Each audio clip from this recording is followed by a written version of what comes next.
Preface. The feeling of having no power over people and events is generally unbearable to us. When we feel helpless, we feel miserable. No one wants less power. Everyone wants more. In the world today, however, it is dangerous to seem too power-hungry, to be overt with your power moves. We have to seem fair and decent. So we need to be subtle, congenial yet cunning, democratic yet devious. This game of constant duplicity most resembles the power dynamic that existed in the scheming world of the old aristocratic court. Throughout history, a court has always formed itself around the person in power: king, queen, emperor, leader. The courtiers who filled this court were in an especially delicate position. They had to serve their masters, but if they seemed to fawn, if they curried favor too obviously, the other courtiers around them would notice and would act against them. Attempts to win the master's favor then had to be subtle. And even skilled courtiers capable of such subtlety still had to protect themselves from their fellow courtiers, who at all moments were scheming to push them aside. Meanwhile, the court was supposed to represent the height of civilization and refinement. Violent or overt power moves were frowned upon. Courtiers would work silently and secretly against any among them who used force. This was the courtier's dilemma. While appearing the very paragon of elegance, they had to outwit and thwart their own opponents in the subtlest of ways. The successful courtier learned over time to make all of his moves indirect. If he stabbed an opponent in the back, it was with a velvet glove on his hand and the sweetest of smiles on his face. Instead of using coercion or outright treachery, the perfect courtier got his way through seduction, charm, deception, and subtle strategy, always planning several moves ahead. Life in the court was a never-ending game that required constant vigilance and tactical thinking. It was civilized war. Today, we face a peculiarly similar paradox to that of the courtier. Everything must appear civilized, decent, democratic, and fair. But if we play by those rules too strictly, if we take them too literally, we are crushed by those around us who are not so foolish. As the great Renaissance diplomat and courtier Niccolò Machiavelli wrote, "Any man who tries to be good all the time is bound to come to ruin among the great number who are not good." The court imagined itself the pinnacle of refinement, but underneath its glittering surface a cauldron of dark emotions, greed, envy, lust, hatred, boiled and simmered. Our world today similarly imagines itself the pinnacle of fairness, yet the same ugly emotions still stir within us, as they have forever. The game is the same. Outwardly, you must seem to respect the niceties, but inwardly, unless you are a fool, you learn quickly to be prudent and to do as Napoleon advised: place your iron hand inside a velvet glove. If, like the courtier of times gone by, you can master the arts of indirection, learning to seduce, charm, deceive, and subtly outmaneuver your opponents, you will attain the heights of power. You will be able to make people bend to your will without their realizing what you have done. And if they do not realize what you have done, they will neither resent nor resist you. To some people, the notion of consciously playing power games, no matter how indirect, seems evil, asocial, a relic of the past. They believe they can opt out of the game by behaving in ways that have nothing to do with power. You must beware of such people. They are often among the most adept players at power. They utilize strategies that cleverly disguise the nature of the manipulation involved. These types, for example, will often display their weakness and lack of power as a kind of moral virtue. But true powerlessness, without any motive of self-interest, would not publicize its weakness to gain sympathy or respect. Making a show of one's weakness is actually a very effective strategy, subtle and deceptive, in the game of power. Another strategy of the supposed non-player is to demand equality in every area of life. Everyone must be treated alike, whatever their status and strength. But if, to avoid the taint of power, you attempt to treat everyone equally and fairly, you will confront the problem that some people do certain things better than others. Treating everyone equally means ignoring their differences, elevating the less skillful, and suppressing those who excel. Again, many of those who behave this way are actually deploying another power strategy, redistributing people's rewards in a way that they determine. Yet another way of avoiding the game would be perfect honesty and straightforwardness, since one of the main techniques of those who seek power is deceit and secrecy. But being perfectly honest will inevitably hurt and insult a great many people, some of whom will choose to injure you in return. No one will see your honest statement as completely objective and free of some personal motivation. And they will be right. In truth, the use of honesty is indeed a power strategy intended to convince people of one's noble, good-hearted, selfless character. It is a form of persuasion, even a subtle form of coercion. Finally, those who claim to be non-players may affect an air of naivete to protect them from the accusation that they are after power. Beware again, however, for the appearance of naivete can be an effective means of deceit, and even genuine naivete is not free of the snares of power. Children may be naive in many ways, but they often act from an elemental need to gain control over those around them. Children suffer greatly from feeling powerless in the adult world, and they use any means available to get their way. Genuinely innocent people may still be playing for power, and are often horribly effective at the game, since they are not hindered by reflection. Once again, those who make a show or display of innocence are the least innocent of all. You can recognize these supposed non-players by the way they flaunt their moral qualities, their piety, their exquisite sense of justice. But since all of us hunger for power, and almost all of our actions are aimed at gaining it, the non-players are merely throwing dust in our eyes, distracting us from their power plays with their air of moral superiority. If you observe them closely, you will see, in fact, that they are often the ones most skillful at indirect manipulation, even if some of them practice it unconsciously. And they greatly resent any publicizing of the tactics they use every day. If the world is like a giant scheming court, and we are trapped inside it, there is no use in trying to opt out of the game. That will only render you powerless, and powerlessness will make you miserable. Instead of struggling against the inevitable, instead of arguing and whining and feeling guilty, it is far better to excel at power. In fact, the better you are at dealing with power, the better friend, lover, husband, wife, and person you become. By following the route of the perfect courtier, you learn to make others feel better about themselves, becoming a source of pleasure to them. They will grow dependent on your abilities and desirous of your presence.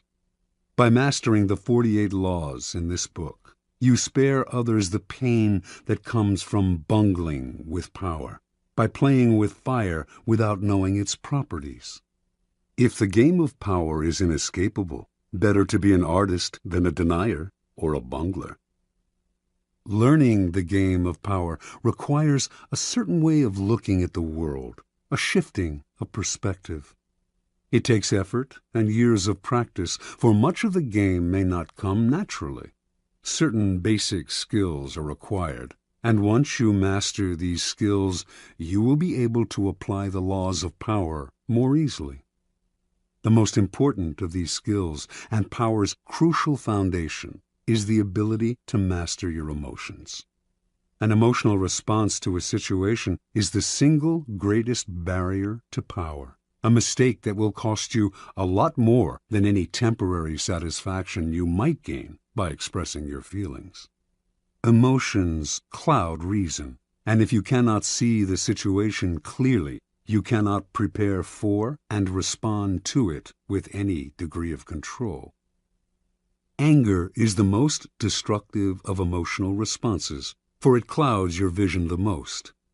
It also has a ripple effect that invariably makes situations less controllable and heightens your enemy's resolve. If you are trying to destroy an enemy who has hurt you, far better to keep him off guard by feigning friendliness than showing your anger. Love and affection are also potentially destructive in that they blind you to the often self-serving interests of those whom you least suspect of playing a power game. You cannot repress anger or love, or avoid feeling them, and you should not try. But you should be careful about how you express them. And most important, they should never influence your plans and strategies in any way. Related to mastering your emotions is the ability to distance yourself from the present moment and think objectively about the past and future. Like the double-faced Roman deity and guardian of all gates and doorways, you must be able to look in both directions at once, the better to handle danger from wherever it comes. Such is the face you must create for yourself, one face looking continuously to the future and the other to the past. For the future, the motto is, no days unalert. Nothing should catch you by surprise because you are constantly imagining problems before they arise. Instead of spending your time dreaming of your plan's happy ending, you must work on calculating every possible permutation and pitfall that might emerge in it. The further you see, the more steps ahead you plan, the more powerful you become. The other face of Janus looks constantly to the past, though not to remember past hurts or bear grudges. That would only curb your power. Half of the game is learning how to forget those events in the past that eat away at you and cloud your reason. The real purpose of the backward glancing eye is to educate yourself constantly. You look at the past to learn from those who came before you. The many historical examples in this book will greatly help that process. Then, having looked to the past, you look closer at hand, to your own actions and those of your friends. This is the most vital school you can learn from because it comes from personal experience. You begin by examining the mistakes you have made in the past, the ones that have most grievously held you back. You analyze them in terms of the 48 laws of power, and you extract from them a lesson and an oath. I shall never repeat such a mistake. I shall never fall into such a trap again. If you can evaluate and observe yourself in this way, you can learn to break the patterns of the past, an immensely valuable skill. Power requires the ability to play with appearances. To this end, you must learn to wear many masks and keep a bag full of deceptive tricks. Deception and masquerade should not be seen as ugly or immoral. All human interaction requires deception on many levels, and in some ways, what separates humans from animals is our ability to lie and deceive. In Greek myths, in India's Mahabharata cycle, in the Middle Eastern epic of Gilgamesh, it is the privilege of the gods to use deceptive arts. A great man, Odysseus, for instance, was judged by his ability to rival the craftiness of the gods, stealing some of their divine power by matching them in wits and deception. Deception is a developed art of civilization and the most potent weapon in the game of power.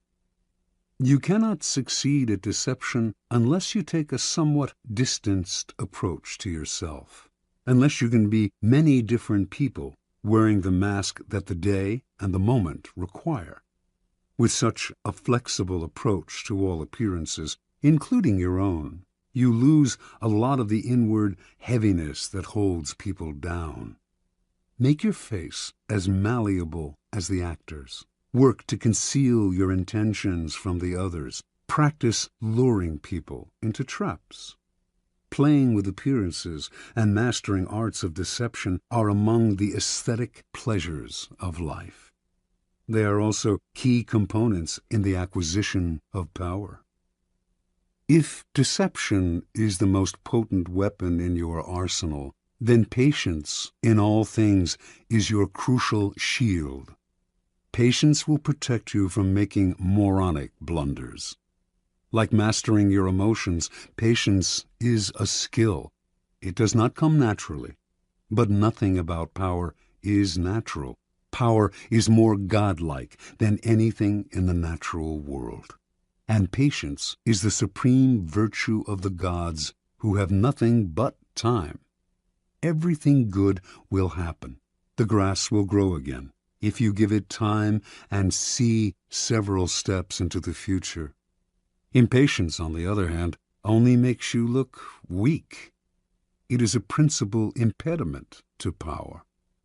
Power is essentially amoral, and one of the most important skills to acquire is the ability to see circumstances rather than good or evil.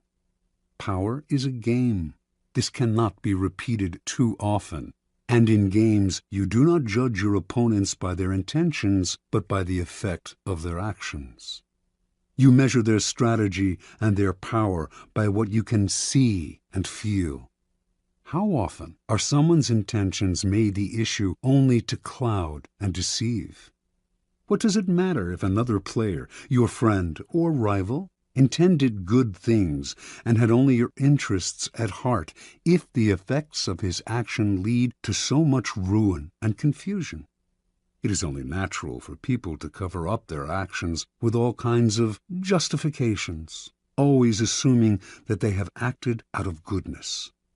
You must learn to inwardly laugh each time you hear this, and never get caught up in gauging someone's intentions and actions through a set of moral judgments that are really an excuse for the accumulation of power. It is a game. Your opponent sits opposite you. Both of you behave as gentlemen or ladies, observing the rules of the game and taking nothing personally. You play with a strategy, and you observe your opponent's moves with as much calmness as you can muster. In the end, you will appreciate the politeness of those you are playing with more than their good and sweet intentions. Train your eye to follow the results of their moves, the outward circumstances, and do not be distracted by anything else. Half of your mastery of power comes from what you do not do, what you do not allow yourself to get dragged into. For this skill, you must learn to judge all things by what they cost you. As Nietzsche wrote, the value of a thing sometimes lies not in what one attains with it, but in what one pays for it, what it costs us. Perhaps you will attain your goal, and a worthy goal at that, but at what price? Apply this standard to everything, including whether to collaborate with other people to come to their aid. In the end, life is short, opportunities are few, and you have only so much energy to draw on. And in this sense, time is as important a consideration as any other. Never waste valuable time or mental peace of mind on the affairs of others. That is too high a price to pay. Power is a social game. To learn and master it, you must develop the ability to study and understand people. As the great 17th century thinker and courtier Balthazar Gracian wrote, many people spend time studying the properties of animals or herbs. How much more important it would be to study those of people with whom we must live or die. To be a master player, you must also be a master psychologist. You must recognize motivations and see through the cloud of dust with which people surround their actions.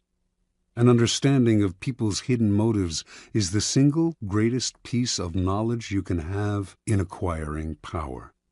It opens up endless possibilities of deception, seduction, and manipulation. People are of infinite complexity, and you can spend a lifetime watching them without ever fully understanding them.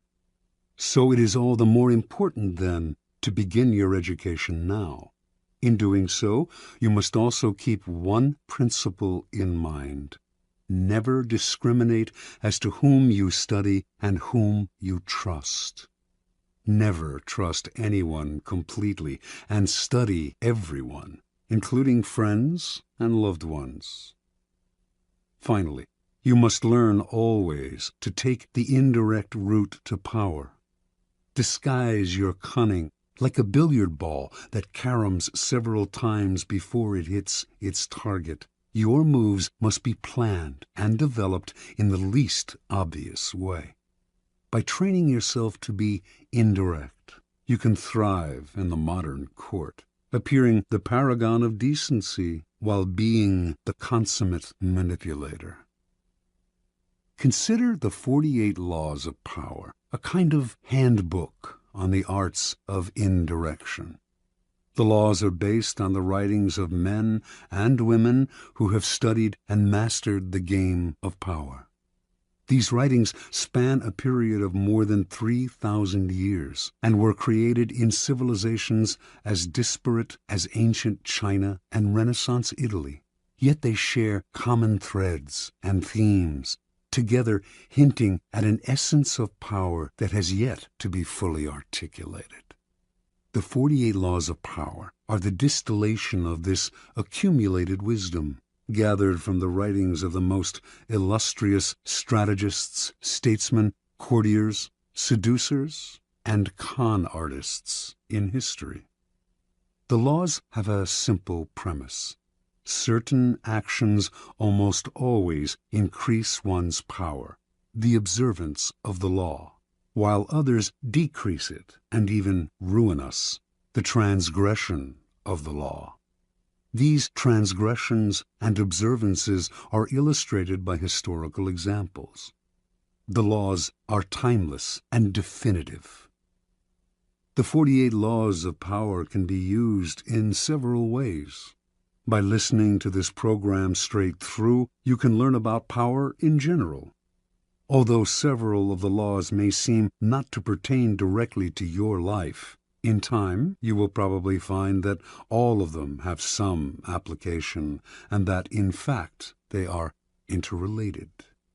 By getting an overview of the entire subject, you will best be able to evaluate your own past actions and gain a greater degree of control over your immediate affairs.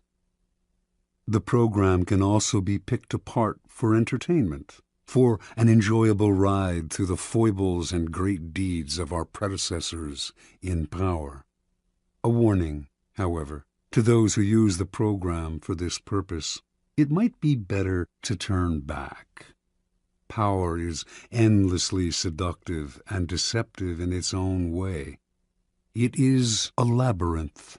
Your mind becomes consumed with solving its infinite problems, and you soon realize how pleasantly lost you have become. In other words, it becomes most amusing by taking it seriously. Do not be frivolous with such a critical matter. The gods of power frown on the frivolous. They give ultimate satisfaction only to those who study and reflect, and punish those who skim the surfaces looking for a good time.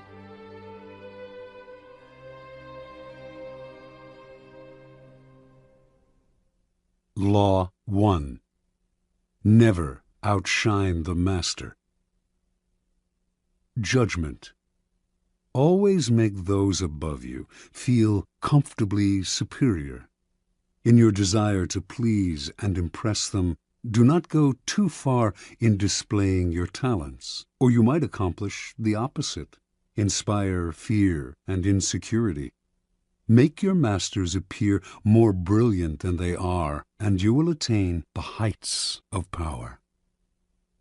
Transgression of the law. Nicolas Fouquet, Louis XIV's finance minister in the first years of his reign, was a generous man who loved lavish parties, pretty women, and poetry. He also loved money, for he led an extravagant lifestyle. Fouquet was clever and very much indispensable to the king. So, when the prime minister, Jules Mazarin, died in 1661, the finance minister expected to be named the successor. Instead, the king decided to abolish the position. This and other signs made Fouquet suspect that he was falling out of favor, and so he decided to ingratiate himself with the king by staging the most spectacular party the world had ever seen. The party's ostensible purpose would be to commemorate the completion of Fouquet's chateau, Vaux-le-Vicomte, but its real function was to pay tribute to the king, the guest of honor. The most brilliant nobility of Europe and some of the greatest minds of the time, La Fontaine, La Rochefoucauld, Madame de Sévigné, attended the party. Molière wrote a play for the occasion in which he himself was to perform at the evening's conclusion. The party began with a lavish 7-course dinner featuring foods from the Orient never before tasted in France, as well as new dishes created especially for the night. The meal was accompanied with music commissioned by Fouquet to honor the king. After dinner, there was a promenade through the chateau's gardens. The grounds and fountains of Vaux-le-Vicomte were to be the inspiration for Versailles. Fouquet personally accompanied the young king through the geometrically aligned arrangements of shrubbery and flower beds. Arriving at the garden's canals, they witnessed a fireworks display which was followed by the performance of Molière's play. The party ran well into the night, and everyone agreed it was the most amazing affair they had ever attended. The next day, Fouquet was arrested by the king's head musketeer, D'Artagnan. 3 months later, he went on trial for stealing from the country's treasury. Actually, most of the stealing he was accused of he had done on the king's behalf and with the king's permission. Fouquet was found guilty and sent to the most isolated prison in France, high in the Pyrenees Mountains, where he spent the last 20 years of his life in solitary confinement. Interpretation. Louis XIV, the Sun King, was a proud and arrogant man who wanted to be the center of attention at all times. He could not countenance being outdone in lavishness by anyone, and certainly not his finance minister. To succeed Fouquet, Louis chose Jean-Baptiste Colbert, a man famous for his parsimony and for giving the dullest parties in Paris. Colbert made sure that any money liberated from the treasury went straight into Louis's hands. With the money, Louis built a palace even more magnificent than Fouquet's, the glorious Palace of Versailles. He used the same architects, decorators, and garden designer. And at Versailles, Louis hosted parties even more extravagant than the one that cost Fouquet his freedom. Let us examine the situation. The evening of the party, as Fouquet presented spectacle on spectacle to Louis, each more magnificent than the one before, he imagined the affair as demonstrating his loyalty and devotion to the king. Not only did he think the party would put him back in the king's favor, he thought it would show his good taste, his connections, and his popularity, making him indispensable to the king and demonstrating that he would make an excellent prime minister. Instead, however, each new spectacle, each appreciative smile bestowed by the guests on Fouquet, made it seem to Louis that his own friends and subjects were more charmed by the finance minister than by the king himself, and that Fouquet was actually flaunting his wealth and power. Rather than flattering Louis XIV, Fouquet's elaborate party offended the king's vanity. Louis would not admit this to anyone, of course. Instead, he found a convenient excuse to rid himself of a man who had inadvertently made him feel insecure. Such is the fate, in some form or other, of all those who unbalance the master's sense of self, poke holes in his vanity, or make him doubt his preeminence. Observance of the law. In the early 1600s, the Italian astronomer and mathematician Galileo found himself in a precarious position. He depended on the generosity of great rulers to support his research, and so, like all Renaissance scientists, he would sometimes make gifts of his inventions and discoveries to the leading patrons of the time. Once, for instance, he presented a military compass he had invented to the Duke of Gonzaga. Then he dedicated a book explaining the use of the compass to the Medicis. Both rulers were grateful, and through them Galileo was able to find more students to teach. No matter how great the discovery, however, his patrons usually paid him with gifts, not cash. This made for a life of constant insecurity and dependence. There must be an easier way, he thought.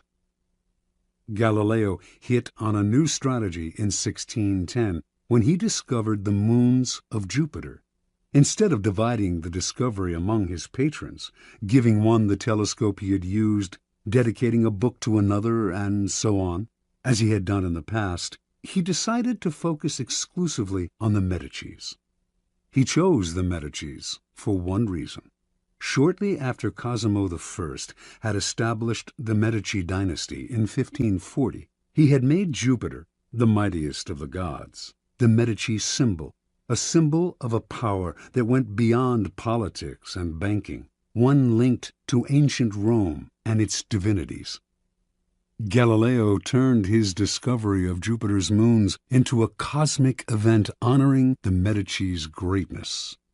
Shortly after the discovery, he announced that the bright stars, the moons of Jupiter, offered themselves in the heavens to his telescope at the same time as Cosimo II's enthronement. He said that the number of the moons, 4, harmonized with the number of the Medicis. Cosimo II had 3 brothers, and that the moons orbited Jupiter as these 4 suns revolved around Cosimo I, the dynasty's founder. More than coincidence, this showed that the heavens themselves reflected the ascendancy of the Medici family. After he dedicated the discovery to the Medicis, Galileo commissioned an emblem representing Jupiter sitting on a cloud with the 4 stars circling about him, and presented this to Cosimo II as a symbol of his link to the stars. In 1610, Cosimo II made Galileo his official court philosopher and mathematician with a full salary. For a scientist, this was the coup of a lifetime. The days of begging for patronage were over. Interpretation. In one stroke, Galileo gained more with his new strategy than he had in years of begging. The reason is simple. All masters want to appear more brilliant than other people. The producer of a great work wants to feel he is more than just the provider of the financing. He wants to appear creative and powerful, and also more important than the work produced in his name. Instead of insecurity, you must give him glory. Galileo did not challenge the intellectual authority of the Medicis with his discovery, or make them feel inferior in any way. By literally aligning them with the stars, he made them shine brilliantly among the courts of Italy. He did not outshine the master. He made the master outshine all others. Keys to power. When it comes to power, outshining the master is perhaps the worst mistake of all.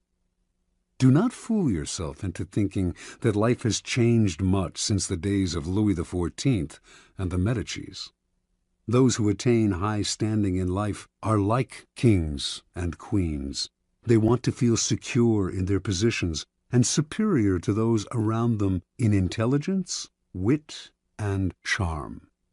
It is a deadly but common misperception to believe that by displaying and vaunting your gifts and talents, you are winning the master's affection.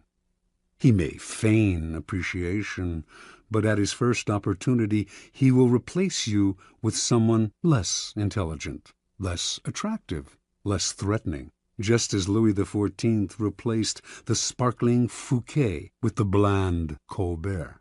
And as with Louis, he will not admit the truth, but will find an excuse to rid himself of your presence. This law involves two rules that you must realize. First, you can inadvertently outshine a master simply by being yourself. There are masters who are more insecure than others, monstrously insecure. You may naturally outshine them by your charm and grace. No one had more natural talents than Astorre Manfredi, Prince of Faenza. The most handsome of all the young princes of Italy, he captivated his subjects with his generosity and open spirit.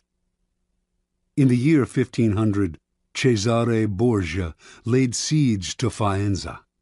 When the city surrendered, the citizens expected the worst from the cruel Borgia, who, however, decided to spare the town.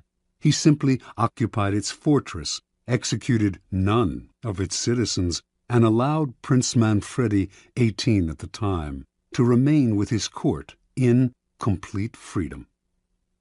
A few weeks later, though, soldiers hauled Astorre Manfredi away to a Roman prison.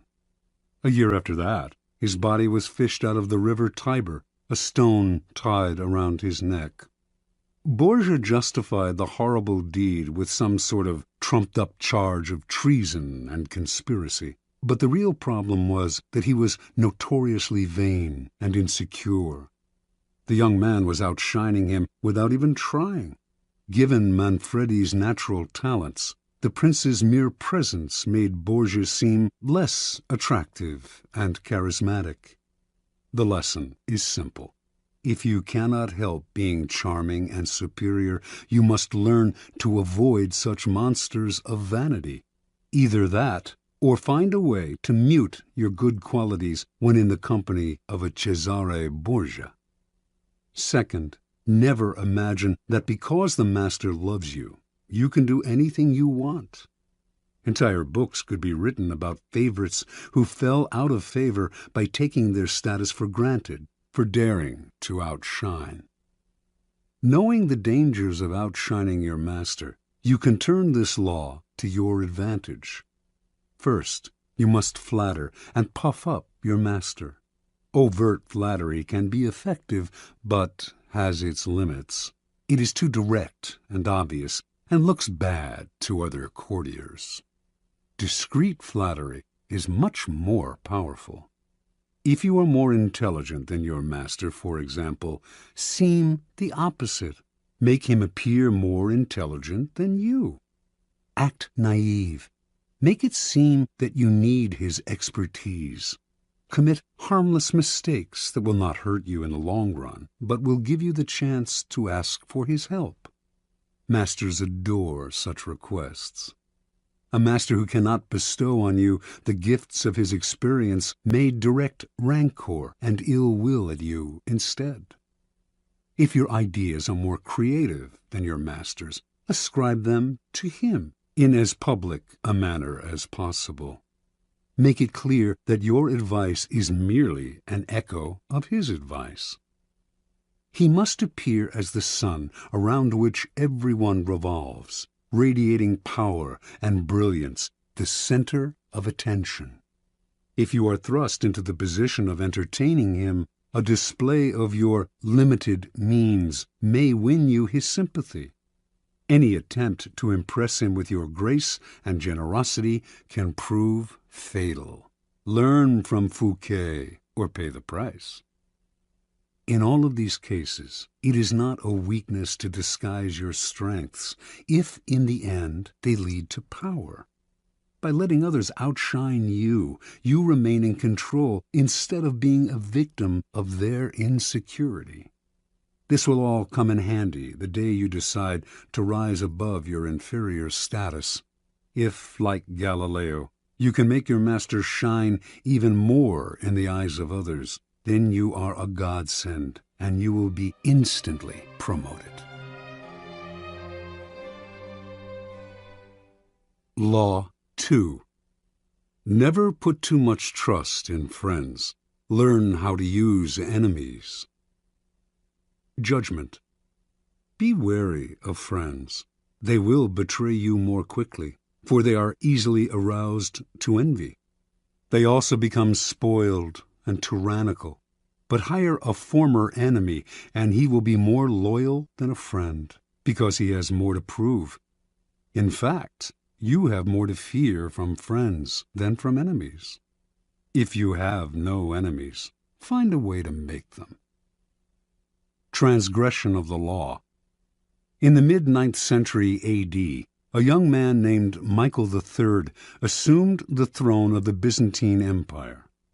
His mother, the Empress Theodora, had been banished to a nunnery, and her lover, Theoctistus, had been murdered. At the head of the conspiracy to depose Theodora and enthrone Michael had been Michael's uncle, Bardas, a man of intelligence and ambition. Michael was now a young, inexperienced ruler, surrounded by intriguers, murderers, and profligates. In this time of peril, he needed someone he could trust as his counselor, and his thoughts turned to Basilius, his best friend. Basilius had no experience whatsoever in government and politics. In fact, he was the head of the royal stables, but he had proven his love and gratitude time and again.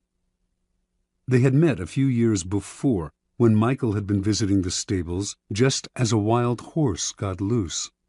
Basilius, a young groom from peasant Macedonian stock, had saved Michael's life. The groom's strength and courage had impressed Michael, who immediately raised Basilius from the obscurity of being a horse trainer to the position of head of the stables. He loaded his friend with gifts and favors, and they became inseparable. Basilius was sent to the finest school in Byzantium, and the crude peasant became a cultured and sophisticated courtier. Now Michael was emperor, and in need of someone loyal. Who could he better trust with the post of chamberlain and chief counselor than a young man who owed him everything? Basilius could be trained for the job, and Michael loved him like a brother. Ignoring the advice of those who recommended the much more qualified Bardas, Michael chose his friend. Basilius learned well, and was soon advising the emperor on all matters of state. The only problem seemed to be money. Basilius never had enough. Exposure to the splendor of Byzantine court life made him avaricious for the perks of power. Michael doubled, then tripled his salary, ennobled him, and married him off to his own mistress, Eudoxia Ingerina. Keeping such a trusted friend and adviser satisfied was worth any price.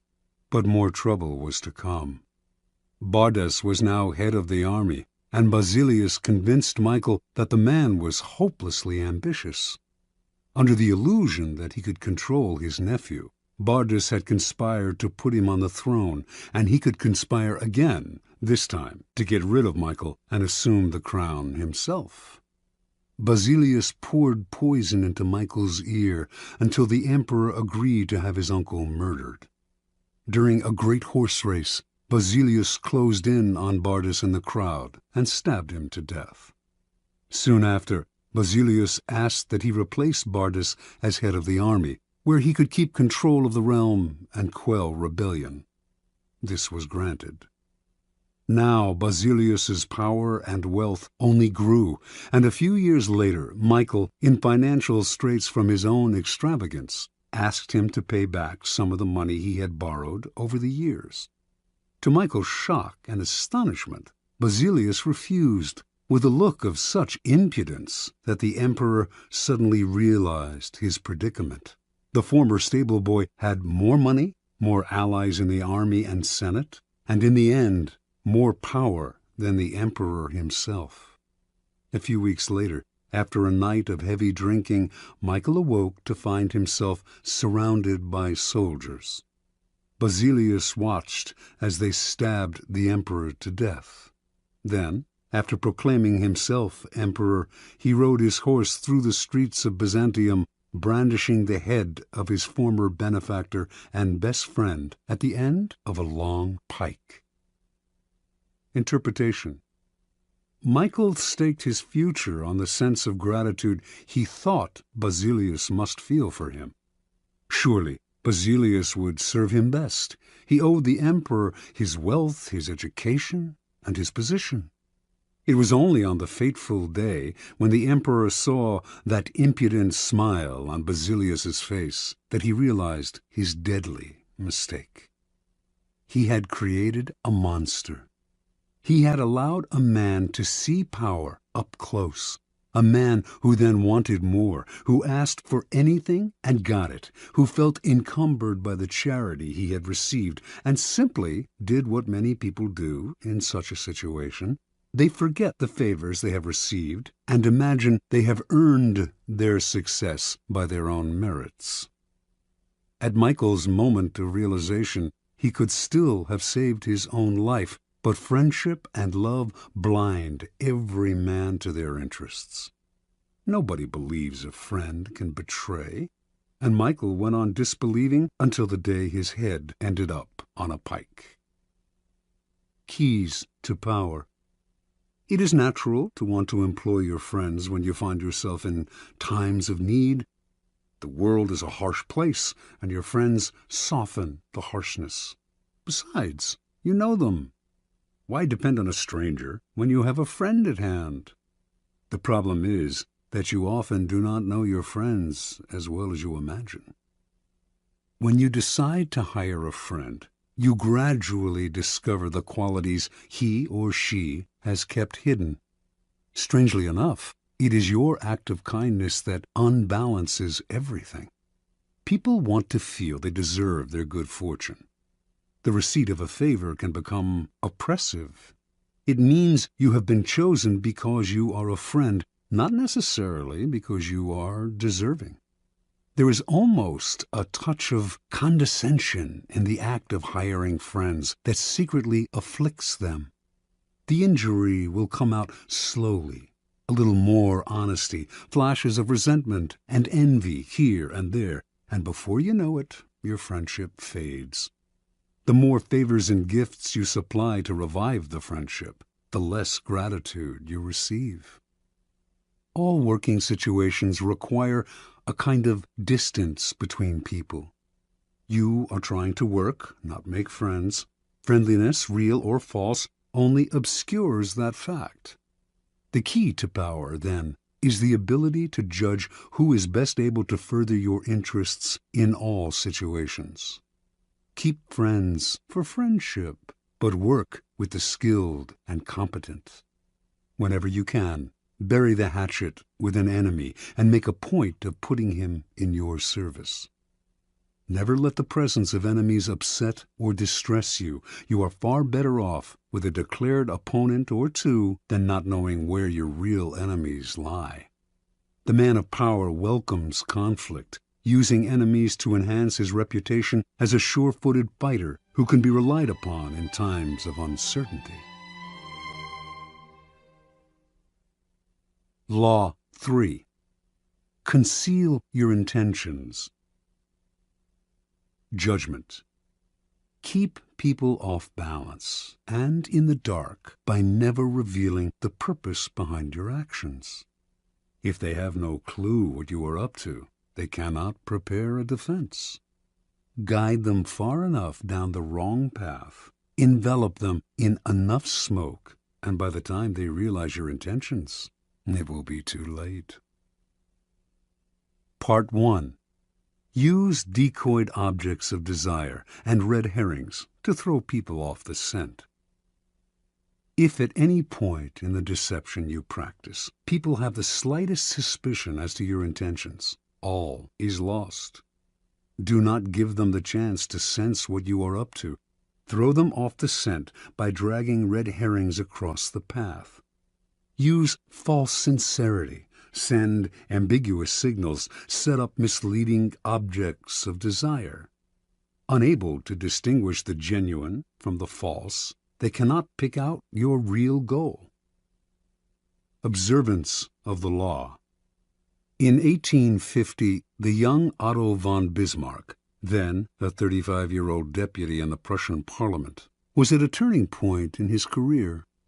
The issues of the day were the unification of the many states, including Prussia, into which Germany was then divided, and a war against Austria, the powerful neighbor to the south that hoped to keep the Germans weak and at odds, even threatening to intervene if they tried to unite. Prince William, next in line to be Prussia's king, was in favor of going to war, and the Parliament rallied to the cause, prepared to back any mobilization of troops. The only ones to oppose war were the present king, Frederick William IV, and his ministers, who preferred to appease the powerful Austrians. Throughout his career, Bismarck had been a loyal, even passionate supporter of Prussian might and power. He dreamed of German unification, of going to war against Austria and humiliating the country that for so long had kept Germany divided. A former soldier, he saw warfare as a glorious business. This, after all, was the man who years later would say, "The great questions of the time will be decided not by speeches and resolutions, but by iron and blood." Passionate patriot and lover of military glory, Bismarck nevertheless gave a speech in Parliament at the height of the war fever that astonished all who heard it. "Woe unto the statesman," he said, "who makes war without a reason that will still be valid when the war is over. After the war, you will all look differently at these questions. Will you then have the courage to turn to the peasant contemplating the ashes of his farm, to the man who has been crippled, to the father who has lost his children?" Not only did Bismarck go on to talk of the madness of this war, but, strangest of all, he praised Austria and defended her actions. This went against everything he had stood for. The consequences were immediate. Bismarck was against the war. What could this possibly mean? Other deputies were confused, and several of them changed their votes. Eventually, the king and his ministers won out, and war was averted. A few weeks after Bismarck's infamous speech, the king, grateful that he had spoken for peace, made him a cabinet minister. A few years later, he became the Prussian premier. In this role, he eventually led his country and the peace-loving king into a war against Austria, crushing the former empire and establishing a mighty German state, with Prussia at its head. Interpretation. At the time of his speech in 1850, Bismarck made several calculations. First, he sensed that the Prussian military, which had not kept pace with other European armies, was unready for war, that Austria, in fact, might very well win, a disastrous result for the future. Second, if the war were lost and Bismarck had supported it, his career would be gravely jeopardized. The king and his conservative ministers wanted peace. Bismarck wanted power. The answer was to throw people off the scent by supporting a cause he detested, saying things he would laugh at if said by another. A whole country was fooled. It was because of Bismarck's speech that the king made him a minister, a position from which he quickly rose to be prime minister, attaining the power to strengthen the Prussian military and accomplish what he had wanted all along: the humiliation of Austria and the unification of Germany under Prussia's leadership. Through insincerity and misleading signals, he deceived everyone, concealed his purpose, and attained everything he wanted. Such is the power of hiding your intentions. Keys to power. Most people are open books. They say what they feel, blurt out their opinions at every opportunity, and constantly reveal their plans and intentions. They do this for several reasons. First, it is easy and natural to always want to talk about one's feelings and plans for the future. It takes effort to control your tongue and monitor what you reveal. Second, many believe that by being honest and open, they are winning people's hearts and showing their good nature. They are greatly deluded. Honesty is actually a blunt instrument which bloodies more than it cuts. Your honesty is likely to offend people. It is much more prudent to tailor your words, telling people what they want to hear, rather than the coarse and ugly truth of what you feel or think. More important, by being unabashedly open, you make yourself so predictable and familiar that it is almost impossible to respect or fear you, and power will not accrue to a person who cannot inspire such emotions. If you yearn for power, quickly lay honesty aside and train yourself in the art of concealing your intentions. Master the art, and you will always have the upper hand. Basic to an ability to conceal one's intentions is a simple truth about human nature. Our first instinct is to always trust appearances. We cannot go around doubting the reality of what we see and hear. Constantly imagining that appearances concealed something else would exhaust and terrify us. This fact makes it relatively easy to conceal one's intentions. Simply dangle an object you seem to desire, a goal you seem to aim for, in front of people's eyes, and they will take the appearance for reality. Once their eyes focus on the decoy, they will fail to notice what you are really up to. You can use this tactic in the following manner. Hide your intentions not by closing up, with the risk of appearing secretive and making people suspicious, but by talking endlessly about your desires and goals, just not your real ones. You will kill 3 birds with 1 stone. You appear friendly, open, and trusting. You conceal your intentions, and you send your rivals on time-consuming goose chases. Another powerful tool in throwing people off the scent is false sincerity. People easily mistake sincerity for honesty. Remember, their first instinct is to trust appearances, and since they value honesty and want to believe in the honesty of those around them, they will rarely doubt you or see through your act. Seeming to believe what you say gives your words great weight. To make your false sincerity an effective weapon in concealing your intentions, espouse a belief in honesty and forthrightness as important social values. Do this as publicly as possible. Emphasize your position on this subject by occasionally divulging some heartfelt thought, though only one that is actually meaningless or irrelevant, of course. Napoleon's minister Talleyrand was a master at taking people into his confidence by revealing some apparent secret.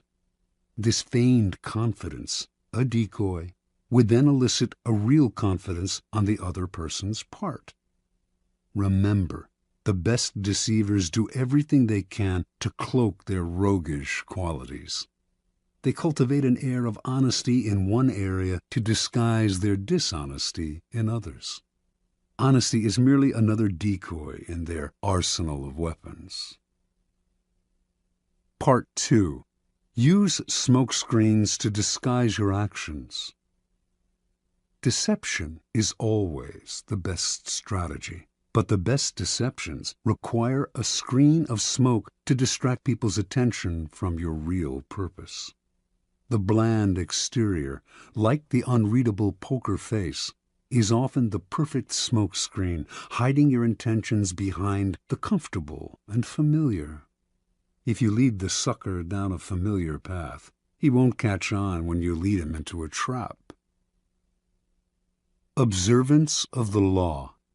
In 1910, a Mr. Sam Giesel of Chicago sold his warehouse business for close to $1 million.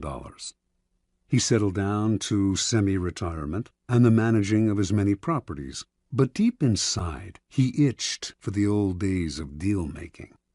One day, a young man named Joseph Weil visited his office, wanting to buy an apartment he had up for sale. Giesel explained the terms.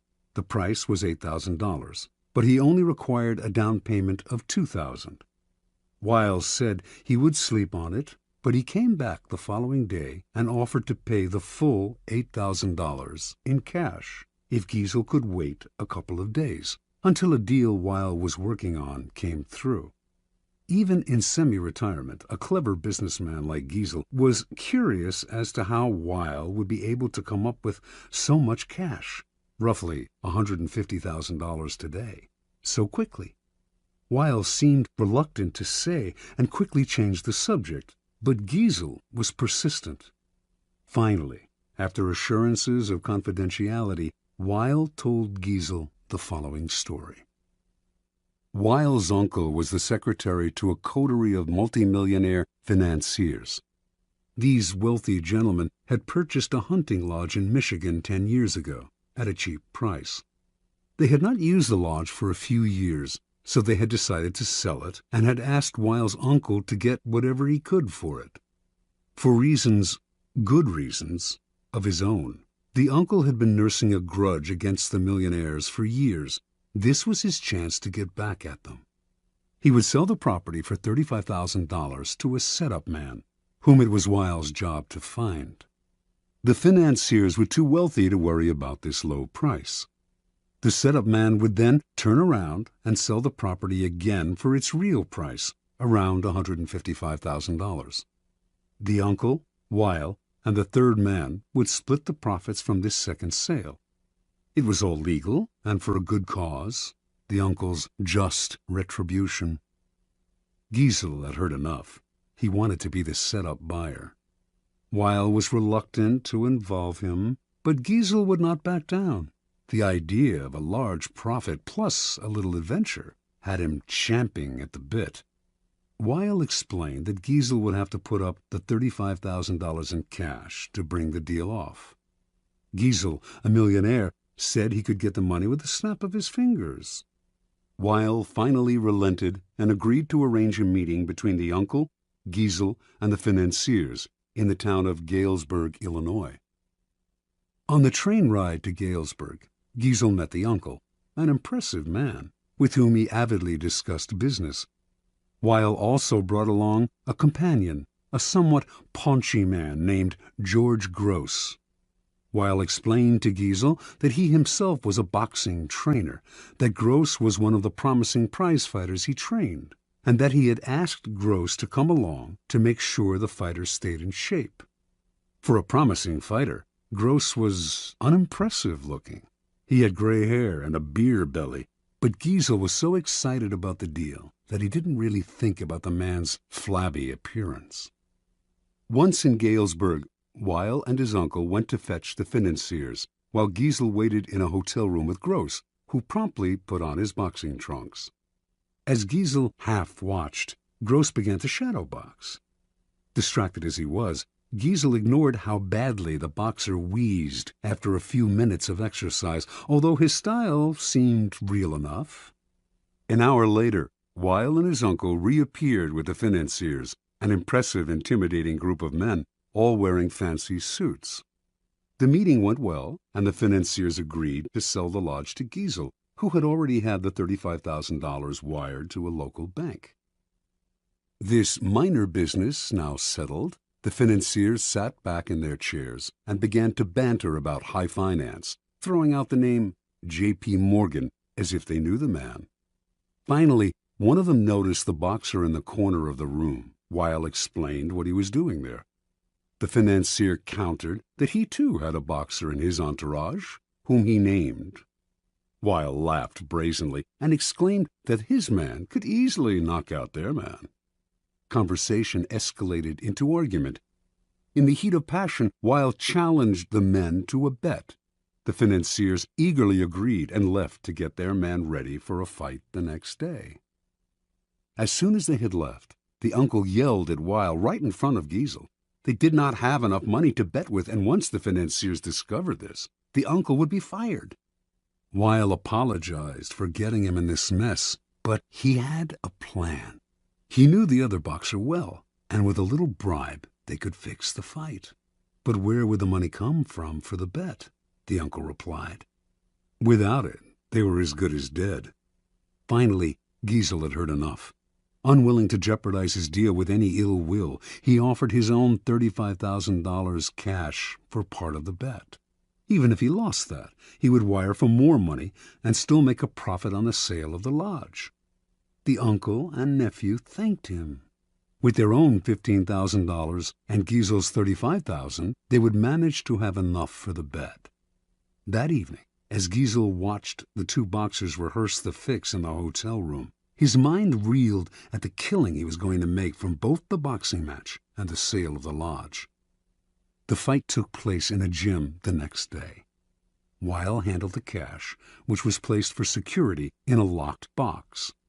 Everything was proceeding as planned in the hotel room. The financiers were looking glum at how badly their fighter was doing, and Giesel was dreaming about the easy money he was about to make. Then, suddenly, a wild swing by the financier's fighter hit Gross hard on the face, knocking him down. When he hit the canvas, blood spurted from his mouth. He coughed, then lay still. One of the financiers, a former doctor, checked his pulse. He was dead. The millionaires panicked. Everyone had to get out before the police arrived. They could all be charged with murder. Terrified, Giesel hightailed it out of the gym and back to Chicago, leaving behind his $35,000, which he was only too glad to forget, for it seemed a small price to pay to avoid being implicated in a crime. He never wanted to see Weil or any of the others again. After Giesel scurried out, Gross stood up under his own steam. The blood that had spurted from his mouth came from a ball filled with chicken blood and hot water that he had hidden in his cheek. The whole affair had been masterminded by Weil, better known as the Yellow Kid, one of the most creative con artists in history. Weil split the $35,000 with the financiers and the boxers, all fellow con artists, a nice little profit for a few days' work. Interpretation. The Yellow Kid had staked out Giesel as the perfect sucker long before he set up the con. He knew the boxing match scam would be the perfect ruse to separate Giesel from his money quickly and definitively. But he also knew that if he had begun by trying to interest Giesel in the boxing match, he would have failed miserably. He had to conceal his intentions and switch attention, create a smokescreen, in this case the sale of the lodge. On the train ride and in the hotel room, Giesel's mind had been completely occupied with the pending deal, the easy money, the chance to hobnob with wealthy men. He had failed to notice that Gross was out of shape and middle-aged at best. Such is the distracting power of a smokescreen. Engrossed in the business deal, Giesel's attention was easily diverted to the boxing match, but only at a point when it was already too late for him to notice the details that would have given Gross away. The match, after all, now depended on a bribe rather than on the boxer's physical condition, and Giesel was so distracted at the end by the illusion of the boxer's death that he completely forgot about his money. Learn from the Yellow Kid. The familiar, inconspicuous front is the perfect smokescreen. Approach your mark with an idea that seems ordinary enough, a business deal, financial intrigue. The sucker's mind is distracted, his suspicions allayed. That is when you gently guide him onto the second path, the slippery slope down which he slides helplessly into your trap. Keys to power.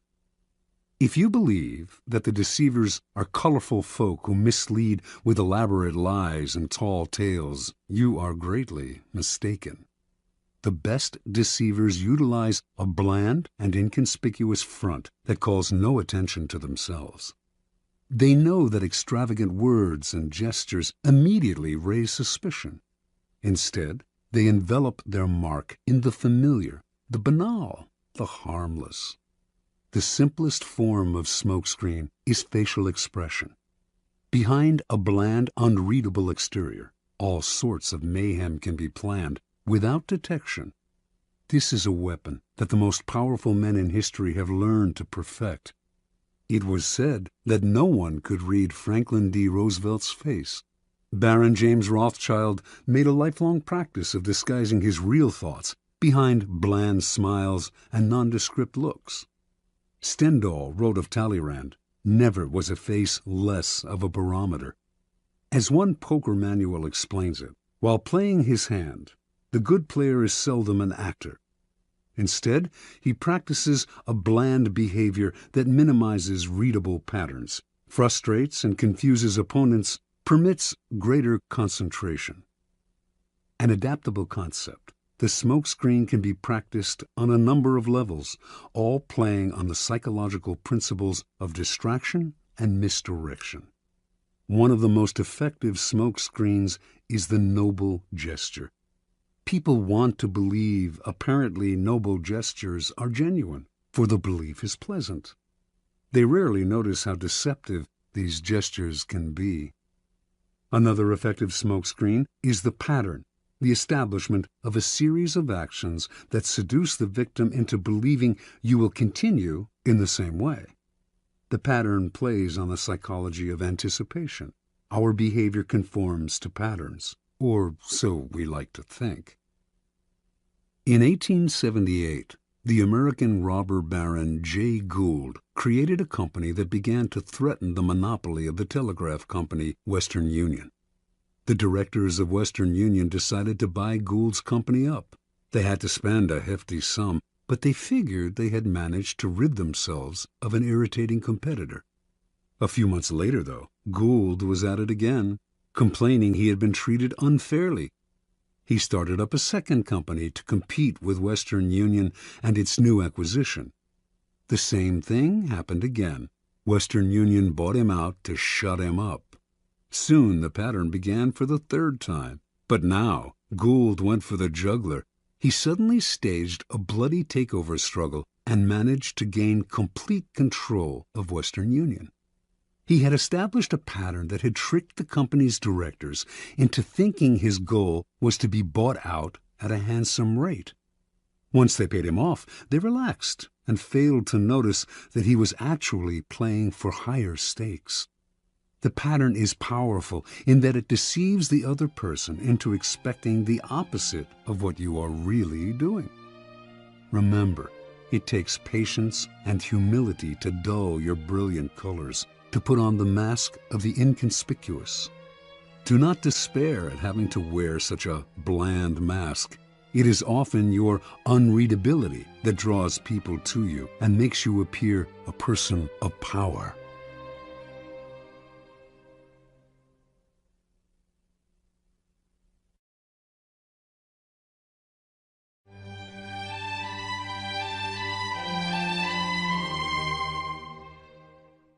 Law 4. Always say less than necessary. Judgment. When you are trying to impress people with words, the more you say, the more common you appear and the less in control. Even if you're saying something banal, it will seem original if you make it vague, open-ended, and sphinx-like. Powerful people impress and intimidate by saying less. The more you say, the more likely you are to say something foolish. Observance of the law. In the court of Louis XIV, nobles and ministers would spend days and nights debating issues of state. They would confer, argue, make and break alliances, and argue again until finally the critical moment arrived. Two of them would be chosen to represent the different sides to Louis himself, who would decide what should be done. After these persons were chosen, everyone would argue some more. How should the issues be phrased? What would appeal to Louis? What would annoy him? At what time of day should the representatives approach him, and in what part of the Versailles Palace? What expression should they have on their faces? Finally, after all this was settled, the fateful moment would finally arrive. The two men would approach Louis, always a delicate matter, and when they finally had his ear, they would talk about the issue at hand, spelling out the options in detail. Louis would listen in silence, a most enigmatic look on his face. Finally, when each had finished his presentation and had asked for the king's opinion, he would look at them both and say, "I shall see." Then he would walk away. The ministers and courtiers would never hear another word on this subject from the king. They would simply see the result weeks later, when he would come to a decision and act. He would never bother to consult them on the matter again. Interpretation. Louis XIV was a man of very few words. His most famous remark is, "L'État, c'est moi." The state is me. Nothing could be more pithy, yet more eloquent. His infamous, "I shall see," was one of several extremely short phrases that he would apply to all manner of requests. Louis was not always this way. As a young man, he was known for talking at length, delighting in his own eloquence. His later taciturnity was self-imposed, an act, a mask he used to keep everybody below him off balance. No one knew exactly where he stood or could predict his reactions. No one could try to deceive him by saying what they thought he wanted to hear, because no one knew what he wanted to hear.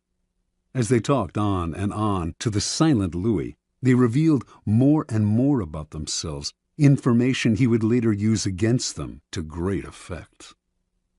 In the end, Louis's silence kept those around him terrified and under his thumb.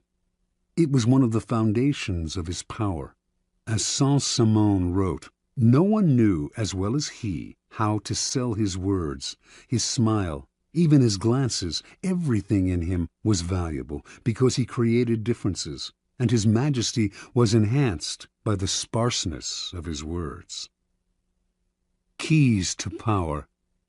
Power is, in many ways, a game of appearances, and when you say less than necessary, you inevitably appear greater and more powerful than you are. Your silence will make other people uncomfortable. Humans are machines of interpretation and explanation. They have to know what you are thinking. When you carefully control what you reveal, they cannot pierce your intentions or your meaning. Your short answers and silences will put them on the defensive, and they will jump in, nervously filling the silence with all kinds of comments that will reveal valuable information about them and their weaknesses. They will leave a meeting with you feeling as if they had been robbed, and they will go home and ponder your every word. This extra attention to your brief comments will only add to your power. Law 5. So much depends on reputation. Guard it with your life. Judgment. Reputation is the cornerstone of power. Through reputation alone, you can intimidate and win. Once it slips, however, you are vulnerable and will be attacked on all sides. Make your reputation unassailable. Always be alert to potential attacks and thwart them before they happen. Meanwhile, learn to destroy your enemies by opening holes in their own reputations. Then stand aside and let public opinion hang them. Observance of the law. During China's War of the Three Kingdoms, AD 207 to 65, the great general Zhuge Liang, leading the forces of the Shu kingdom, dispatched his vast army to a distant camp while he rested in a small town with a handful of soldiers. Suddenly, sentinels hurried in with the alarming news that an enemy force of over 150,000 troops under Sima Yi was approaching. With only 100 men to defend him, Chuga Liang's situation was hopeless. The enemy would finally capture this renowned leader. Without lamenting his fate or wasting time trying to figure out how he had been caught, Liang ordered his troops to take down their flags, throw open the city gates, and hide. He himself then took a seat on the most visible part of the city's wall, wearing a Taoist robe. He lit some incense, strummed his lute, and began to chant. Minutes later, he could see the vast enemy army approaching, an endless phalanx of soldiers. Pretending not to notice them, he continued to sing and play the lute. Soon the army stood at the town gates. At its head was Sima Yi, who instantly recognized the man on the wall. Even so, as his soldiers itched to enter the unguarded town through its open gates, Sima Yi hesitated, held them back, and studied Liang on the wall. Then he ordered an immediate and speedy retreat. Interpretation. Chuga Liang was commonly known as the Sleeping Dragon. His exploits in the War of the Three Kingdoms were legendary. Once a man claiming to be a disaffected enemy lieutenant came to his camp offering help and information. Liang instantly recognized the situation as a setup. This man was a false deserter and should be beheaded. At the last minute, though, as the axe was about to fall, Liang stopped the execution and offered to spare the man's life if he agreed to become a double agent. Grateful and terrified, the man agreed and began supplying false information to the enemy. Liang won battle after battle. The Sleeping Dragon carefully cultivated his reputation of being the cleverest man in China, one who always had a trick up his sleeve. As powerful as any weapon, this reputation struck fear into his enemy. Sima Yi had fought against Chuga Liang dozens of times and knew him well. When he came on the empty city, with Liang praying on the wall, he was stunned. The Taoist robes, the chanting, the incense, this had to be a game of intimidation. The man was obviously taunting him, daring him to walk into a trap. The game was so obvious that for one moment it crossed Yi's mind that Liang actually was alone and desperate. But so great was his fear of Liang that he dared not risk finding out. Such is the power of reputation. It can put a vast army on the defensive, even force them into retreat without a single arrow being fired. Keys to power. The people around us, even our closest friends, will always, to some extent, remain mysterious and unfathomable. Their characters have secret recesses that they never reveal. The unknowableness of other people could prove disturbing if we thought about it long enough, since it would make it impossible for us really to judge other people. So, we prefer to ignore this fact and to judge people on their appearances, on what is most visible to our eyes: clothes, gestures, words, actions. In the social realm, appearances are the barometer of almost all of our judgments, and you must never be misled into believing otherwise. One false slip, one awkward or sudden change in your appearance can prove disastrous. This is the reason for the supreme importance of making and maintaining a reputation that is of your own creation. That reputation will protect you in the dangerous game of appearances, distracting the probing eyes of others from knowing what you are really like, and giving you a degree of control over how the world judges you, a powerful position to be in. Reputation has a power like magic. With one stroke of its wand, it can double your strength. It can also send people scurrying away from you. Whether the exact same deeds appear brilliant or dreadful can depend entirely on the reputation of the doer. In the beginning, you must work to establish a reputation for one outstanding quality, whether generosity or honesty or cunning. This quality sets you apart and gets other people to talk about you. You then make your reputation known to as many people as possible. Subtly, though, take care to build slowly and with a firm foundation, and watch as it spreads like wildfire. Reputation is a treasure to be carefully collected and hoarded. Especially when you are first establishing it, you must protect it strictly, anticipating all attacks on it.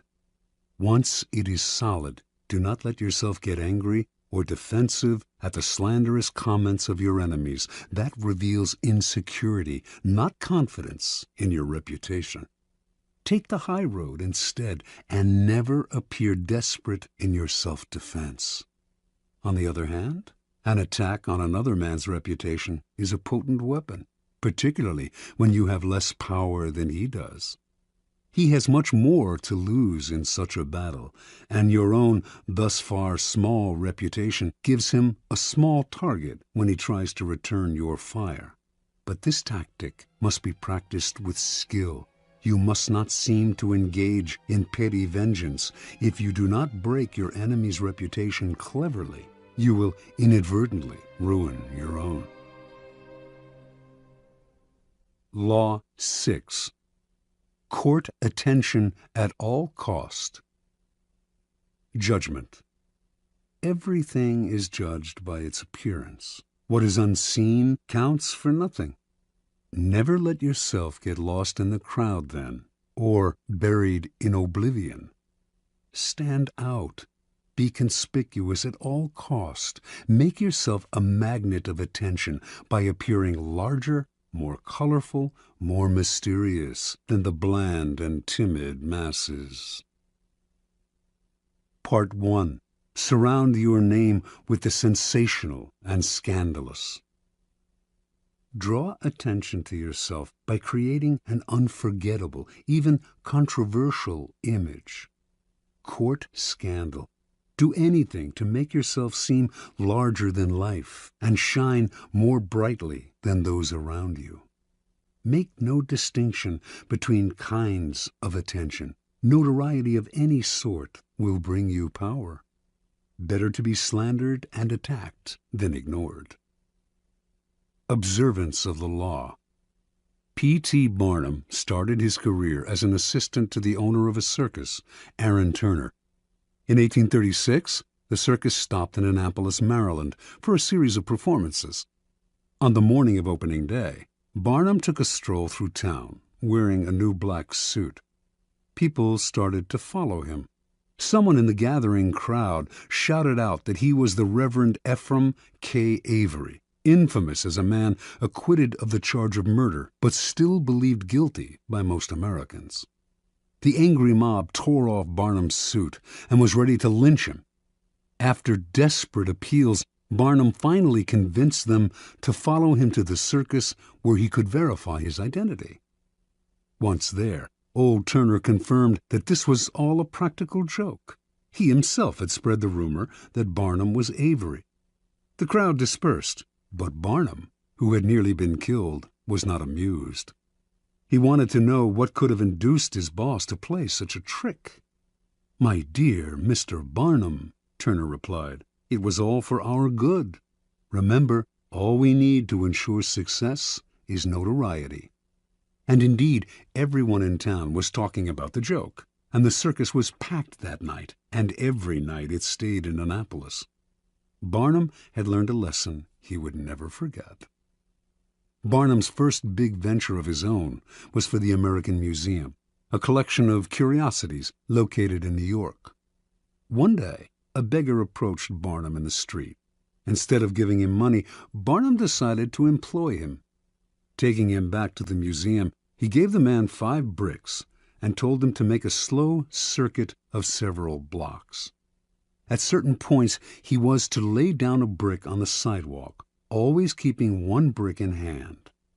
On the return journey, he was to replace each brick on the street with the one he held. Meanwhile, he was to remain serious of countenance and to answer no questions.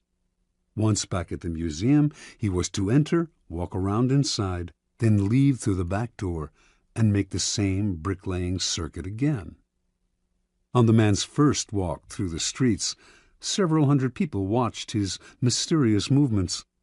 By his fourth circuit, onlookers swarmed around him, debating what he was doing.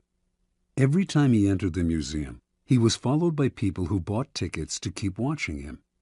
Many of them were distracted by the museum's collections and stayed inside. By the end of the first day, the brick man had drawn over 1,000 people into the museum. A few days later, the police ordered him to cease and desist from his walks. The crowds were blocking traffic. The bricklaying stopped, but thousands of New Yorkers had entered the museum, and many of those had become P.T. Barnum converts. Barnum would put a band of musicians on a balcony overlooking the street, beneath a huge banner proclaiming "Free music for the millions." What generosity, New Yorkers thought, and they flocked to hear the free concerts. But Barnum took pains to hire the worst musicians he could find, and soon after the band struck up, people would hurry to buy tickets to the museum, where they would be out of earshot of the band's noise and of the booing of the crowd. Interpretation. Barnum understood the fundamental truth about attracting attention. Once people's eyes are on you, you have a special legitimacy. For Barnum, creating interest meant creating a crowd. As he later wrote, every crowd has a silver lining. At the beginning of your rise to the top, then, spend all your energy on attracting attention. Most important, the quality of the attention is irrelevant, no matter how badly his shows were reviewed or how slanderously personal were the attacks on his hoaxes. Barnum would never complain. If a newspaper critic reviled him particularly badly, in fact, he made sure to invite the man to an opening and to give him the best seat in the house. He would even write anonymous attacks on his own work, just to keep his name in the papers. From Barnum's vantage, attention, whether negative or positive, was the main ingredient of his success. The worst fate in the world for a man who yearns fame, glory, and of course power, is to be ignored. Keys to power. Burning more brightly than those around you is a skill that no one is born with. You have to learn to attract attention as surely as the lodestone attracts iron. At the start of your career, you must attach your name and reputation to a quality, an image that sets you apart from other people. This image can be something like a characteristic style of dress or a personality quirk that amuses people and gets talked about. Once the image is established, you have an appearance, a place in the sky for your star. It is a common mistake to imagine that this peculiar appearance of yours should not be controversial, that to be attacked is somehow bad. Nothing could be further from the truth. To avoid being a flash in the pan and having your notoriety eclipsed by another, you must not discriminate between different types of attention. In the end, every kind will work in your favor. Once in the limelight, you must constantly renew it by adapting and varying your method of courting attention. If you don't, the public will grow tired, will take you for granted, and will move on to a newer star. The game requires constant vigilance and creativity. Part 2. Create an air of mystery. In a world growing increasingly banal and familiar, what seems enigmatic instantly draws attention. Never make it too clear what you are doing or about to do. Do not show all your cards. An air of mystery heightens your presence. It also creates anticipation. Everyone will be watching you to see what happens next. Use mystery to beguile, seduce, even frighten. Observance of the law. Beginning in 1905, rumors started to spread throughout Paris of a young Oriental girl who danced in a private home, wrapped in veils that she gradually discarded. A local journalist who had seen her dancing reported that a woman from the Far East had come to Europe laden with perfume and jewels to introduce some of the richness of the Oriental color and life into the satiated society of European cities. Soon everyone knew the dancer's name, Mata Hari. Early that year, in the winter, small and select audiences would gather in a salon filled with Indian statues and other relics, while an orchestra played music inspired by Hindu and Javanese melodies. After keeping the audience waiting and wondering, Mata Hari would suddenly appear in a startling costume, a white cotton brassiere covered with Indian-type jewels, jeweled bands at the waist supporting a sarong that revealed as much as it concealed, bracelets up the arms. Then Mata Hari would dance, in a style no one in France had seen before, her whole body swaying as if she were in a trance. She told her excited and curious audience that her dances told stories from Indian mythology and Javanese folk tales. Soon, the cream of Paris, ambassadors from far-off lands, were competing for invitations to the salon, where it was rumored that Mata Hari was actually performing sacred dances in the nude. The public wanted to know more about her. She told journalists that she was actually Dutch in origin, but had grown up on the island of Java. She would also talk about time spent in India, how she had learned sacred Hindu dances there, and how Indian women can shoot straight, ride horseback, and are capable of doing logarithms and talk philosophy. By the summer of 1905, although few Parisians had actually seen Mata Hari dance, her name was on everyone's lips. As Mata Hari gave more interviews, the story of her origins kept changing. She had grown up in India. Her grandmother was the daughter of a Javanese princess. She had lived on the island of Sumatra, where she had spent her time horseback riding, gun in hand, and risking her life. No one knew anything certain about her, but journalists did not mind these changes in her biography.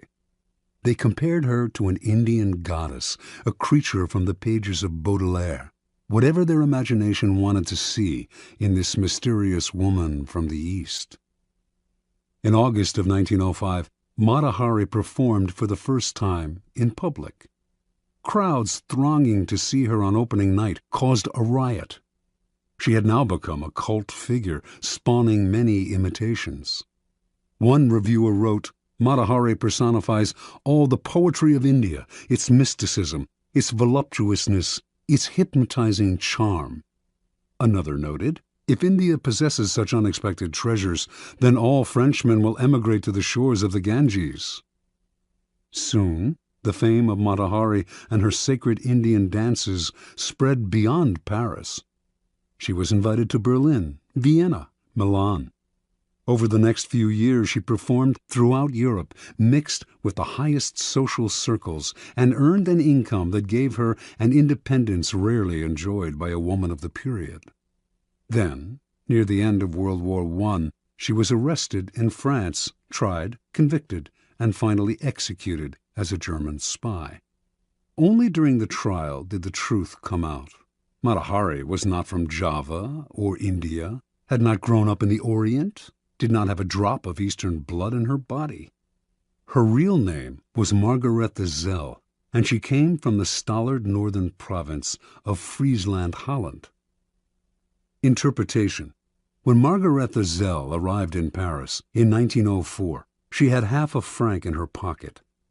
She was one of the thousands of beautiful young girls who flocked to Paris every year, taking work as artists' models, nightclub dancers, or vaudeville performers at the Folies Bergère. After a few years, they would inevitably be replaced by younger girls, and would often end up on the streets, turning to prostitution, or else returning to the town they came from, older and chastened. Zell had higher ambitions. She had no dance experience and had never performed in the theater, but as a young girl, she had traveled with her family and had witnessed local dances in Java and Sumatra. Zell clearly understood that what was important in her act was not the dance itself, or even her face or figure, but her ability to create an air of mystery about herself. The mystery she created lay not just in her dancing, or her costumes, or the stories she would tell, or her endless lies about her origins.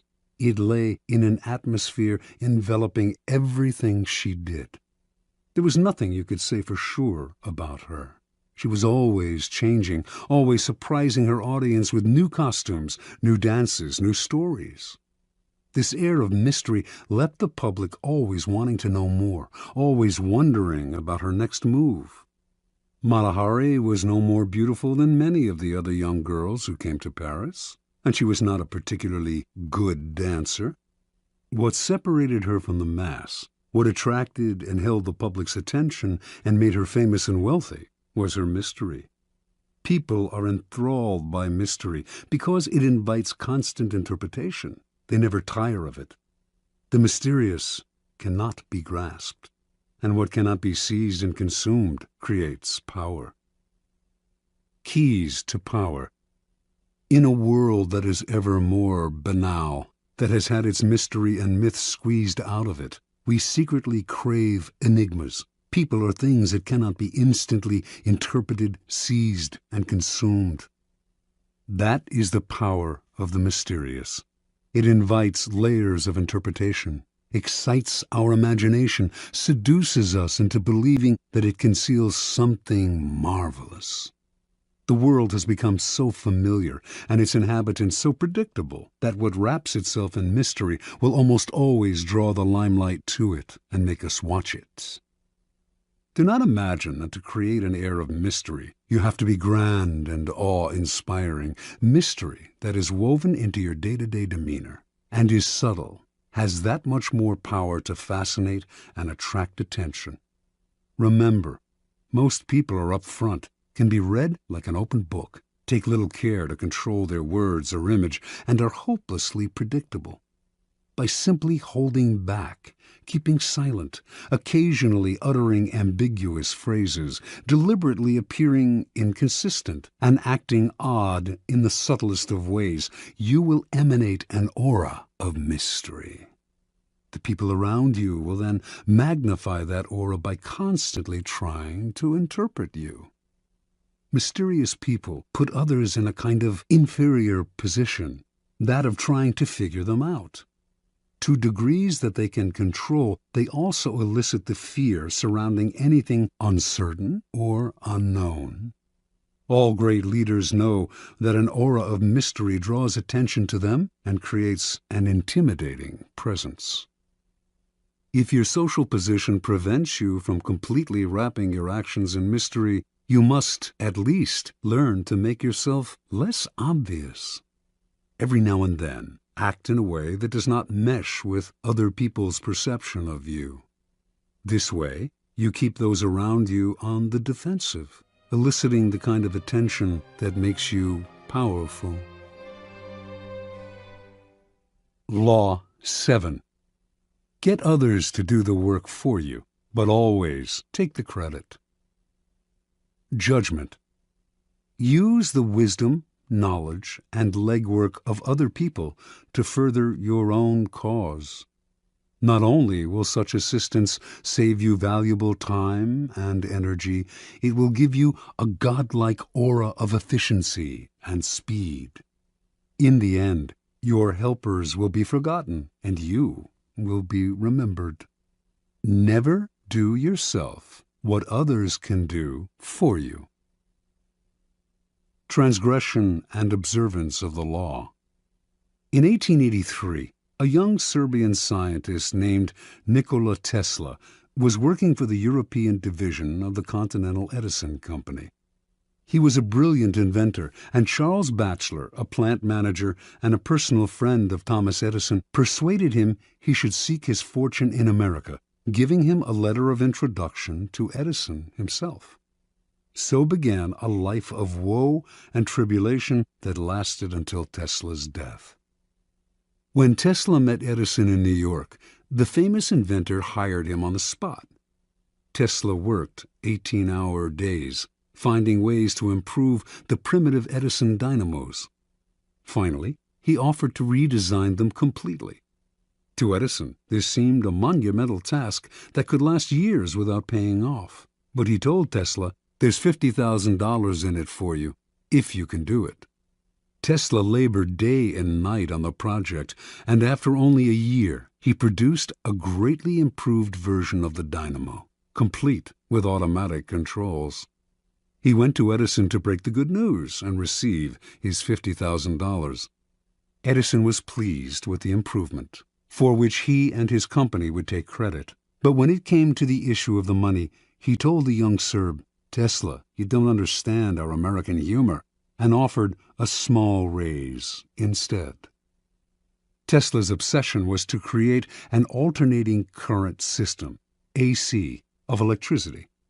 Edison believed in the direct current system, DC, and not only refused to support Tesla's research, but later did all he could to sabotage him. Tesla turned to the great Pittsburgh magnate George Westinghouse, who had started his own electricity company. Westinghouse completely funded Tesla's research and offered him a generous royalty agreement on future profits. The AC system Tesla developed is still the standard today, but after patents were filed in his name, other scientists came forward to take credit for the invention, claiming that they had laid the groundwork for him. His name was lost in the shuffle, and the public came to associate the invention with Westinghouse himself. A year later, Westinghouse was caught in a takeover bid from J. Pierpont Morgan, who made him rescind the generous royalty contract he had signed with Tesla. Westinghouse explained to the scientist that his company would not survive if it had to pay him his full royalties. He persuaded Tesla to accept a buyout of his patents for $216,000. A large sum, no doubt, but far less than the $12 million they were worth at the time. The financiers had divested Tesla of the riches, the patents, and essentially the credit for the greatest invention of his career. The name of Guglielmo Marconi is forever linked with the invention of radio. But few know that in producing his invention, he broadcast a signal across the English Channel in 1899. Marconi made use of a patent Tesla had filed in 1897, and that his work depended on Tesla's research. Once again, Tesla received no money and no credit. Tesla invented an induction motor as well as the AC power system, and he is the real father of radio. Yet none of these discoveries bear his name. As an old man, he lived in poverty. In 1917, during his later impoverished years, Tesla was told he was to receive the Edison Medal of the American Institute of Electrical Engineers. He turned the medal down. "You propose," he said, "to honor me with a medal which I could pin upon my coat and strut for a vain hour before the members of your institute. You would decorate my body and continue to let starve for failure to supply recognition my mind and its creative products, which have supplied the foundation upon which the major portion of your institute exists." Interpretation. Many harbor the illusion that science, dealing with facts as it does, is beyond the petty rivalries that trouble the rest of the world. Nikola Tesla was one of those. He believed science had nothing to do with politics and claimed not to care for fame and riches. As he grew older, though, this ruined his scientific work. Not associated with any particular discovery, he could attract no investors to his many ideas. While he pondered great inventions for the future, others stole the patents he had already developed and got the glory for themselves. He wanted to do everything on his own, but merely exhausted and impoverished himself in the process. Edison was Tesla's polar opposite. He wasn't actually much of a scientific thinker or inventor. He once said that he had no need to be a mathematician because he could always hire one. That was Edison's main method. He was really a businessman and publicist, spotting the trends and the opportunities that were out there, then hiring the best in the field to do the work for him. If he had to, he would steal from his competitors. Yet his name is much better known than Tesla's. and is associated with more inventions. The lesson is twofold. First, the credit for an invention or creation is as important, if not more important, than the invention itself. You must secure the credit for yourself and keep others from stealing it away or from piggybacking on your hard work. To accomplish this, you must always be vigilant and ruthless, keeping your creation quiet until you can be sure there are no vultures circling overhead. Second, learn to take advantage of other people's work to further your own cause. Time is precious and life is short. If you try to do it all on your own, you run yourself ragged, waste energy, and burn yourself out. It is far better to conserve your forces, pounce on the work others have done, and find a way to make it your own. Keys to power. This is the essence of the law. Learn to get others to do the work for you, while you take the credit and you appear to be of godlike strength and power. If you think it important to do all the work yourself, you will never get far, and you will suffer the fate of the Teslas of the world. Find people with the skills and creativity you lack. Either hire them while putting your own name on top of theirs, or find a way to take their work and make it your own. Their creativity thus becomes yours, and you seem a genius to the world. Law 8. Make other people come to you. Use bait if necessary. Judgment. When you force the other person to act, you are the one in control. It is always better to make your opponent come to you, abandoning his own plans in the process. Lure him with fabulous gains, then attack. You hold the cards. Observance of the law. At the Congress of Vienna in 1814, the major powers of Europe gathered to carve up the remains of Napoleon's fallen empire. The city was full of gaiety, and the balls were the most splendid in memory. Hovering over the proceedings, however, was the shadow of Napoleon himself. Instead of being executed or exiled far away, he had been sent to the island of Elba, not far from the coast of Italy. Even imprisoned on an island, a man as bold and creative as Napoleon Bonaparte made everyone nervous. The Austrians plotted to kill him on Elba, but decided it was too risky. Alexander I, Russia's temperamental czar, heightened the anxiety by throwing a fit during the Congress when a part of Poland was denied him. "Beware, I shall loose the monster," he threatened. Everyone knew he meant Napoleon.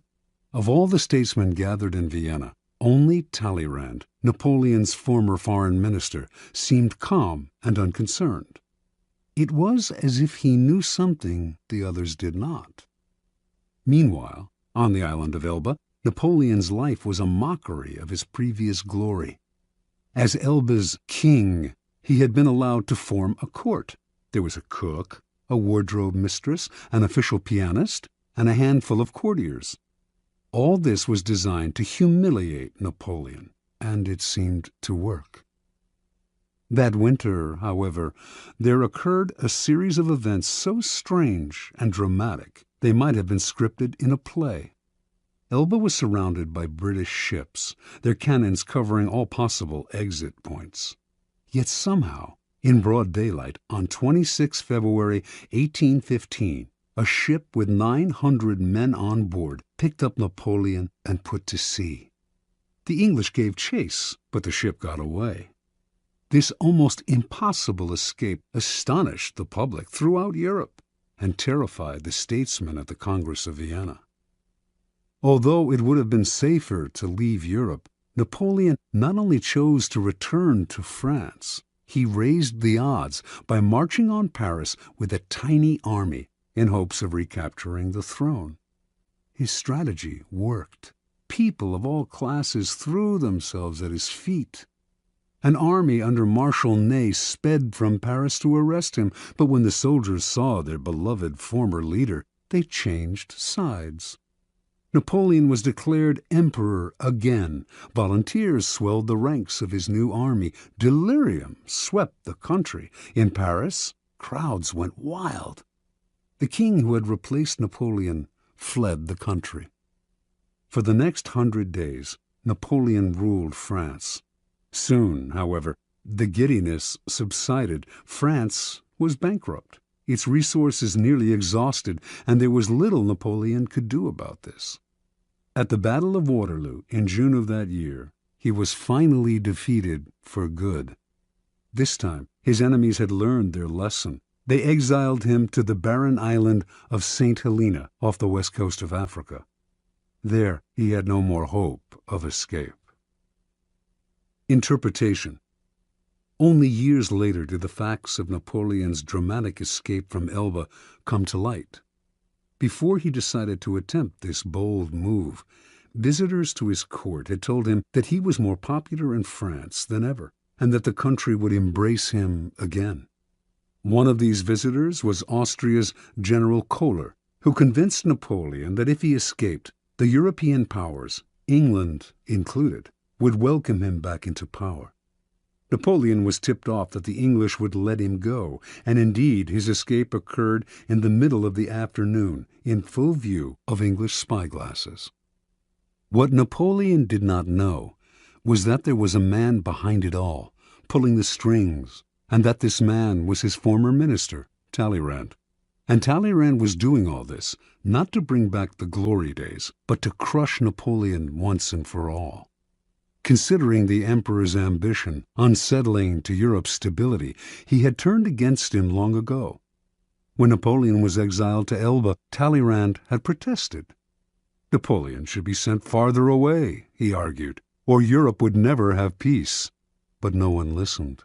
Instead of pushing his opinion, Talleyrand bided his time. Working quietly, he eventually won over Castlereagh and Metternich, the foreign ministers of England and Austria. Together, these men baited Napoleon into escaping. Even Kohler's visit, to whisper the promise of glory in the exile's ear, was part of the plan. Like a master card player, Talleyrand figured everything out in advance. He knew Napoleon would fall into the trap he had set. He also foresaw that Napoleon would lead the country into a war which, given France's weakened condition, could only last a few months. One diplomat in Vienna, who understood that Talleyrand was behind it all, said, "He has set the house ablaze in order to save it from the plague." Keys to power. How many times has this scenario played itself out in history? An aggressive leader initiates a series of bold moves that begin by bringing him much power. Slowly, however, his power reaches a peak, and soon everything turns against him. His numerous enemies band together, trying to maintain his power. He exhausts himself going in this direction and that, and inevitably he collapses. The reason for this pattern is that the aggressive person is rarely in full control. He cannot see more than a couple of moves ahead, cannot see the consequences of this bold move or that one, because he is constantly being forced to react to the moves of his ever-growing host of enemies and to the unforeseen consequences of his own rash actions. His aggressive energy is turned against him. In the realm of power, you must ask yourself, what is the point of chasing here and there, trying to solve problems and defeat my enemies if I never feel in control? Why am I always having to react to events instead of directing them? The answer is simple. Your idea of power is wrong. You have mistaken aggressive action for effective action. And most often, the most effective action is to stay back, keep calm, and let others be frustrated by the traps you lay for them, playing for long-term power rather than quick victory. Remember, the essence of power is the ability to keep the initiative, to get others to react to your moves, to keep your opponent and those around you on the defensive. When you make other people come to you, you suddenly become the one controlling the situation, and the one who has control has power. Two things must happen to place you in this position. You yourself must learn to master your emotions and never to be influenced by anger. Meanwhile, however, you must play on people's natural tendency to react angrily when pushed and baited. In the long run, the ability to make others come to you is a weapon far more powerful than any tool of aggression. Manipulation is a dangerous game. Once someone suspects he is being manipulated, it becomes harder and harder to control him. But when you make your opponent come to you, you create the illusion that he is controlling the situation. He does not feel the strings that pull him, just as Napoleon imagined that he himself was the master of his daring escape and return to power.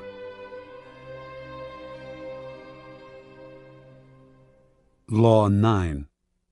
Win through your actions, never through argument. Judgment. Any momentary triumph you think you have gained through argument is really a Pyrrhic victory. The resentment and ill will you stir up is stronger and lasts longer than any momentary change of opinion. It is much more powerful to get others to agree with you through your actions without saying a word. Demonstrate, do not explicate. Observance of the law. In 1502, in Florence, Italy, an enormous block of marble stood in the works department of the Church of Santa Maria del Fiore. It had once been a magnificent piece of raw stone, but an unskilled sculptor had mistakenly bored a hole through it where there should have been a figure's legs, generally mutilating it.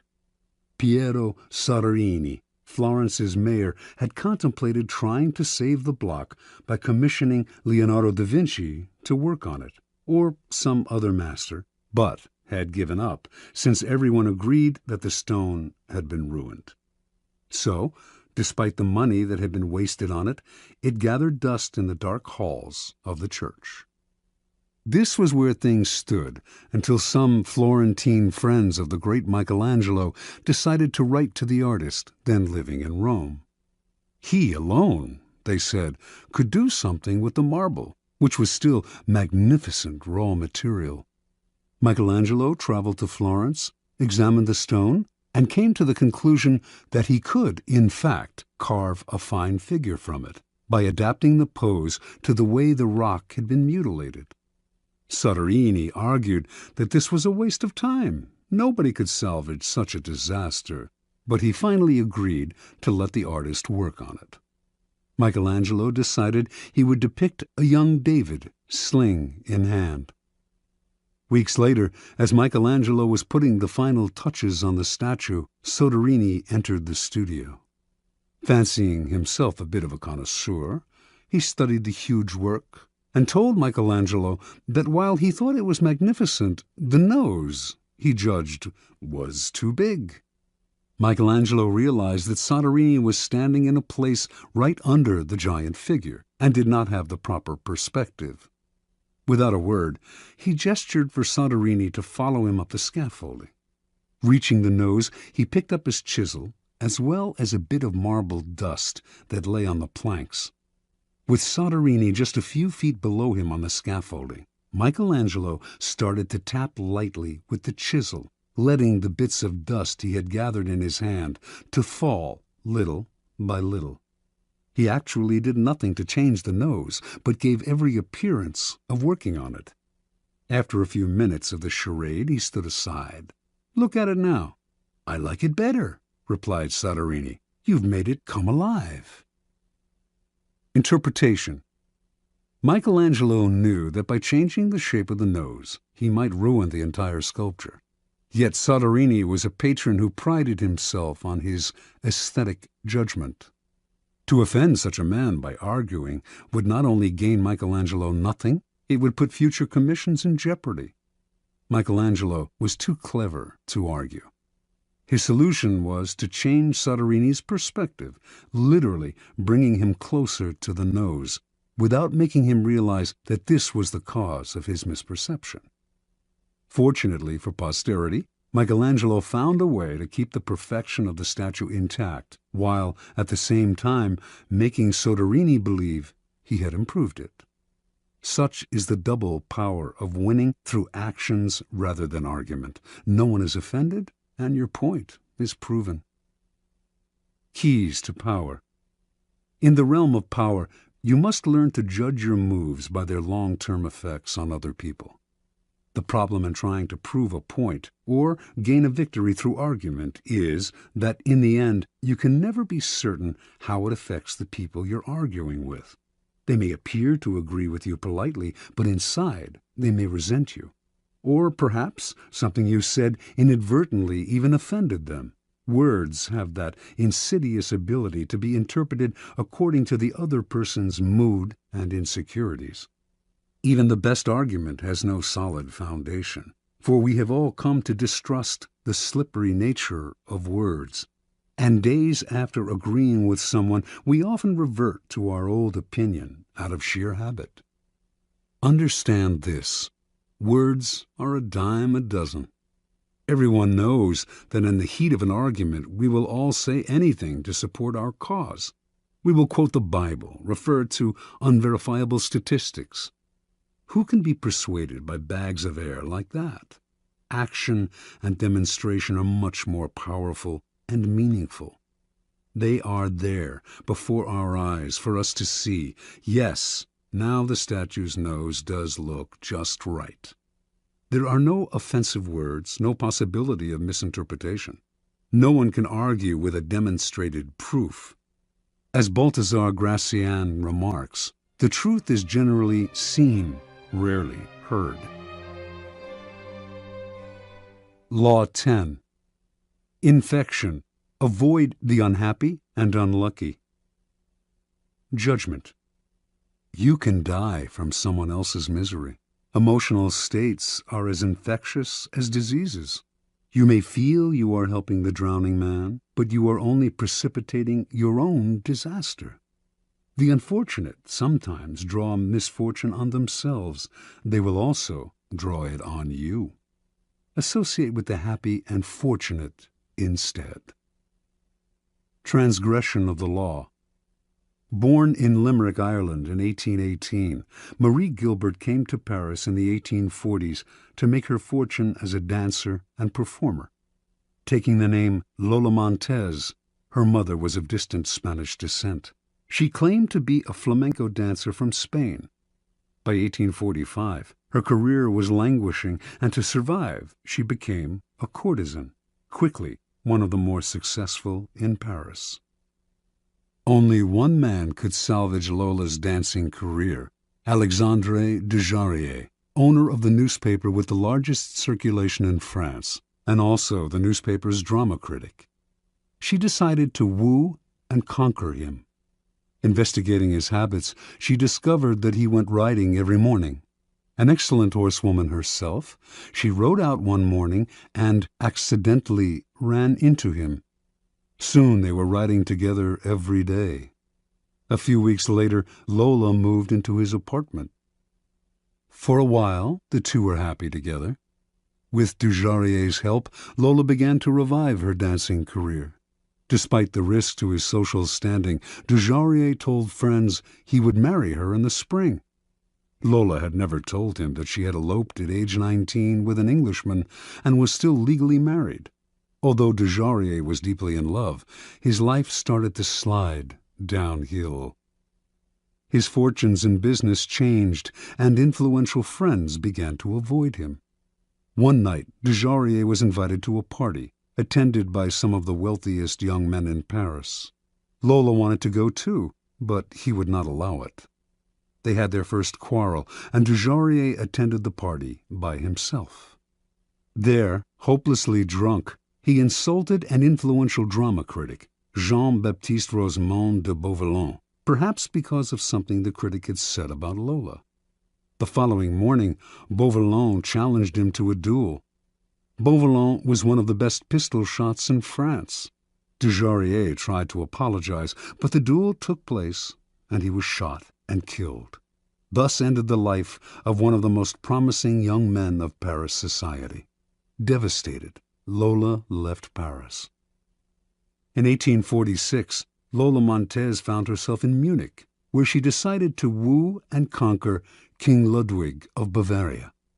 The best way to Ludwig, she discovered, was through his aide-de-camp, Count Otto von Rechberg, a man with a fondness for pretty girls. One day, when the Count was breakfasting at an outdoor cafe, Lola rode by on her horse, was accidentally thrown from the saddle, and landed at Rechberg's feet. The Count rushed to help her and was enchanted. He promised to introduce her to Ludwig. Rechberg arranged an audience with the king for Lola, but when she arrived in the anteroom, she could hear the king saying he was too busy to meet a favor-seeking stranger. Lola pushed aside the sentries and entered his room anyway. In the process, the front of her dress somehow got torn, perhaps by her, perhaps by one of the sentries, and to the astonishment of all, most especially the king, her bare breasts were brazenly exposed. Lola was granted her audience with Ludwig. 55 hours later, she made her debut on the Bavarian stage. The reviews were terrible, but that did not stop Ludwig from arranging more performances. Ludwig was, in his own words, bewitched by Lola. He started to appear in public with her on his arm, and then he bought and furnished an apartment for her on one of Munich's most fashionable boulevards. Although he had been known as a miser and was not given to flights of fancy, he started to shower Lola with gifts and to write poetry for her. Now his favored mistress, she catapulted to fame and fortune overnight. Lola began to lose her sense of proportion. One day, when she was out riding, an elderly man rode ahead of her, a bit too slowly for her liking. Unable to pass him, she began to slash him with her riding crop. On another occasion, she took her dog, unleashed, out for a stroll. The dog attacked a passer-by, but instead of helping the man get the dog away, she whipped him with the leash. Incidents like this infuriated the stolid citizens of Bavaria, but Ludwig stood by Lola and even had her naturalized as a Bavarian citizen. The king's entourage tried to wake him to the dangers of the affair, but those who criticized Lola were summarily fired. While Bavarians who had loved their king now outwardly disrespected him, Lola was made a countess, had a new palace built for herself, and began to dabble in politics, advising Ludwig on policy. She was the most powerful force in the kingdom. Her influence in the king's cabinet continued to grow, and she treated the other ministers with disdain. As a result, riots broke out throughout the realm. A once peaceful land was virtually in the grip of civil war, and students everywhere were chanting, "Raus mit Lola!" By February of 1848, Ludwig was finally unable to withstand the pressure. With great sadness, he ordered Lola to leave Bavaria immediately. She left, but not until she was paid off. For the next 5 weeks, the Bavarians' wrath was turned against their formerly beloved king. In March of that year, he was forced to abdicate. Lola Montez moved to England. More than anything, she needed respectability, and despite being married, she still had not arranged a divorce from the Englishman she had wed years before. She set her sights on George Trafford Heald, a promising young army officer who was the son of an influential barrister. Although he was 10 years younger than Lola and could have chosen a wife among the prettiest and wealthiest young girls of English society, Heald fell under her spell. They were married in 1849. Soon, arrested on the charge of bigamy, she skipped bail, and she and Heald made their way to Spain. They quarreled horribly, and on one occasion Lola slashed him with a knife. Finally, she drove him away. Returning to England, he found he had lost his position in the army. Ostracized from English society, he moved to Portugal, where he lived in poverty. After a few months, his short life ended in a boating accident. A few years later, the man who published Lola Montez's autobiography went bankrupt. In 1853, Lola moved to California, where she met and married a man named Pat Hull. Their relationship was as stormy as all the others, and she left Hull for another man. He took to drink and fell into a deep depression that lasted until he died 4 years later, still a relatively young man. At the age of 41, Lola gave away her clothes and finery and turned to God.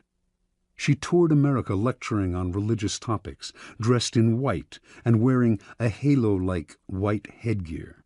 She died 2 years later, in 1861. Interpretation. Lola Montez attracted men with her wiles, but her power over them went beyond the sexual. It was through the force of her character that she kept her lovers enthralled. Men were sucked into the maelstrom she churned up around her. They felt confused, upset, but the strength of the emotions she stirred also made them feel more alive. As is often the case with infection, the problems would only arise over time. Lola's inherent instability would begin to get under her lover's skin. They would find themselves drawn into her problems, but their emotional attachment to her would make them want to help her. This was the crucial point of the disease, for Lola Montez could not be helped. Her problems were too deep. Once the lover identified with them, he was lost. He would find himself embroiled in quarrels. The infection would spread to his family and friends, or, in the case of Ludwig, to an entire nation. You could spend a lifetime studying the pathology of infecting characters, but don't waste your time. Just learn the lesson. When you suspect you are in the presence of an infector, don't argue, don't try to help, don't pass the person on to your friends, or you will become enmeshed. Flee the infector's presence or suffer the consequences. Keys to power. Those misfortunates among us who have been brought down by circumstances beyond their control deserve all the help and sympathy we can give them. But there are others who are not born to misfortune or unhappiness, but who draw it upon themselves by their destructive actions and unsettling effect on others. It would be a great thing if we could raise them up, change their patterns, but more often than not, it is their patterns that end up getting inside and changing us. The incurably unhappy and unstable have a particularly strong infecting power because their characters and emotions are so intense. They often present themselves as victims, making it difficult, at first, to see their miseries as self-inflicted. Before you realize the real nature of their problems, you have been infected by them. Understand this. In the game of power, the people you associate with are critical. The risk of associating with infectors is that you will waste valuable time and energy trying to free yourself. Through a kind of guilt by association, you will also suffer in the eyes of others. Never underestimate the dangers of infection. Law 11. Learn to keep people dependent on you. Judgment. To maintain your independence, you must always be needed and wanted. The more you are relied on, the more freedom you have. Make people depend on you for their happiness and prosperity, and you have nothing to fear. Never teach them enough so that they can do without you. Observance of the law. When Otto von Bismarck became a deputy in the Prussian Parliament in 1847, he was 32 years old and without an ally or friend. Looking around him, he decided that the side to ally himself with was not the Parliament's liberals or conservatives, not any particular minister, and certainly not the people. It was with the king, Frederick William IV.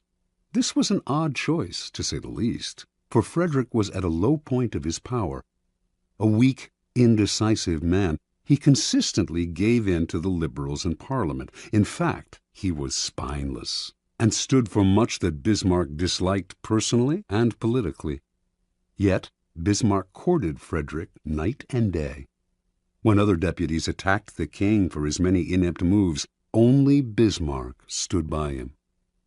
Finally, It all paid off. In 1851, Bismarck was made a minister in the king's cabinet. Now he went to work.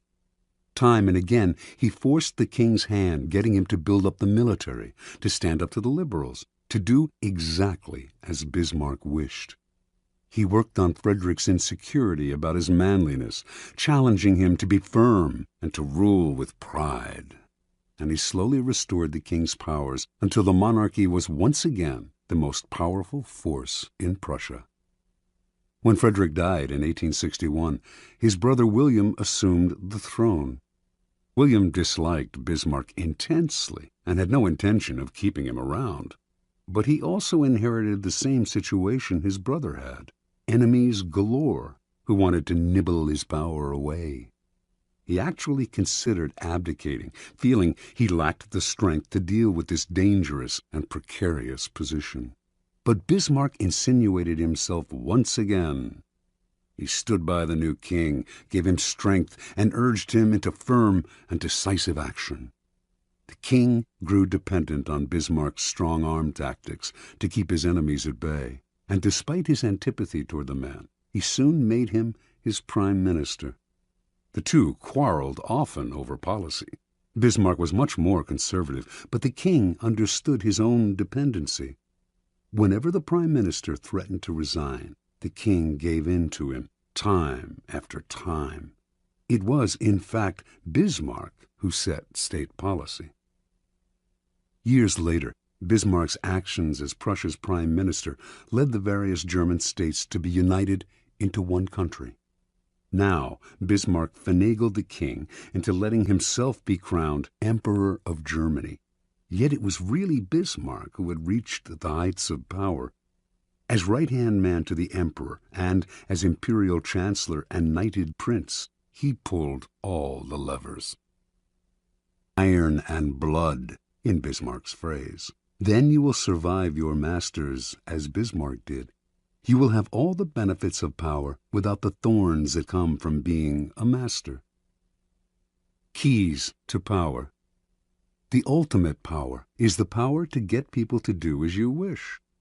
When you can do this without having to force people or hurt them, when they willingly grant you what you desire, then your power is untouchable. The best way to achieve this position is to create a relationship of dependence. The master requires your services. He is weak or unable to function without you. You have enmeshed yourself in his work so deeply that doing away with you would bring him great difficulty, or at least would mean valuable time lost in training another to replace you. Once such a relationship is established, you have the upper hand, the leverage to make the master do as you wish. It is the classic case of the man behind the throne, the servant of the king who actually controls the king. Do not be one of the many who mistakenly believe that the ultimate form of power is independence. Power involves a relationship between people. You will always need others as allies, pawns, or even as weak masters who serve as your front. The completely independent man would live in a cabin in the woods. He would have the freedom to come and go as he pleased, but he would have no power. The best you can hope for is that others will grow so dependent on you that you enjoy a kind of reverse independence. Their need for you frees you. One last warning. Do not imagine that your master's dependence on you will make him love you. In fact, he may resent and fear you. But as Machiavelli said, it is better to be feared than loved. Fear you can control. Love? Never. Depending on an emotion as subtle and changeable as love or friendship will only make you insecure. Better to have others depend on you out of fear of the consequences of losing you than out of love of your company.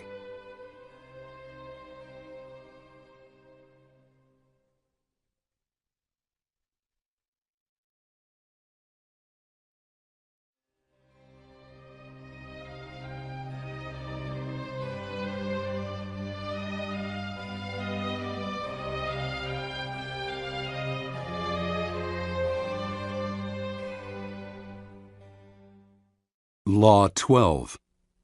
Use selective honesty and generosity to disarm your victim. Judgment.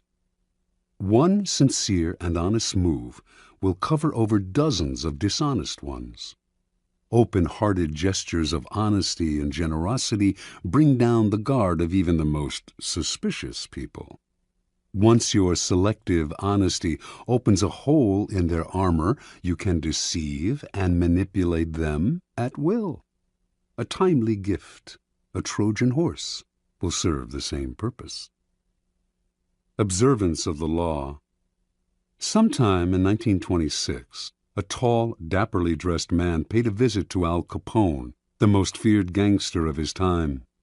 Speaking with an elegant continental accent, the man introduced himself as Count Victor Lustig. He promised that if Capone gave him $50,000, he could double it. Capone had more than enough funds to cover the investment, but he wasn't in the habit of entrusting large sums to total strangers. He looked the Count over. Something about the man was different, his classy style, his manner, and so Capone decided to play along. He counted out the bills personally and handed them to Lustig. "Okay, Count," said Capone. "Double it in 60 days like you said." Lustig left with the money, put it in a safe deposit box in Chicago, then headed to New York, where he had several other money-making schemes in progress. The $50,000 remained in the bank box untouched. Lustig made no effort to double it. 2 months later, he returned to Chicago, took the money from the box, and paid Capone another visit. He looked at the gangster's stony-faced bodyguards, smiled apologetically, and said, "Please accept my profound regrets, Mr. Capone. I'm sorry to report that the plan failed. I failed." Capone slowly stood up. He glowered at Lustig, debating which part of the river to throw him in, but the Count reached into his coat pocket, withdrew the $50,000, and placed it on the desk. "Here, sir, is your money, to the penny. Again, my sincere apologies. This is most embarrassing. Things didn't work out the way I thought they would. I would have loved to have doubled your money for you and for myself. Lord knows I need it, but the plan just didn't materialize." Capone sagged back into his chair, confused. "I know you're a con man, Count," said Capone. "I knew it the moment you walked in here. I expected either $100,000 or nothing. But this, getting my money back, well... Again, my apologies, Mr. Capone," said Lustig, as he picked up his hat and began to leave. "My God, you're honest," yelled Capone. "If you're on the spot, here's 5 to help you along." He counted out 5 $1,000 bills out of the $50,000. The Count seemed stunned, bowed deeply, mumbled his thanks, and left, taking the money. The $5,000 was what Lustig had been after all along. Interpretation. Count Victor Lustig, a man who spoke several languages and prided himself on his refinement and culture, was one of the great con artists of modern times. He was known for his audacity, his fearlessness, and, most important, his knowledge of human psychology. He could size up a man in minutes, discovering his weaknesses, and he had radar for suckers. Lustig knew that most men build up defenses against crooks and other troublemakers. The con artist's job is to bring those defenses down. One sure way to do this is through an act of apparent sincerity and honesty. Who will distrust a person literally caught in the act of being honest? Lustig used selective honesty many times, but with Capone he went a step further. No normal con man would have dared such a con. He would have chosen his suckers for their meekness, for that look about them that says they will take their medicine without complaint. Con Capone, and you would spend the rest of your life, whatever remained of it, afraid. But Lustig understood that a man like Capone spends his life mistrusting others. No one around him is honest or generous, and being so much in the company of wolves is exhausting, even depressing. A man like Capone yearns to be the recipient of an honest or generous gesture, to feel that not everyone has an angle or is out to rob him. Lustig's act of selective honesty disarmed Capone because it was so unexpected. A con artist loves conflicting emotions like these, since the person caught up in them is so easily distracted and deceived. Do not shy away from practicing this law on the Capones of the world. With a well-timed gesture of honesty or generosity, you will have the most brutal and cynical beast in the kingdom eating out of your hand. Keys to power. The essence of deception is distraction. Distracting the people you want to deceive gives you the time and space to do something they won't notice. An act of kindness, generosity, or honesty is the most powerful form of distraction because it disarms other people's suspicions. It turns them into children, eagerly lapping up any kind of affectionate gesture. In ancient China, this was called giving before you take. The giving makes it hard for the other person to notice the taking. It is a device with infinite practical uses. Brazenly taking something from someone is dangerous, even for the powerful. The victim will plot revenge. It is also dangerous simply to ask for what you need, no matter how politely. Unless the other person sees some gain for themselves, they may come to resent your neediness. Learn to give before you take. It softens the ground, takes the bite out of a future request, or simply creates a distraction. And the giving can take many forms: an actual gift, a generous act, a kind favor, an honest admission, whatever it takes. Selective honesty is best employed on your first encounter with someone. We are all creatures of habit, and our first impressions last a long time. If someone believes you are honest at the start of your relationship, it takes a lot to convince them otherwise. This gives you room to maneuver.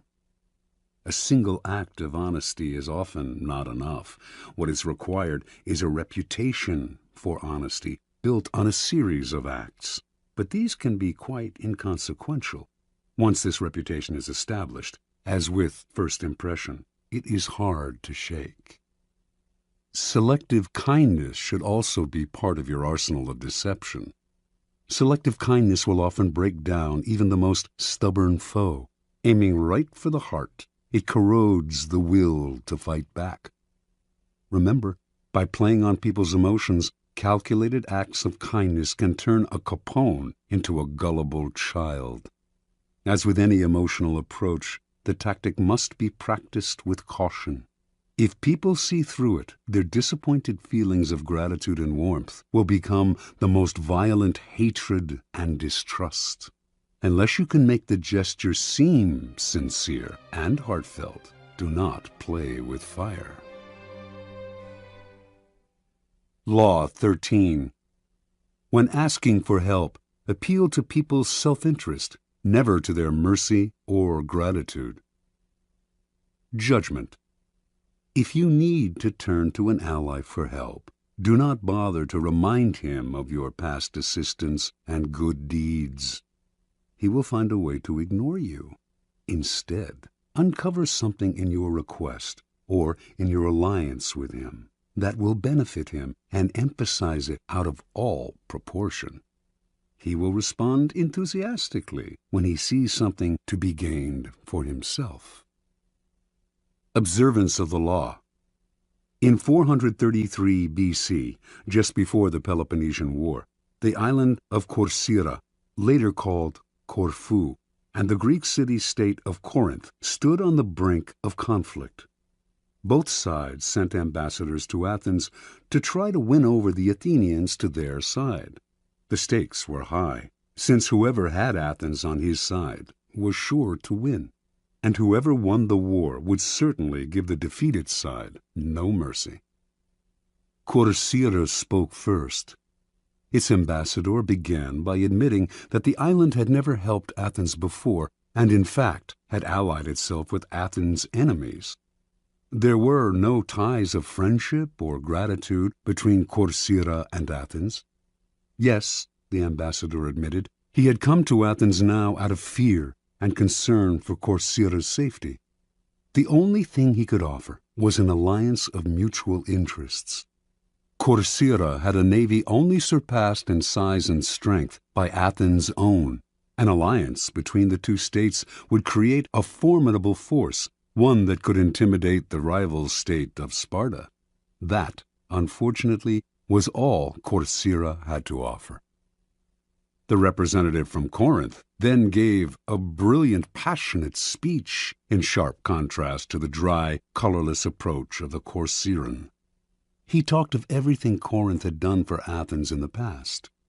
He asked how it would look to Athens' other allies if the city put an agreement with a former enemy over one with a present friend, one that had served Athens' interest loyally. Perhaps those allies would break their agreements with Athens if they saw that their loyalty was not valued. He referred to Hellenic law and the need to repay Corinth for all its good deeds. He finally went on to list the many services Corinth had performed for Athens and the importance of showing gratitude to one's friends. After the speech, the Athenians debated the issue in an assembly. On the second round, they voted overwhelmingly to ally with Corcyra and drop Corinth. Interpretation. History has remembered the Athenians nobly, but they were the preeminent realists of classical Greece. With them, all the rhetoric, all the emotional appeals in the world could not match a good pragmatic argument, especially one that added to their power. What the Corinthian ambassador did not realize was that his references to Corinth's past generosity to Athens only irritated the Athenians, subtly asking them to feel guilty and putting them under obligation. The Athenians could care less about past favors and friendly feelings. At the same time, they knew that if their other allies thought them ungrateful for abandoning Corinth, these city-states would still be unlikely to break their ties to Athens, the preeminent power in Greece. Athens ruled its empire by force and would simply compel any rebellious ally to return to the fold. When people choose between talk about the past and talk about the future, a pragmatic person will always opt for the future and forget the past. As the Corcyrans realized, it is always best to speak pragmatically to a pragmatic person. And in the end, most people are, in fact, pragmatic. They will rarely act against their own self-interest. Keys to power. In your quest for power, you will constantly find yourself in the position of asking for help from those more powerful than you. There is an art to asking for help, an art that depends on your ability to understand the person you are dealing with and to not confuse your needs with theirs. Most people never succeed at this because they are completely trapped in their own wants and desires. They start from the assumption that the people they are appealing to have a selfless interest in helping them. They talk as if their needs mattered to these people, who probably couldn't care less. Sometimes they refer to larger issues, a great cause, or grand emotions such as love and gratitude. They go for the big picture when simple, everyday realities would have much more appeal. What they do not realize is that even the most powerful person is locked inside needs of his own, and that if you make no appeal to his self-interest, he merely sees you as desperate or, at best, a waste of time. A key step in the process is to understand the other person's psychology. Is he vain? Is he concerned about his reputation or his social standing? Does he have enemies you could help him vanquish? Is he simply motivated by money and power? When the Mongols invaded China in the 12th century, they threatened to obliterate a culture that had thrived for over 2,000 years.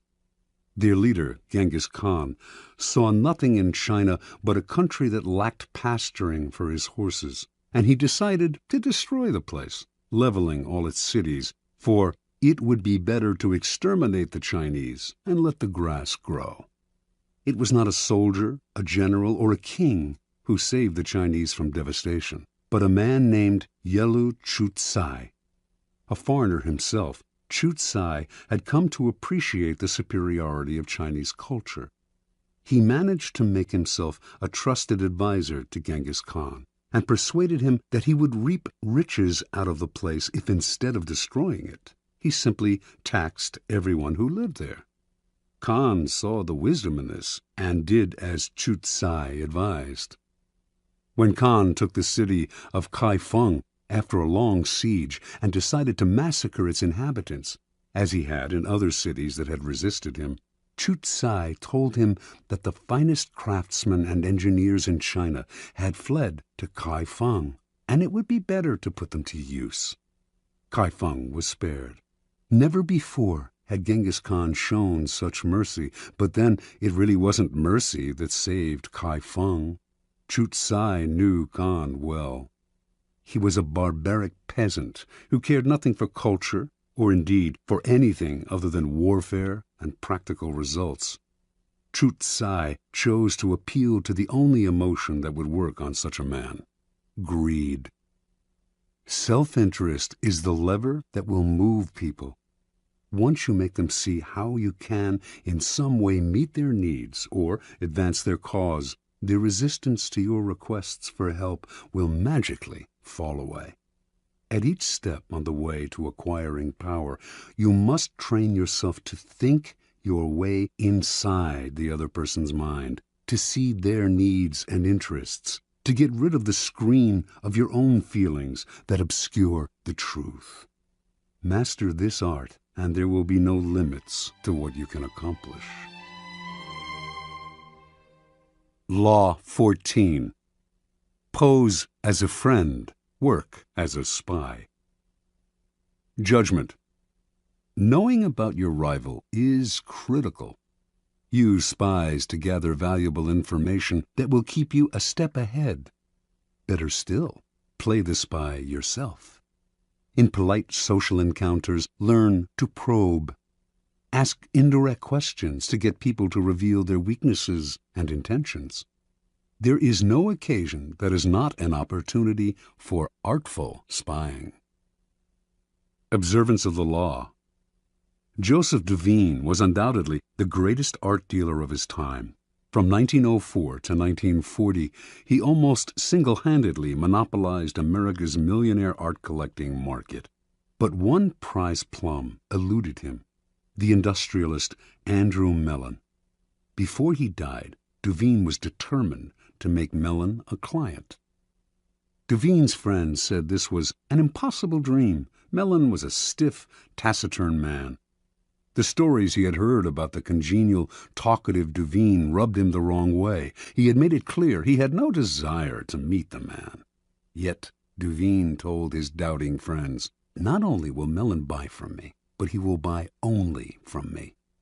For several years he tracked his prey, learning the man's habits, tastes, phobias. To do this, he secretly put several of Mellon's staff on his own payroll, worming valuable information out of them.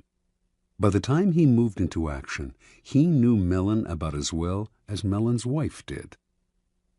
In 1921, Mellon was visiting London and staying in a palatial suite on the third floor of Claridge's Hotel. Duveen booked himself into the suite just below Mellon's on the second floor.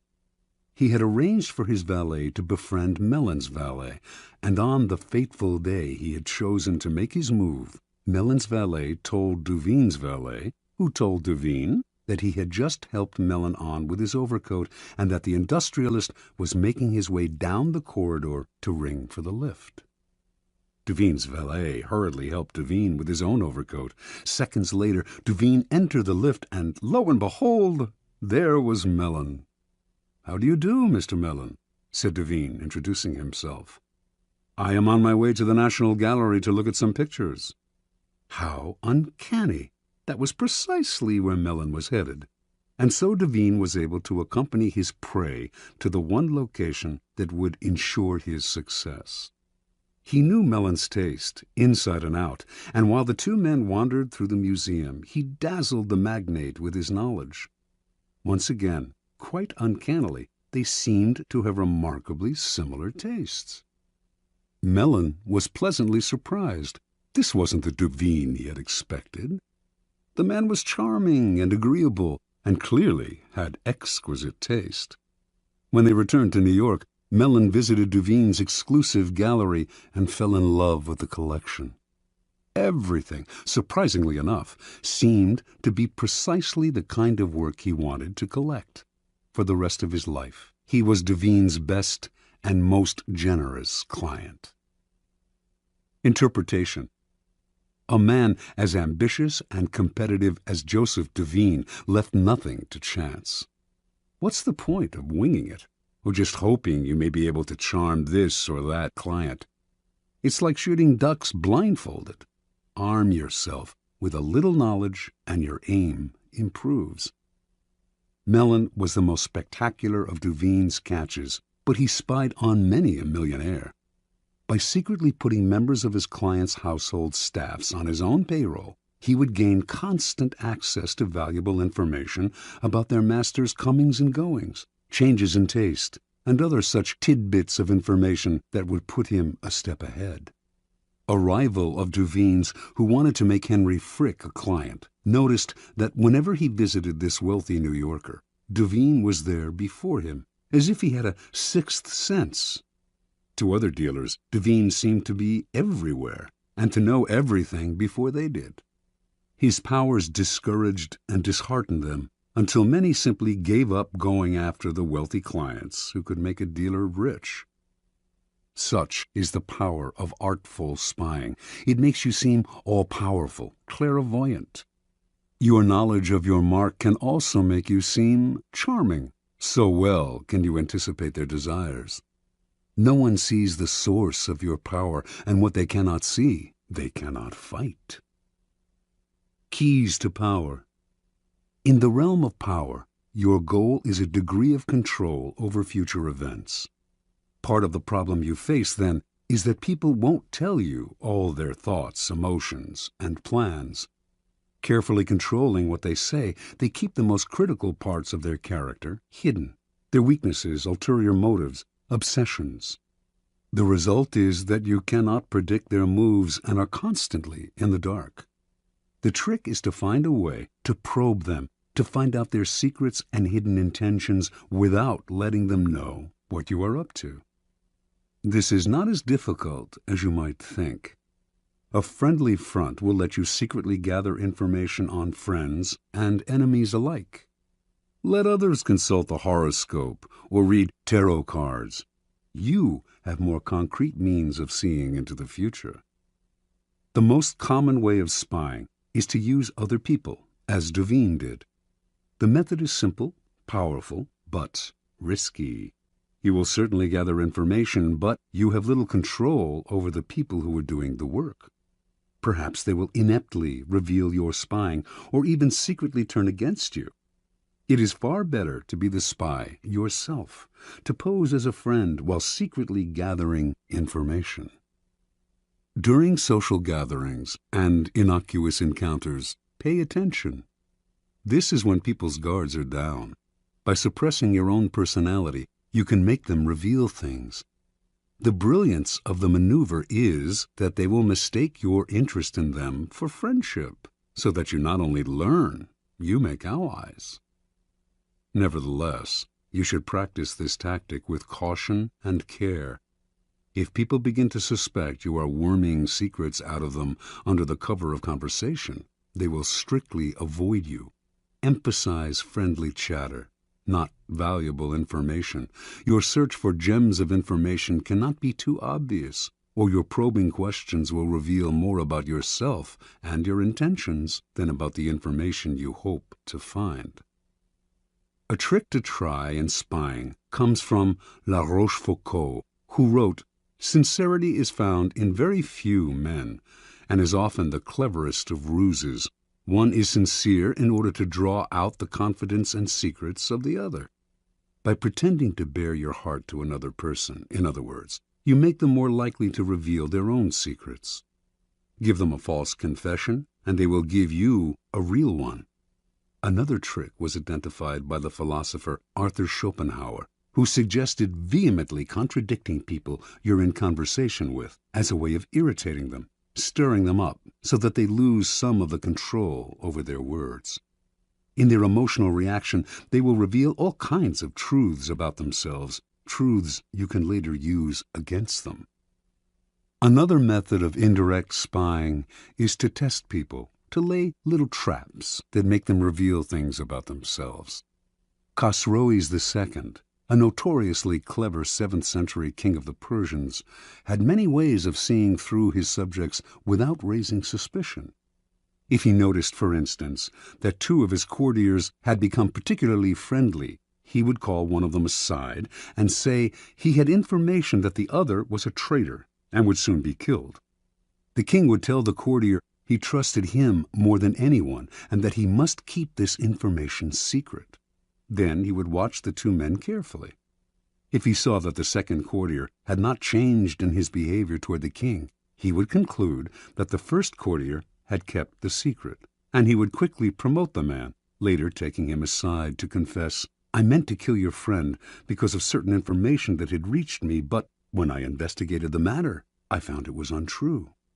If, on the other hand, the second courtier started to avoid the king, acting aloof and tense, Khosroes would know that the secret had been revealed. He would ban the second courtier from his court, letting him know that the whole business had only been a test, but that even though the man had done nothing wrong, he could no longer trust him. The first courtier, however, had revealed the secret, and him Khosroes would ban from his entire kingdom. It may seem an odd form of spying that reveals not empirical information, but a person's character. Often, however, it is the best way of solving problems before they arise. By tempting people into certain acts, you learn about their loyalty, their honesty, and so on. And this kind of knowledge is often the most valuable of all. Armed with it, you can predict their actions in the future.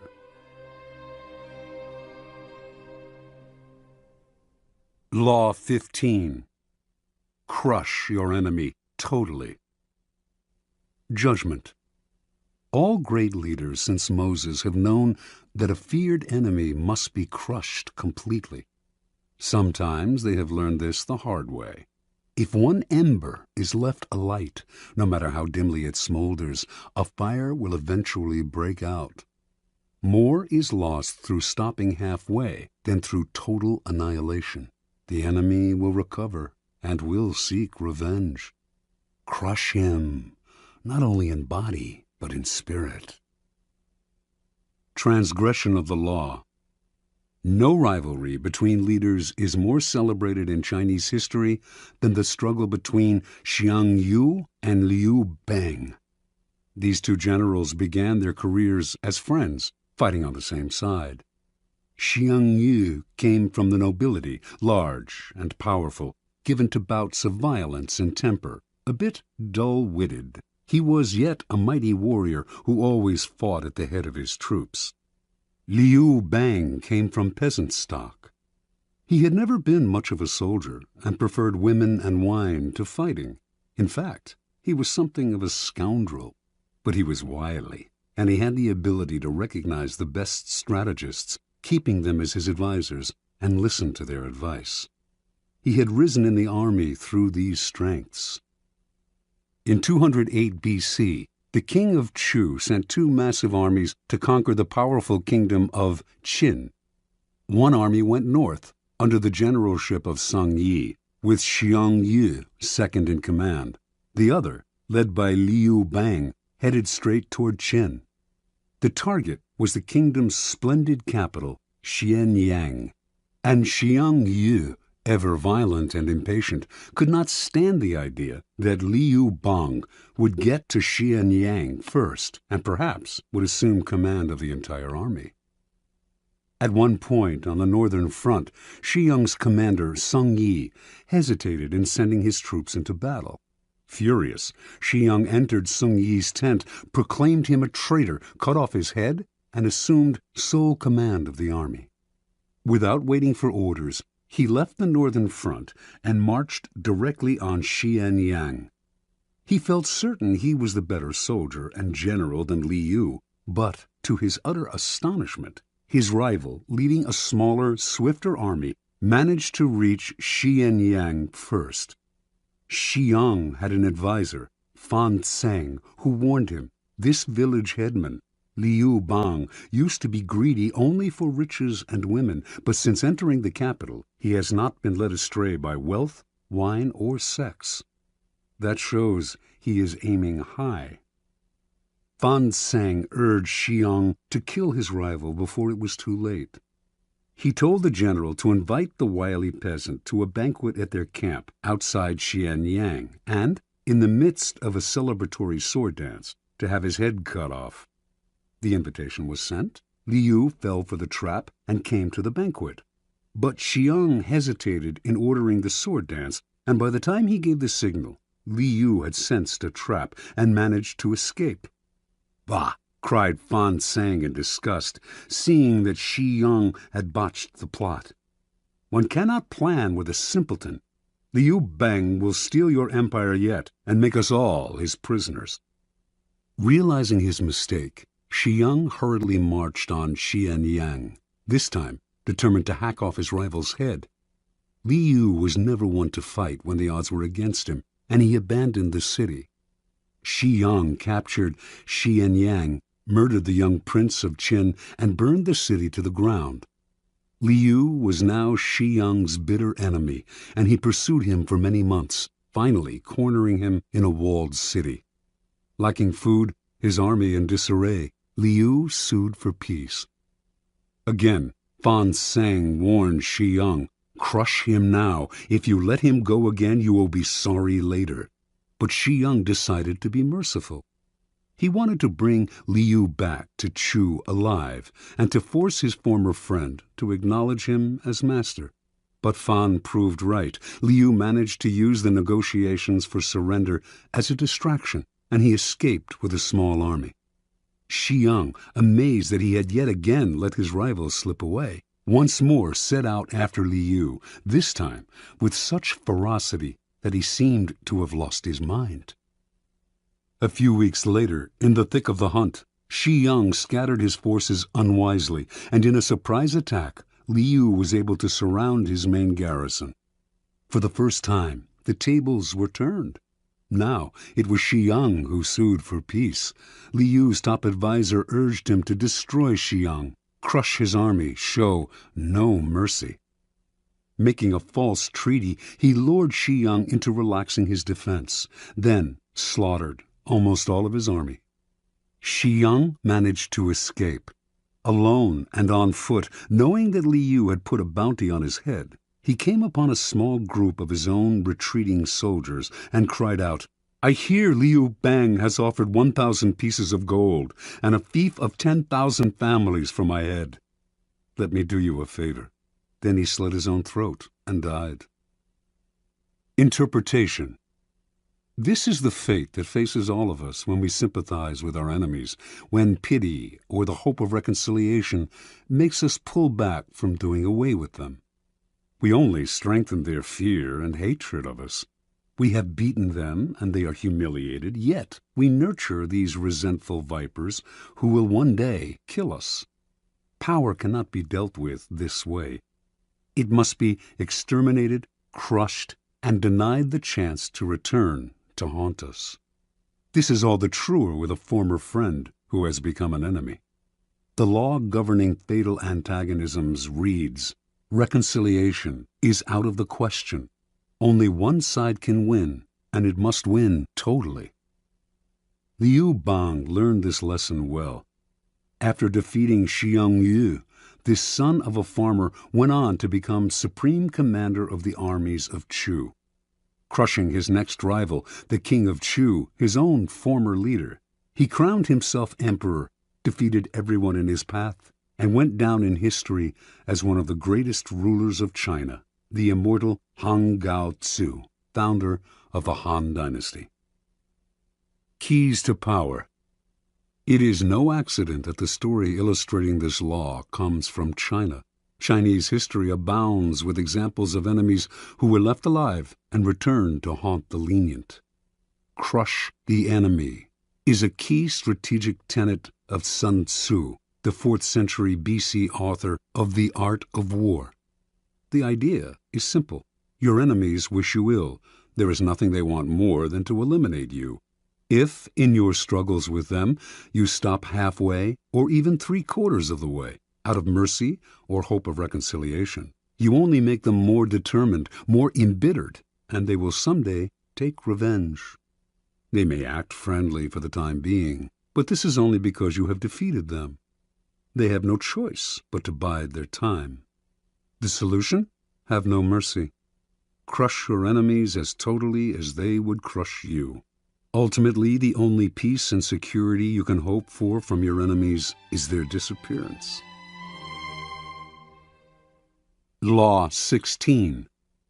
Use absence to increase respect and honor. Judgment. Too much circulation makes the price go down. The more you are seen and heard from, the more common you appear. If you are already established in a group, temporary withdrawal from it will make you more talked about, even more admired. You must learn when to leave, create value through scarcity. Observance of the law. For many centuries, the Assyrians ruled Upper Asia with an iron fist. In the 8th century BC, however, the people of Media, now northwestern Iran, revolted against them and finally broke free. Now the Medes had to establish a new government. Determined to avoid any form of despotism, they refused to give ultimate power to any one man or to establish a monarchy. Without a leader, however, the country soon fell into chaos and fractured into small kingdoms with village fighting against village. In one such village lived a man named Deioces, who began to make a name for himself for fair dealing and the ability to settle disputes. He did this so successfully, in fact, that soon any legal conflict in the area was brought to him, and his power increased. Throughout the land, the law had fallen into disrepute. The judges were corrupt, and no one entrusted their cases to the courts anymore, resorting to violence instead. When news spread of Deioces' wisdom, incorruptibility, and unshakable impartiality, Median villages far and wide turned to him to settle all manner of cases. Soon he became the sole arbiter of justice in the land. At the height of his power, Deioces suddenly decided he had had enough. He would no longer sit in the chair of judgment, would hear no more suits, settle no more disputes between brother and brother, village and village. Complaining that he was spending so much time dealing with other people's problems that he had neglected his own affairs, he retired. The country once again descended into chaos. With the sudden withdrawal of a powerful arbiter like Deioces, crime increased, and contempt for the law was never greater. The Medes held a meeting of all the villages to decide how to get out of their predicament. "We cannot continue to live in this country under these conditions," said one tribal leader. "Let us appoint one of our number to rule so that we can live under orderly government rather than losing our homes altogether in the present chaos."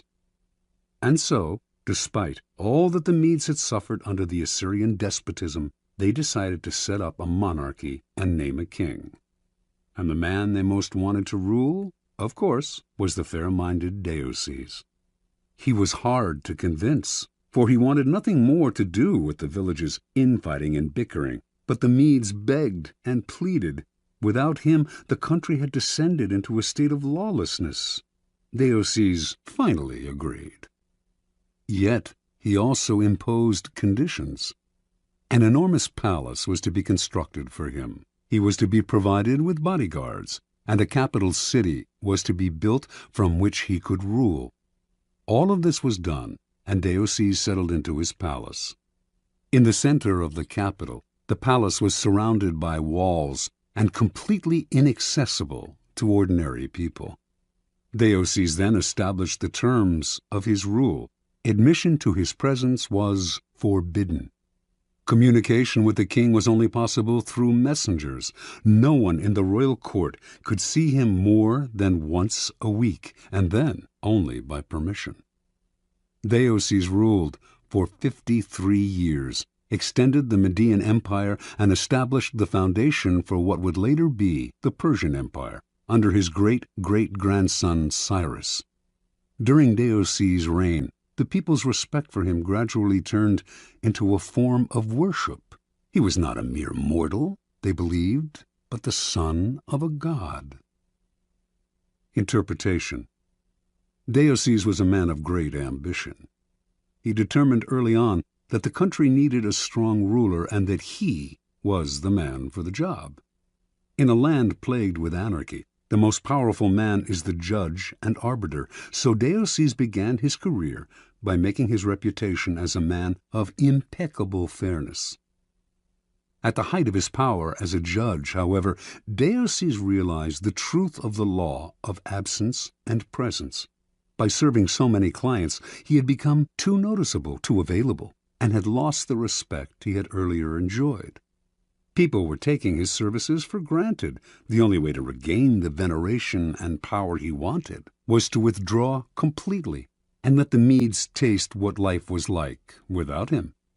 As he expected, they came begging for him to rule. Once Deioces had discovered the truth of this law, he carried it to its ultimate realization. In the palace his people had built for him, none could see him, except a few courtiers, and those only rarely. As Herodotus wrote, there was a risk that if they saw him habitually, it might lead to jealousy and resentment, and plots would follow. But if nobody saw him, the legend would grow that he was a being of a different order from mere men. Keys to power. Everything in the world depends on absence and presence. A strong presence will draw power and attention to you. You shine more brightly than those around you. But a point is inevitably reached where too much presence creates the opposite effect. The more you are seen and heard from, the more your value degrades. You become a habit. No matter how hard you try to be different, subtly, without your knowing why, people respect you less and less. At the right moment, you must learn to withdraw yourself before they unconsciously push you away. It is a game of hide and seek. Another, more everyday side of this law, but one that demonstrates its truth even further, is the law of scarcity in the science of economics. By withdrawing something from the market, you create instant value.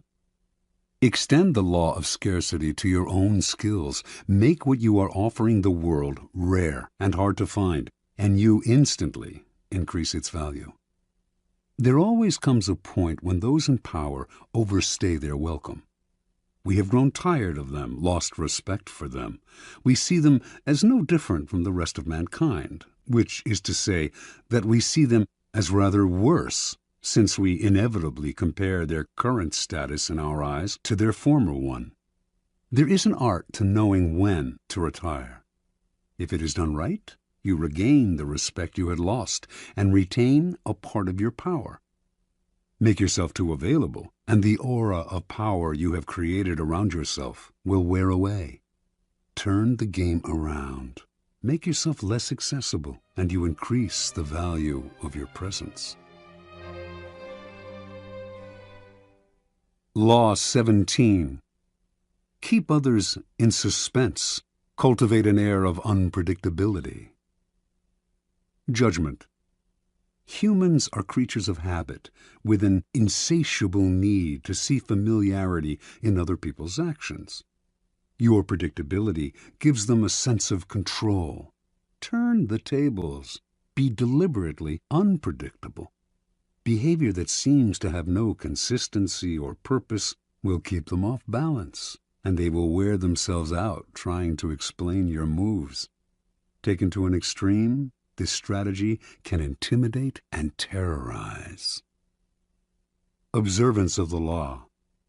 In May of 1972, chess champion Boris Spassky anxiously awaited his rival Bobby Fischer in Reykjavik, Iceland. The two men had been scheduled to meet for the World Championship of Chess, but Fischer had not arrived on time, and the match was on hold. Fischer had problems with the size of the prize money, problems with the way the money was to be distributed, problems with the logistics of holding the match in Iceland. He might back out at any moment. Spassky tried to be patient. His Russian bosses felt that Fischer was humiliating him and told him to walk away, but Spassky wanted this match. He knew he could destroy Fischer, and nothing was going to spoil the greatest victory of his career. "So it seems that all our work may come to nothing," Spassky told a comrade. "But what can we do? It is Bobby's move. If he comes, we play. If he does not come, we do not play. A man who is willing to commit suicide has the initiative." Fischer finally arrived in Reykjavik, but the problems and the threat of cancellation continued. He disliked the hall where the match was to be fought. He criticized the lighting. He complained about the noise of the cameras. He even hated the chairs in which he and Spassky were to sit. Now the Soviet Union took the initiative and threatened to withdraw their man. The bluff apparently worked. After all the weeks of waiting, the endless and infuriating negotiations, Fischer agreed to play. Everyone was relieved. No one more than Spassky, but on the day of the official introductions, Fischer arrived very late, and on the day when the match of the century was to begin, he was late again. This time, however, the consequences would be dire. If he showed up too late, he would forfeit the first game. What was going on? Was he playing some sort of mind game, or was Bobby Fischer perhaps afraid of Boris Spassky? It seemed to the assembled Grand Masters and to Spassky that this young kid from Brooklyn had a terrible case of the jitters. At 5:09, Fischer showed up exactly 1 minute before the match was to be cancelled. The first game of a chess tournament is critical, since it sets the tone for the months to come. It is often a slow and quiet struggle, with the two players preparing themselves for the war and trying to read each other's strategies. This game was different. Fischer made a terrible move early on, perhaps the worst of his career, and when Spassky had him on the ropes, he seemed to give up. Yet Spassky knew that Fischer never gave up. Even when facing checkmate, he fought to the bitter end, wearing the opponent down. This time, though, he seemed resigned. Then, suddenly, he broke out a bold move that put the room in a buzz. The move shocked Spassky, but he recovered and managed to win the game. But no one could figure out what Fischer was up to. Had he lost deliberately? Or was he rattled? Unsettled? Even as some thought, insane? After his defeat in the first game, Fischer complained all the more loudly about the room, the cameras, and everything else. He also failed to show up on time for the second game. This time, the organizers had had enough. He was given a forfeit. Now he was down 2-0, a position from which no one had ever come back to win a chess championship. Fischer was clearly unhinged. Yet, in the third game, as all those who witnessed it remember, he had a ferocious look in his eye, a look that clearly bothered Spassky. And despite the hole he had dug for himself, he seemed supremely confident. He did make what appeared to be another blunder, as he had in the first game, but his cocky air made Spassky smell a trap. Yet, despite the Russian's suspicions, he could not figure out the trap, and before he knew it, Fischer had checkmated him. In fact, Fischer's unorthodox tactics had completely unnerved his opponent. At the end of the game, Fischer leaped up and rushed out, yelling to his confederates as he smashed a fist into his palm, "I'm crushing him with brute force." In the next games, Fischer pulled moves that no one had seen from him before, moves that were not his style. Now Spassky started to make blunders. After losing the sixth game, he started to cry. One grandmaster said, "After this, Spassky's got to ask himself if it's safe to go back to Russia." After the eighth game, Spassky decided he knew what was happening. Bobby Fischer was hypnotizing him. He decided not to look Fischer in the eye. He lost anyway. After the 14th game, he called a staff conference and announced, "An attempt is being made to control my mind." He wondered whether the orange juice they drank at the chess table could have been drugged. Maybe chemicals were being blown into the air. Finally, Spassky went public, accusing the Fischer team of putting something in the chairs that was altering Spassky's mind. The KGB went on alert. Boris Spassky was embarrassing the Soviet Union. The chairs were taken apart and x-rayed. A chemist found nothing unusual in them. The only things anyone found anywhere, in fact, were 2 dead flies in the lighting fixture. Spassky began to complain of hallucinations. He tried to keep playing, but his mind was unraveling. He could not go on. On September 2nd, he resigned. Although still relatively young, he never recovered from this defeat. Interpretation. In previous games between Fischer and Spassky, Fischer had not fared well. Spassky had an uncanny ability to read his opponent's strategy and use it against him. Adaptable and patient, he would build attacks that would defeat not in 7 moves, but in 70. He defeated Fischer every time they played because he saw much further ahead and because he was a brilliant psychologist who never lost control. One master said, "He doesn't just look for the best move, he looks for the move that will disturb the man he is playing." Fischer, however, finally understood that this was one of the keys to Spassky's success. He played on your predictability, defeated you at your own game. Everything Fischer did for the championship match was an attempt to put the initiative on his side and to keep Spassky off balance. Clearly, the endless waiting had an effect on Spassky's psyche. Most powerful of all, though, were Fischer's deliberate blunders and his appearance of having no clear strategy. In fact, he was doing everything he could to scramble his old patterns, even if it meant losing the first match and forfeiting the second. Spassky was known for his sang-froid and level-headedness, but for the first time in his life he could not figure out his opponent. He slowly melted down, until at the end he was the one who seemed insane. Chess contains the concentrated essence of life. First, because to win, you have to be supremely patient and far-seeing. And second, because the game is built on patterns, whole sequences of moves that have been played before and will be played again with slight alterations in any one match. Your opponent analyzes the patterns you are playing and uses them to try to foresee your moves.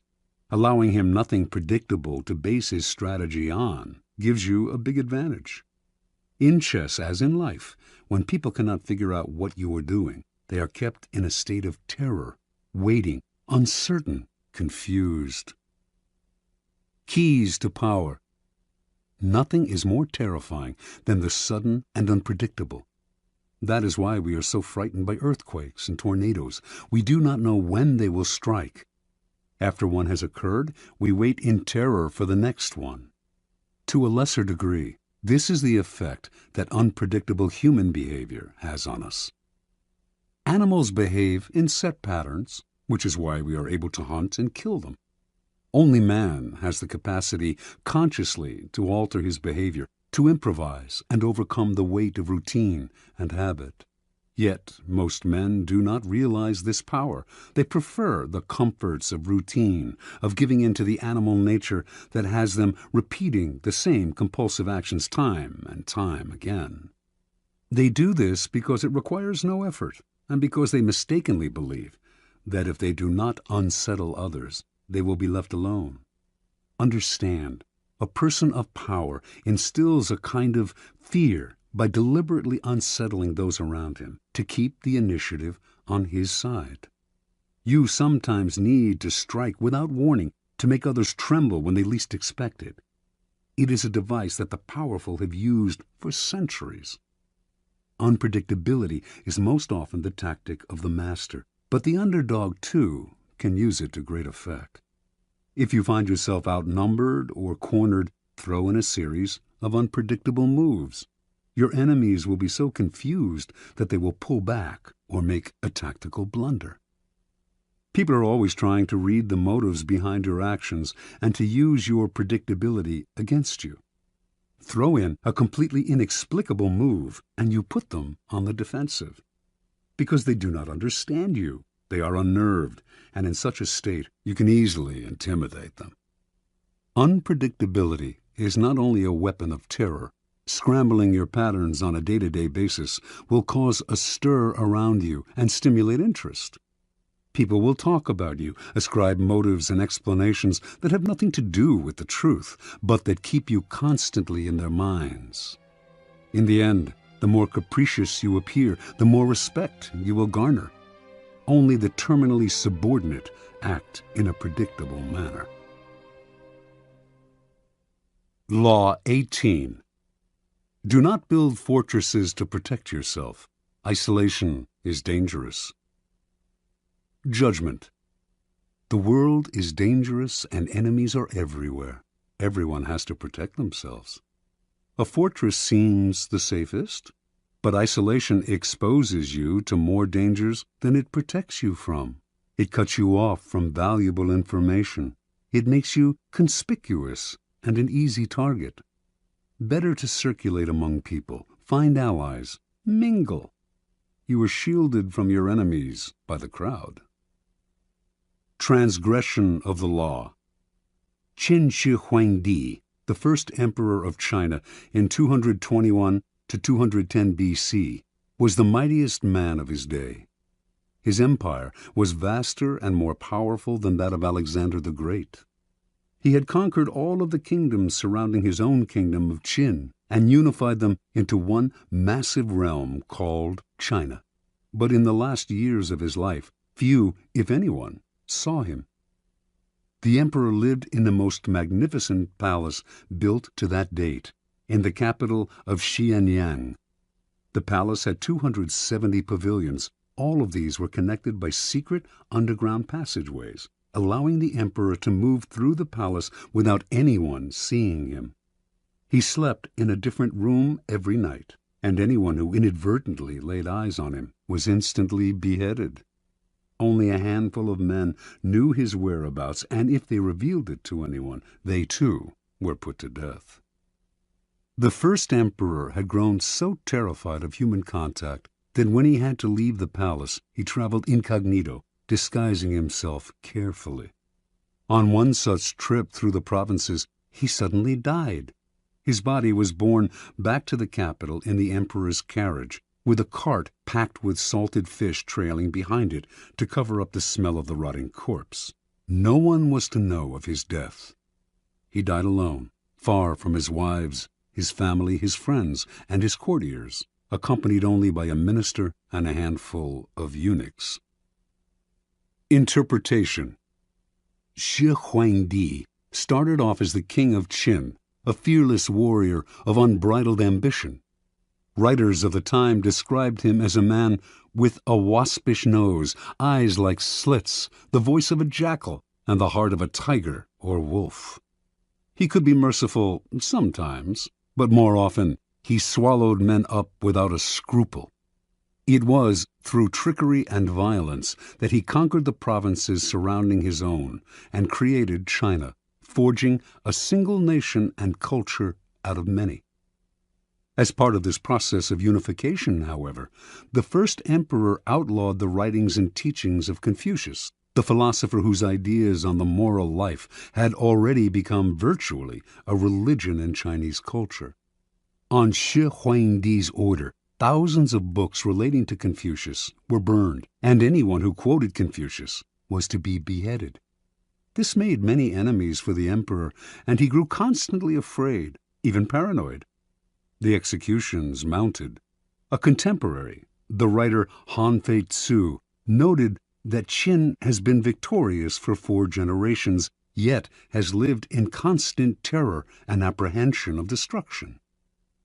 As the emperor withdrew deeper and deeper into the palace to protect himself, he slowly lost control of the realm. Eunuchs and ministers enacted political policies without his approval or even his knowledge. They also plotted against him. By the end, he was emperor in name only, and was so isolated that barely anyone knew he had died. He had probably been poisoned by the same scheming ministers who encouraged his isolation. That is what isolation brings: Retreat into a fortress and you lose contact with the sources of your power. You lose your ear for what is happening around you, as well as a sense of proportion. Instead of being safer, you cut yourself off from the kind of knowledge on which your life depends. Never enclose yourself so far from the streets that you cannot hear what is happening around you, including the plots against you. Keys to power. Machiavelli makes the argument that in a strictly military sense, a fortress is invariably a mistake. It becomes a symbol of power's isolation and is an easy target for its builder's enemies. Designed to defend you, fortresses actually cut you off from help and cut into your flexibility. They may appear impregnable, but once you retire to one, everyone knows where you are, and a siege does not have to succeed to turn your fortress into a prison. The danger for most people comes when they feel threatened. In such times, they tend to retreat and close ranks to find security in a kind of fortress. In doing so, however, they come to rely for information on a smaller and smaller circle and lose perspective on events around them. They lose maneuverability and become easy targets, and their isolation makes them paranoid. As in warfare and most games of strategy, isolation often precedes defeat and death. In moments of uncertainty and danger, you need to fight this desire to turn inward. Instead, make yourself more accessible, seek out old allies, and make new ones. Force yourself into more and more different circles. This has been the trick of powerful people for centuries. Finally, since power is a human creation, it is inevitably increased by contact with other people. Instead of falling into the fortress mentality, view the world in the following manner. It is like a vast palace, with every room communicating with another. You need to be permeable, able to float in and out of different circles and mix with different types. That kind of mobility and social contact will protect you from plotters, who will be unable to keep secrets from you and from your enemies, who will be unable to isolate you from your allies. Always on the move, you mix and mingle in the rooms of the palace, never sitting or settling in one place. No hunter can fix his aim on such a swift-moving creature. Law 19. Know who you are dealing with. Do not offend the wrong person. Judgment. There are many different kinds of people in the world, and you can never assume that everyone will react to your strategies in the same way. Deceive or outmaneuver some people, and they will spend the rest of their lives seeking revenge. They are wolves in lamb's clothing. Choose your victims and opponents carefully then.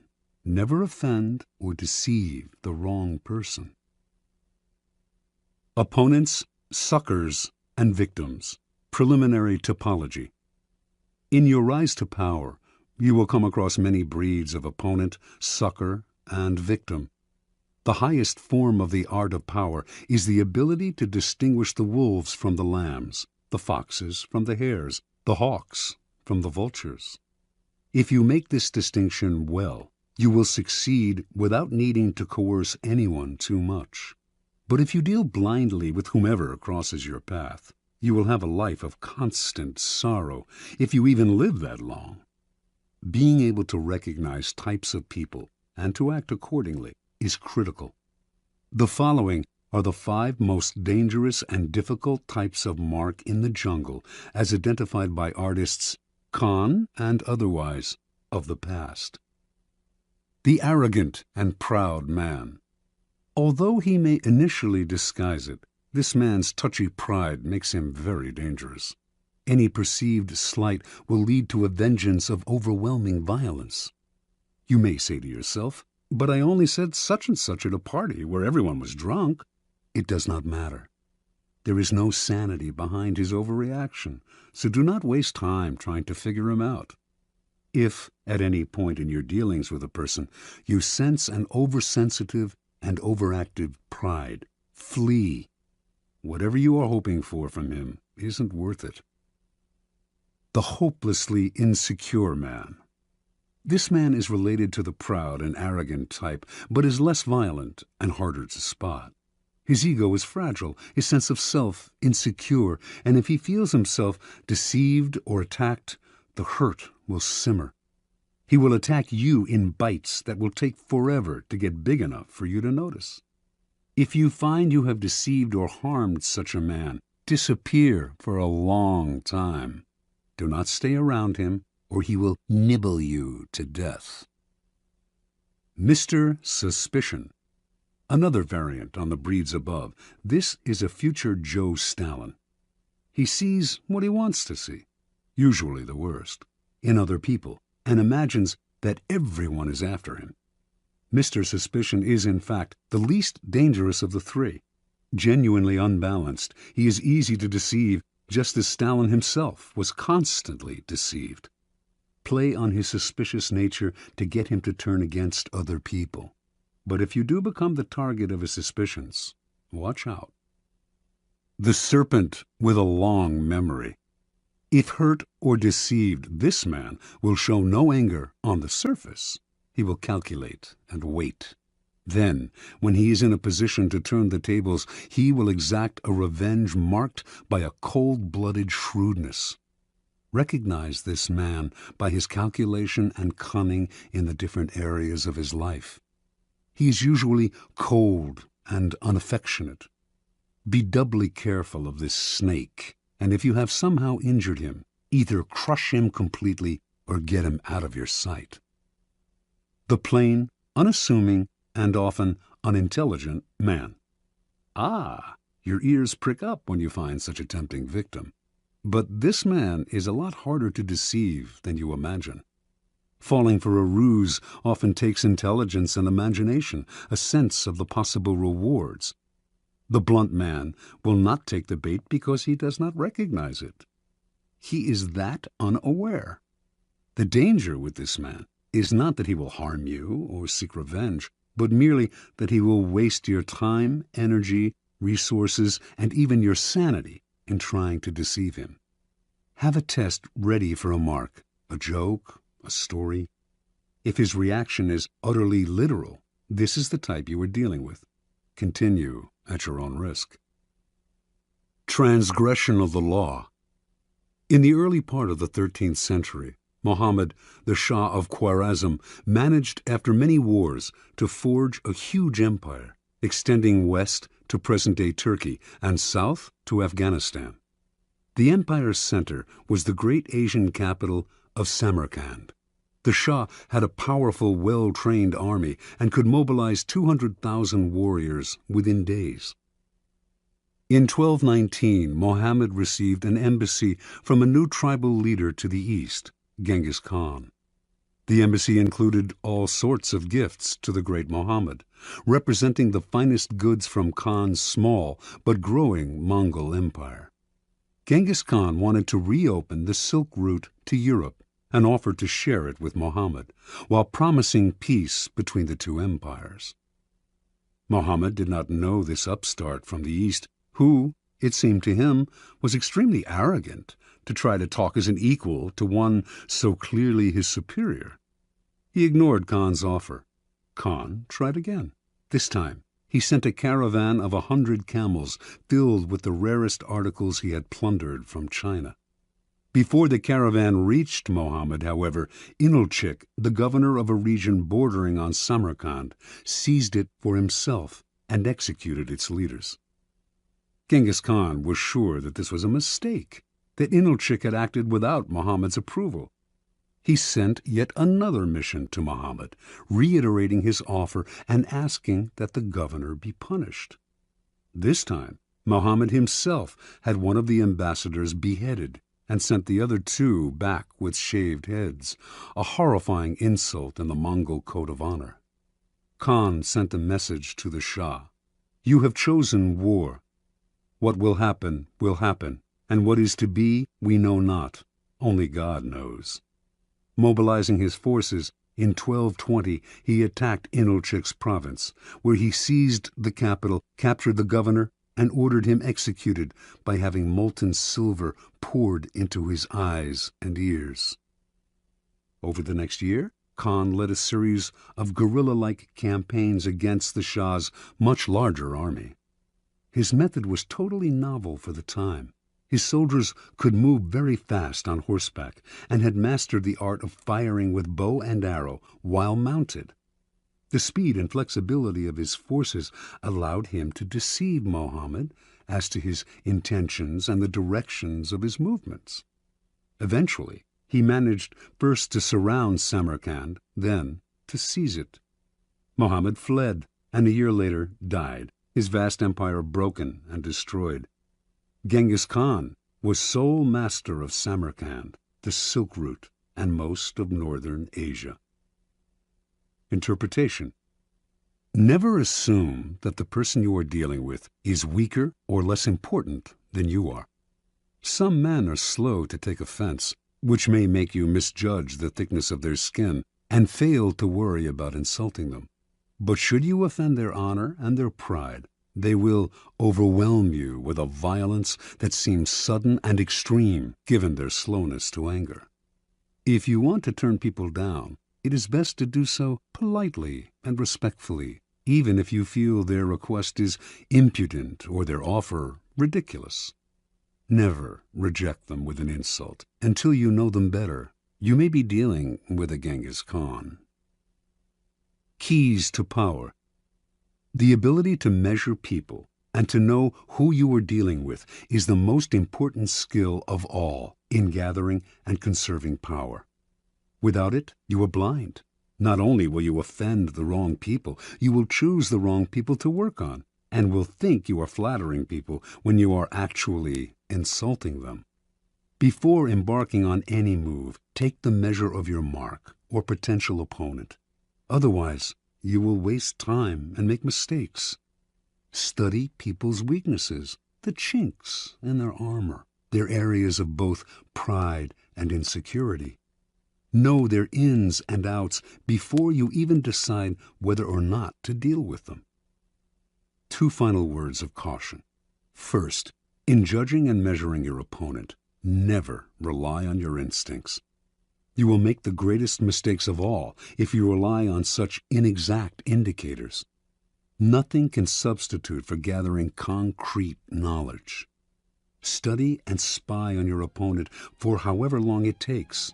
This will pay off in the long run. Second, never trust appearances.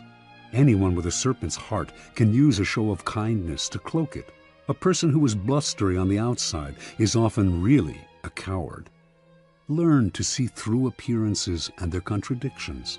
Never trust the version that people give of themselves. It is utterly unreliable.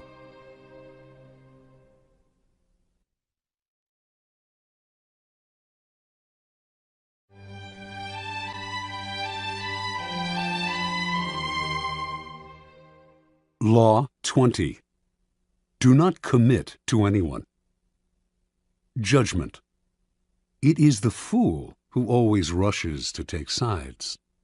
Do not commit to any side or cause but yourself. By maintaining your independence, you become the master of others, playing people against one another, making them pursue you. Part 1. Do not commit to anyone, but be courted by all. If you allow people to feel they possess you to any degree, you lose all power over them. By not committing your affections, they will only try harder to win you over. Stay aloof, and you gain the power that comes from their attention and frustrated desire. Play the virgin queen. Give them hope, but never satisfaction. Observance of the law. When Queen Elizabeth I ascended the throne of England in 1558, there was much to do about her finding a husband. The issue was debated in Parliament and was a main topic of conversation among Englishmen of all classes. They often disagreed as to whom she should marry, but everyone thought she should marry as soon as possible, for a queen must have a king and must bear heirs for the kingdom. The debates raged on for years. Meanwhile, The most handsome and eligible bachelors in the realm, Sir Robert Dudley, the Earl of Essex, Sir Walter Raleigh, vied for Elizabeth's hand. She did not discourage them, but she seemed to be in no hurry, and her hints as to which man might be her favorite often contradicted each other. In 1566, Parliament sent a delegation to Elizabeth urging her to marry before she was too old to bear children. She did not argue, nor did she discourage the delegation, but she remained a virgin nonetheless. The delicate game that Elizabeth played with her suitors slowly made her the subject of innumerable sexual fantasies and the object of cultish worship. The court physician, Simon Forman, used his diary to describe his dreams of deflowering her. Painters represented her as Diana and other goddesses.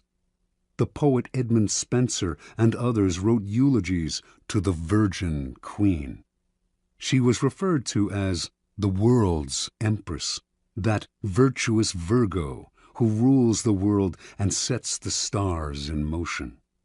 In conversation with her, her many male suitors would employ bold sexual innuendo, a dare that Elizabeth did not discourage.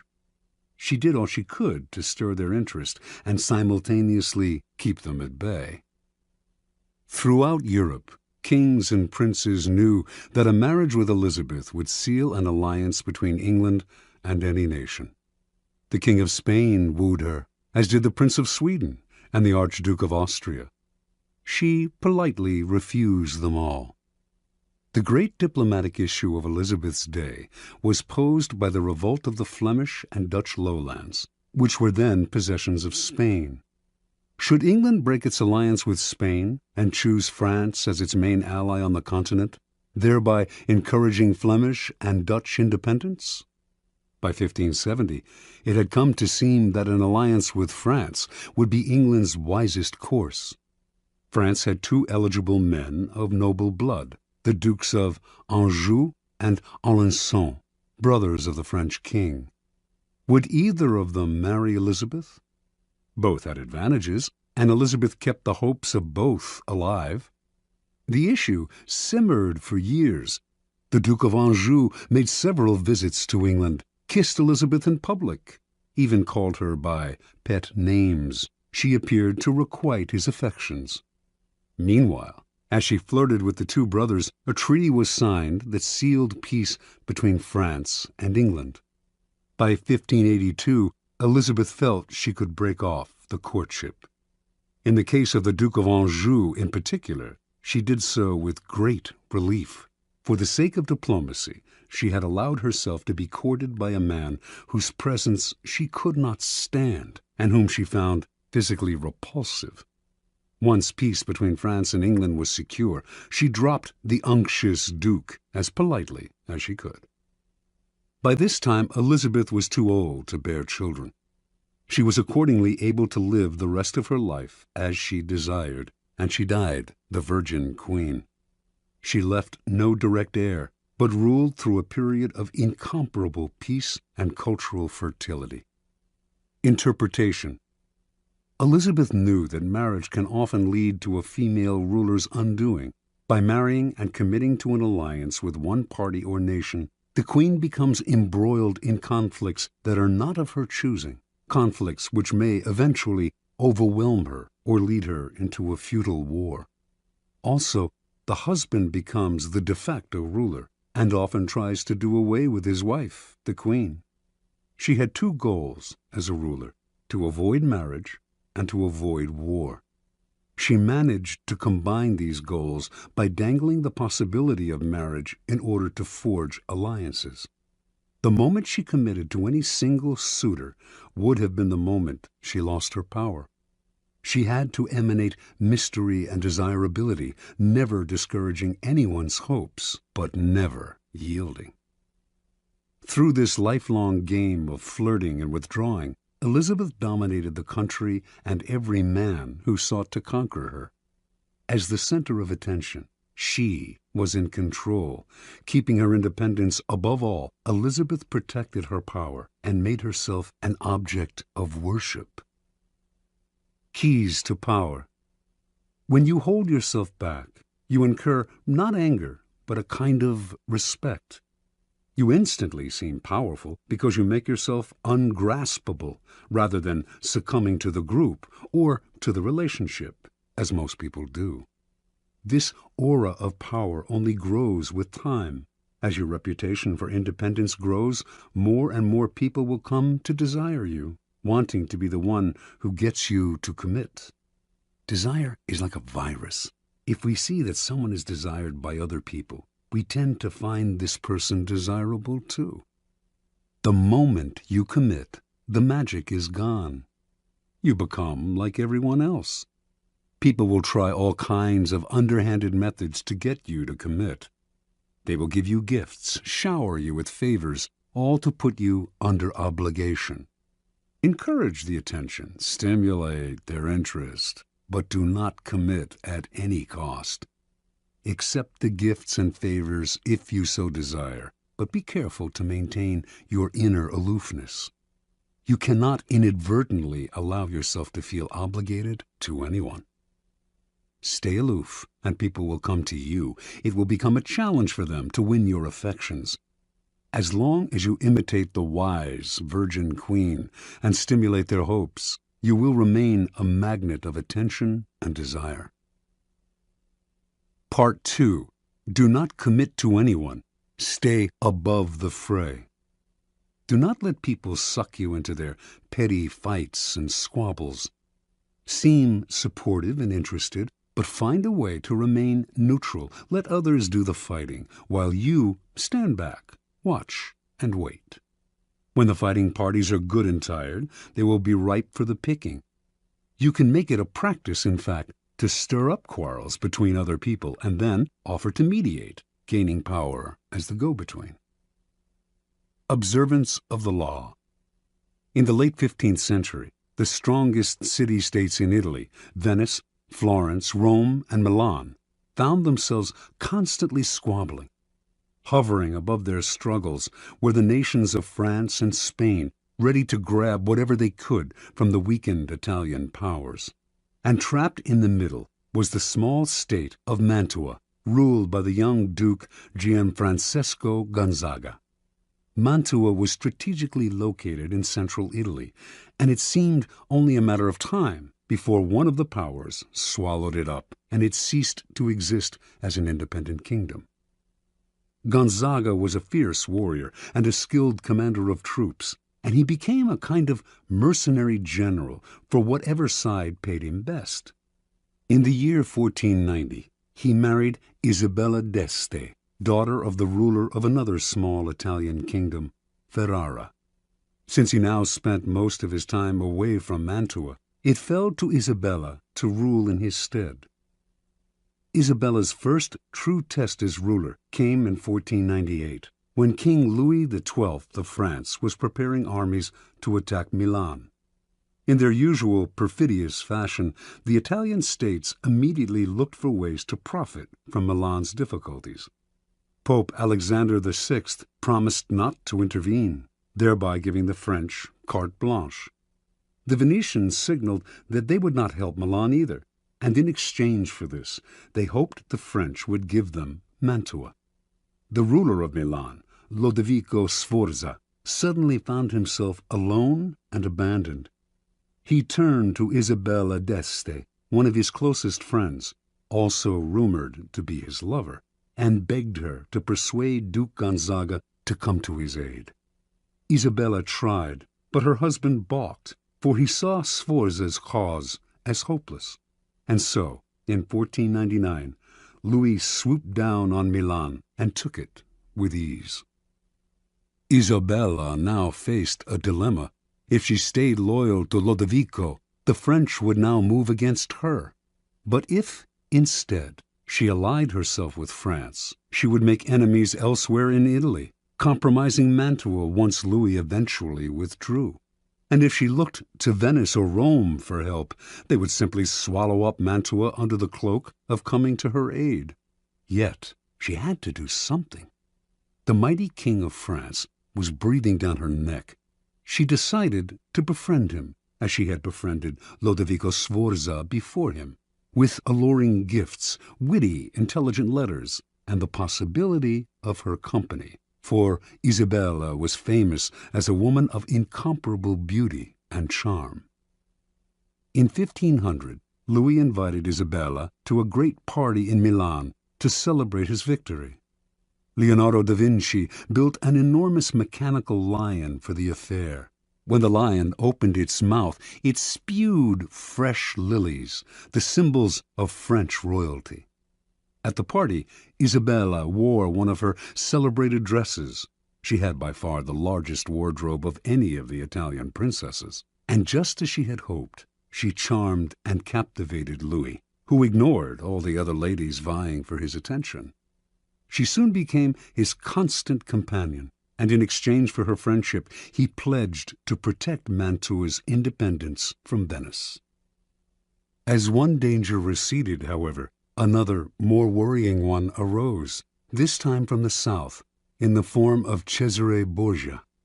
Starting in 1500, Borgia had marched steadily northward, gobbling up all the small kingdoms in his path in the name of his father, Pope Alexander.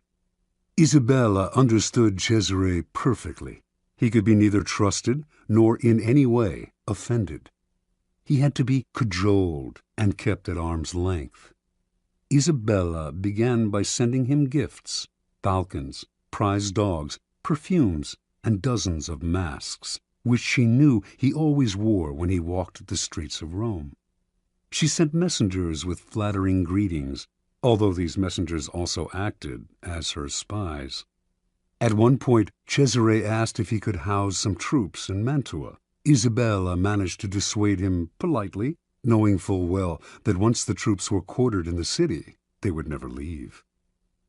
Even when Isabella was charming Cesare, she convinced everyone around her to take care never to utter a harsh word about him, since he had spies everywhere and would use the slightest pretext for invasion. When Isabella had a child, she asked Cesare to be the godfather. She even dangled in front of him the possibility of a marriage between her family and his. Somehow it all worked, for although elsewhere he seized everything in his path, he spared Mantua. In 1503, Cesare's father Alexander died, and a few years later the new pope, Julius II, went to war to drive the French troops from Italy. When the ruler of Ferrara, Alfonso, Isabella's brother, sided with the French, Julius decided to attack and humble him. Once again, Isabella found herself in the middle, the Pope on one side, the French and her brother on the other. She dared not ally herself with either, but to offend either would be equally disastrous. Again, she played the double game at which she had become so expert. On the one hand, she got her husband Gonzaga to fight for the Pope, knowing he would not fight very hard. On the other, she let French troops pass through Mantua to come to Ferrara's aid. While she publicly complained that the French had invaded her territory, she privately supplied them with valuable information. To make the invasion plausible to Julius, she even had the French pretend to plunder Mantua. It worked once again. The Pope left Mantua alone. In 1513, after a lengthy siege, Julius defeated Ferrara, and the French troops withdrew. Worn out by the effort, the Pope died a few months later. With his death, the nightmarish cycle of battles and petty squabbles began to repeat itself. A great deal changed in Italy during Isabella's reign. Popes came and went. Cesare Borgia rose and then fell. Venice lost its empire. Milan was invaded. Florence fell into decline. And Rome was sacked by the Habsburg Emperor Charles V. Through all this, tiny Mantua not only survived, but thrived. Its court the envy of Italy. Its wealth and sovereignty would remain intact for a century after Isabella's death in 1539. Interpretation. Learn to control yourself, to restrain your natural tendency to take sides and join the fight. Be friendly and charming to each of the combatants, then step back as they collide. With every battle, they grow weaker, while you grow stronger with every battle you avoid. Keys to power. To succeed in the game of power, you have to master your emotions. But even if you succeed in gaining such self-control, you can never control the temperamental dispositions of those around you. And this presents a great danger. Most people operate in a whirlpool of emotions, constantly reacting, churning up squabbles and conflicts. Your self-control and autonomy will only bother and infuriate them. They will try to draw you into the whirlpool, begging you to take sides in their endless battles or to make peace for them. If you succumb to their emotional entreaties, little by little, you will find your mind and time occupied by their problems. Do not allow whatever compassion and pity you possess to suck you in. You can never win in this game. The conflicts can only multiply. On the other hand, you cannot completely stand aside, for that would cause needless offense. To play the game properly, you must seem interested in other people's problems, even sometimes appear to take their side. But while you make outward gestures of support, you must maintain your inner energy and sanity by keeping your emotions disengaged. No matter how hard people try to pull you in, never let your interest in their affairs and petty squabbles go beyond the surface. Give them gifts. Listen with a sympathetic look. Even occasionally, play the charmer. But inwardly, keep both the friendly kings and the perfidious Borgias at arm's length. By refusing to commit and thus maintaining your autonomy, you retain the initiative. Your moves stay matters of your own choosing, not defensive reactions to the push and pull of those around you. Play a waiting game, and you cannot lose. Law 21. Play a sucker to catch a sucker. Seem dumber than your mark. Judgment. No one likes feeling stupider than the next person. The trick, then, is to make your victims feel smart, and not just smart, but smarter than you are. Once convinced of this, they will never suspect that you may have ulterior motives. Observance of the law. In the winter of 1872, the U.S. financier Asbury Harpending was visiting London when he received a cable. A diamond mine had been discovered in the American West. The cable came from a reliable source, William Ralston, owner of the Bank of California, but Harpending nevertheless took it as a practical joke, probably inspired by the recent discovery of huge diamond mines in South Africa. True, when reports had first come in of gold being discovered in the western United States, everyone had been skeptical, and those had turned out to be true. But a diamond mine in the West? Harpending showed the cable to his fellow financier, Baron Rothschild, one of the richest men in the world, saying it must be a joke. The Baron, however, replied, "Don't be too sure about that. America is a very large country. It has furnished the world with many surprises already. Perhaps it has others in store." Harpending promptly took the first ship back to the States. When Harpending reached San Francisco, there was an excitement in the air, recalling the gold rush days of the late 1840s. Two crusty prospectors named Philip Arnold and John Slack had been the ones to find the diamond mine.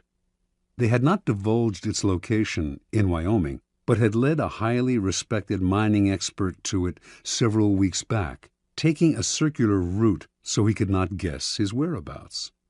Once there, the expert had watched as the miners dug up diamonds.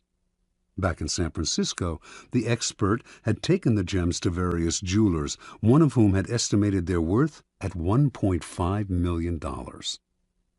Harpending and Ralston now asked Arnold and Slack to accompany them back to New York, where the jeweler Charles Tiffany would verify the original estimates. The prospectors responded uneasily. They smelled a trap. How could they trust these city slickers? What if Tiffany and the financiers managed to steal the whole mine out from under them?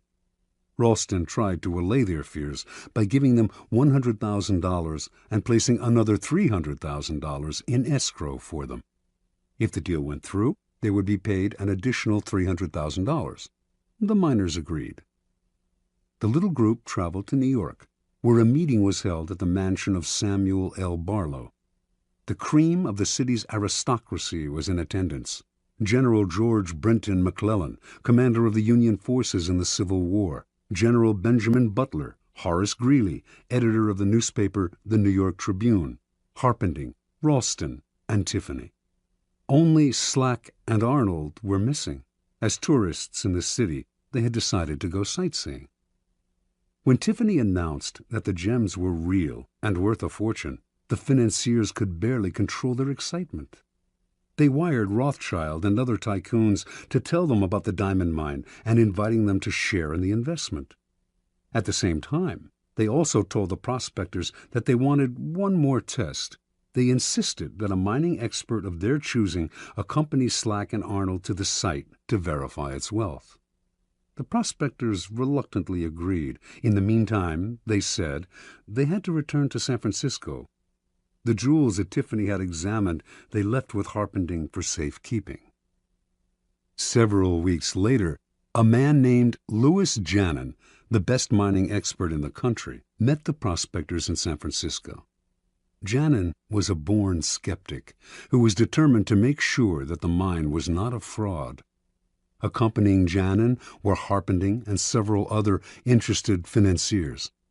As with the previous expert, the prospectors led the team through a complex series of canyons, completely confusing them as to their whereabouts. Arriving at the site, the financiers watched in amazement as Janin dug the area up, leveling anthills, turning over boulders, and finding emeralds, rubies, sapphires, and most of all, diamonds. The dig lasted 8 days, and by the end, Janin was convinced. He told the investors that they now possessed the richest field in mining history. With 100 men and proper machinery, he told them, I would guarantee to send out $1 million in diamonds every 30 days. Returning to San Francisco a few days later, Ralston, Harpending, and Company acted fast to form a $10 million corporation of private investors. First, however, they had to get rid of Arnold and Slack. That meant hiding their excitement. They certainly did not want to reveal the field's real value. So they played possum. Who knows if Janin is right, they told the prospectors. The mine may not be as rich as we think. This just made the prospectors angry. Trying a different tactic, the financiers told the two men that if they insisted on having shares in the mine, they would end up being fleeced by the unscrupulous tycoons and investors who would run the corporation. Better, they said, to take the $700,000 already offered, an enormous sum at the time, and put their greed aside. This the prospectors seemed to understand, and they finally agreed to take the money, in return signing the rights to the site over to the financiers and leaving maps to it. News of the mine spread like wildfire. Prospectors fanned out across Wyoming. Meanwhile, Harpending and group began spending the millions they had collected from their investors, buying equipment, hiring the best men in the business, and furnishing luxurious offices in New York and San Francisco. A few weeks later, on their first trip back to the site, they learned the hard truth. Not a single diamond or ruby was to be found. It was all a fake. They were ruined. Harpending had unwittingly lured the richest men in the world into the biggest scam of the century. Interpretation. Arnold and Slack pulled off their stupendous con, not by using a fake engineer or bribing Tiffany. All of the experts had been real.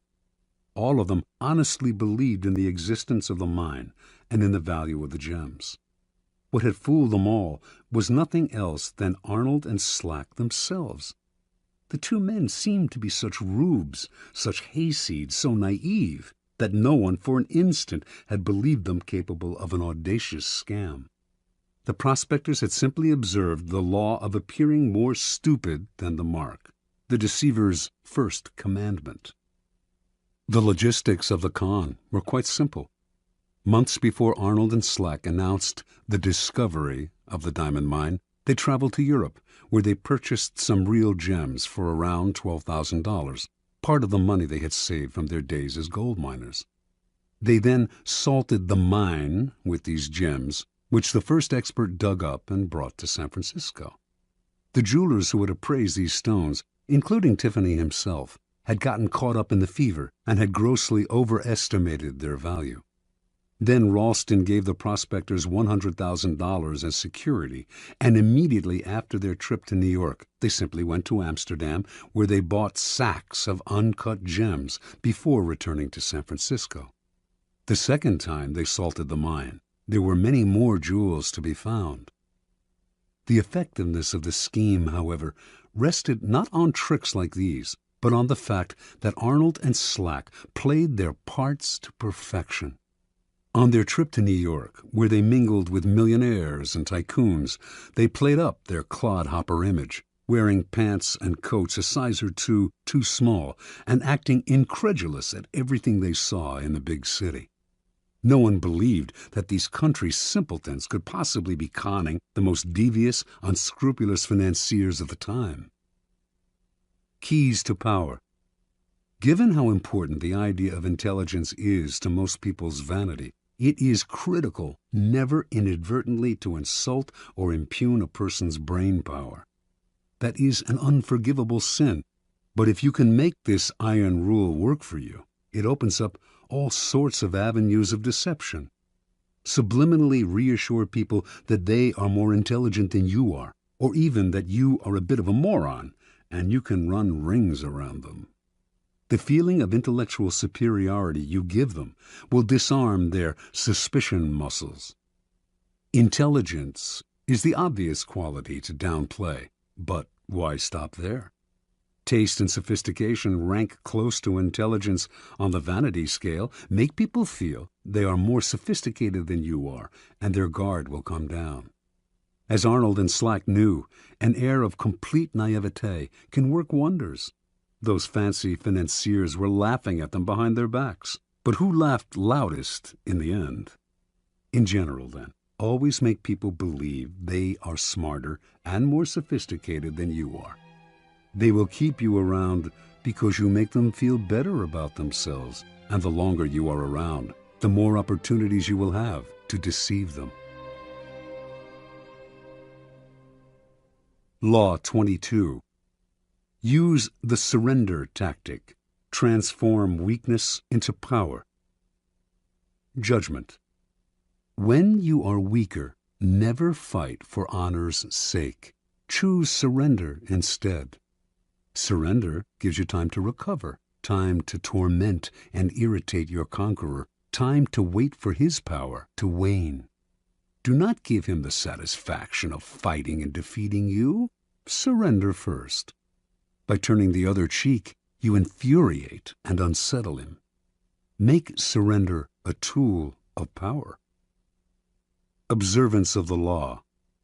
Sometime in the 1920s, the German writer Bertolt Brecht became a convert to the cause of communism.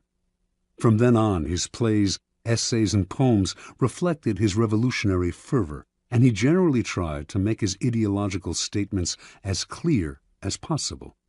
When Hitler came to power in Germany, Brecht and his communist colleagues became marked men.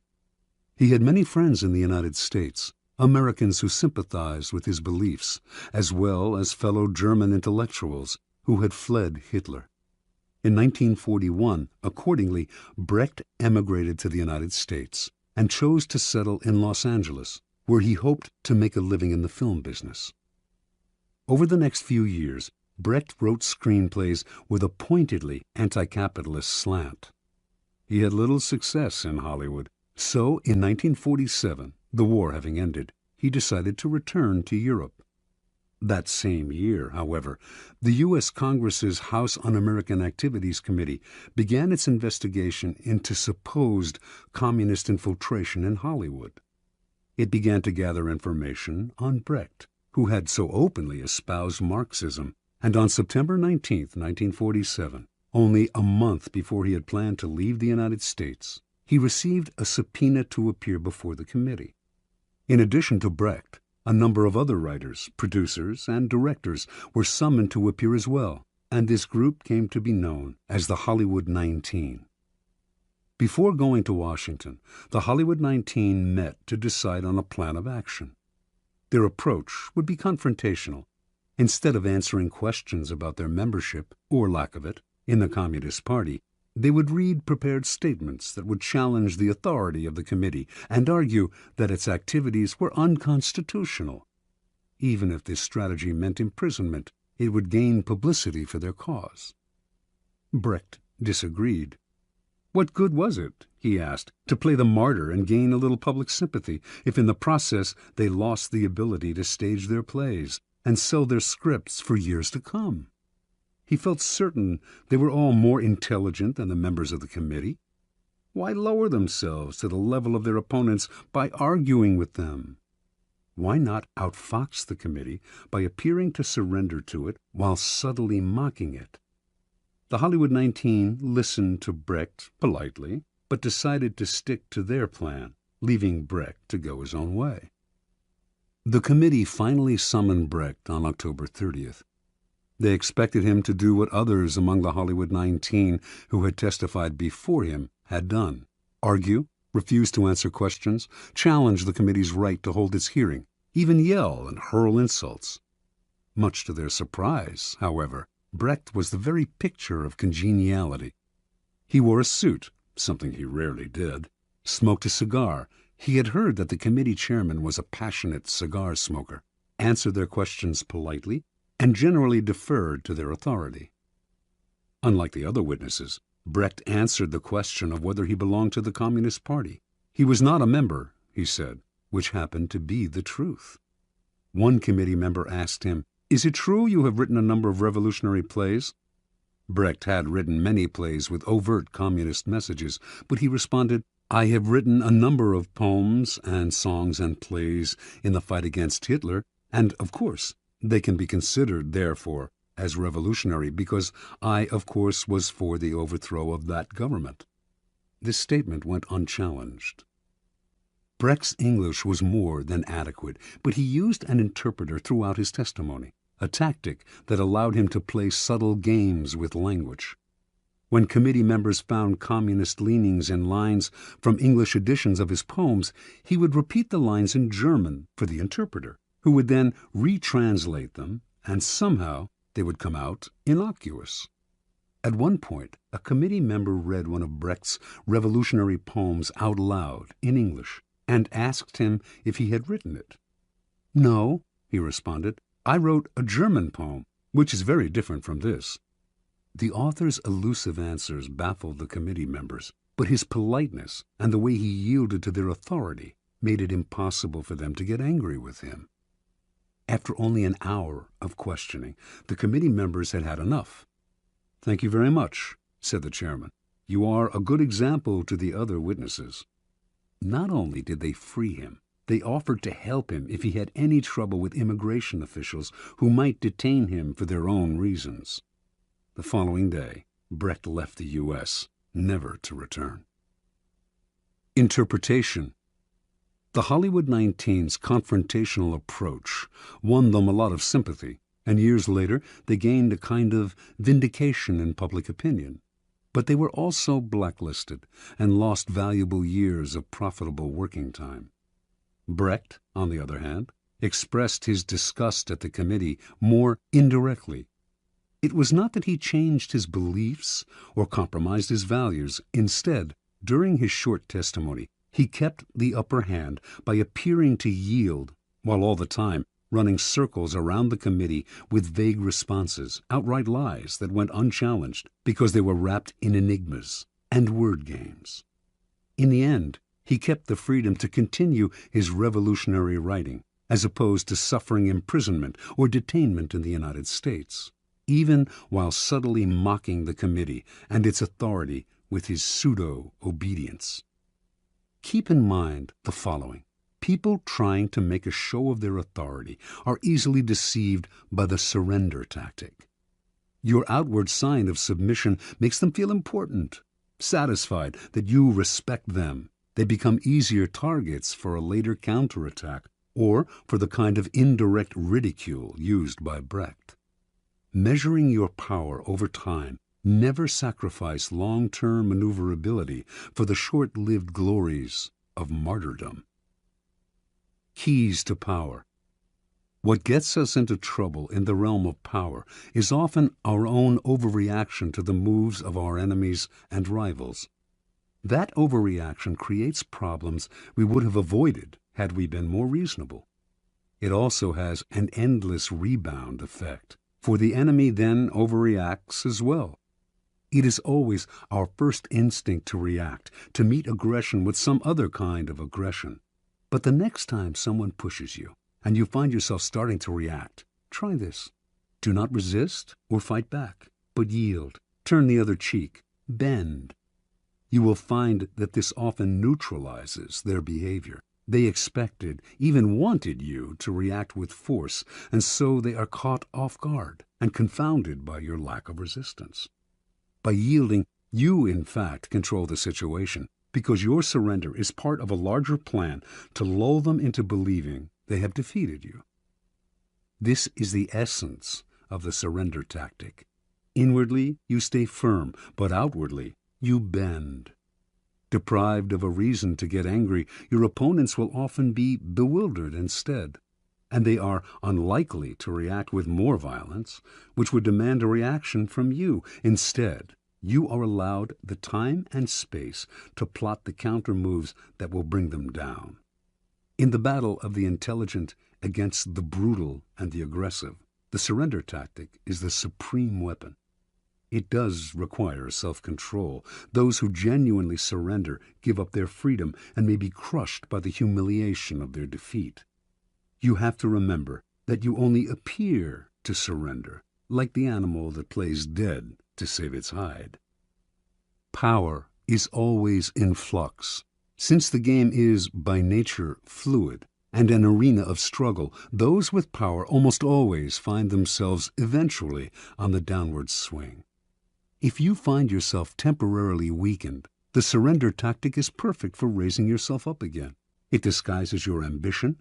It teaches you patience and self-control, key skills in the game, and it puts you in the best possible position for taking advantage of your oppressor's sudden slide. If you run away or fight back, in the long run, you cannot win.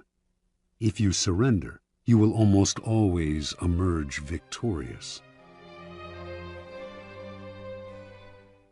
Law 23.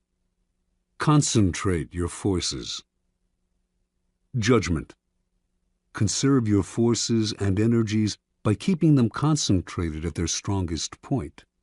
You gain more by finding a rich mine and mining it deeper than by flitting from one shallow mine to another. Intensity defeats extensity every time.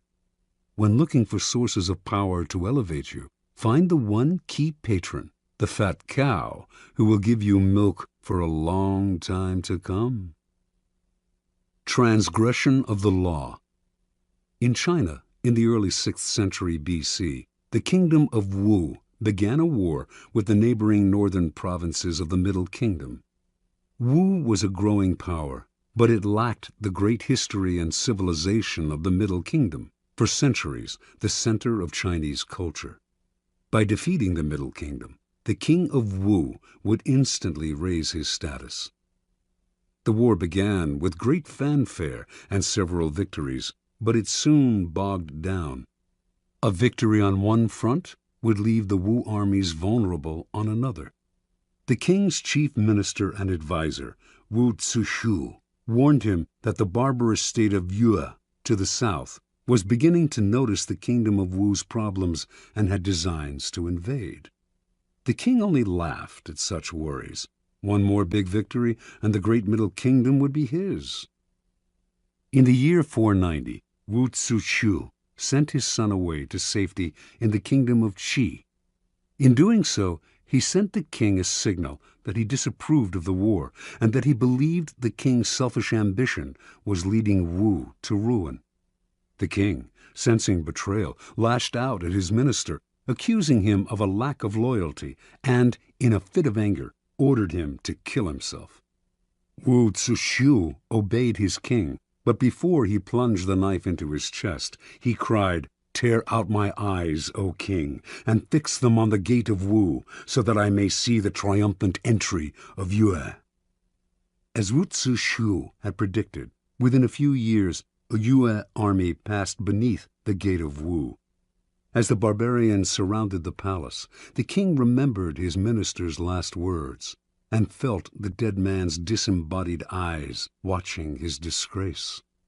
Unable to bear his shame, the king killed himself, covering his face so that he would not have to meet the reproachful gaze of his minister in the next world. Interpretation. The story of Wu is a paradigm of all the empires that have come to ruin by overreaching.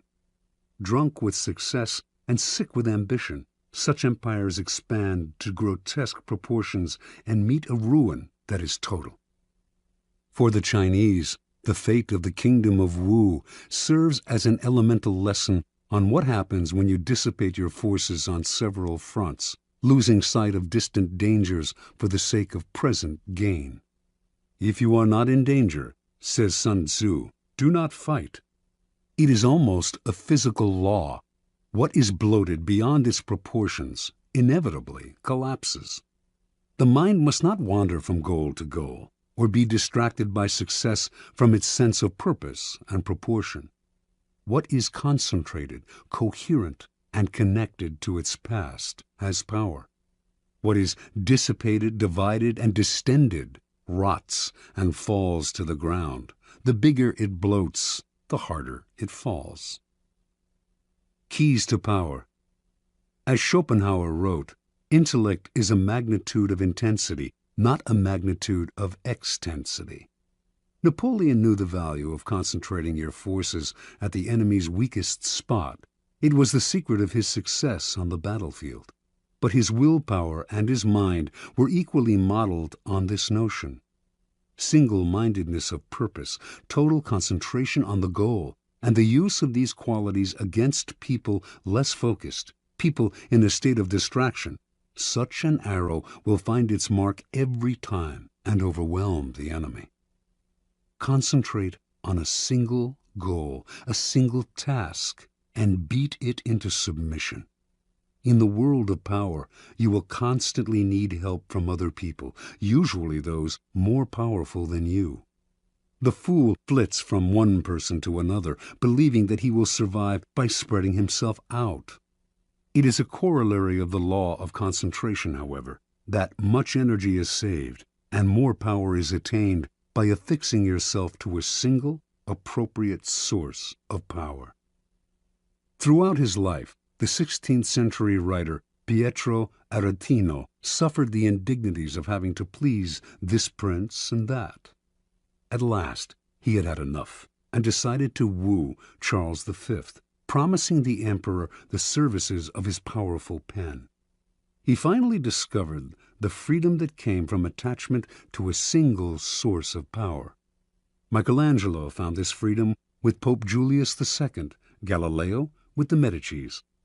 In the end, the single patron appreciates your loyalty and becomes dependent on your services. In the long run, the master serves the slave. Power always exists in concentrated forms. In any organization, it is inevitable for a small group to hold the strings, and often it is not those with the titles. In the game of power, only the fool flails about without fixing his target. You must find out who controls the operations, who is the real director behind the scenes. As Richelieu discovered at the beginning of his rise to the top of the French political scene during the early 17th century, it was not King Louis XIII who decided things. It was the king's mother, and so he attached himself to her and catapulted through the ranks of the courtiers all the way to the top. It is enough to strike oil once. Your wealth and power are assured for a lifetime. Law 24. Play the perfect courtier. Judgment. The perfect courtier thrives in a world where everything revolves around power and political dexterity. He has mastered the art of indirection. He flatters, yields to superiors, and asserts power over others in the most oblique and graceful manner. Learn and apply the laws of courtiership, and there will be no limit to how far you can rise in the court. Court society. It is a fact of human nature that the structure of a court society forms itself around power. In the past, the court gathered around the ruler and had many functions. Besides keeping the ruler amused, it was a way to solidify the hierarchy of royalty, nobility, and the upper classes, and to keep the nobility both subordinate and close to the ruler, so that he could keep an eye on them. The court serves power in many ways, but most of all, it glorifies the ruler, providing him with a microcosmic world that must struggle to please him. To be a courtier was a dangerous game. A 19th century Arab traveler to the court of Darfur, in what is now Sudan, reported that courtiers there had to do whatever the Sultan did. If he were injured, they had to suffer the same injury. If he fell off his horse during a hunt, they fell too. Mimicry like this appeared in courts all over the world. More troublesome was the danger of displeasing the ruler. One wrong move spelled death or exile. The successful courtier had to walk a tightrope, pleasing but not pleasing too much, obeying but somehow distinguishing himself from the other courtiers, while also never distinguishing himself so far as to make the ruler insecure. Great courtiers throughout history have mastered the science of manipulating people. They make the king feel more kingly. They make everyone else fear their power. They are magicians of appearance, knowing that most things at court are judged by how they seem. Great courtiers are gracious and polite. Their aggression is veiled and indirect. Masters of the word, they never say more than necessary, getting the most out of a compliment or hidden insult. They are magnets of pleasure. People want to be around them because they know how to please. Yet they neither fawn nor humiliate themselves. Great courtiers become the king's favorites, enjoying the benefits of that position. They often end up more powerful than the ruler, for they are wizards in the accumulation of influence. Many today dismiss court life as a relic of the past, a historical curiosity. They reason, according to Machiavelli, as though heaven, the sun, the elements, and men had changed the order of their motions and power, and were different from what they were in ancient times. There may be no more sun kings, but there are still plenty of people who believe the sun revolves around them. The royal court may have more or less disappeared, or at least lost its power, but courts and courtiers still exist because power still exists. A courtier is rarely asked to fall off a horse anymore, but the laws that govern court politics are as timeless as the laws of power. There is much to be learned, then, from great courtiers past and present. The laws of court politics. Avoid ostentation. It is never prudent to prattle on about yourself or call too much attention to your actions. The more you talk about your deeds, the more suspicion you cause. You also stir up enough envy among your peers to induce treachery and backstabbing.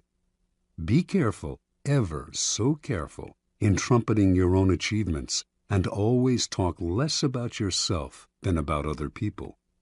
Modesty is generally preferable. Practice nonchalance. Never seem to be working too hard. Your talent must appear to flow naturally, with an ease that makes people take you for a genius rather than a workaholic. Be frugal with flattery. It may seem that your superiors cannot get enough flattery, but too much of even a good thing loses its value. It also stirs up suspicion among your peers. Learn to flatter indirectly. by downplaying your own contribution, for example, to make your master look better. Arrange to be noticed. There is a paradox. You cannot display yourself too brazenly, yet you must also get yourself noticed. You stand no chance of rising if the ruler does not notice you in the swamp of courtiers. This task requires much art. It is often initially a matter of being seen in the literal sense. Pay attention to your physical appearance then, and find a way to create a subtly distinctive style and image. Alter your style and language according to the person you are dealing with. The pseudo-belief in equality, the idea that talking and acting the same way with everyone, no matter what their rank, makes you somehow a paragon of civilization, is a terrible mistake. Those below you will take it as a form of condescension, which it is, and those above you will be offended, although they may not admit it. You must change your style and your way of speaking to suit each person. This is not lying, it is acting, and acting is an art, not a gift from God. Learn the art. Never be the bearer of bad news. The king kills the messenger who brings bad news. This is a cliché, but there is truth to it. You must struggle and, if necessary, lie and cheat to be sure that the lot of the bearer of bad news falls on a colleague, never on you. Bring only good news, and your approach will gladden your master. Never affect friendliness and intimacy with your master. He does not want a friend for a subordinate. He wants a subordinate. Never approach him in an easy, friendly way, or act as if you are on the best of terms. That is his prerogative. If he chooses to deal with you on this level, assume a wary chumminess. Otherwise, err in the opposite direction, and make the distance between you clear. Never criticize those above you directly. This may seem obvious, but there are often times when some sort of criticism is necessary. To say nothing or to give no advice would open you to risks of another sort. You must learn, however, to couch your advice and criticism as indirectly and as politely as possible. Think twice or 3 times before deciding you have made them sufficiently circuitous. Err on the side of subtlety and gentleness. Be frugal in asking those above you for favors. Nothing irritates a master more than having to reject someone's request. It stirs up guilt and resentment. Ask for favors as rarely as possible, and know when to stop. Never joke about appearances or taste. A lively wit and a humorous disposition are essential qualities for a good courtier, and there are times when vulgarity is appropriate and engaging. But avoid any kind of joke about appearance or taste, 2 highly sensitive areas, especially with those above you. Do not even try it when you are away from them. You will dig your own grave. Do not be the court cynic. If you constantly criticize your equals or subordinates, some of that criticism will rub off on you, hovering over you like a gray cloud wherever you go. People will groan at each new cynical comment, and you will irritate them. By expressing modest admiration for other people's achievements, you paradoxically call attention to your own. The ability to express wonder and amazement and seem like you mean it is a rare and dying talent, but one still greatly valued. Be self-observant. The mirror is a miraculous invention. Without it, you would commit great sins against beauty and decorum. You also need a mirror for your actions. This can sometimes come from other people telling you what they see in you, but that is not the most trustworthy method. You must be the mirror, training your mind to see yourself as others see you. Are you acting too obsequious? Are you trying too hard to please? Do you seem desperate for attention, giving the impression that you are on the decline? Be observant about yourself, and you will avoid a mountain of blunders. Master your emotions. As an actor in a great play, you must learn to cry and laugh on command and when it is appropriate. You must be able both to disguise your anger and frustration and to fake your contentment and agreement. You must be the master of your own face. Call it lying, if you like, but if you prefer to not play the game and to always be honest and upfront, do not complain when others call you obnoxious and arrogant. Fit the spirit of the times. A slight affectation of a past era can be charming as long as you choose a period at least 20 years back. Wearing the fashions of 10 years ago is ludicrous unless you enjoy the role of court jester. Your spirit and way of thinking must keep up with the times, even if the times offend your sensibilities. Be too forward-thinking, however, and no one will understand you. It is never a good idea to stand out too much in this area. You are best off at least being able to mimic the spirit of the times. Be a source of pleasure. This is critical. It is an obvious law of human nature that we will flee what is unpleasant and distasteful, while charm and the promise of delight will draw us like moths to a flame. Make yourself the flame, and you will rise to the top. Since life is otherwise so full of unpleasantness, and pleasure so scarce, you will be as indispensable as food and drink. This may seem obvious, but what is obvious is often ignored or unappreciated. There are degrees to this. Not everyone can play the role of favorite, for not everyone is blessed with charm and wit. But we can all control our unpleasant qualities and obscure them when necessary. Law 25. Recreate yourself. Judgment. Do not accept the roles that society foists on you. Recreate yourself by forging a new identity, one that commands attention and never bores the audience. Be the master of your own image rather than letting others define it for you. Incorporate dramatic devices into your public gestures and actions.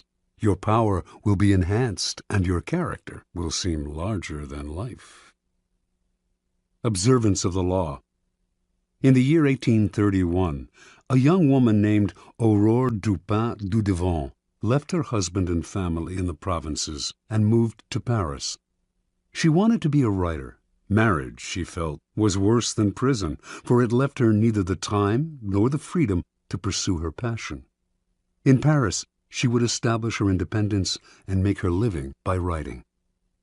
Soon after Dudevant arrived in the capital, however, she had to confront certain harsh realities. To have any degree of freedom in Paris, you had to have money. For a woman, money could only come through marriage or prostitution. No woman had ever come close to making a living by writing. Women wrote as a hobby, supported by their husbands or by an inheritance. In fact, when Dudevant first showed her writing to an editor, he told her, "You should make babies, madam, not literature." Clearly, Dudevant had come to Paris to attempt the impossible. In the end, though, she came up with a strategy to do what no woman had ever done, a strategy to recreate herself completely, forging a public image of her own making. Women writers before her had been forced into a ready-made role, that of the second-rate artist who wrote mostly for other women.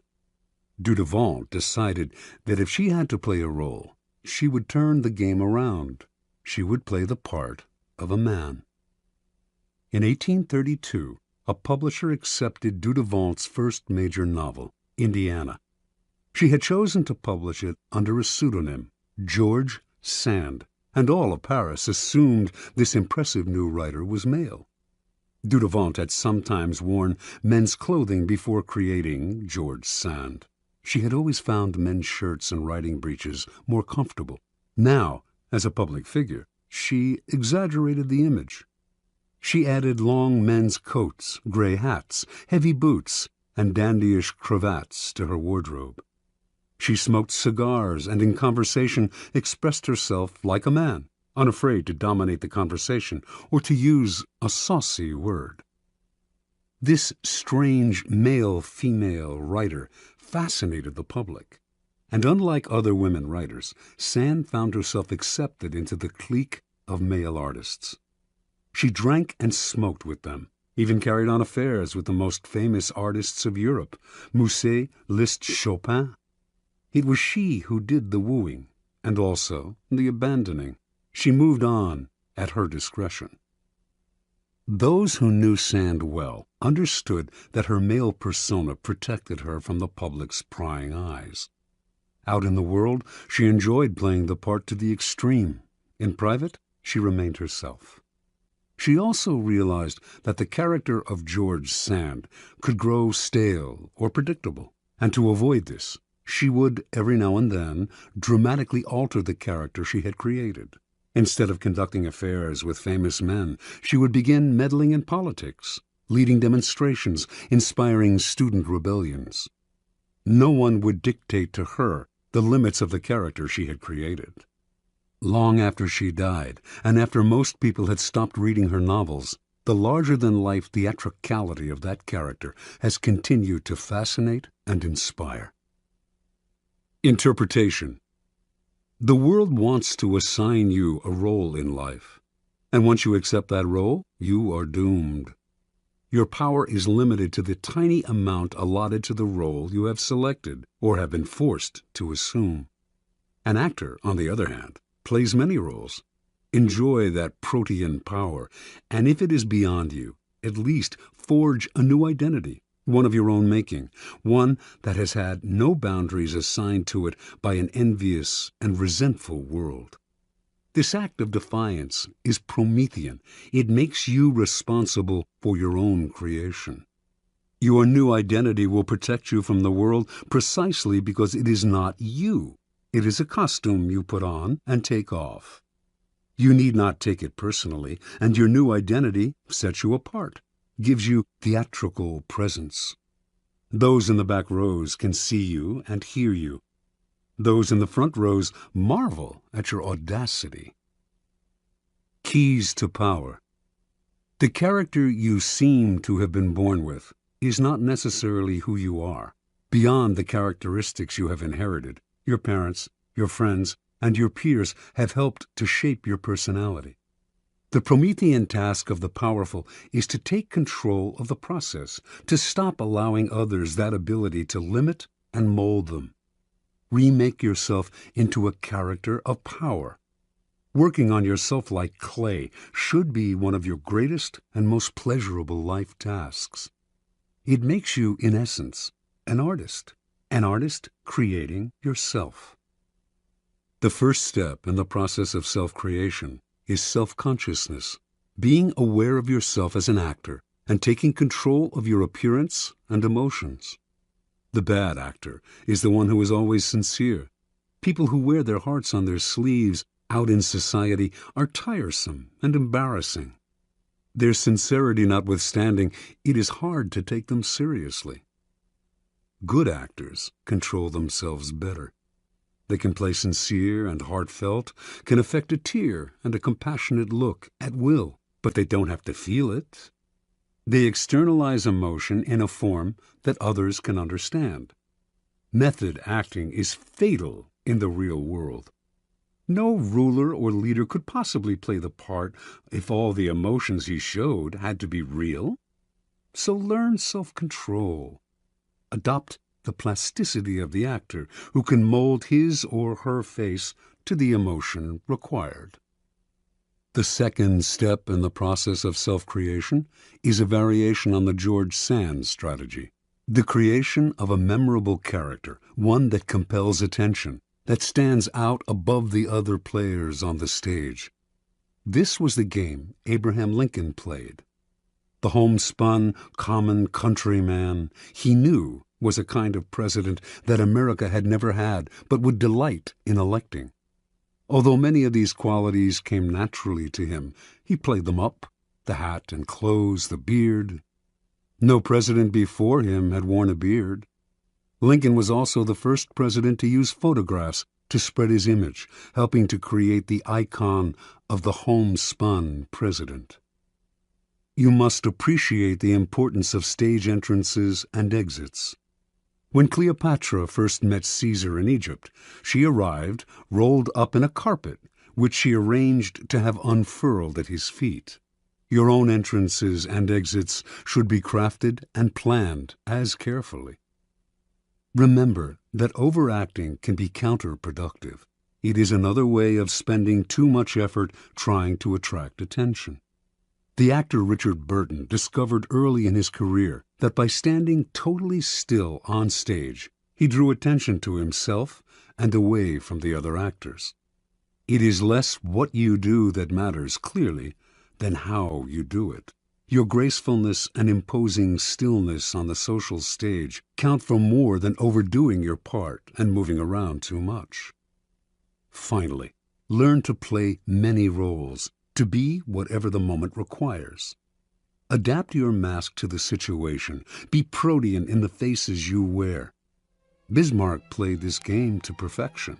To a liberal, he was a liberal. To a hawk, he was a hawk. He could not be grasped, and what cannot be grasped cannot be consumed. Law 26. Keep your hands clean. Judgment. You must seem a paragon of civility and efficiency. Your hands are never soiled by mistakes and nasty deeds. Maintain such a spotless appearance by using others as unwitting pawns and screens to disguise your involvement. Part 1. Conceal your mistakes. Have a scapegoat around to take the blame. Our good name and reputation depend more on what we conceal than on what we reveal. Everyone makes mistakes, but those who are truly clever manage to hide them and to make sure someone else is blamed. A convenient scapegoat should always be kept around for such moments. Observance of the law. Near the end of the 2nd century A.D., as China's mighty Han Empire slowly collapsed, the great general and imperial minister Cao Cao emerged as the most powerful man in the country. Seeking to extend his power base and to rid himself of the last of his rivals, Cao Cao began a campaign to take control of the strategically vital Central Plain. During the siege of a key city, he slightly miscalculated the timing for supplies of grain to arrive from the capital. As he waited for the shipment to come in, the army ran low on food, and Cao Cao was forced to order the chief of commissariat to reduce its rations. Cao Cao kept a tight rein on the army and ran a network of informers. His spies soon reported that the men were complaining, grumbling that he was living well while they themselves had barely enough to eat. Perhaps Cao Cao was keeping the food for himself, they murmured. If the grumbling spread, Cao Cao could have a mutiny on his hands. He summoned the chief of commissariat to his tent. "I want to ask you to lend me something, and you must not refuse," Cao Cao told the chief. "What is it?" the chief replied. "I want the loan of your head to show to the troops," said Cao Cao. "But I've done nothing wrong," cried the chief. "I know," said Cao Cao with a sigh, "but if I do not put you to death, there will be a mutiny. Do not grieve. After you're gone, I'll look after your family." Put this way, the request left the chief no choice. So he resigned himself to his fate and was beheaded that very day. Seeing his head on public display, the soldiers stopped grumbling. Some saw through Cao Cao's gesture, but kept quiet, stunned and intimidated by his violence. And most accepted his version of who was to blame, preferring to believe in his wisdom and fairness than in his incompetence and cruelty. Interpretation. Occasional mistakes are inevitable. The world is just too unpredictable. People of power, however, are undone not by the mistakes they make, but by the way they deal with them. Like surgeons, they must cut away the tumor with speed and finality. Excuses satisfy no one, and apologies make everyone uncomfortable. The mistake does not vanish with an apology. It deepens and festers. Better to cut it off instantly, Distract attention from yourself and focus attention on a convenient scapegoat before people have time to ponder your responsibility or your possible incompetence. Keys to power. The use of scapegoats is as old as civilization itself, and examples of it can be found in cultures around the world. The main idea behind these sacrifices is the shifting of guilt and sin to an outside figure, object, animal, or man, which is then banished or destroyed. The bloody sacrifice of the scapegoat seems a barbaric relic of the past, but the practice lives on to this day, if indirectly and symbolically. Since power depends on appearances, and those in power must seem never to make mistakes, the use of scapegoats is as popular as ever. What modern leader will take responsibility for his blunders? He searches out others to blame, a scapegoat to sacrifice. When Mao Zedong's Cultural Revolution failed miserably, he made no apologies or excuses to the Chinese people. Instead, like Cao Cao before him, he offered up scapegoats, including his own personal secretary and high-ranking member of the party, Chen Boda. Franklin D. Roosevelt had a reputation for honesty and fairness. Throughout his career, however, he faced many situations in which being the nice guy would have spelled political disaster, yet he could not be seen as the agent of any foul play. For 20 years, then, his secretary, Lewis Howe, handled the backroom deals, the manipulation of the press, the underhanded campaign maneuvers. And whenever a mistake was committed, or a dirty trick contradicting Roosevelt's carefully crafted image became public, Howe served as a scapegoat and never complained. Finally, history has time and again shown the value of using a close associate as a scapegoat. This is known as the fall of the favorite. Most kings had a personal favorite at court, a man whom they singled out, sometimes for no apparent reason, and lavished with favors and attention. But this court favorite could serve as a convenient scapegoat in case of a threat to the king's reputation. The public would readily believe in the scapegoat's guilt. Why would the king sacrifice his favorite unless he were guilty? And the other courtiers, resentful of the favorite anyway, would rejoice at his downfall. The king, meanwhile, would rid himself of a man who by that time had probably learned too much about him, perhaps becoming arrogant and even disdainful of him. Choosing a close associate as a scapegoat has the same value as the fall of the favorite. You may lose a friend or aide, but in the long-term scheme of things, it is more important to hide your mistakes than to hold on to someone who one day will probably turn against you. Besides, you can always find a new favorite to take his place. Part 2. Make use of the cat's paw. In the fable, the monkey grabs the paw of his friend, the cat, and uses it to fish chestnuts out of the fire, thus getting the nuts he craves without hurting himself. If there is something unpleasant or unpopular that needs to be done, it is far too risky for you to do the work yourself. You need a cat's paw, someone who does the dirty, dangerous work for you. The cat's paw grabs what you need, hurts whom you need hurt, and keeps people from noticing that you are the one responsible. Let someone else be the executioner or the bearer of bad news, while you bring only joy and glad tidings.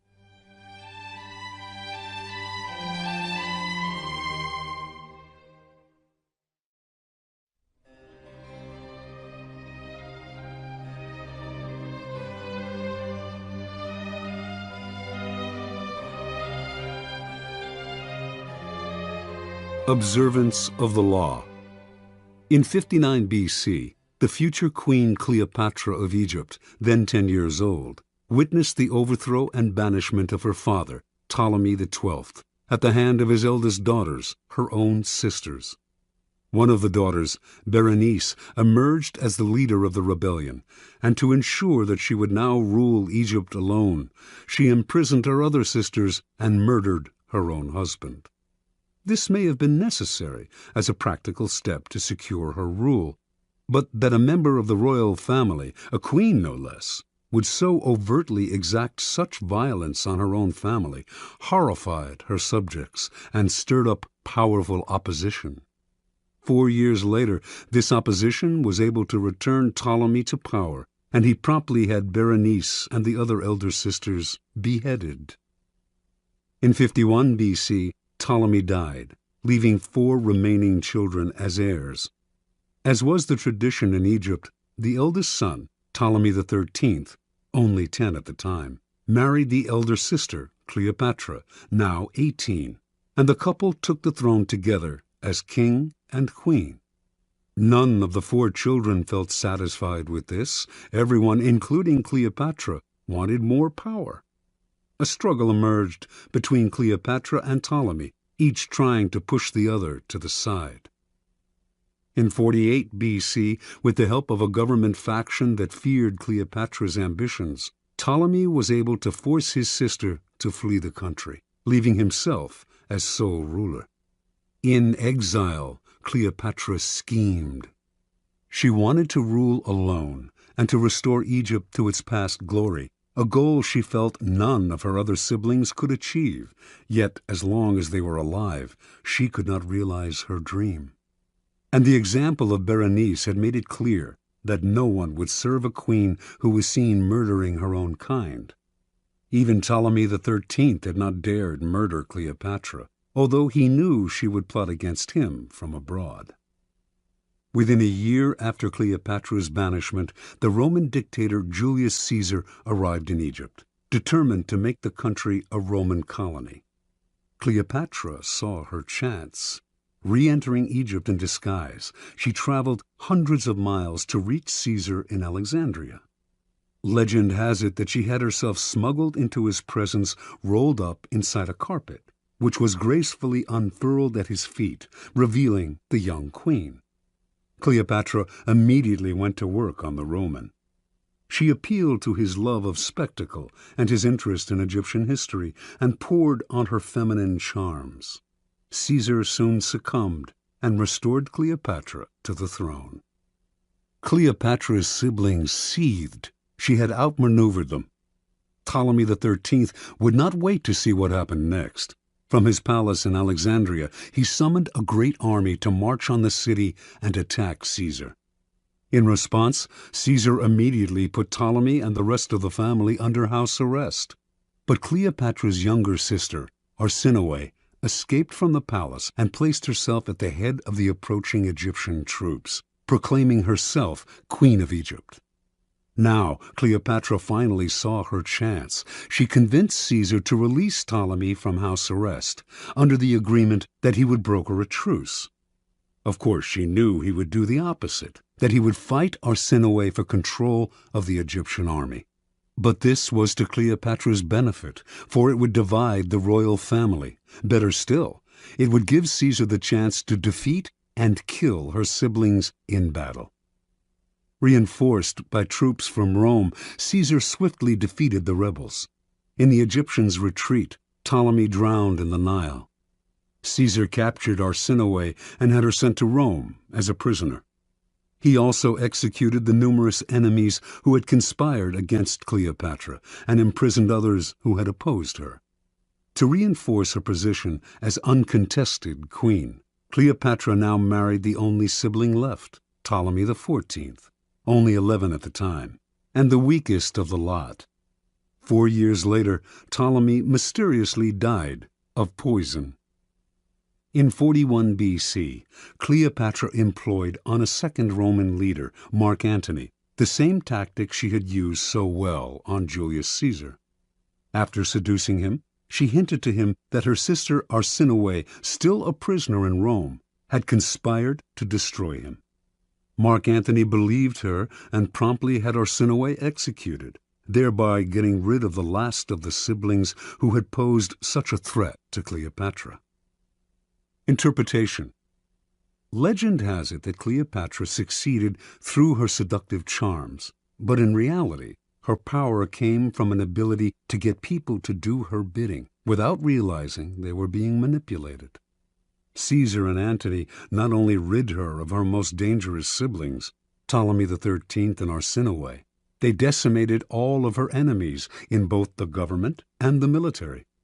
The two men became her cat's paws. They entered the fire for her, did the ugly but necessary work, while shielding her from appearing as the destroyer of her siblings and fellow Egyptians. And in the end, both men acquiesced to her desire to rule Egypt not as a Roman colony, but as an independent allied kingdom. And they did all this for her without realizing how she had manipulated them. This was persuasion of the subtlest and most powerful kind. A queen must never dirty her hands with ugly tasks, nor can a king appear in public with blood on his face.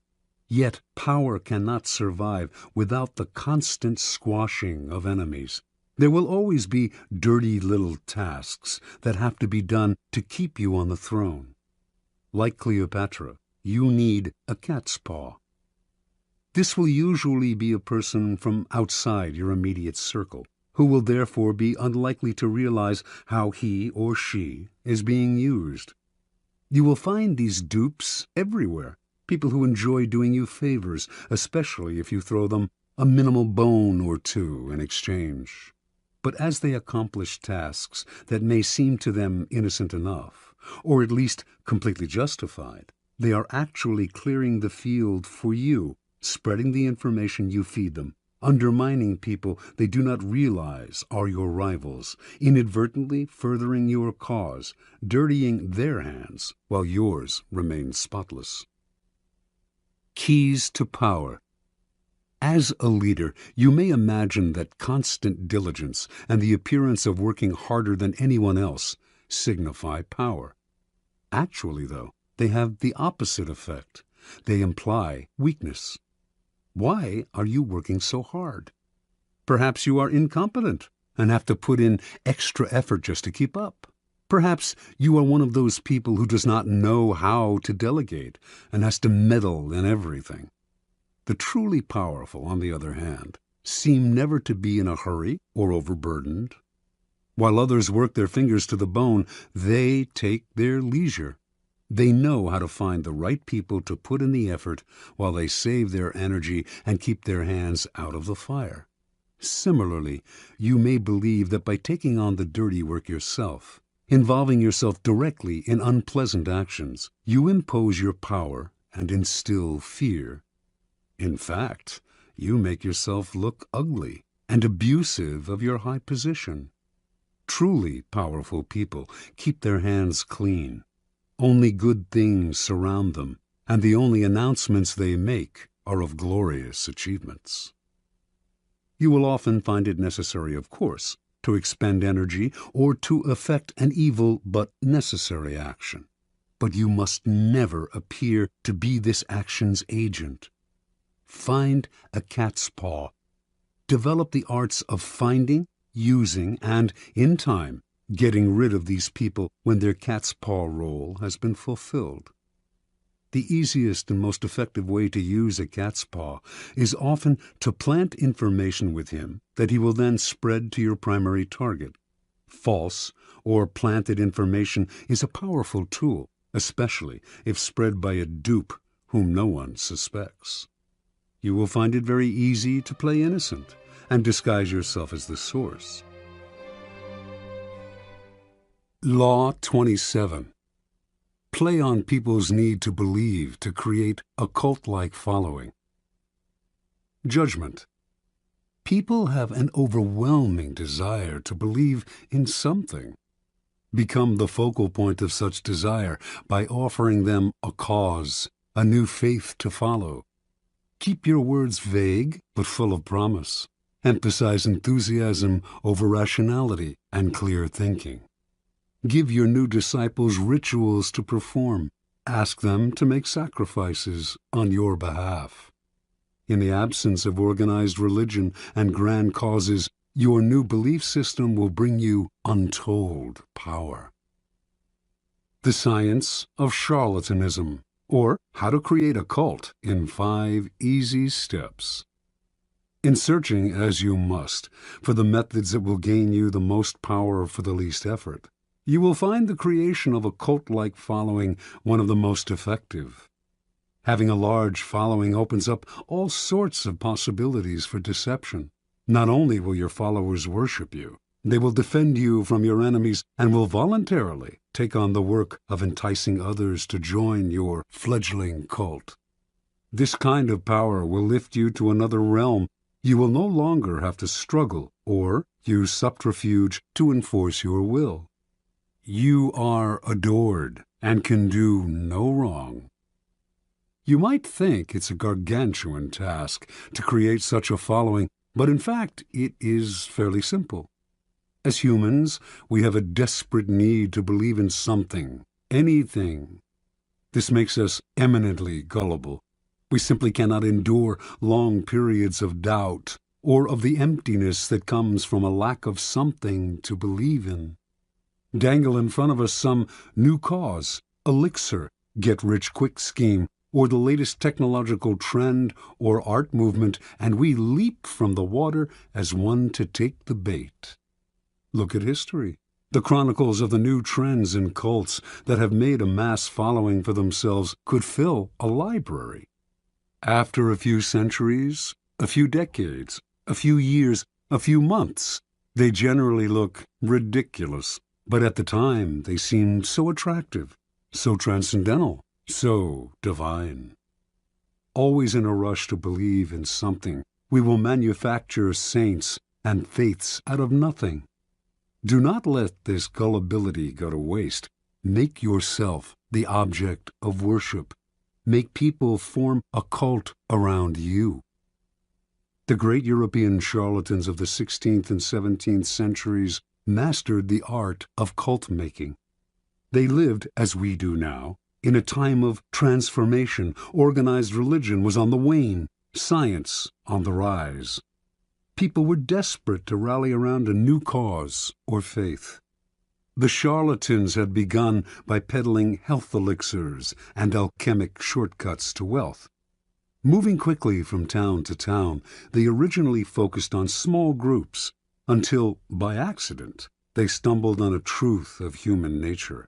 The larger the group they gathered around themselves, the easier it was to deceive.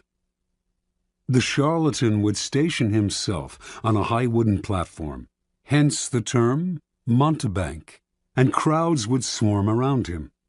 In a group setting, people were more emotional, less able to reason. Had the charlatan spoken to them individually, they might have found him ridiculous. But lost in a crowd, they got caught up in a communal mood of rapt attention. It became impossible for them to find the distance, to be skeptical. Any deficiencies in the charlatan's ideas were hidden by the zeal of the mass. Passion and enthusiasm swept through the crowd like a contagion, and they reacted violently to anyone who dared to spread a seed of doubt. Both consciously studying this dynamic over decades of experiment and spontaneously adapting to these situations as they happened, the charlatans perfected the science of attracting and holding a crowd, molding the crowd into followers and the followers into a cult. The gimmicks of the charlatans may seem quaint today, but there are thousands of charlatans among us still, using the same tried-and-true methods their predecessors refined centuries ago, only changing the names of their elixirs and modernizing the look of their cults. We find these latter-day charlatans in all arenas of life: business, fashion, politics, art. Many of them, perhaps, are following in the charlatan tradition without having any knowledge of its history. But you can be more systematic and deliberate. Simply follow the 5 steps of cult-making that our charlatan ancestors perfected over the years. Step 1.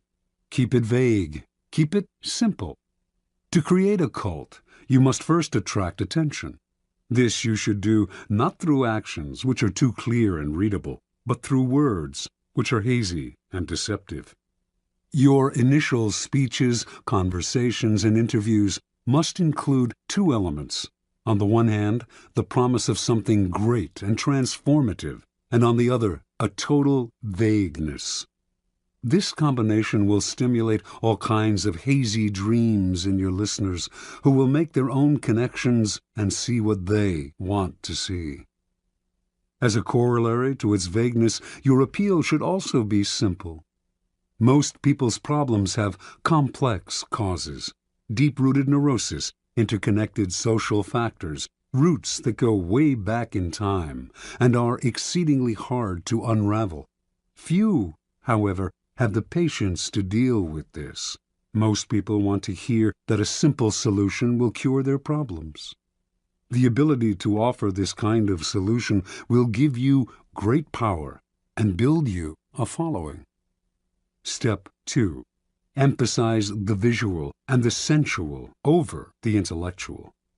Once people have begun to gather around you, two dangers will present themselves: boredom and skepticism. Boredom will make people go elsewhere. Skepticism will allow them the distance to think rationally about whatever it is you are offering, blowing away the mist you have artfully created and revealing your ideas for what they are. You need to amuse the bored, then ward off the cynics. The best way to do this is through theater or other devices of its kind. Surround yourself with luxury. Dazzle your followers with visual splendor. Fill their eyes with spectacle. Not only will this keep them from seeing the ridiculousness of your ideas, the holes in your belief system, it will also attract more attention, more followers. Appeal to all the senses. Use incense for scent, soothing music for hearing, colorful charts and graphs for the eye. You might even tickle the mind, perhaps by using new technological gadgets to give your cult a pseudo-scientific veneer, as long as you do not make anyone really think. Use the exotic, distant cultures' strange customs to create theatrical effects, and to make the most banal and ordinary affairs seem signs of something extraordinary. Step 3. Borrow the forms of organized religion to structure the group. Your cult-like following is growing. It is time to organize it.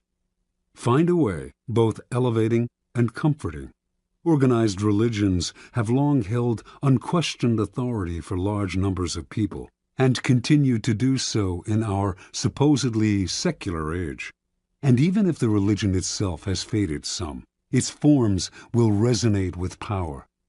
The lofty and holy associations of organized religion can be endlessly exploited. Create rituals for your followers. Organize them into a hierarchy, ranking them in grades of sanctity, and giving them names and titles that resound with religious overtones. Ask them for sacrifices that will fill your coffers and increase your power.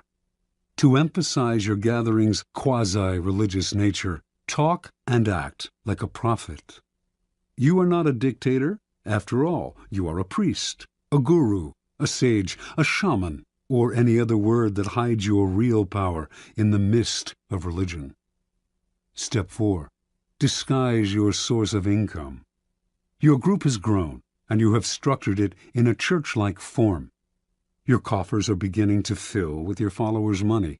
You must never be seen as hungry for money and the power it brings. It is at this moment that you must disguise the source of your income.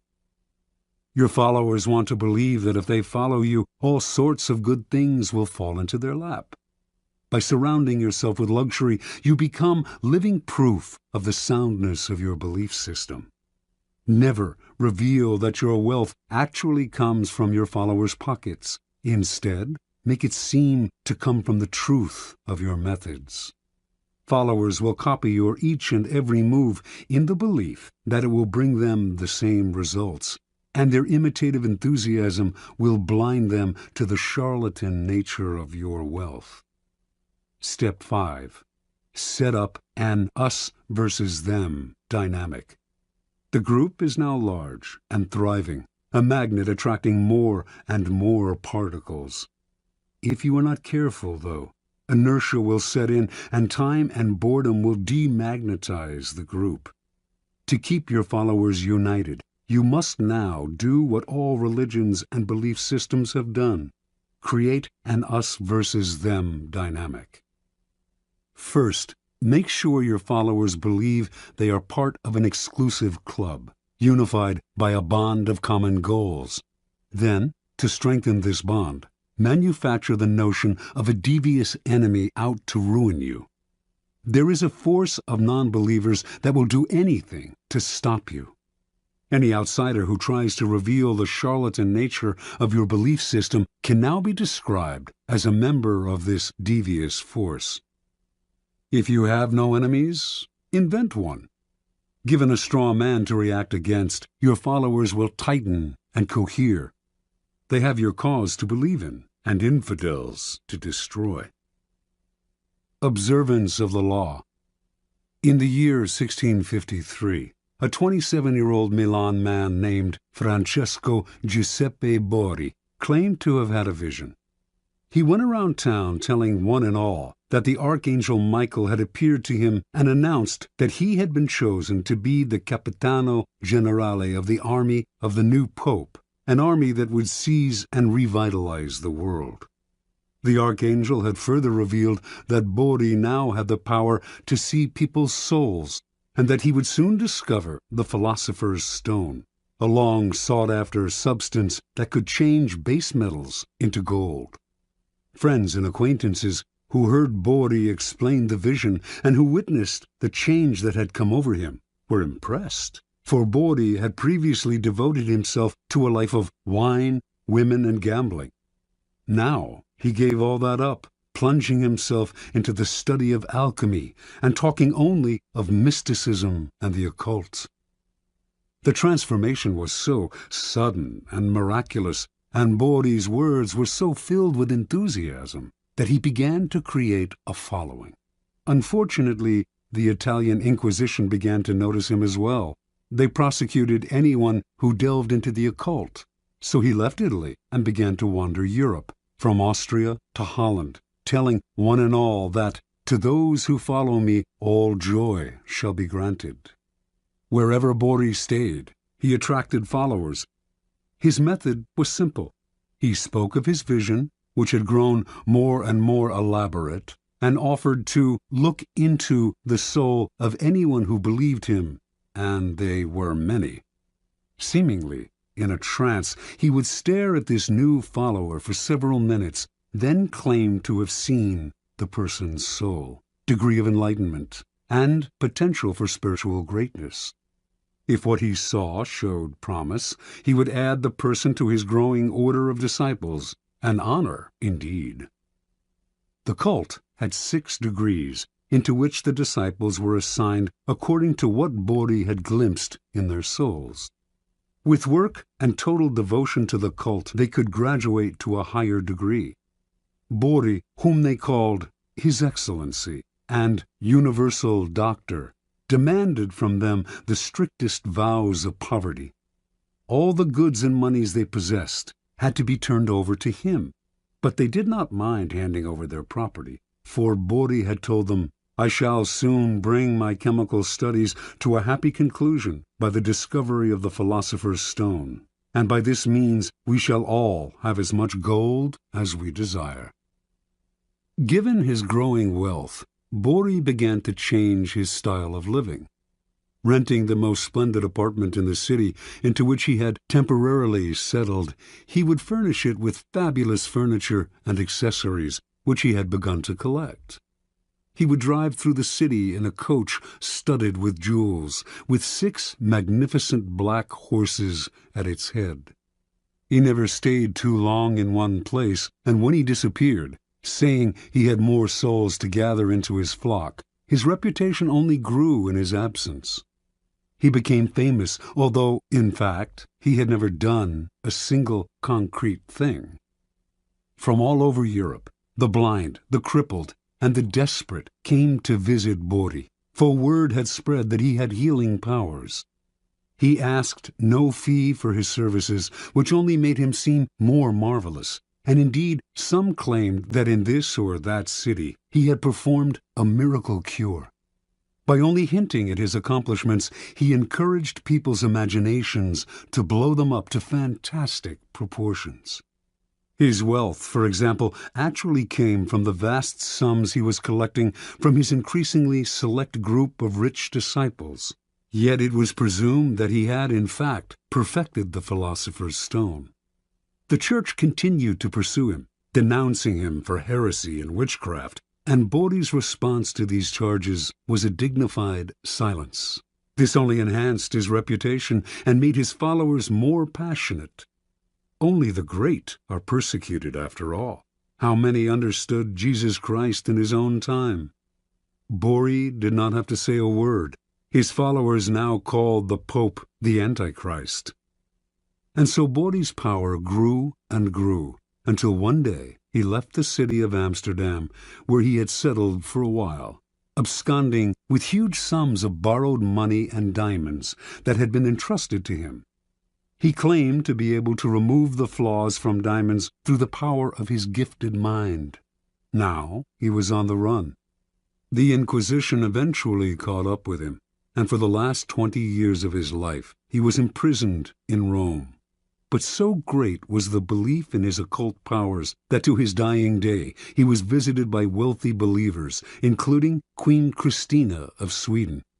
Supplying him with money and materials, these visitors allowed him to continue his search for the elusive philosopher's stone. Interpretation. Before he formed his cult, Bodhi seems to have stumbled on a critical discovery. Tiring of his life of debauchery, he had decided to give it up and to devote himself to the occult, a genuine interest of his. He must have noticed, however, that when he alluded to a mystical experience, rather than physical exhaustion, as the source of his conversion, people of all classes wanted to hear more. Realizing the power he could gain by ascribing the change to something external and mysterious, he went further with his manufactured visions. The grander the vision, and the more sacrifices he asked for, the more appealing and believable his story seemed to become. Remember, people are not interested in the truth about change. They do not want to hear that it has come from hard work or from anything as banal as exhaustion, boredom, or depression. They are dying to believe in something romantic, otherworldly. They want to hear of angels and out-of-body experiences. Indulge them. Hint at the mystical source of some personal change. Wrap it in ethereal colors. An occult-like following will form around you. Adapt to people's needs. The Messiah must mirror the desires of his followers. And always aim high. The bigger and bolder your illusion, the better. Law 28. Enter action with boldness. Judgment. If you are unsure of a course of action, do not attempt it. Your doubts and hesitations will infect your execution. Timidity is dangerous. Better to enter with boldness. Any mistakes you commit through audacity are easily corrected with more audacity. Everyone admires the bold. No one honors the timid. Boldness and hesitation. A brief psychological comparison. Boldness and hesitation elicit very different psychological responses in their targets. Hesitation puts obstacles in your path. Boldness eliminates them. Once you understand this, you will find it essential to overcome your natural timidity and practice the art of audacity. The following are among the most pronounced psychological effects of boldness and timidity. The bolder the lie, the better. We all have weaknesses, and our efforts are never perfect. But entering action with boldness has the magical effect of hiding our deficiencies. Con artists know that the bolder the lie, the more convincing it becomes. The sheer audacity of the story makes it more credible, distracting attention from its inconsistencies. When putting together a con or entering any kind of negotiation, go further than you planned. Ask for the moon, and you will be surprised how often you get it. Lions circle the hesitant prey. People have a sixth sense for the weaknesses of others. If, in a first encounter, you demonstrate your willingness to compromise, back down, and retreat, you bring out the lion even in people who are not necessarily bloodthirsty. Everything depends on perception, and once you are seen as the kind of person who quickly goes on the defensive, who is willing to negotiate and be amenable, you will be pushed around without mercy. Boldness strikes fear. Fear creates authority. The bold move makes you seem larger and more powerful than you are. If it comes suddenly, with the stealth and swiftness of a snake, it inspires that much more fear. By intimidating with a bold move, you establish a precedent. In every subsequent encounter, people will be on the defensive, in terror of your next strike. Going halfway with a half a heart digs the deeper grave. If you enter an action with less than total confidence, you set up obstacles in your own path. When a problem arises, you will grow confused, seeing options where there are none, and inadvertently creating more problems still. Retreating from the hunter, the timid hare scurries more easily into his snares. Hesitation creates gaps, boldness obliterates them. When you take time to think, to hem and haw, you create a gap that allows others time to think as well. Your timidity infects people with awkward energy, elicits embarrassment. Doubt springs up on all sides. Boldness destroys such gaps. The swiftness of the move and the energy of the action leave others no space to doubt and worry. In seduction, hesitation is fatal. It makes your victim conscious of your intentions. The bold move crowns seduction with triumph. It leaves no time for reflection. Audacity separates you from the herd. Boldness gives you presence and makes you seem larger than life. The timid fade into the wallpaper. The bold draw attention, and what draws attention draws power. We cannot keep our eyes off the audacious. We cannot wait to see their next bold move. Observance of the law. In 1514, the 22-year-old Pietro Aretino was working as a lowly assistant scullion to a wealthy Roman family. He had ambitions of greatness as a writer, to inflame the world with his name, but how could a mere lackey hope to realize such dreams? That year, Pope Leo X received from the King of Portugal an embassy that included many gifts, most prominent among them a great elephant, the first in Rome since imperial times. The pontiff adored this elephant and showered it with attention and gifts. But despite his love and care, the elephant, which was called Anno, became deathly ill. The Pope summoned doctors who administered a 500-pound purgative to the elephant, but all to no avail. The animal died, and the Pope went into mourning. To console himself, he summoned the great painter Raphael and ordered him to create a life-sized painting of Anno above the animal's tomb, bearing the inscription, "What nature took away, Raphael has with his art restored." Over the next few days, a pamphlet circulated throughout Rome that caused great merriment and laughter. Entitled, "The Last Will and Testament of the Elephant Anno," it read in part, "To my heir, the Cardinal Santa Croce, I give my knees, so that he can imitate my genuflections. To my heir, Cardinal Santi Quattro, I give my jaws, so that he can more readily devour all of Christ's revenues. To my heir, Cardinal Medici, I give my ears, so that he can hear everyone's doings. To Cardinal Grassi, who had a reputation for lechery, the elephant bequeathed the appropriate, oversized part of his own anatomy." On and on the anonymous pamphlet went, sparing none of the great in Rome, not even the Pope. With each one it took aim at their best-known weakness. The pamphlet ended with verse, "See to it that Aretino is your friend, for he is a bad enemy to have. His words alone could ruin the High Pope, so God guard everyone from his tongue." Interpretation. With one short pamphlet, Aretino, son of a poor shoemaker and a servant himself, hurled himself to fame. Everyone in Rome rushed to find out who this daring young man was. Even the Pope, amused by his audacity, sought him out and ended up giving him a job in the papal service.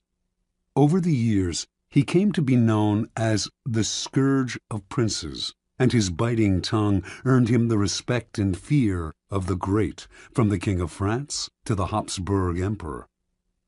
The Aretino strategy is simple. When you are as small and obscure as David was, you must find a Goliath to attack. The larger the target, the more attention you gain. The bolder the attack, the more you stand out from the crowd and the more admiration you earn. Society is full of those who think daring thoughts, but lack the guts to print and publicize them. Voice what the public feels. The expression of shared feelings is always powerful. Search out the most prominent target possible and sling your boldest shot. The world will enjoy the spectacle and will honor the underdog. You, that is, with glory and power. Keys to power. Most of us are timid. We want to avoid tension and conflict, and we want to be liked by all. We may contemplate a bold action, but we rarely bring it to life. We are terrified of the consequences, of what others might think of us, of the hostility we will stir up if we dare go beyond our usual place. Although we may disguise our timidity as a concern for others, a desire not to hurt or offend them, in fact, it is the opposite. We are really self-absorbed, worried about ourselves and how others perceive us. Boldness, on the other hand, is outer-directed and often makes people feel more at ease, since it is less self-conscious and less repressed. Few are born bold. Even Napoleon had to cultivate the habit on the battlefield, where he knew it was a matter of life and death. In social settings, he was awkward and timid, but he overcame this and practiced boldness in every part of his life because he saw its tremendous power, how it could literally enlarge a man, even one who, like Napoleon, was in fact conspicuously small. You must practice and develop your boldness. You will often find uses for it. The best place to begin is often the delicate world of negotiation, particularly those discussions in which you are asked to set your own price. How often we put ourselves down by asking for too little. When Christopher Columbus proposed that the Spanish court finance his voyage to the Americas, he also made the insanely bold demand that he be called Grand Admiral of the Ocean. The court agreed. The price he set was the price he received. He demanded to be treated with respect, and so he was. Understand, if boldness is not natural, neither is timidity. It is an acquired habit, picked up out of a desire to avoid conflict. If timidity has taken hold of you, then root it out. Your fears of the consequences of a bold action are way out of proportion to reality. And in fact, the consequences of timidity are worse. Your value is lowered, and you create a self-fulfilling cycle of doubt and disaster.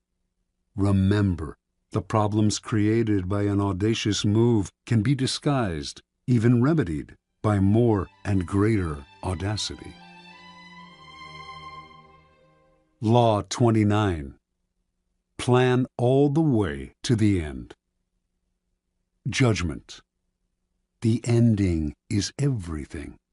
Plan all the way to it. taking into account all the possible consequences, obstacles, and twists of fortune that might reverse your hard work and give the glory to others. By planning to the end, you will not be overwhelmed by circumstances, and you will know when to stop. Gently guide fortune and help determine the future by thinking far ahead. Transgression of the law. In 1510, a ship set out from the island of Hispaniola, now Haiti and the Dominican Republic, for Venezuela, where it was to rescue a besieged Spanish colony. Several miles out of port, a stowaway climbed out of a provision chest. Vasco Núñez de Balboa, a noble Spaniard who had come to the New World in search of gold, but had fallen into debt and had escaped his creditors by hiding in the chest. Balboa had been obsessed with gold ever since Columbus had returned to Spain from his voyages with tales of a fabulous but as yet undiscovered kingdom called El Dorado. Balboa was one of the first adventurers to come in search of Columbus's land of gold, and he had decided from the beginning that he would be the one to find it, through sheer audacity and single-mindedness. Now that he was free of his creditors, nothing would stop him. Unfortunately, the ship's owner, a wealthy jurist named Francisco Fernandez de Incisco, was furious when told of the stowaway, and he ordered that Balboa be left on the first island they came across. Before they found any island, however, Incisco received news that the colony he was to rescue had been abandoned. This was Balboa's chance. He told the sailors of his previous voyages to Panama and of the rumors he had heard of gold in the area. The excited sailors convinced Incisco to spare Balboa's life and to establish a colony in Panama. Weeks later, they named their new settlement Darien. Darien's first governor was Incisco, but Balboa was not a man to let others steal the initiative. He campaigned against Incisco among the sailors, who eventually made it clear that they preferred him as governor. Incisco fled to Spain, fearing for his life. Months later, when a representative of the Spanish crown arrived to establish himself as the new official governor of Darien, he was turned away. On his return voyage to Spain, this man drowned. The drowning was accidental, but under Spanish law, Balboa had murdered the governor and usurped his position. Balboa's bravado had got him out of scrapes before, but now his hopes of wealth and glory seemed doomed. To lay claim to El Dorado, should he discover it, he would need the approval of the Spanish king, which, as an outlaw, he would never receive. There was only one solution. Panamanian Indians had told Balboa of a vast ocean on the other side of the Central American Isthmus, and had said that by traveling south upon this western coast, he would reach a fabulous land of gold, called by a name that to his ears sounded like Biru. Balboa decided he would cross the treacherous jungles of Panama and become the first European to bathe his feet in this new ocean. From there he would march on El Dorado. If he did this on Spain's behalf, he would obtain the eternal gratitude of the king and would secure his own reprieve. Only he had to act before Spanish authorities came to arrest him. In 1513, then, Balboa set out with 190 soldiers. Halfway across the isthmus, some 90 miles wide at that point, only 60 soldiers remained, many having succumbed to the harsh conditions, the blood-sucking insects, the torrential rainfall, fever. Finally, from a mountaintop, Balboa became the first European to lay eyes on the Pacific Ocean.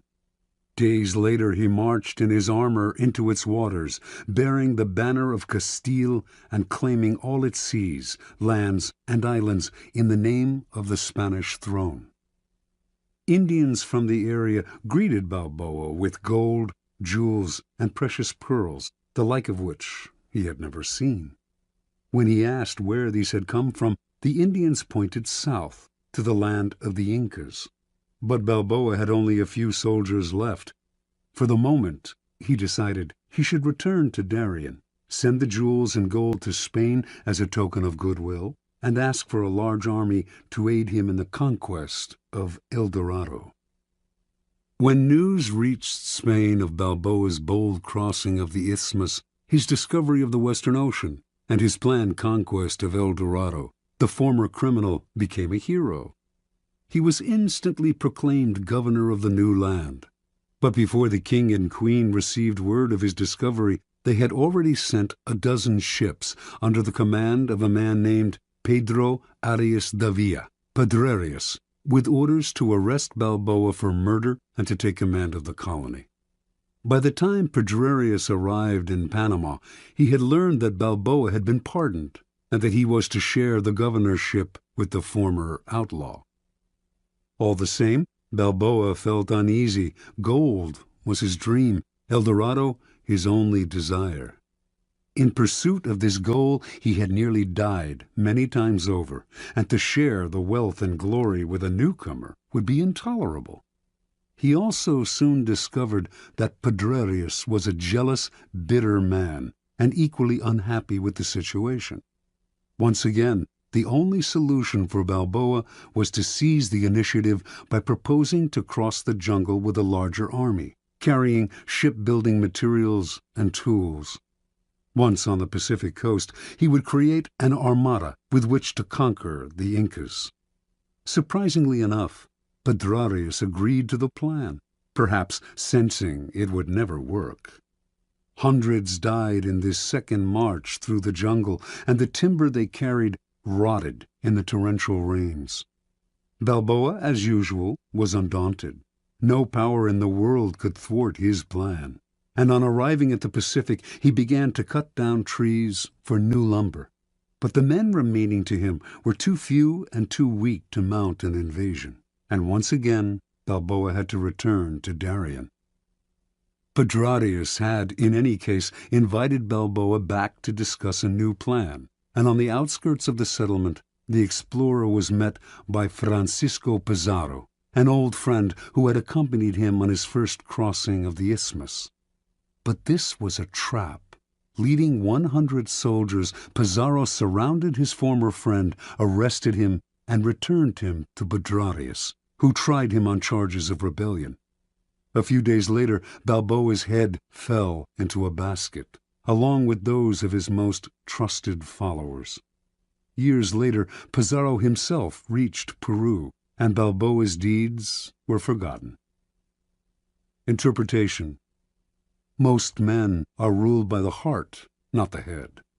Their plans are vague, and when they meet obstacles, they improvise.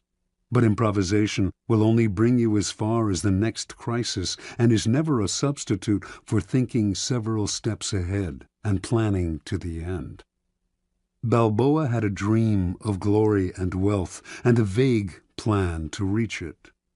Yet his bold deeds and his discovery of the Pacific are largely forgotten, for he committed what in the world of power is the ultimate sin. He went part way, leaving the door open for others to take over.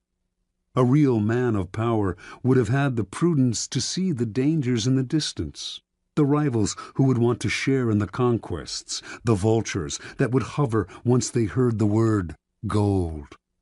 Balboa should have kept his knowledge of the Incas secret until after he had conquered Peru. Only then would his wealth and his head have been secure. Once Pedrerius arrived on the scene, a man of power and prudence would have schemed to kill or imprison him, and to take over the army he had brought for the conquest of Peru. But Balboa was locked in the moment, always reacting emotionally, never thinking ahead. What good is it to have the greatest dream in the world if others reap the benefits and the glory? Never lose your head over a vague, open-ended dream. Plan to the end. Keys to power. Most people believe that they are, in fact, aware of the future, that they are planning and thinking ahead. They are usually deluded. What they are really doing is succumbing to their desires, to what they want the future to be. Their plans are vague, based on their imaginations rather than their reality. They may believe they are thinking all the way to the end, but they are really only focusing on the happy ending and deluding themselves by the strength of their desire. The ending is everything. It is the end of the action that determines who gets the glory, the money, the prize. Your conclusion must be crystal clear, and you must keep it constantly in mind. You must also figure out how to ward off the vultures circling overhead, trying to live off the carcass of your creation. And you must anticipate the many possible crises that will tempt you to improvise. When you see several steps ahead and plan your moves all the way to the end, you will no longer be tempted by emotion or by the desire to improvise. Your clarity will rid you of the anxiety and vagueness that are the primary reasons why so many fail to conclude their actions successfully. You see the ending, and you tolerate no deviation. Law 30. Make your accomplishments seem effortless. Judgment. Your actions must seem natural and executed with ease. All the toil and practice that go into them, and also all the clever tricks, must be concealed. When you act effortlessly, as if you could do much more. Avoid the temptation of revealing how hard you work. It only raises questions. Teach no one your tricks, or they will be used against you. Observance of the law. The great escape artist Harry Houdini once advertised his act as the impossible possible, and indeed those who witnessed his dramatic escapes felt that what he did on stage contradicted common-sense ideas of human capacity. Over the years, Houdini escaped from the chained carcass of an embalmed sea monster, a half-octopus, half-whale-like beast that had beached near Boston. He had himself sealed inside an enormous envelope from which he emerged without breaking the paper. He passed through brick walls. He wriggled free from straitjackets while dangling high in the air.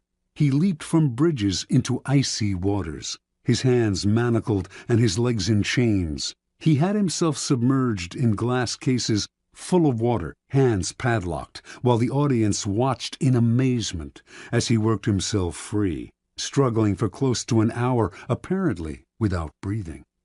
Each time he seemed to court certain death, yet survived with superhuman aplomb. Meanwhile, he said nothing about his methods, gave no clues as to how he accomplished any of his tricks. He left his audiences and critics speculating, his power and reputation enhanced by their struggles with the inexplicable. Perhaps the most baffling trick of all was making a 10,000-pound elephant disappear before an audience's eyes, a feat he repeated on stage for over 19 weeks. No one has ever really explained how he did this, for in the auditorium where he performed the trick, there was simply nowhere for an elephant to hide. The effortlessness of Houdini's escapes led some to think he used occult forces, his superior psychic abilities giving him special control over his body. But a German escape artist named Clapini claimed to know Houdini's secret. He simply used elaborate gadgets. Clapini also claimed to have defeated Houdini in a handcuff challenge in Holland. Houdini did not mind all kinds of speculation floating around about his methods, but he would not tolerate an outright lie, and in 1902 he challenged Clapini to a handcuff duel. Clapini accepted. Through a spy, he found out the secret word to unlock a pair of French combination lock cuffs that Houdini liked to use. His plan was to choose these cuffs to escape from on stage. This would definitely debunk Houdini. His genius simply lay in his use of mechanical gadgets. On the night of the challenge, just as Clapini had planned, Houdini offered him a choice of cuffs, and he selected the ones with the combination lock. He was even able to disappear with them behind a screen to make a quick test, and re-emerged seconds later, confident of victory. Acting as if he had sensed fraud, Houdini refused to lock Clopini in the cuffs. The two men argued and began to fight, even wrestling with each other on stage. After a few minutes of this, an apparently angry, frustrated Houdini gave up and locked Clopini in the cuffs. For the next few minutes, Clopini strained to get free. Something was wrong. Minutes earlier, he had opened the cuffs behind the screen. Now, the same code no longer worked. He sweated, racking his brain. Hours went by, the audience left, and finally an exhausted and humiliated Clopini gave up and asked to be released.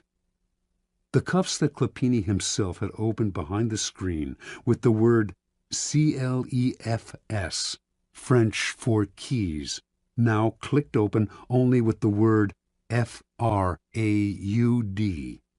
Clopini never figured out how Houdini had accomplished this uncanny feat. Interpretation. Although we do not know for certain how Houdini accomplished many of his most ingenious escapes, one thing is clear. It was not the occult or any kind of magic that gave him his powers, but hard work and endless practice, all of which he carefully concealed from the world. Houdini never left anything to chance. Day and night he studied the workings of locks, researched centuries-old sleight-of-hand tricks, pored over books on mechanics, whatever he could use. Every moment not spent researching, he spent working his body, keeping himself exceptionally limber, and learning how to control his muscles and his breathing. Early on in Houdini's career, an old Japanese performer whom he toured with taught him an ancient trick: how to swallow an ivory ball, then bring it back up. He practiced this endlessly with a small peeled potato tied to a string. Up and down he would manipulate the potato with his throat muscles until they were strong enough to move it without the string. No one could check the inside of his throat, where he could conceal small tools to help him escape. Even so, Clopini was fundamentally wrong. It was not Houdini's tools, but his practice, work, and research that made his escapes possible. Clopini, in fact, was completely outwitted by Houdini, who set the whole thing up. He let his opponent learn the code to the French cuffs, then baited him into choosing those cuffs on stage. Then, during the two men's tussle, the dexterous Houdini was able to change the code to FRAUD. He had spent weeks practicing this trick, but the audience saw none of the sweat and toil behind the scenes. Nor was Houdini ever nervous. He induced nervousness in others. He deliberately dragged out the time it would take to escape as a way of heightening the drama and making the audience squirm. His escapes from death, always graceful and easy, made him look like a Superman. As a person of power, you must research and practice endlessly before appearing in public, on stage, or anywhere else. Never expose the sweat and labor behind your poise. Some think such exposure will demonstrate their diligence and honesty, but it actually just makes them look weaker, as if anyone who practiced and worked at it could do what they had done, or as if they weren't really up to the job. Keep your effort and your tricks to yourself, and you seem to have the grace and ease of a god. One never sees the source of a god's power revealed. One only sees its effects. Keys to Power. In the Book of the Courtier, published in 1528, Baldassare Castiglione describes the highly elaborate and codified manners of the perfect court citizen. And yet, Castiglione explains the courtier must execute these gestures with what he calls sprezzatura, the capacity to make the difficult seem easy. He urges the courtier to practice in all things a certain nonchalance which conceals all artistry and makes whatever one says or does seem uncontrived and effortless. We all admire the achievement of some unusual feat, but if it is accomplished naturally and gracefully, our admiration increases tenfold. Whereas to labor at what one is doing and to make bones over it shows an extreme lack of grace and causes everything, whatever it's worth, to be discounted. The idea of sprezzatura is relevant to all forms of power, for power depends vitally on appearances and the illusions you create. Your public actions are like artworks. They must have visual appeal, must create anticipation, even entertain.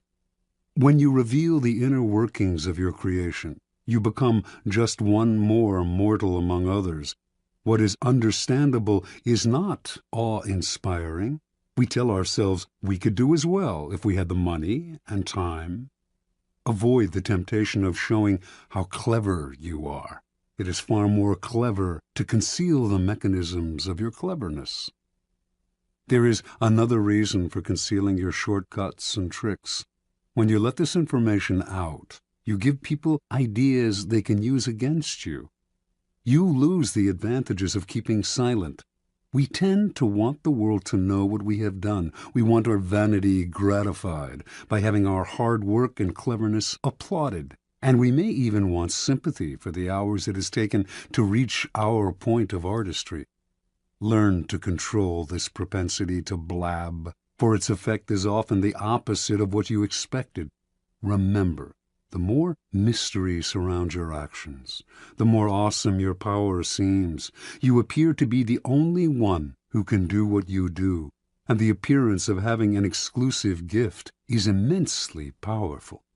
Finally, because you achieve your accomplishments with grace and ease, people believe that you could always do more if you tried harder. This elicits not only admiration, but a touch of fear. Your powers are untapped. No one can fathom their limits. Law 31. Control the options. Get others to play with the cards you deal. Judgment. The best deceptions are the ones that seem to give the other person a choice. Your victims feel they are in control, but are actually your puppets. Give people options that come out in your favor, whichever one they choose. Force them to make choices between the lesser of two evils, both of which serve your purpose. Put them on the horns of a dilemma. They are gored wherever they turn. Observance of the law.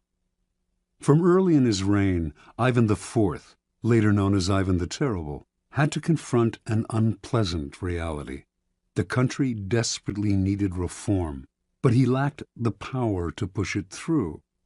The greatest limit to his authority came from the boyars, the Russian princely class that dominated the country and terrorized the peasantry. In 1553, at the age of 23, Ivan fell ill. Lying in bed, nearing death, he asked the boyars to swear allegiance to his son as the new Tsar. Some hesitated, some even refused. Then and there, Ivan saw he had no power over the boyars. He recovered from his illness, but he never forgot the lesson. The boyars were out to destroy him, and indeed, in the years to come, many of the most powerful of them defected to Russia's main enemies, Poland and Lithuania, where they plotted their return and the overthrow of the Tsar. Even one of Ivan's closest friends, Prince Andrei Kurbsky, suddenly turned against him, defecting to Lithuania in 1564 and becoming the strongest of Ivan's enemies. When Kurbsky began raising troops for an invasion, the royal dynasty seemed suddenly more precarious than ever.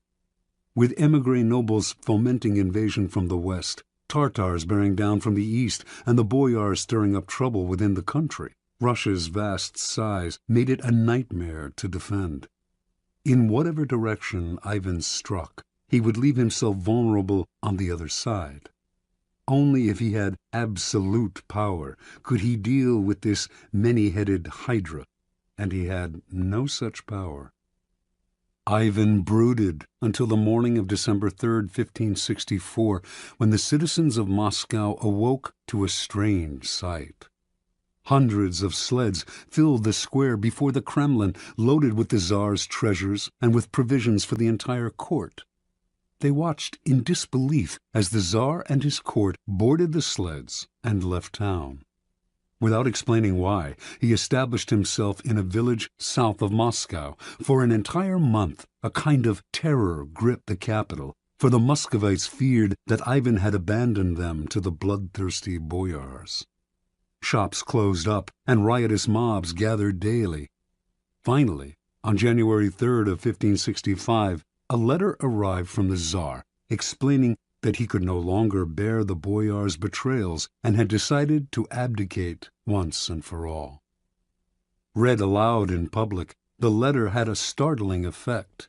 Merchants and commoners blamed the boyars for Ivan's decision and took to the streets, terrifying the nobility with their fury. Soon a group of delegates representing the church, the princes, and the people made the journey to Ivan's village and begged the Tsar, in the name of the Holy Land of Russia, to return to the throne. Ivan listened, but would not change his mind. After days of hearing their pleas, however, he offered his subjects a choice. Either they grant him absolute powers to govern as he pleased, with no interference from the boyars, or they find a new leader. Faced with a choice between civil war and the acceptance of despotic power, almost every sector of Russian society opted for a strong Tsar, calling for Ivan's return to Moscow and the restoration of law and order. In February, with much celebration, Ivan returned to Moscow. The Russians could no longer complain if he behaved dictatorially. They had given him this power themselves. Interpretation. Withdrawal and disappearance are classic ways of controlling the options. You give people a sense of how things will fall apart without you, and you offer them a choice.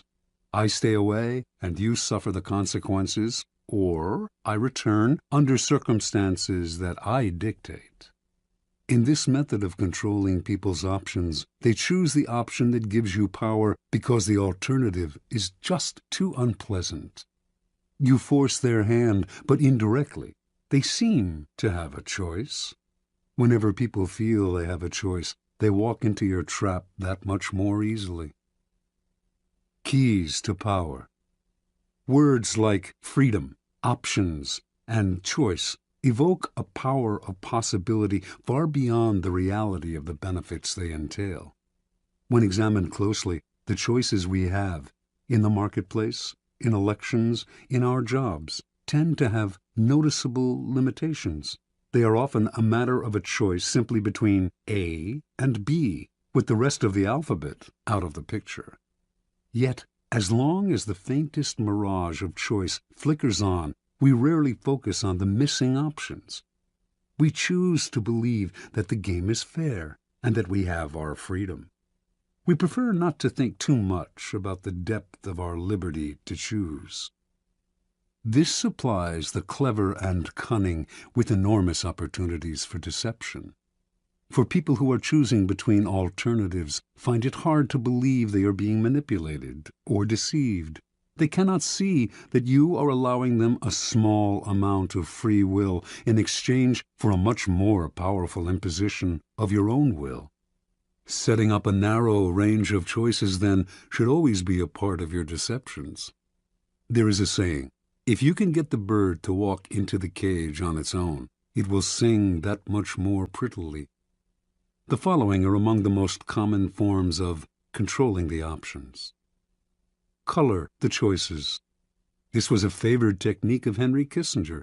As President Nixon's Secretary of State, Kissinger considered himself better informed than his boss and believed that in most situations he could make the best decision on his own. But if he tried to determine policy, he would offend, or perhaps enrage, a notoriously insecure man. So Kissinger would propose 3 or 4 choices of action for each situation and would present them in such a way that the one he preferred always seemed the best solution compared to the others. Time after time, Nixon fell for the bait, never suspecting that he was moving where Kissinger pushed him. This is an excellent device to use on the insecure master. Force the resistor. This is a good technique to use on children and other willful people who enjoy doing the opposite of what you ask them to. Push them to choose what you want them to do by appearing to advocate the opposite. Alter the playing field. In the 1860s, John D. Rockefeller set out to create an oil monopoly. If he tried to buy up the smaller oil companies, they would figure out what he was doing and fight back. Instead, he began secretly buying up the railway companies that transported the oil. When he then attempted to take over a particular company and met with resistance, he reminded them of their dependence on the rails. Refusing them shipping or simply raising their fees could ruin their business. Rockefeller altered the playing field so that the only options the small oil producers had were the ones he gave them. In this tactic, your opponents know their hand is being forced, but it doesn't matter. The technique is effective against those who resist at all costs. The shrinking options. The late 19th century art dealer Ambrose Vollard perfected this technique. Customers would come to Vollard's shop to see some Cézannes. He would show 3 paintings, neglect to mention a price, and pretend to doze off. The visitors would have to leave without deciding. They would usually come back the next day to see the paintings again, but this time Vollard would pull out less interesting works, pretending he thought they were the same ones. The baffled customers would look at the new offerings, leave to think them over, and return yet again. Once again, the same thing would happen. Vollard would show paintings of lesser quality still. Finally, the buyers would realize they had better grab what he was showing them because tomorrow they would have to settle for something worse, perhaps at even higher prices. A variation on this technique is to raise the price every time the buyer hesitates and another day goes by. This is an excellent negotiating ploy to use on the chronically indecisive, who will fall for the idea that they are getting a better deal today than if they wait till tomorrow. The weak man on the precipice. The weak are the easiest to maneuver by controlling their options. Cardinal de Retz, the great 17th century provocateur, served as an unofficial assistant to the Duke of Orleans, who was notoriously indecisive. It was a constant struggle to convince the Duke to take action. He would hem and haw, weigh the options, and wait until the last moment, giving everyone around him an ulcer. But Retz discovered a way to handle them. He would describe all sorts of dangers, exaggerating them as much as possible, until the Duke saw a yawning abyss in every direction except one, the one Retz was pushing him to take. This tactic is similar to color the choices, but with the weak you have to be more aggressive. Work on their emotions, use fear and terror to propel them into action. Try reason, and they will always find a way to procrastinate. The horns of a dilemma. This idea was demonstrated by General William Sherman's infamous march through Georgia during the American Civil War. Although the Confederates knew what direction Sherman was heading in, they never knew if he would attack from the left or the right, for he divided his army into 2 wings, and if the rebels retreated from one wing, they found themselves facing the other. This is a classic trial lawyer's technique. The lawyer leads the witness to decide between 2 possible explanations of an event, both of which poke a hole in their story. They have to answer the lawyer's questions, but whatever they say, they hurt themselves. The key to this move is to strike quickly, deny the victim the time to think of an escape. As they wriggle between the horns of the dilemma, they dig their own grave. Understand, in your struggles with your rivals, it will often be necessary for you to hurt them. and if you are clearly the agent of their punishment, expect a counterattack, expect revenge. If, however, they seem to themselves to be the agents of their own misfortune, they will submit quietly. When Ivan left Moscow for his rural village, the citizens asking him to return agreed to his demand for absolute power. Over the years to come, they resented him less for the terror he unleashed on the country, because, after all, they had granted him his power themselves. This is why it is always good to allow your victims their choice of poison and to cloak your involvement in providing it to them as far as possible.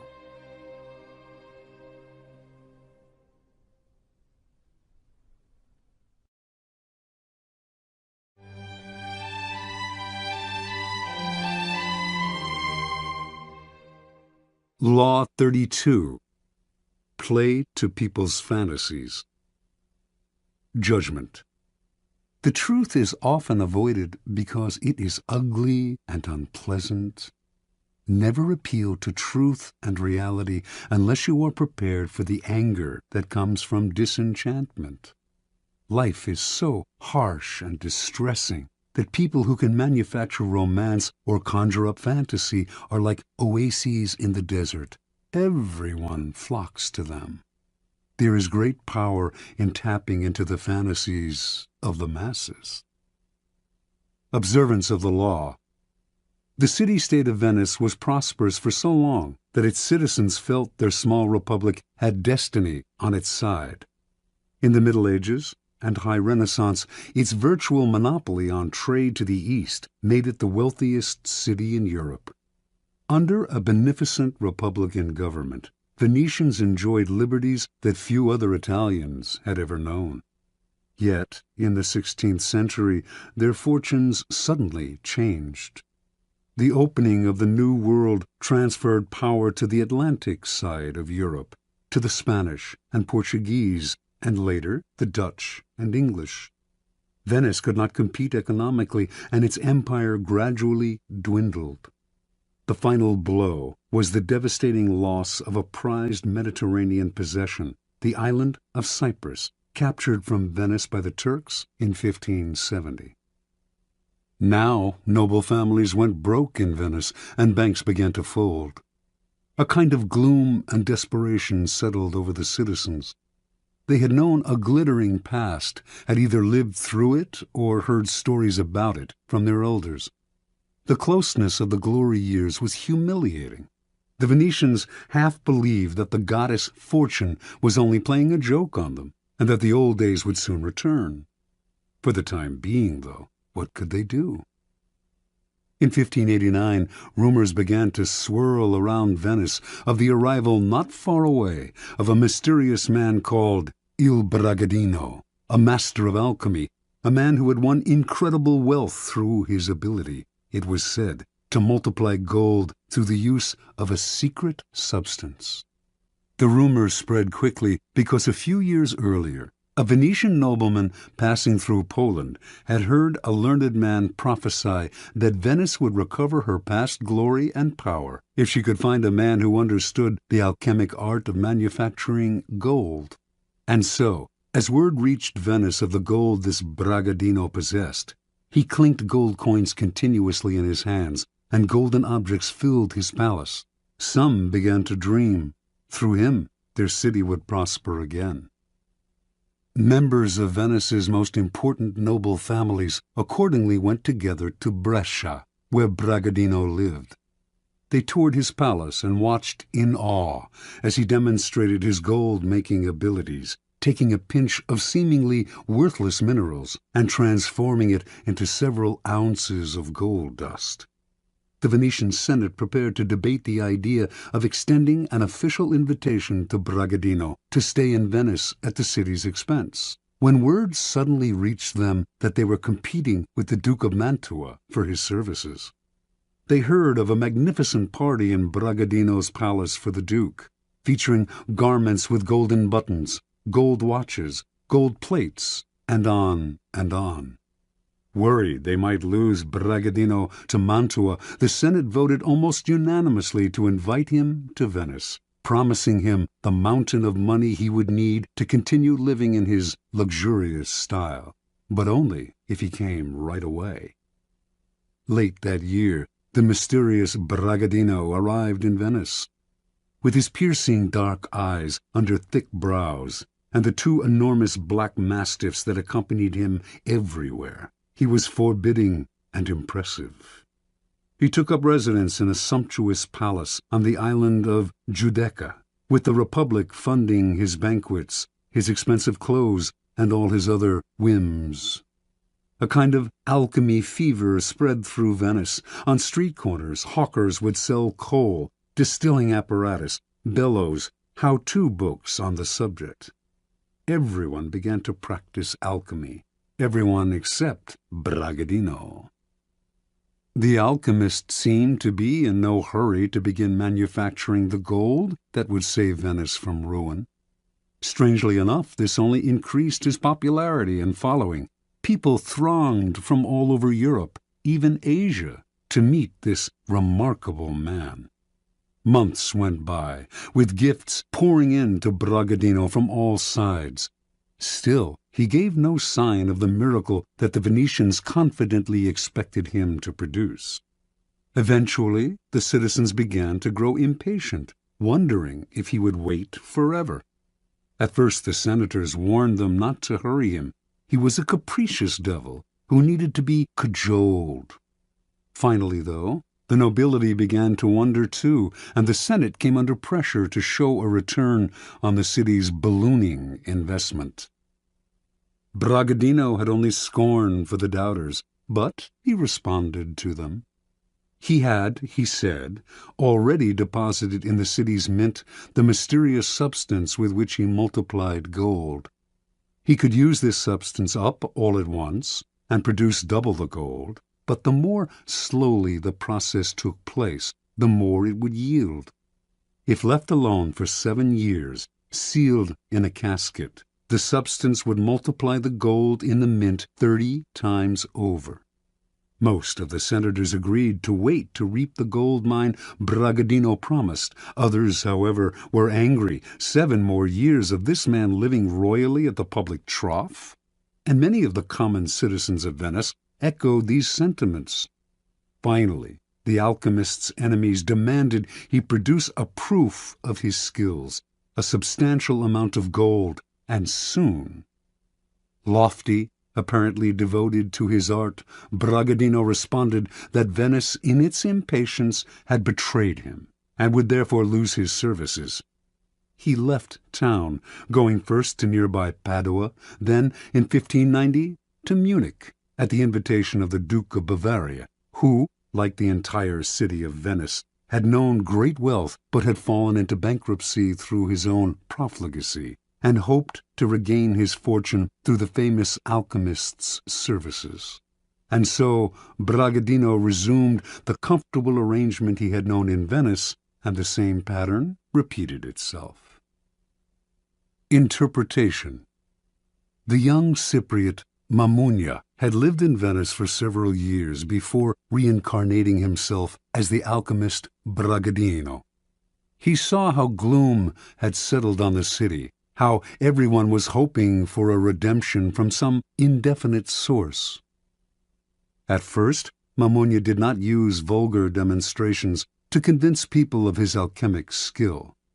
His sumptuous palace, his opulent garments, the clink of gold in his hands, all these provided a superior argument to anything rational, and these established the cycle that kept him going. His obvious wealth confirmed his reputation as an alchemist, so that patrons like the Duke of Mantua gave him money, which allowed him to live in wealth, which reinforced his reputation as an alchemist, and so on. Only once this reputation was established, and dukes and senators were fighting over him, did he resort to the trifling necessity of a demonstration. By then, however, people were easy to deceive. They wanted to believe. The Venetian senators who watched him multiply gold wanted to believe so badly that they failed to notice the glass pipe up his sleeve from which he slipped gold dust into his pinches of minerals. Brilliant and capricious, He was the alchemist of their fantasies, and once he had created an aura like this, no one noticed his simple deceptions. People rarely believe that their problems arise from their own misdeeds and stupidity. Someone or something out there is to blame, the other, the world, the gods, and so salvation comes from the outside as well. Had Bragadino arrived in Venice armed with a detailed analysis of the reasons behind the city's economic decline, and of the hard-nosed steps that it could take to turn things around, he would have been scorned. The reality was too ugly, and the solution too painful, mostly the kind of hard work that the citizens' ancestors had mustered to create an empire. Fantasy, on the other hand, in this case the romance of alchemy, was easy to understand and infinitely more palatable. To gain power, you must be a source of pleasure for those around you, and pleasure comes from playing to people's fantasies. Never promise a gradual improvement through hard work.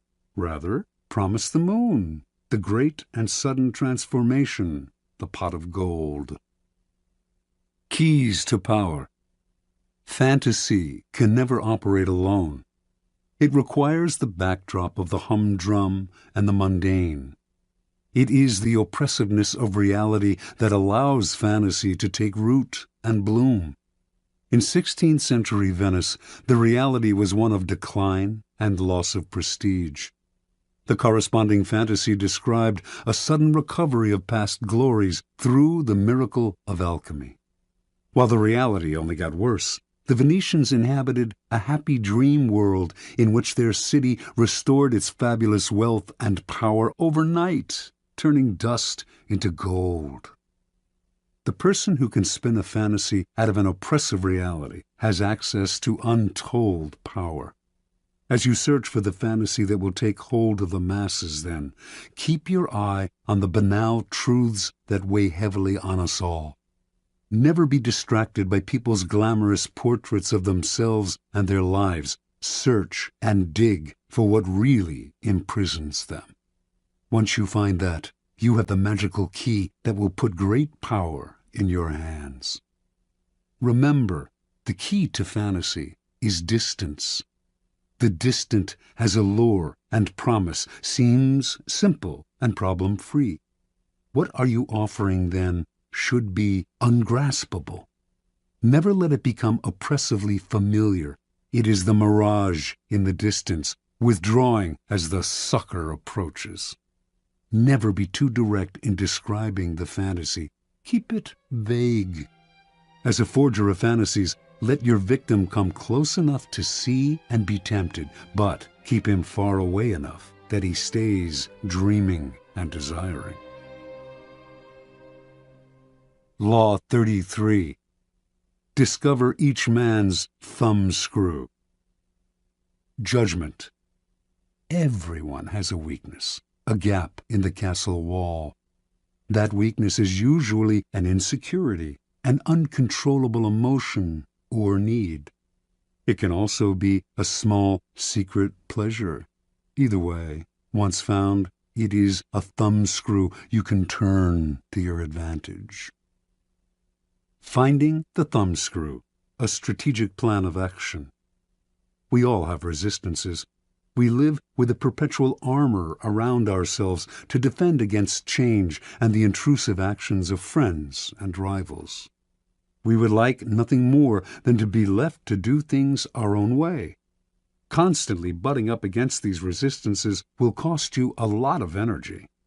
One of the most important things to realize about people, though, is that they all have a weakness, some part of their psychological armor that will not resist, that will bend to your will if you find it and push on it.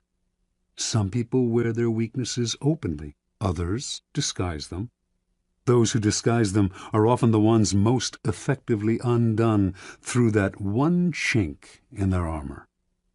In planning your assault, keep these principles in mind.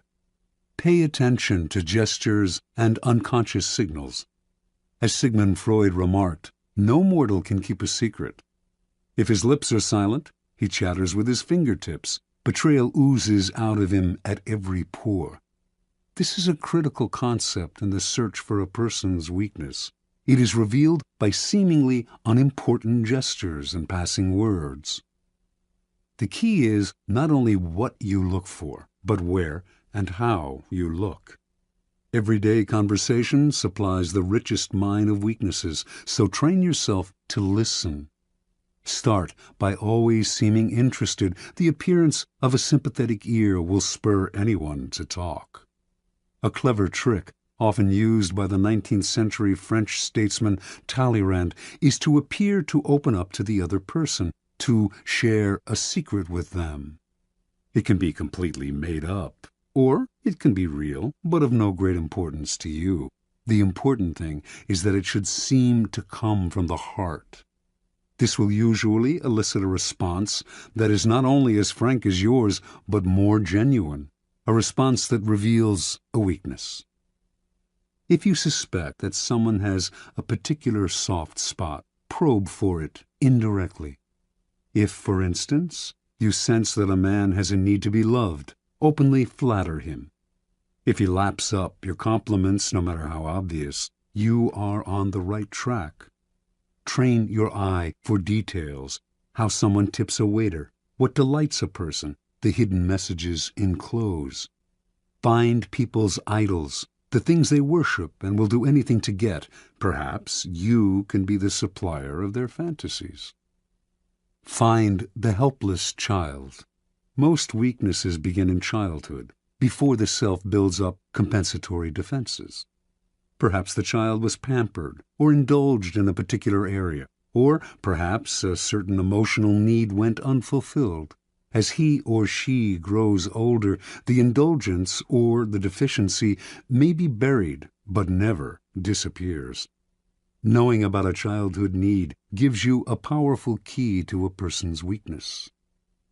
One sign of this weakness is that when you touch on it, the person will often act like a child.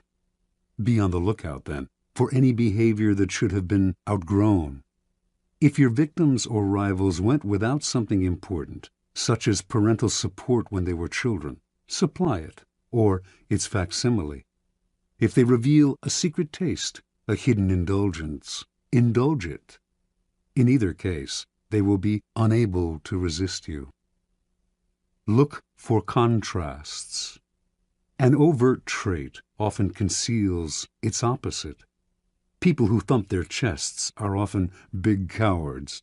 A prudish exterior may hide a lascivious soul.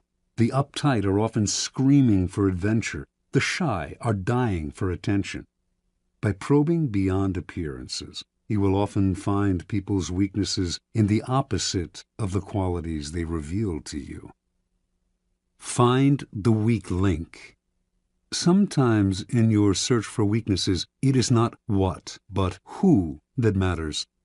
In today's versions of the court, there is often someone behind the scenes who has a great deal of power, a tremendous influence over the person superficially on top. These behind-the-scenes power brokers are the group's weak link. Win their favor, and you indirectly influence the king. Alternatively, even in a group of people acting with the appearance of one will, as when a group under attack closes ranks to resist an outsider, there is always a weak link in the chain. Find the one person who will bend under pressure. Fill the void. The two main emotional voids to fill are insecurity and unhappiness. The insecure are suckers for any kind of social validation. As for the chronically unhappy, look for the roots of their unhappiness. The insecure and the unhappy are the people least able to disguise their weaknesses. The ability to fill their emotional voids is a great source of power and an indefinitely prolongable one. Feed on uncontrollable emotions. The uncontrollable emotion can be a paranoid fear, a fear disproportionate to the situation, or any base motive such as lust, greed, vanity, or hatred. People in the grip of these emotions often cannot control themselves, and you can do the controlling for them. Observance of the law.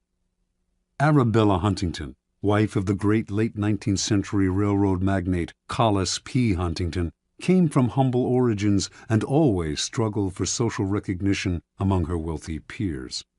When she gave a party in her San Francisco mansion, few of the social elite would show up. Most of them took her for a gold digger, not their kind.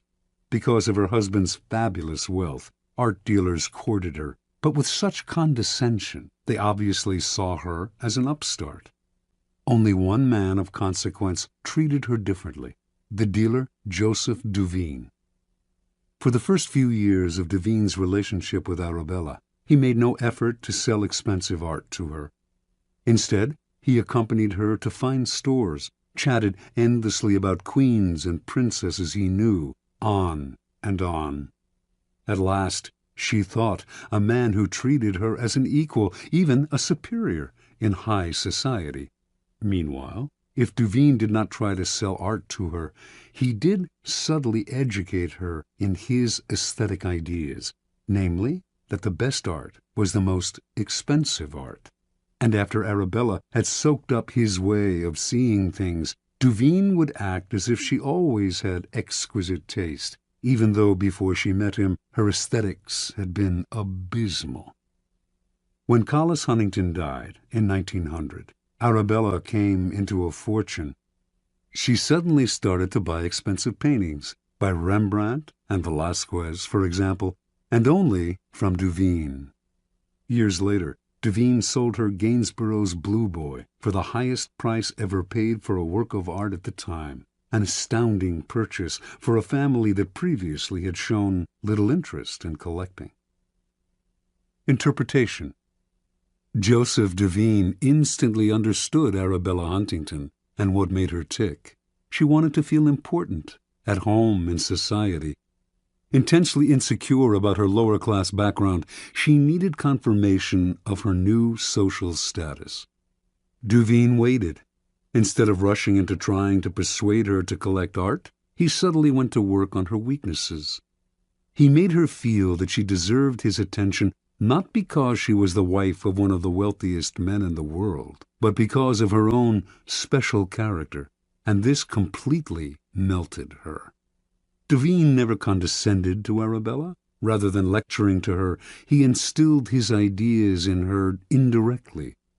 The result was one of his best and most devoted clients, and also the sale of the Blue Boy. People's need for validation and recognition, their need to feel important, is the best kind of weakness to exploit. First, it is almost universal. Second, exploiting it is so very easy. All you have to do is find ways to make people feel better about their taste, their social standing, their intelligence. Once the fish are hooked, you can reel them in again and again for years. You are filling a positive role, giving them what they cannot get on their own. They may never suspect that you are turning them like a thumbscrew, and if they do, they may not care, because you are making them feel better about themselves, and that is worth any price. Law 34. Be royal in your own fashion. Act like a king to be treated like one. Judgment. The way you carry yourself will often determine how you are treated. In the long run, appearing vulgar or common will make people disrespect you. For a king respects himself and inspires the same sentiment in others. By acting regally and confident of your powers, you make yourself seem destined to wear a crown. Observance of the law. When Christopher Columbus was trying to find funding for his legendary voyages, many around him believed he came from the Italian aristocracy. This view was passed into history through a biography written after the explorer's death by his son, which describes him as a descendant of a Count Colombo of the castle of Cuccaro in Montferrat. Colombo, in turn, was said to be descended from the legendary Roman general Colonius, and two of his first cousins were supposedly direct descendants of an emperor of Constantinople. An illustrious background indeed. But it was nothing more than illustrious fantasy, for Columbus was actually the son of Domenico Colombo, a humble weaver who had opened a wine shop when Christopher was a young man, and who then made his living by selling cheese. Columbus himself had created the myth of his noble background, because from early on he felt that destiny had singled him out for great things, and that he had a kind of royalty in his blood. Accordingly, he acted as if he were indeed descended from noble stock. After an uneventful career as a merchant on a commercial vessel, Columbus, originally from Genoa, settled in Lisbon. Using the fabricated story of his noble background, he married into an established Lisbon family that had excellent connections with Portuguese royalty. Through his in-laws, Columbus finagled a meeting with the King of Portugal, João II, whom he petitioned to finance a westward voyage aimed at discovering a shorter route to Asia. In return for announcing that any discoveries he achieved would be made in the king's name, Columbus wanted a series of rights: the title Grand Admiral of the Ocean Sea, the office of Viceroy over any lands he found, and 10% of the future commerce with such lands. All of these were to be hereditary and for all time. Columbus made these demands even though he had previously been a mere merchant. He knew almost nothing about navigation. He could not work a quadrant, and he had never led a group of men. In short, he had absolutely no qualifications for the journey he proposed. Furthermore, his petition included no details as to how he would accomplish his plans, just vague promises. When Columbus finished his pitch, João II smiled. He politely declined the offer, but left the door open for the future. Here Columbus must have noticed something he would never forget. Even as the king turned down the sailors' demands, he treated them as legitimate. He neither laughed at Columbus nor questioned his background and credentials. In fact, the king was impressed by the boldness of Columbus's requests, and clearly felt comfortable in the company of a man who acted so confidently. The meeting must have convinced Columbus that his instincts were correct. By asking for the moon, he had instantly raised his own status, for the king assumed that unless a man who set such a high price on himself were mad, which Columbus did not appear to be, he must somehow be worth it. A few years later, Columbus moved to Spain. Using his Portuguese connections, he moved in elevated circles at the Spanish court, receiving subsidies from illustrious financiers and sharing tables with dukes and princes. To all these men, he repeated his request for financing for a voyage to the West, and also for the rights he had demanded from João II. Some, such as the powerful Duke of Medina, wanted to help, but could not, since they lacked the power to grant him the titles and rights he wanted. But Columbus would not back down.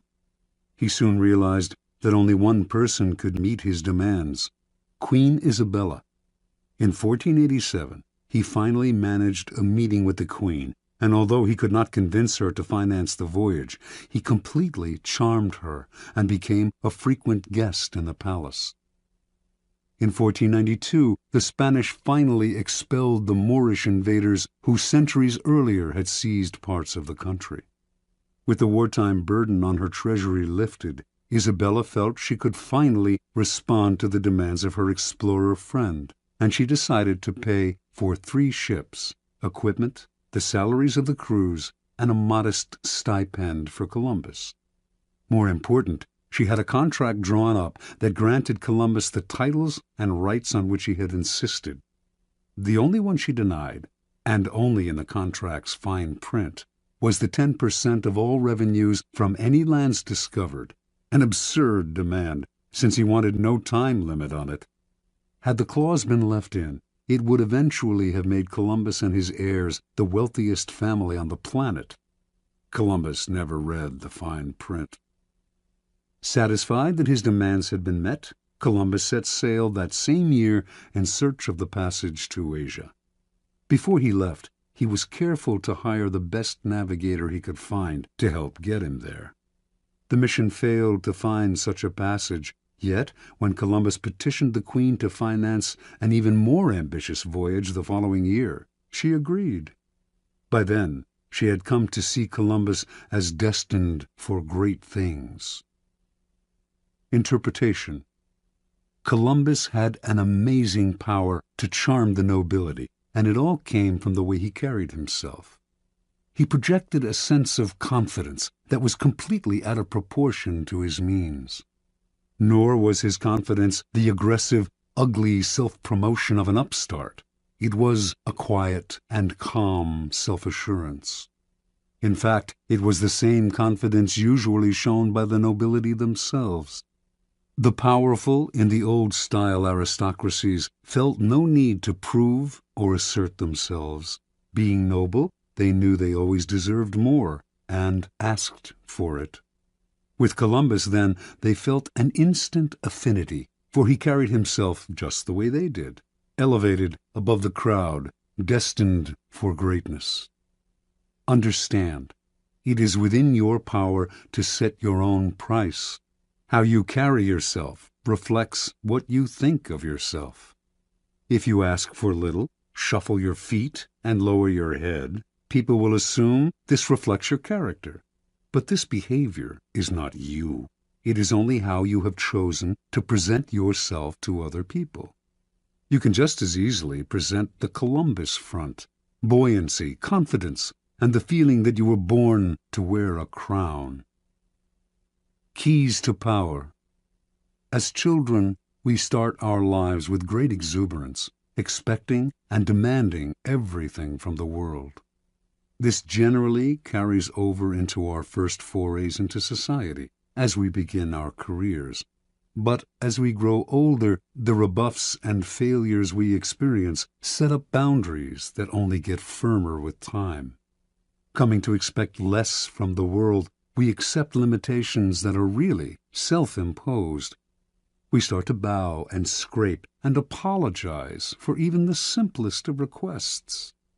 The solution to such a shrinking of horizons is to deliberately force ourselves in the opposite direction, to downplay the failures and ignore the limitations, to make ourselves demand and expect as much as the child.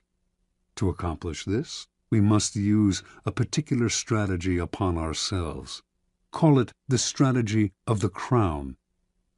The strategy of the crown is based on a simple chain of cause and effect. If we believe we are destined for great things, our belief will radiate outward just as a crown creates an aura around a king. This outward radiance will infect the people around us, who will think we must have reasons to feel so confident. People who wear crowns seem to feel no inner sense of the limits to what they can ask for or what they can accomplish. This too radiates outward. Limits and boundaries disappear. Use the strategy of the crown, and you will be surprised how often it bears fruit. Take as an example those happy children who ask for whatever they want and get it. Their high expectations are their charm. Adults enjoy granting their wishes, just as Isabella enjoyed granting the wishes of Columbus. Law 35. Master the art of timing.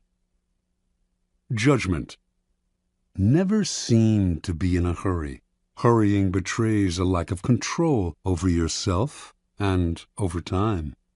Always seem patient, as if you know that everything will come to you eventually.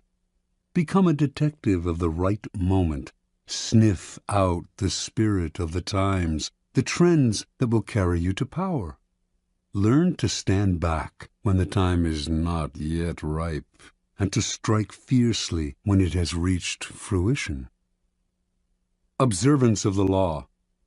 Starting out in life as a nondescript French seminary school teacher, Joseph Fouché wandered from town to town for most of the decade of the 1780s, teaching mathematics to young boys. Yet he never completely committed himself to the church, never took his vows as a priest. He had bigger plans. Patiently waiting for his chance, he kept his options open. And when the French Revolution broke out in 1789, Fouché waited no longer. He got rid of his cassock, grew his hair long, and became a revolutionary. For this was the spirit of the times. To miss the boat at this critical moment could have spelt disaster. Fouché did not miss the boat. Befriending the revolutionary leader Robespierre, he quickly rose in the rebel ranks. In 1792, the town of Nantes elected Fouché to be its representative to the National Convention, created that year to frame a new constitution for a French republic. When Fouché arrived in Paris to take his seat at the convention, a violent rift had broken out between the moderates and the radical Jacobins. Fouché sensed that in the long run, neither side would emerge victorious. Power rarely ends up in the hands of those who start a revolution or even of those who further it. Power sticks to those who bring it to a conclusion. That was the side Fouché wanted to be on. His sense of timing was uncanny. He started as a moderate, for moderates were in the majority. When the time came to decide on whether or not to execute Louis XVI, however, he saw that the people were clamoring for the king's head, so he cast the deciding vote for the guillotine. Now he had become a radical. Yet, as tensions came to the boil in Paris, he foresaw the danger of being too closely associated with any one faction, so he accepted a position in the provinces where he could lay low for a while. A few months later, he was assigned to the post of proconsul in Lyon, where he oversaw the execution of dozens of aristocrats. At a certain moment, however, he called a halt to the killings, sensing that the mood of the country was turning, and despite the blood already on his hands, the citizens of Lyon hailed him as a savior from what had become known as the Terror. So far, Fouché had played his cards brilliantly, but in 1794, his old friend Robespierre recalled him to Paris to account for his actions in Lyon. Robespierre had been the driving force behind the Terror. He had sent heads on both the right and the left rolling, and Fouché, whom he no longer trusted, seemed destined to provide the next head. Over the next few weeks, a tense struggle ensued, while Robespierre railed openly against Fouché, accusing him of dangerous ambitions and calling for his arrest. The crafty Fouché worked more indirectly, quietly gaining support among those who were beginning to tire of Robespierre's dictatorial control. Fouché was playing for time. He knew that the longer he survived, the more disaffected citizens he could rally against Robespierre. He had to have broad support before he moved against the powerful leader. He rallied support among both the moderates and the Jacobins, playing on the widespread fear of Robespierre. Everyone was afraid of being the next to go to the guillotine. It all came to fruition on July 27th. The convention turned against Robespierre, shouting down his usual lengthy speech. He was quickly arrested, and a few days later it was Robespierre's head, not Fouché's, that fell into the basket. When Fouché returned to the convention after Robespierre's death, he played his most unexpected move. Having led the conspiracy against Robespierre, he was expected to sit with the moderates, but, lo and behold, he once again changed sides, joining the radical Jacobins.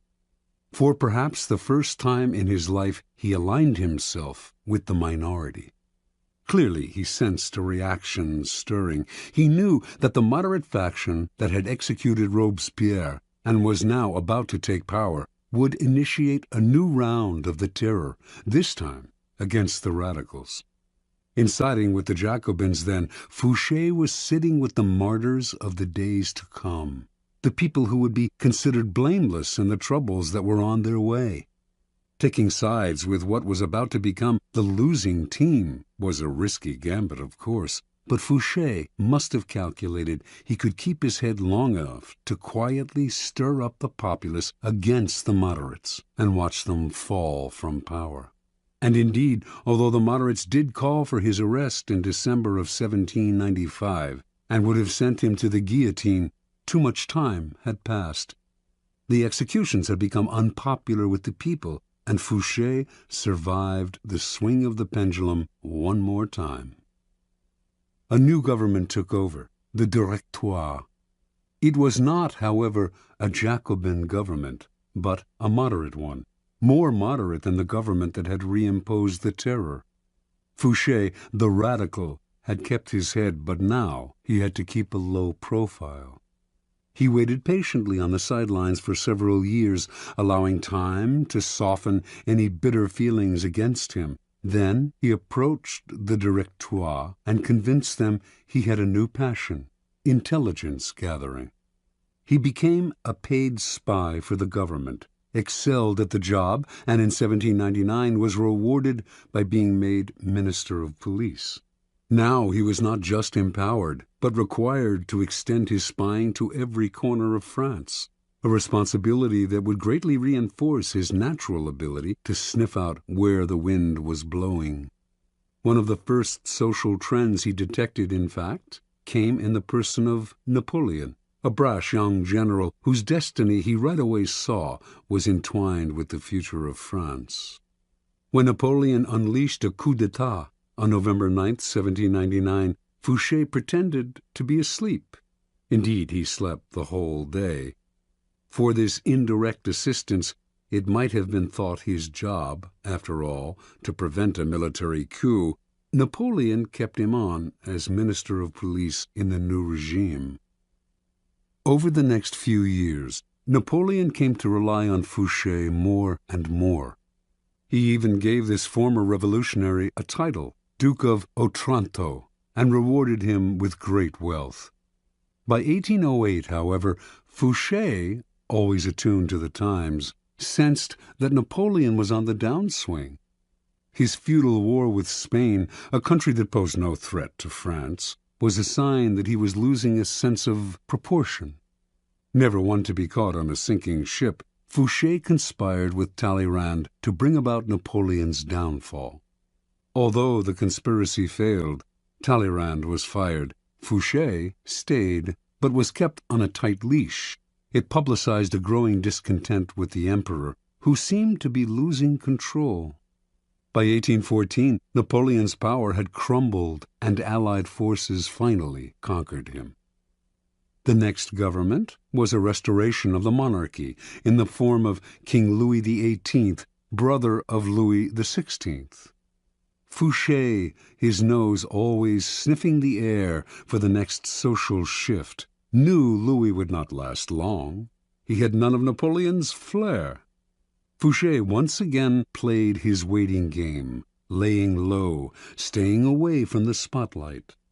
Sure enough, in February of 1815, Napoleon escaped from the island of Elba, where he had been imprisoned. Louis XVIII panicked. His policies had alienated the citizenry, who were clamoring for Napoleon's return.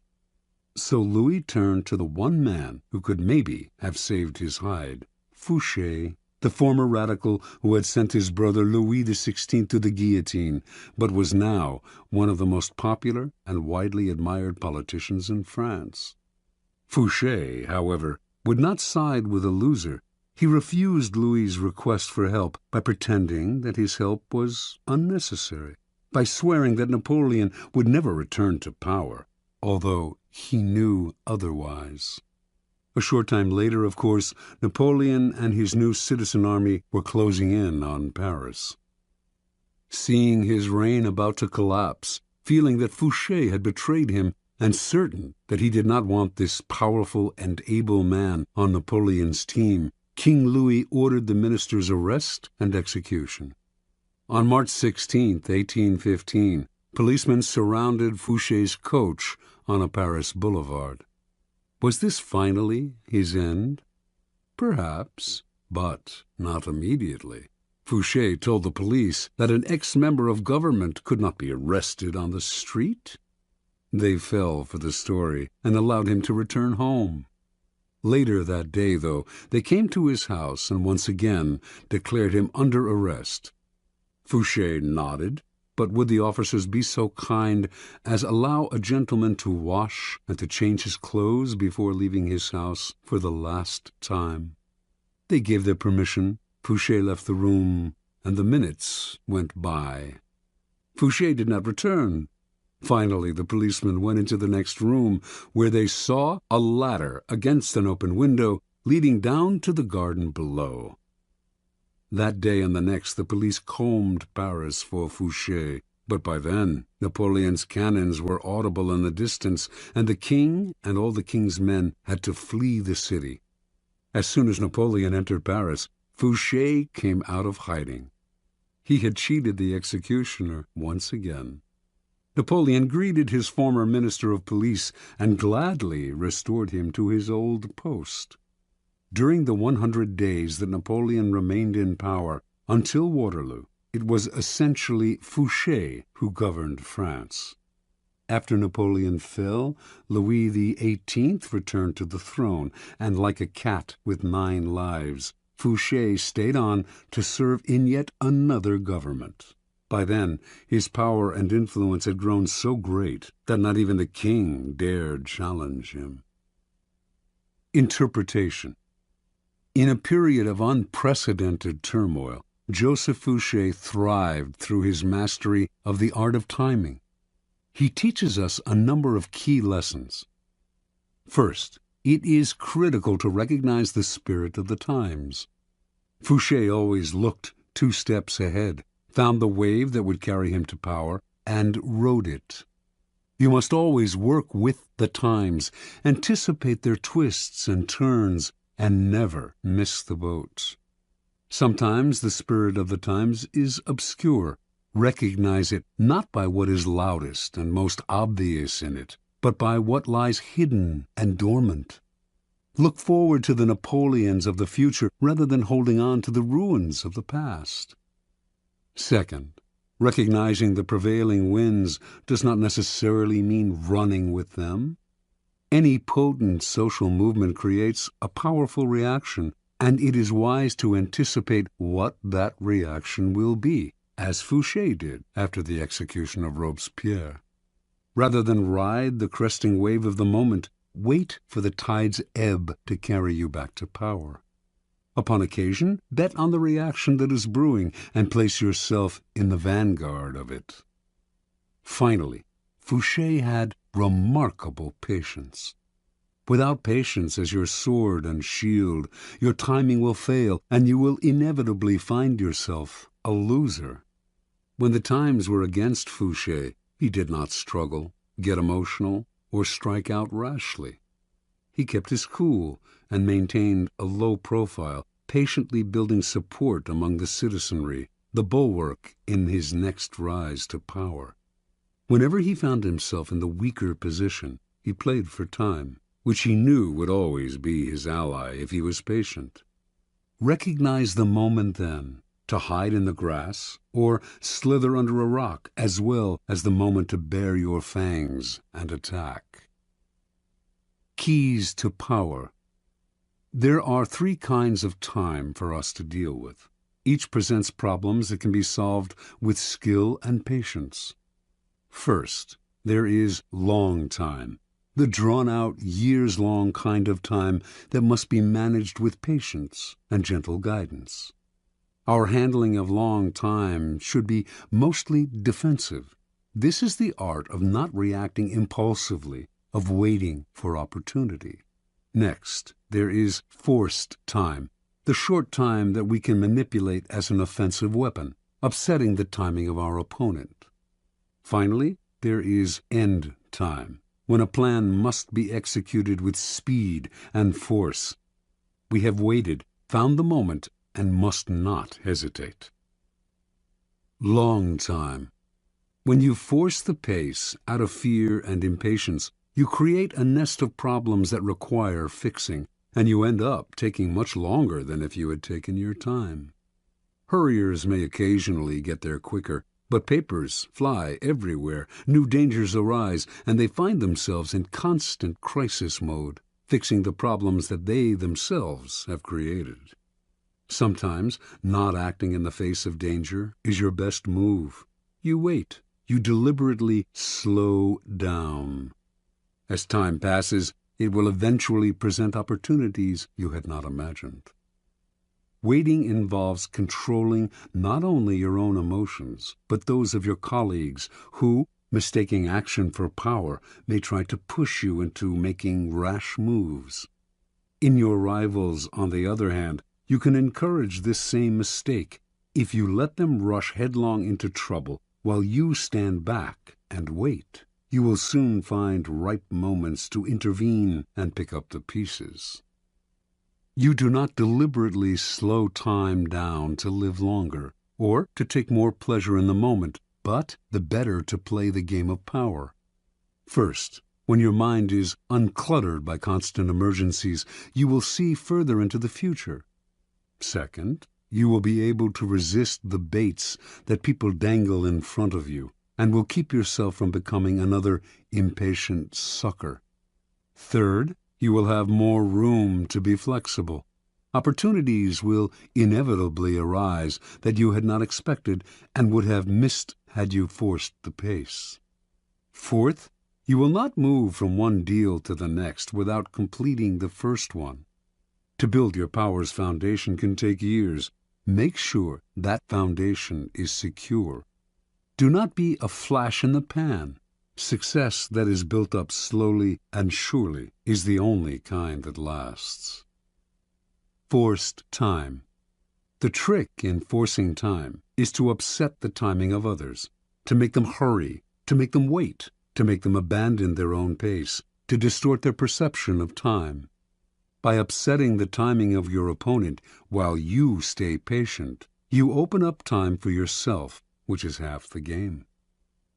Making people wait is a powerful way of forcing time, as long as they do not figure out what you are up to.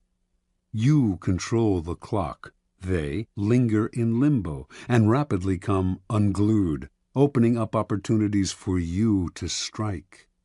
The opposite effect is equally powerful. You make your opponents hurry, start off your dealings with them slowly, then suddenly apply pressure, making them feel that everything is happening at once. People who lack the time to think will make mistakes, so set their deadlines for them. This was the technique Machiavelli admired in Cesare Borgia, who, during negotiations, would suddenly press vehemently for a decision, upsetting his opponent's timing and patience. For who would dare make Cesare wait? End time. You can play the game with the utmost artistry, waiting patiently for the right moment to act, putting your competitors off their form by messing with their timing. But it won't mean a thing unless you know how to finish. Do not be one of those people who look like paragons of patience, but are actually just afraid to bring things to a close. Patience is worthless unless combined with a willingness to fall ruthlessly on your opponent at the right moment. You can wait as long as necessary for the conclusion to come, but when it comes, it must come quickly. Use speed to paralyze your opponent, cover up any mistakes you might make, and impress people with your aura of authority and finality. With the patience of a snake charmer, you draw the snake out with calm and steady rhythms. Once the snake is out, though, would you dangle your foot above its deadly head? There is never a good reason to allow the slightest hitch in your endgame. Your mastery of timing can really only be judged by how you work with end time, how you quickly change the pace and bring things to a swift and definitive conclusion. Law 36. Disdain things you cannot have. Ignoring them is the best revenge. Judgment. By acknowledging a petty problem, you give it existence and credibility. The more attention you pay an enemy, the stronger you make him, and a small mistake is often made worse and more visible when you try to fix it. It is sometimes best to leave things alone. If there is something you want but cannot have, show contempt for it. The less interest you reveal, the more superior you seem. Observance of the law. In the year 1527, King Henry VIII of England decided he had to find a way to get rid of his wife, Catherine of Aragon. Catherine had failed to produce a son, a male heir, who would ensure the continuance of his dynasty, and Henry thought he knew why. He had read in the Bible the passage, "And if a man shall take his brother's wife, it is an unclean thing. He hath uncovered his brother's nakedness. They shall be childless." Before marrying Henry, Catherine had married his older brother Arthur, but Arthur had died 5 months later. Henry had waited an appropriate time, then had married his brother's widow. Catherine was the daughter of King Ferdinand and Queen Isabella of Spain, and by marrying her, Henry had kept alive a valuable alliance. Now, however, Catherine had to assure him that her brief marriage with Arthur had never been consummated. Otherwise, Henry would view their relationship as incestuous and their marriage as null and void. Catherine insisted that she had remained a virgin through her marriage to Arthur, and Pope Clement VII supported her by giving his blessing to the union, which he could not have done had he considered it incestuous. Yet, after years of marriage to Henry, Catherine had failed to produce a son, and in the early 1520s she had entered menopause. To the king, this could only mean one thing. She had lied about her virginity. Their union was incestuous, and God had punished them. There was another reason why Henry wanted to get rid of Catherine. He had fallen in love with a younger woman, Anne Boleyn. Not only was he in love with her, but if he married her, he could still hope to sire a legitimate son. The marriage to Catherine had to be annulled. For this, however, Henry had to apply to the Vatican, but Pope Clement would never annul their marriage. By the summer of 1527, rumors spread throughout Europe that Henry was about to attempt the impossible, to annul his marriage against Clement's wishes. Catherine would never abdicate, let alone voluntarily enter a nunnery, as Henry had urged her. But Henry had his own strategy. He stopped sleeping in the same bed with Catherine, since he considered her his sister-in-law, not his lawful wife. He insisted on calling her Princess Dowager of Wales, her title as Arthur's widow. Finally, in 1531, he banished her from court and shipped her off to a distant castle. The Pope ordered him to return her to court on pain of excommunication, the most severe penalty a Catholic could suffer. Henry not only ignored this threat, he insisted that his marriage to Catherine had been dissolved, and in 1533 he married Anne Boleyn. Clement refused to recognize the marriage, but Henry did not care. He no longer recognized the Pope's authority and proceeded to break with the Roman Catholic Church, establishing the Church of England in its stead, with the king as the head of the new church. And so, not surprisingly, the newly formed Church of England proclaimed Anne Boleyn England's rightful queen. The Pope tried every threat in the book, but nothing worked. Henry simply ignored him. Clement fumed. No one had ever treated him so contemptuously. Henry had humiliated him, and he had no power of recourse. Even excommunication, which he constantly threatened but never carried out, would no longer matter. Catherine, too, felt the devastating sting of Henry's disdain. She tried to fight back, but in appealing to Henry, her words fell on deaf ears, and soon they fell on no one's. Isolated from the court, ignored by the king, mad with anger and frustration, Catherine slowly deteriorated, and finally died in January of 1536 from a cancerous tumor of the heart. Interpretation. When you pay attention to a person, the two of you become partners of sorts, each moving in step to the actions and reactions of the other. In the process, you lose your initiative. It is a dynamic of all interactions. By acknowledging other people, even if only to fight with them. You open yourself to their influence. Had Henry locked horns with Catherine, he would have found himself mired in endless arguments that would have weakened his resolve and eventually worn him down. Had he set out to convince Clement to change his verdict on the marriage's validity, or tried to compromise and negotiate with him, he would have gotten bogged down in Clement's favorite tactic, playing for time, promising flexibility, but actually getting what popes always got, their way. Henry would have none of this. He played a devastating power game, total disdain. By ignoring people, you cancel them out. This unsettles and infuriates them, but since they have no dealings with you, there is nothing they can do. This is the offensive aspect of the law. Playing the card of contempt is immensely powerful, for it lets you determine the conditions of the conflict. The war is waged on your terms. This is the ultimate power pose. You are the king, and you ignore what offends you. Watch how this tactic infuriates people. Half of what they do is to get your attention, and when you withhold it from them, they flounder in frustration. Keys to power.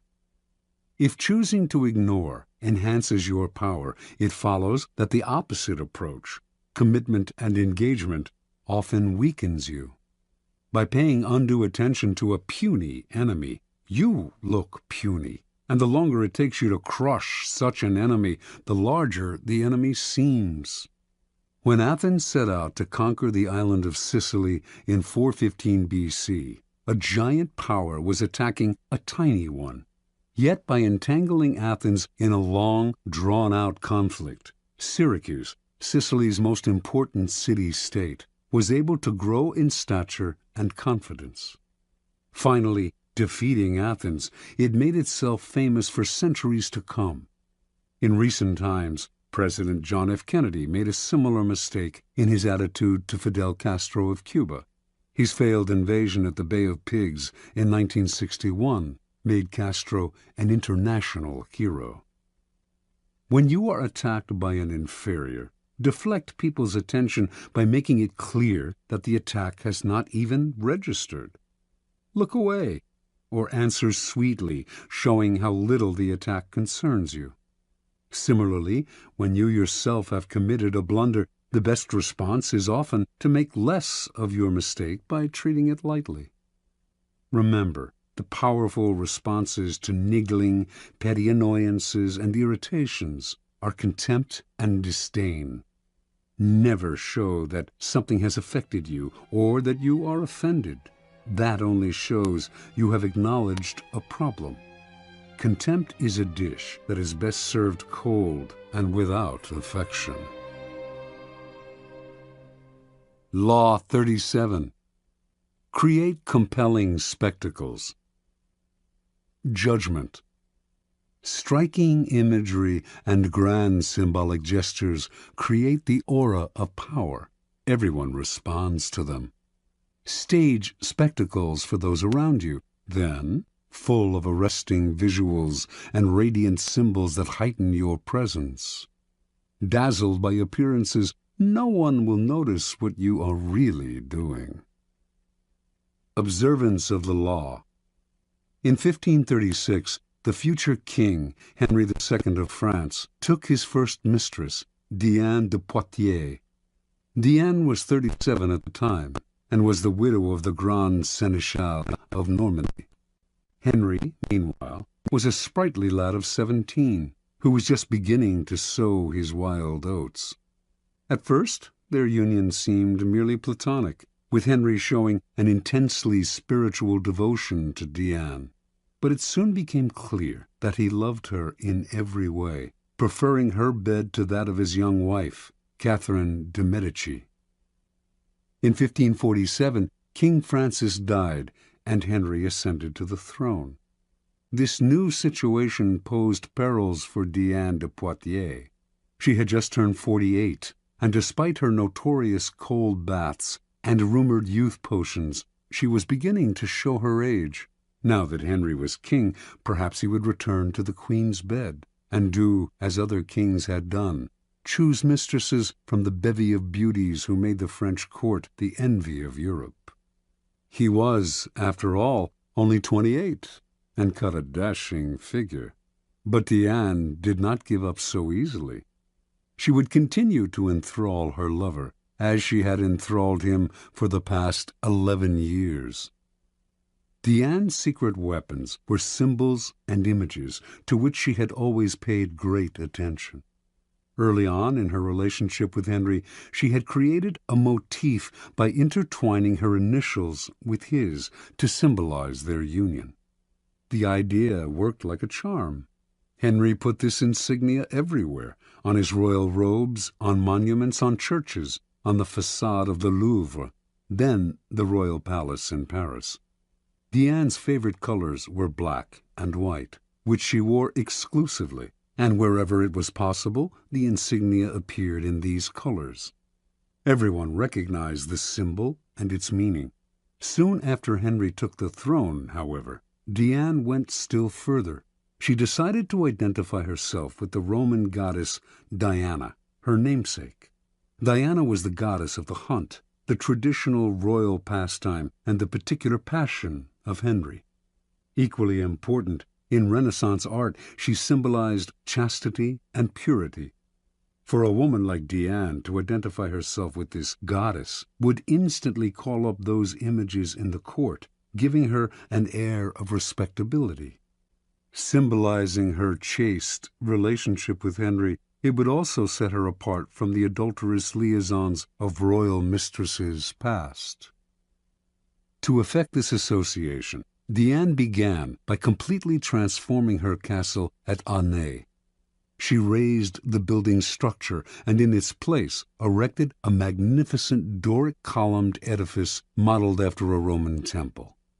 It was made in white Normandy stone, flecked with black silex, reproducing Diane's trademark colors of black and white. The insignia of her and Henry's initials appeared on the columns, the doors, the windows, the carpet. Meanwhile, symbols of Diana, crescent moons, stags, and hounds, adorned the gates and facade. Inside, enormous tapestries depicting episodes in the life of the goddess lay on the floors and hung on the walls.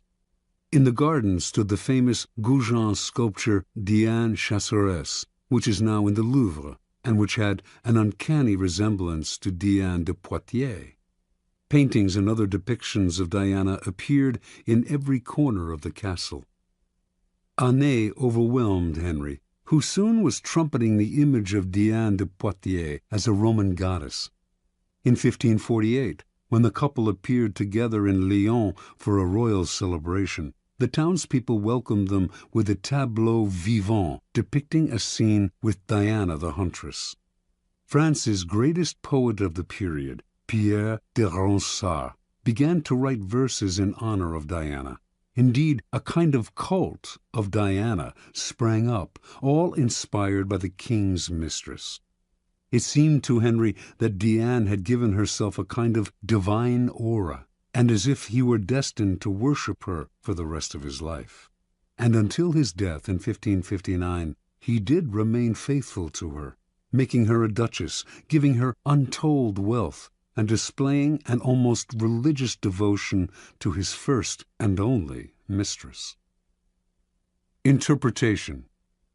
Diane de Poitiers, a woman from a modest bourgeois background, managed to captivate Henry for over 20 years. By the time she died, she was well into her 60s, yet his passion for her only increased with the years. She knew the king well. He was not an intellectual, but a lover of the outdoors. He particularly loved jousting tournaments, with their bright pennants, brilliantly caparisoned horses, and beautifully dressed women.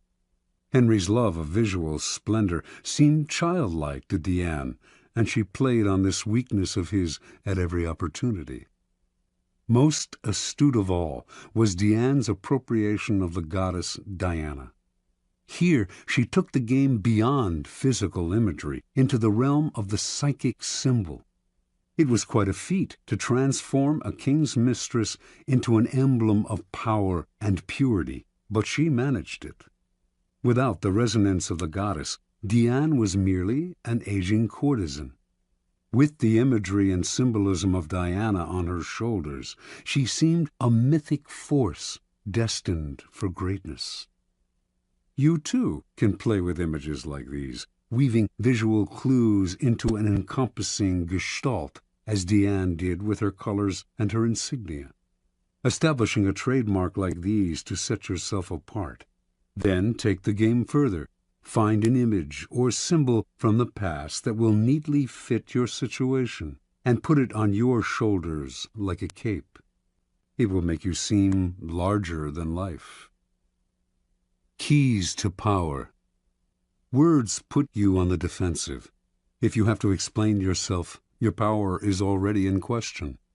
The image, on the other hand, imposes itself as a given. It discourages questions, creates forceful associations, resists unintended interpretations, communicates instantly, and forges bonds that transcend social differences. Words stir up arguments and divisions. Images bring people together. They are the quintessential instruments of power. The symbol has the same force, whether it is visual or a verbal description of something visual. The symbol of the Sun King, as explained by Louis XIV, who is known by that epithet, can be read on many layers, but the beauty of it is that its associations required no explanation, spoke immediately to his subjects, distinguished him from all other kings, and conjured up a kind of majesty that went far beyond the words themselves. The symbol contains untold power. Things change in the game of symbols. It is probably no longer possible to pose as a Sun King or to wrap the mantle of Diana around you. Yet you can associate yourself with such symbols more indirectly. And, of course, you can make your own mythology out of figures from more recent history, people who are comfortably dead but still powerfully associative in the public eye. The idea is to give yourself an aura, a stature that your normal banal appearance simply will not create. By herself, Diane de Poitiers had no such radiant powers. She was as human and ordinary as most of us. But the symbol elevated her above the human lot and made her seem divine. Use the power of symbols as a way to rally, animate, and unite your troops or team. Always find a symbol to represent your cause. The more emotional associations, the better. The best way to use images and symbols is to organize them into a grand spectacle that awes people and distracts them from unpleasant realities. This is easy to do. People love what is grand, spectacular, and larger than life. Appeal to their emotions, and they will flock to your spectacle in hordes. The visual is the easiest route to their hearts.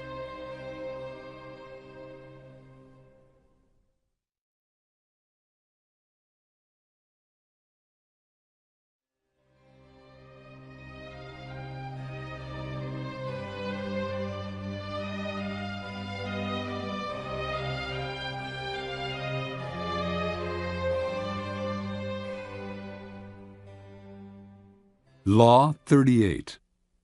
Think as you like, but behave like others. Judgment. If you make a show of going against the times, flaunting your unconventional ideas and unorthodox ways, people will think that you only want attention and that you look down upon them. They will find a way to punish you for making them feel inferior. It is far safer to blend in and nurture the common touch. Share your originality only with tolerant friends and those who are sure to appreciate your uniqueness. Transgression of the law. Around the year 478 BC, the city of Sparta sent an expedition to Persia, led by the young Spartan nobleman Pausanias. The city-states of Greece had recently fought off a mighty invasion from Persia, and now Pausanias, along with allied ships from Athens, had orders to punish the invaders and win back the islands and coastal towns that the Persians had occupied. Both the Athenians and the Spartans had great respect for Pausanias. He had proven himself as a fearless warrior with a flair for the dramatic. With amazing speed, Pausanias and his troops took Cyprus, then moved on to the mainland of Asia Minor known as the Hellespont, and captured Byzantium, modern-day Istanbul. Now, master of part of the Persian Empire, Pausanias began to show signs of behavior that went beyond his normal flamboyance. He appeared in public wearing pomade in his hair and flowing Persian robes, and accompanied by a bodyguard of Egyptians. He held lavish banquets in which he sat in the Persian manner and demanded to be entertained. He stopped seeing his old friends, entered into communication with the Persian king Xerxes, and all in all affected the style and manner of a Persian dictator. Clearly power and success had gone to Pausanias' head. His army, Athenians and Spartans alike, at first thought this is a passing fancy. He had always been a bit exaggerated in his gestures, but when he flaunted his disdain for the Greek simple way of life and insulted the common Greek soldier, they began to feel he had gone too far. Although there was no concrete evidence for this, rumors spread that he had gone over to the other side, and that he dreamed of becoming a kind of Greek Xerxes. To quell the possibility of mutiny, the Spartans relieved Pausanias of his command and called him home.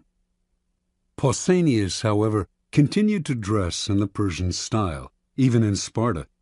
After a few months he independently hired a trireme and returned to the Hellespont, telling his compatriots he was going to continue the fight against the Persians.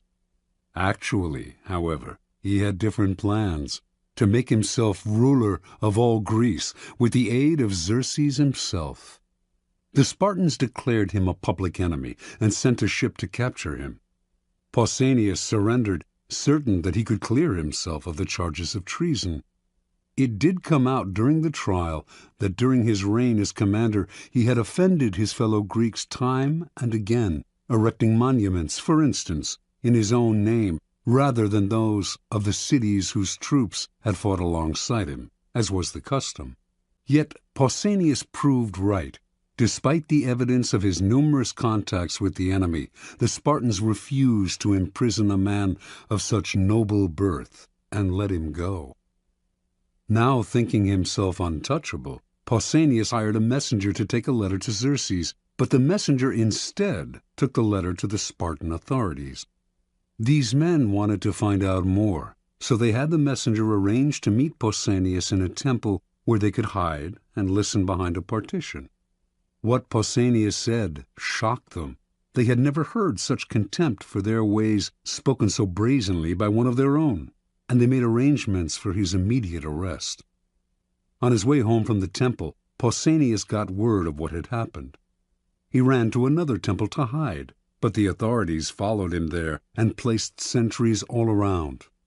Pausanias refused to surrender. Unwilling to forcibly remove him from the sacred temple, the authorities kept him trapped inside until he eventually died of starvation.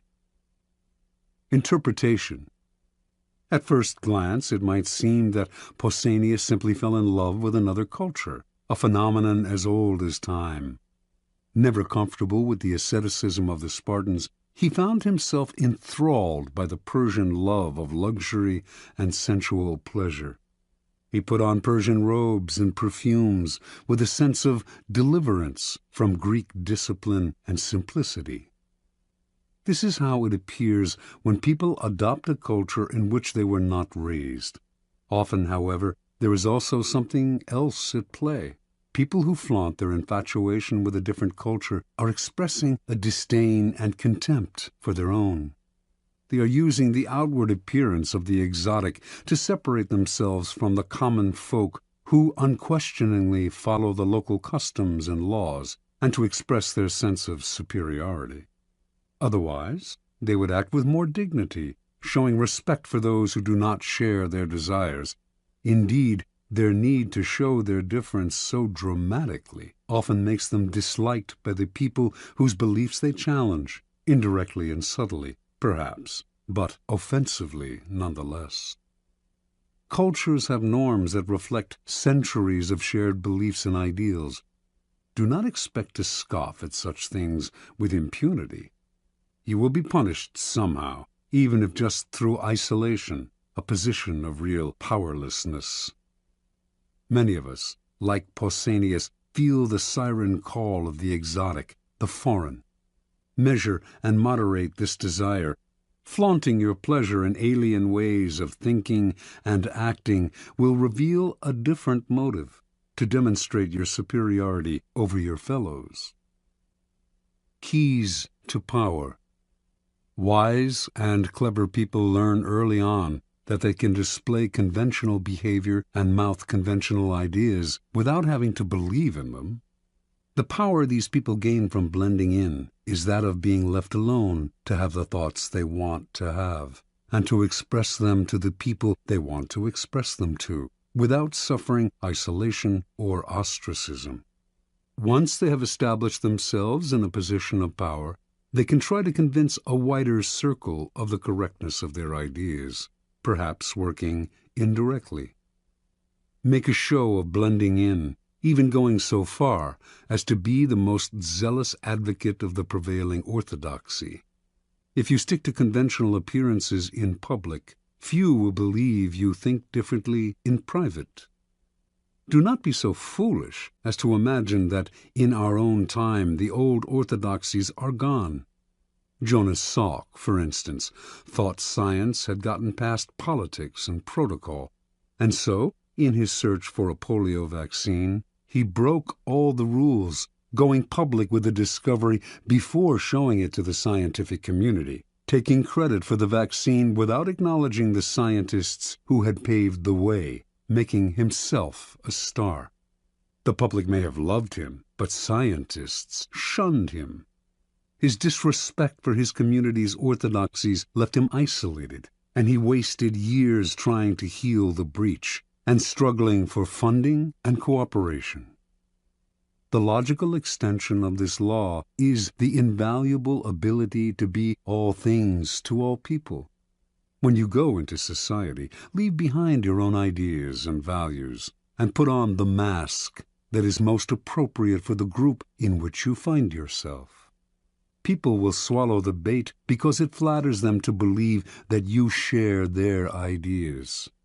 They will not take you as a hypocrite if you are careful, for how can they accuse you of hypocrisy if you do not let them know exactly what you stand for? Nor will they see you as lacking in values. Of course you have values, the values you share with them while in their company. Law 39. Stir up waters to catch fish. Judgment. Anger and emotion are strategically counterproductive. You must always stay calm and objective, but if you can make your enemies angry while staying calm yourself, you gain a decided advantage. Put your enemies off balance. Find the chink in their vanity through which you can rattle them and you hold the strings. Observance of the law. By the late 1920s, Haile Selassie had nearly achieved his goal of assuming total control over Ethiopia, a country he felt needed strong and unified leadership. As regent to the Empress Zewditu, stepdaughter of the late Queen and heir to the throne, Selassie had spent several years weakening the power of Ethiopia's various warlords. Now, only one real obstacle stood in his way: the Empress and her husband, Ras Gugsa. Selassie knew the royal couple hated him and wanted to get rid of him. So, to cut short their plotting, he made Gugsa the governor of the northern province of Begemeder, forcing him to leave the capital, where the Empress lived. For several years, Gugsa played the loyal administrator, but Selassie did not trust him. He knew that Gugsa and the Empress were plotting revenge. As time passed, and Gugsa made no move, the chances of a plot only increased. Selassie knew what he had to do: draw Gugsa out, get under his skin, and push him into action before he was ready. For several years, a northern tribe, the Azibu Galas, had been in virtual rebellion against the throne, robbing and pillaging local villages and refusing to pay taxes. Selassie had done nothing to stop them, letting them grow stronger. Finally, in 1929, he ordered Ras Gugsa to lead an army against these disobedient tribesmen. Gugsa agreed, but inwardly he seethed. He had no grudge against the Azibu Galas, and the demand that he fight them hurt his pride. He could not disobey the order, but as he worked to put together an army, he began to spread an ugly rumor that Selassie was in cahoots with the Pope and planned to convert the country to Roman Catholicism and make it a colony of Italy. Gugsa's armies swelled, and some of the tribes from which his soldiers came secretly agreed to fight Selassie. In March of 1930, an enormous force of 35,000 men began to march, not on the Azibu Galas, but south, toward the capital of Addis Ababa. Made confident by his growing strength, Gugsa now openly led a holy war to depose Selassie and put the country back in the hands of true Christians. He did not see the trap that had been laid for him. Before Selassie had ordered Gugsa to fight the Azibu Galas, he had secured the support of the Ethiopian Church. And before the revolt got underway, he had bribed several of Gugsa's key allies not to show up for the battle. As the rebel army marched south, airplanes flew overhead, dropping leaflets announcing that the highest church officials had recognized Selassie as the true Christian leader of Ethiopia, and that they had excommunicated Gugsa for fomenting a civil war. These leaflets severely blunted the emotions behind the Holy Crusade. And as battle loomed and the support that Gugsa's allies had promised him failed to show up, soldiers began to flee or defect. When the battle came, the rebel army quickly collapsed. Refusing to surrender, Ras Gugsa was killed in the fighting. The Empress, distraught over her husband's death, died a few days later. On April 30th, Selassie issued a formal proclamation announcing his new title, Emperor of Ethiopia. Interpretation. Haile Selassie always saw several moves ahead. He knew that if he let Ras Gugsa decide the time and place of the revolt, the danger would be much greater than if he forced Gugsa to act on Selassie's terms. So he goaded him into rebellion by offending his manly pride, asking him to fight people he had no quarrel with on behalf of a man he hated. Thinking everything out ahead, Selassie made sure that Gugsa's rebellion would come to nothing, and that he could use it to do away with his last two enemies. This is the essence of the law. When the waters are still, your opponents have the time and space to plot actions that they will initiate and control. So stir the waters, force the fish to the surface, get them to act before they are ready. Steal the initiative. The best way to do this is to play on uncontrollable emotions: pride, vanity, love, hate. Once the water is stirred up, the little fish cannot help but rise to the bait. The angrier they become, the less control they have, and finally they are caught in the whirlpool you have made, and they drown. Keys to power. Angry people usually end up looking ridiculous, for their response seems out of proportion to what occasioned it. They have taken things too seriously, exaggerating the hurt or insult that has been done to them. They are so sensitive to slight that it becomes comical how much they take personally. More comical still is their belief that their outbursts signify power. The truth is the opposite. Petulance is not power. It is a sign of helplessness. People may temporarily be cowed by your tantrums, But in the end, they lose respect for you. They also realize they can easily undermine a person with so little self-control. If a person explodes with anger at you, and it seems out of proportion to what you did to them, you must remind yourself that it is not exclusively directed at you. Do not be so vain. The cause is much larger, goes way back in time, involves dozens of prior hurts, and is actually not worth the bother to understand. Instead of seeing it as a personal grudge, look at the emotional outburst as a disguised power move, an attempt to control or punish you, cloaked in the form of hurt feelings and anger.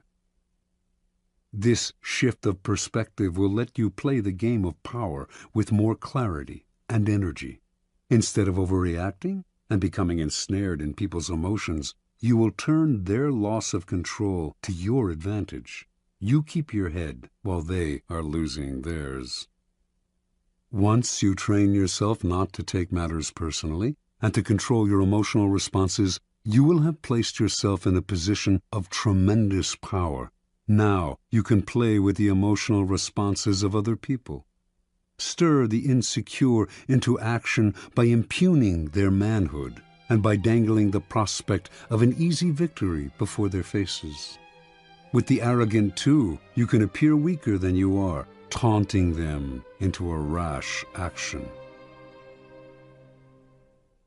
Law 40. Despise the free lunch. Judgment. What is offered for free is dangerous. It usually involves either a trick or a hidden obligation. What has worth is worth paying for. By paying your own way, you stay clear of gratitude, guilt, and deceit. It is also often wise to pay the full price. There is no cutting corners with excellence. Be lavish with your money and keep it circulating, for generosity is a sign and a magnet for power. Money and power. In the realm of power, everything must be judged by its cost, and everything has a price. What is offered for free or at bargain rates often comes with a psychological price tag. Complicated feelings of obligation, compromises with quality, the insecurity those compromises bring, on and on. The powerful learn early to protect their most valuable resources, independence and room to maneuver. By paying the full price, they keep themselves free of dangerous entanglements and worries.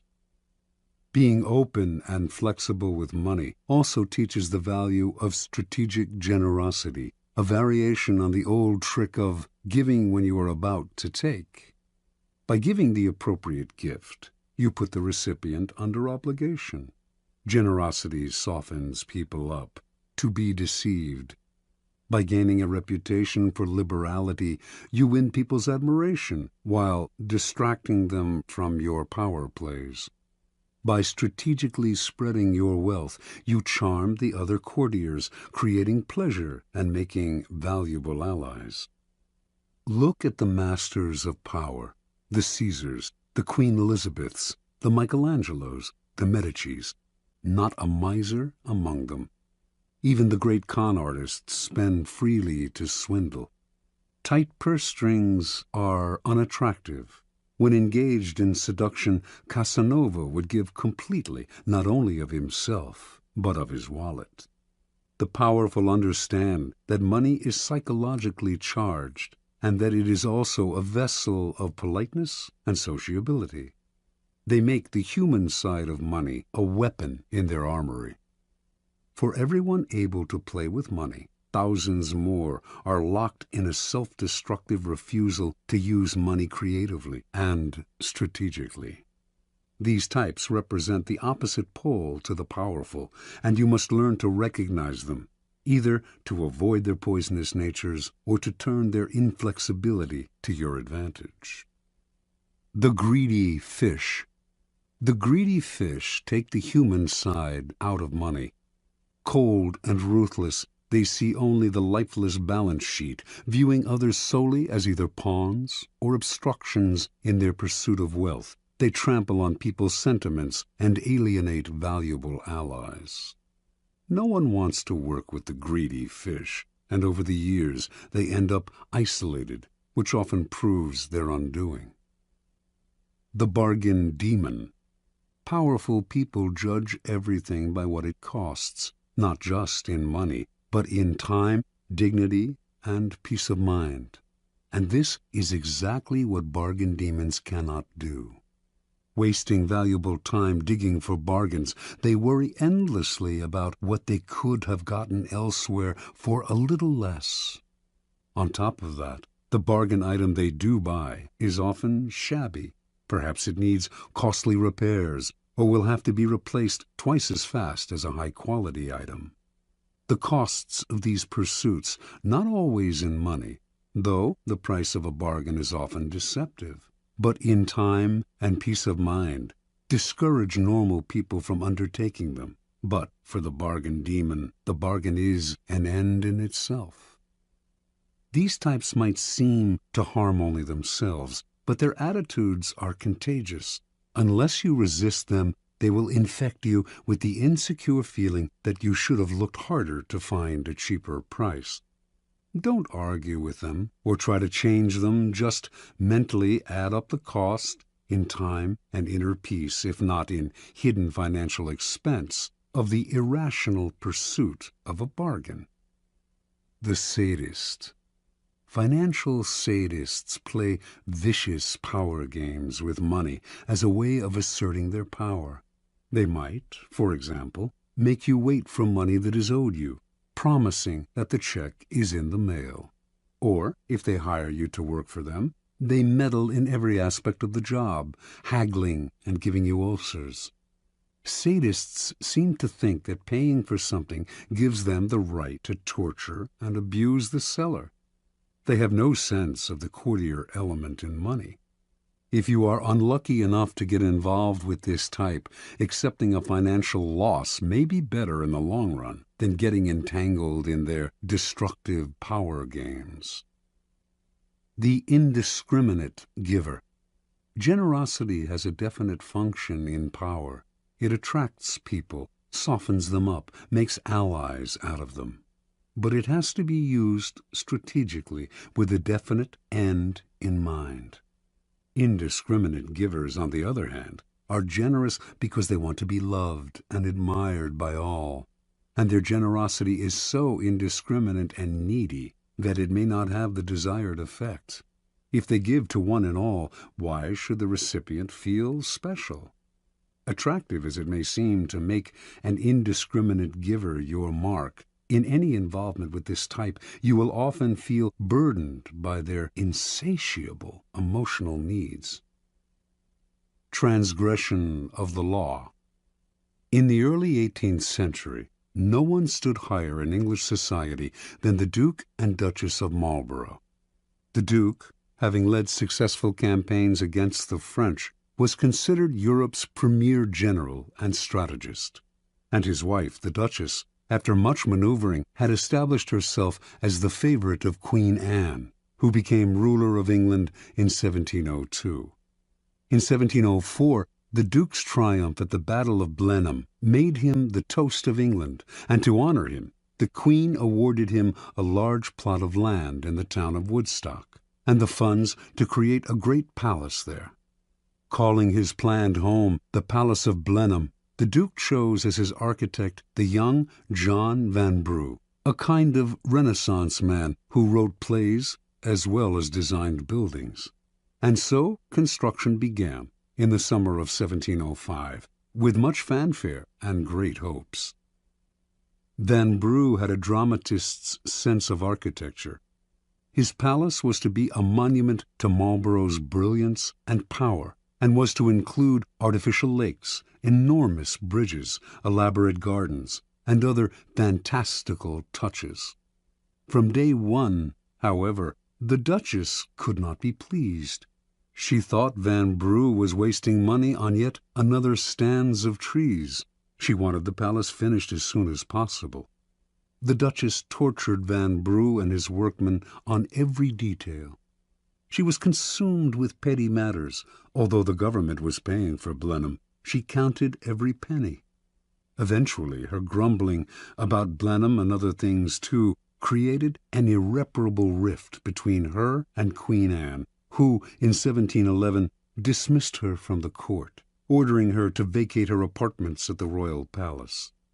When the Duchess left, fuming over the loss of her position and also of her royal salary, she emptied the apartment of every fixture down to the brass doorknobs. Over the next 10 years, work on Blenheim would stop and start as the funds became harder to procure from the government. The Duchess thought Van Brugh was out to ruin her. She quibbled over every carload of stone and bushel of lime, counted every extra yard of iron railing or foot of wainscot, hurling abuse at the wasteful workmen, contractors, and surveyors. Marlborough, old and weary, wanted nothing more than to settle into the palace in his last years. But the project became bogged down in a swamp of litigation. The workmen suing the Duchess for wages, the Duchess suing the architect right back. In the midst of this interminable wrangling, the Duke died. He had never spent a night in his beloved Blenheim. After Marlborough's death, it became clear that he had a vast estate, worth over £2 million, more than enough to pay for finishing the palace. But the Duchess would not relent. She held back Van Brugh's wages as well as the workmen's, and finally had the architect dismissed. The man who took his place finished Blenheim in a few years, following Van Brugh's designs to the letter. Van Brugh died in 1726, locked out of the palace by the Duchess, unable to set foot in his greatest creation. Foreshadowing the Romantic movement, Blenheim had started a whole new trend in architecture, but had given its creator a 20-year nightmare. Interpretation. For the Duchess of Marlborough, money was a way to play sadistic power games. She saw the loss of money as a symbolic loss of power. With Van Brugh, her contortions went deeper still. He was a great artist, and she envied his power to create, to attain a fame outside her reach. She may not have had his gifts, but she did have the money to torture and abuse him over the pettiest details, to ruin his life. This kind of sadism, however, bears an awful price. It made construction that should have lasted 10 years take 20. It poisoned many a relationship, alienated the Duchess from the court, deeply pained the Duke, who wanted only to live peacefully in Blenheim, created endless lawsuits, and took years off Van Brugh's life. Finally, too, posterity had the last word. Van Brugh is recognized as a genius, while the Duchess is forever remembered for her consummate cheapness. The powerful must have grandeur of spirit. They can never reveal any pettiness.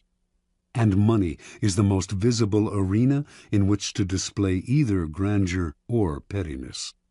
Best spend freely, then, and create a reputation for generosity, which in the end will pay great dividends. Never let financial details blind you to the bigger picture of how people perceive you. Their resentment will cost you in the long run, and if you want to meddle in the work of creative people under your hire, at least pay them well. Your money will buy their submission better than your displays of power. Law 41. Avoid stepping into a great man's shoes. Judgment. What happens first always appears better and more original than what comes after. If you succeed a great man or have a famous parent, you will have to accomplish double their achievements to outshine them. Do not get lost in their shadow or stuck in a past not of your own making. Establish your own name and identity by changing course. Slay the overbearing father, disparage his legacy, and gain power by shining in your own way. Observance of the law. Alexander the Great had a dominant passion as a young man, an intense dislike for his father, King Philip of Macedonia. He hated Philip's cunning, cautious style of ruling, his bombastic speeches, his drinking and whoring, and his love of wrestling and of other wastes of time. Alexander knew he had to make himself the very opposite of his domineering father. He would force himself to be bold and reckless. He would control his tongue and be a man of few words, and he would not lose precious time in pursuit of pleasures that brought no glory. Alexander also resented the fact that Philip had conquered most of Greece. "My father will go on conquering till there is nothing extraordinary left for me to do," he once complained. While other sons of powerful men were content to inherit wealth and live a life of leisure, Alexander wanted only to outdo his father, to obliterate Philip's name from history by surpassing his accomplishments. Alexander itched to show others how superior he was to his father. A Thessalian horse-dealer once brought a prize horse named Bucephalus to sell to Philip. None of the king's grooms could get near the horse. It was far too savage, and Philip berated the merchant for bringing him such a useless beast. Watching the whole affair, Alexander scowled and commented, "What a horse they are losing for want of skill and spirit to manage him." When he had said this several times, Philip finally had enough and challenged him to take on the horse. He called the merchant back, secretly hoping his son would have a nasty fall and learn a bitter lesson.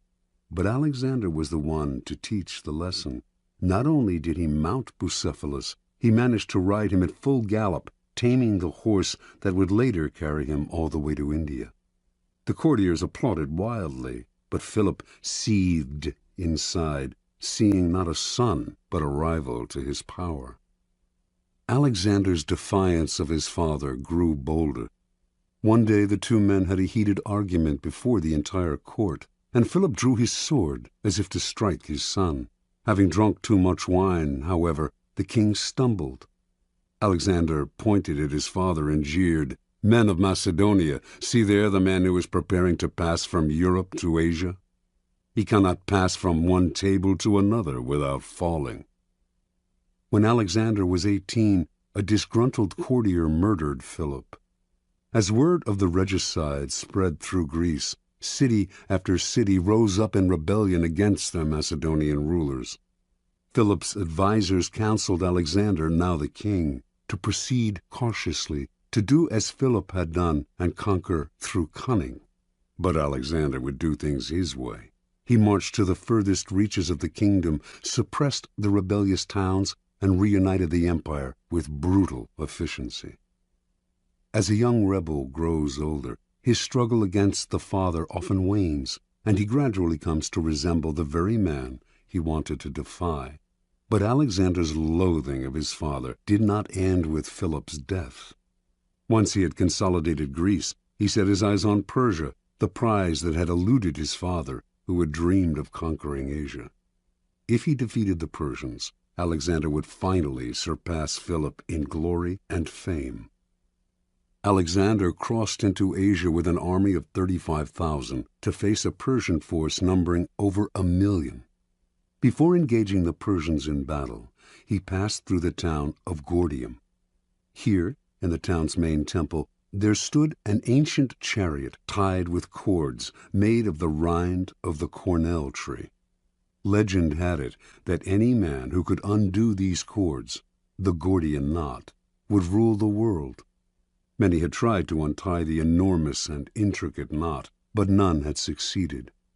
Alexander, seeing he could not possibly untie the knot with his bare hands, took out his sword and with one slash cut it in half.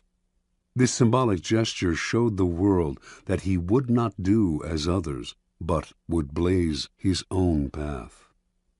Against astounding odds, Alexander conquered the Persians. Most expected him to stop there. It was a great triumph, enough to secure his fame for eternity. But Alexander had the same relationship to his own deeds as he had to his father. His conquest of Persia represented the past, and he wanted never to rest on past triumphs, or to allow the past to outshine the present. He moved on to India, extending his empire beyond all known limits. Only his disgruntled and weary soldiers prevented him from going further.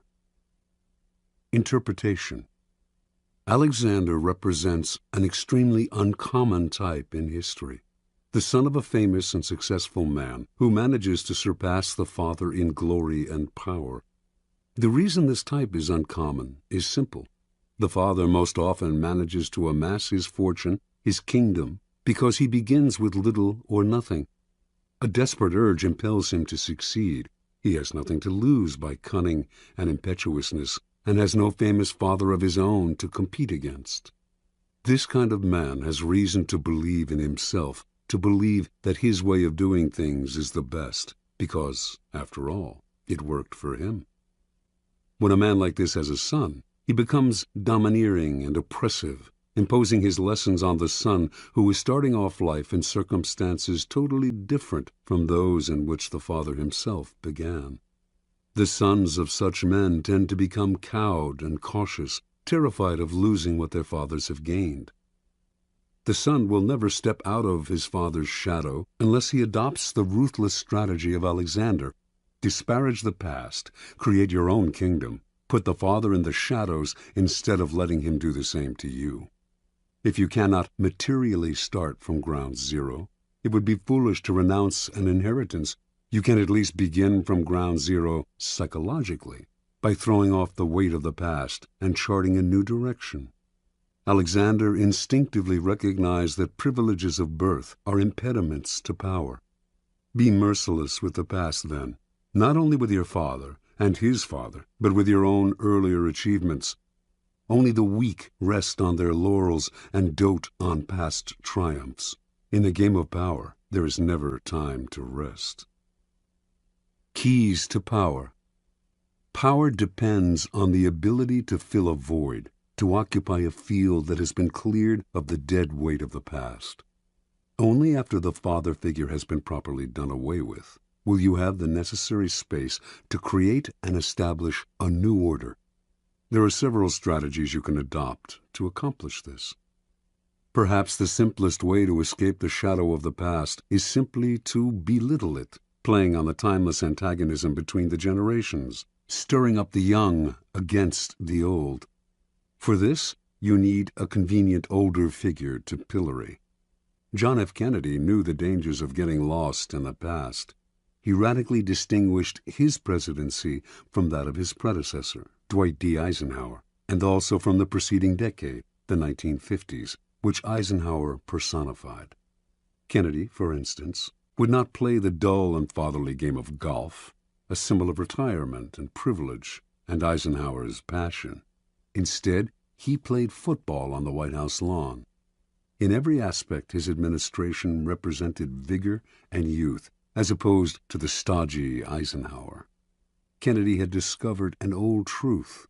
The young are easily set against the old, since they yearn to make their own place in the world and resent the shadow of their fathers.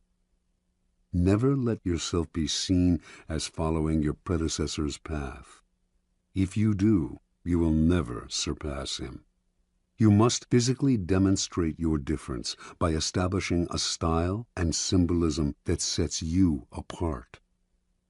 When General Douglas MacArthur assumed command of American forces in the Philippines during World War II, an assistant handed him a book containing the various precedents established by the commanders before him, the methods that had been successful for them. MacArthur asked the assistant how many copies there were of this book. 6, the assistant answered. Well, the general replied, you get all those 6 copies together and burn them, every one of them. I'll not be bound by precedents. Any time a problem comes up, I'll make the decision at once, immediately. Adopt this ruthless strategy toward the past, burn all the books, and train yourself to react to circumstances as they happen. You may believe that you have separated yourself from the predecessor or father figure, but as you grow older, you must be eternally vigilant, lest you become the father you had rebelled against.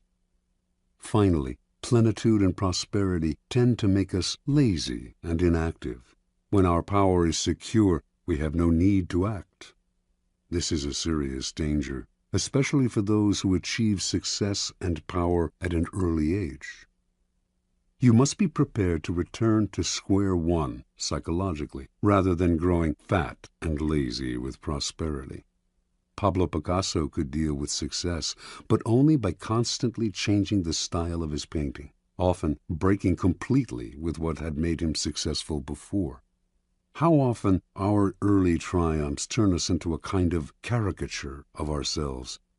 Powerful people recognize these traps. Like Alexander the Great, they struggle constantly to recreate themselves. The father must not be allowed to return. He must be slain at every step of the way. Law 42. Strike the shepherd and the sheep will scatter. Judgment. Trouble can often be traced to a single strong individual, the stirrer, the arrogant underling, the poisoner of goodwill. If you allow such people room to operate, others will succumb to their influence. Do not wait for the troubles they cause to multiply. Do not try to negotiate with them. They are irredeemable. Neutralize their influence by isolating or banishing them. Strike at the source of the trouble, and the sheep will scatter. Observance of the law. Near the end of the 6th century BC, the city-state of Athens overthrew the series of petty tyrants who had dominated its politics for decades. It established instead a democracy that was to last over a century, a democracy that became the source of its power and its proudest achievement.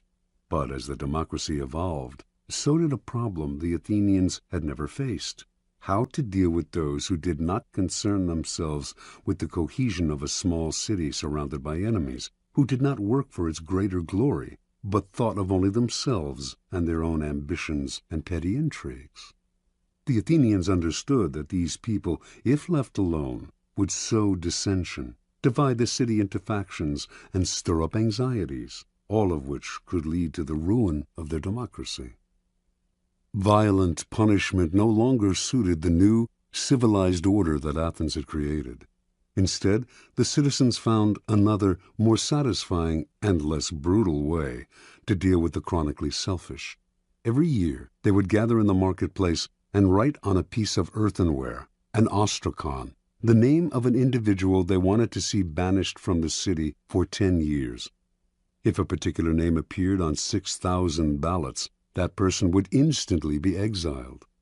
If no one received 6,000 votes, the person with the most ostraka recording his name would suffer the 10-year ostracism. This ritual expulsion became a kind of festival. What a joy to be able to banish those irritating, anxiety-inducing individuals who wanted to rise above the group they should have served. In 490 BC, Aristides, one of the great generals of Athenian history, helped defeat the Persians at the Battle of Marathon.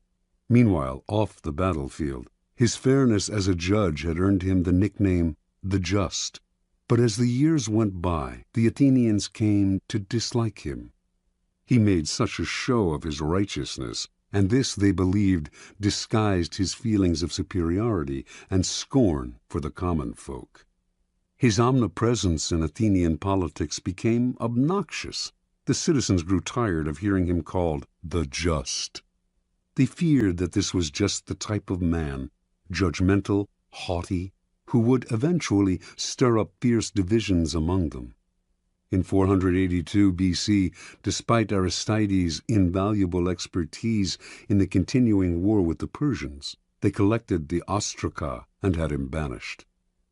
After Aristides' ostracism, the great general Themistocles emerged as the city's premier leader. But his many honors and victories went to his head, and he too became arrogant and overbearing, constantly reminding the Athenians of his triumphs in battle, the temples he had built, the dangers he had fended off. He seemed to be saying that without him the city would come to ruin. And so, in 472 BC, Themistocles' name was filled in on the ostraka, and the city was rid of his poisonous presence. The greatest political figure in 5th century Athens was undoubtedly Pericles. Although several times threatened with ostracism, he avoided that fate by maintaining close ties with the people. Perhaps he had learned a lesson as a child from his favorite tutor, the incomparable Damon, who excelled above all other Athenians in his intelligence, his musical skills, and his rhetorical abilities. It was Damon who had trained Pericles in the arts of ruling. But he too suffered ostracism, for his superior airs and his insulting manner toward the commoners stirred up too much resentment. Toward the end of the century there lived a man named Hyperbolus. Most writers of the time describe him as the city's most worthless citizen. He did not care what anyone thought of him, and slandered whomever he disliked. He amused some, but irritated more. In 417 B.C., Hyperbolus saw an opportunity to stir up anger against the two leading politicians of the time, Alcibiades and Nicias. He hoped that one of the two would be ostracized and that he would rise in that man's place. His campaign seemed likely to succeed. The Athenians disliked Alcibiades' flamboyant and carefree lifestyle, and were wary of Nicias's wealth and aloofness.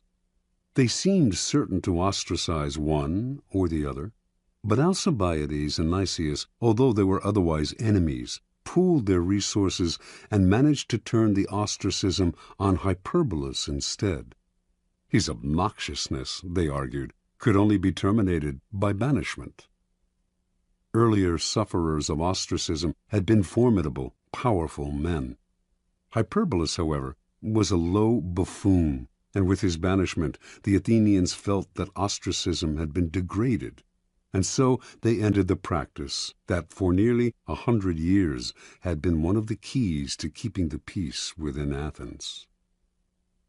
Interpretation.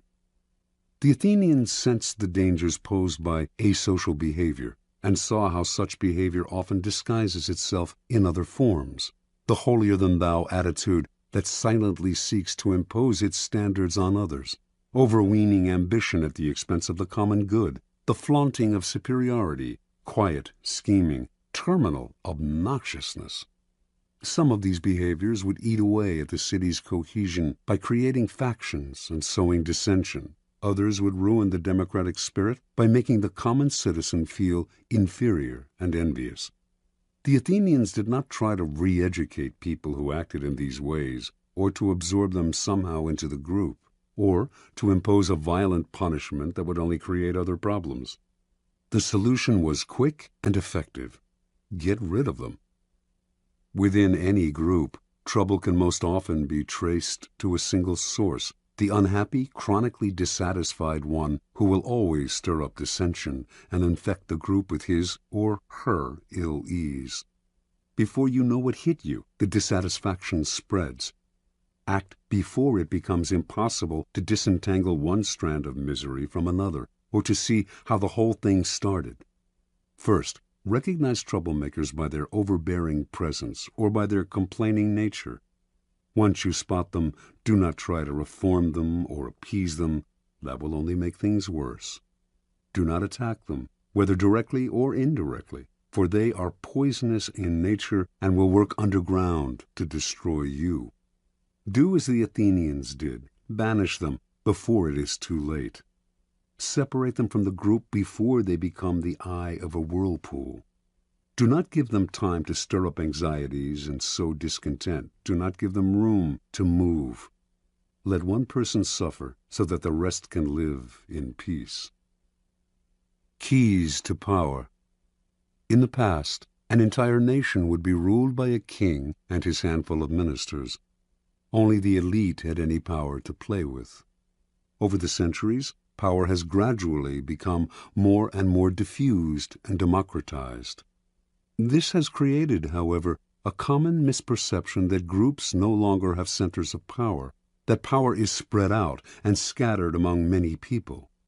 Actually, however, power has changed in its numbers, but not in its essence. There may be fewer mighty tyrants commanding the power of life and death over millions, but there remain thousands of petty tyrants ruling smaller realms. and enforcing their will through indirect power games, charisma, and so on. In every group, power is concentrated in the hands of one or two people, for this is one area in which human nature will never change. People will congregate around a single, strong personality like stars orbiting a sun. To labor under the illusion that this kind of power center no longer exists is to make endless mistakes, waste energy and time, and never hit the target. Powerful people never waste time. Outwardly, they may play along with the game, pretending that power is shared among many, but inwardly, they keep their eyes on the inevitable few in the group who hold the cards. These are the ones they work on. When troubles arise, they look for the underlying cause, the single, strong character who started the stirring, and whose isolation or banishment will settle the waters again. In his family therapy practice, Dr. Milton H. Erickson found that if the family dynamic was unsettled and dysfunctional, there was inevitably one person who was the stirrer, the troublemaker. In his sessions, he would symbolically isolate this rotten apple by seating him or her apart from the others, if only by a few feet. Slowly, the other family members would see the physically separate person as the source of their difficulty. Once you recognize who the stirrer is, pointing it out to other people will accomplish a great deal. Understanding who controls the group dynamic is a critical realization. Remember, stirrers thrive by hiding in the group, disguising their actions among the reactions of others. Render their actions visible, and they lose their power to upset. Finally, the reason you strike at the shepherd is because such an action will dishearten the sheep beyond any rational measure. When Hernando Cortés and Francisco Pizarro led their tiny forces against the Aztec and Incan empires, they did not make the mistake of fighting on several fronts, nor were they intimidated by the numbers arrayed against them. They captured the kings, Moctezuma and Atahualpa. Vast empires fell into their hands. With the leader gone, the center of gravity is gone. There is nothing to revolve around, and everything falls apart. Aim at the leaders, bring them down, and look for the endless opportunities in the confusion that will ensue. Law 43. Work on the hearts and minds of others. Judgment. Coercion creates a reaction that will eventually work against you. You must seduce others into wanting to move in your direction. A person you have seduced becomes your loyal pawn, and the way to seduce others is to operate on their individual psychologies and weaknesses. Soften up the resistant by working on their emotions, playing on what they hold dear and what they fear. Ignore the hearts and minds of others, and they will grow to hate you. Transgression of the law. Near the end of the reign of Louis XV, all of France seemed desperate for change. When the king's grandson and chosen successor, the future Louis XVI, married the 15-year-old daughter of the Empress of Austria, the French caught a glimpse of the future that seemed hopeful. The young bride, Marie Antoinette, was beautiful and full of life. She instantly changed the mood of the court, which was rank with Louis XV's debaucheries. Even the common people who had yet to see her talked excitedly of Marie Antoinette. The French had grown disgusted with the series of mistresses who had dominated Louis XV, and they looked forward to serving their new queen. In 1773, when Marie Antoinette publicly rode through the streets of Paris for the first time, applauding crowds swarmed around her carriage. "How fortunate," she wrote her mother, "to be in a position in which one can gain widespread affection at so little cost." In 1774, Louis XV died, and Louis XVI took the throne. As soon as Marie became queen, she abandoned herself to the pleasures she loved the most, ordering and wearing the most expensive gowns and jewelry in the realm, sporting the most elaborate hair in history. her sculpted coiffures rising as much as 3 feet above her head, and throwing a constant succession of masked balls and fêtes. All of these whims she paid for on credit, never concerning herself with the cost or who paid the bills. Marie Antoinette's greatest pleasure was the creation and designing of a private Garden of Eden at the Petit Trianon, a chateau on the grounds of Versailles with its own woods. The gardens at Petit Trianon were to be as natural as possible, including moss applied by hand to the trees and rocks. To heighten the pastoral effect, Marie employed peasant milkmaids to milk the finest-looking cows in the realm. Launderers and cheesemakers in special peasant outfits she helped design, shepherds to tend sheep with silk ribbons around their necks. When the Queen inspected the barns, she would watch her milkmaids squeezing milk into porcelain vases made at the Royal Ceramic Works. To pass the time, Marie would gather flowers in the woods around the Petit Trianon, or watch her good peasants doing their chores. The place became a separate world, its community limited to Marie's chosen favorites. With each new whim of Marie's, the cost of maintaining the Petit Trianon soared. Meanwhile, France itself was deteriorating. There was famine and widespread discontent. Even socially insulated courtiers seethed with resentment. The Queen treated them like children. Only her favorites mattered, and these were becoming fewer and fewer. But Marie did not concern herself with this. Not once throughout her reign did she read a minister's report. Not once did she tour the provinces and rally the people to her side. Not once did she mingle among the Parisians or receive a delegation from them. She did none of these things because, as Queen, she felt the people owed her their affection, and she was not required to love them in return. In 1784, the Queen became embroiled in a scandal. As part of an elaborate swindle, the most expensive diamond necklace in Europe had been purchased under her name, and during the swindler's trial, her lavish lifestyle became public. People heard about the money she spent on jewels and dresses and masked dances. They gave her the nickname Madame Deficit, and from then on she became the focus of the people's growing resentment. When she appeared in her box at the opera, the audience greeted her with hisses.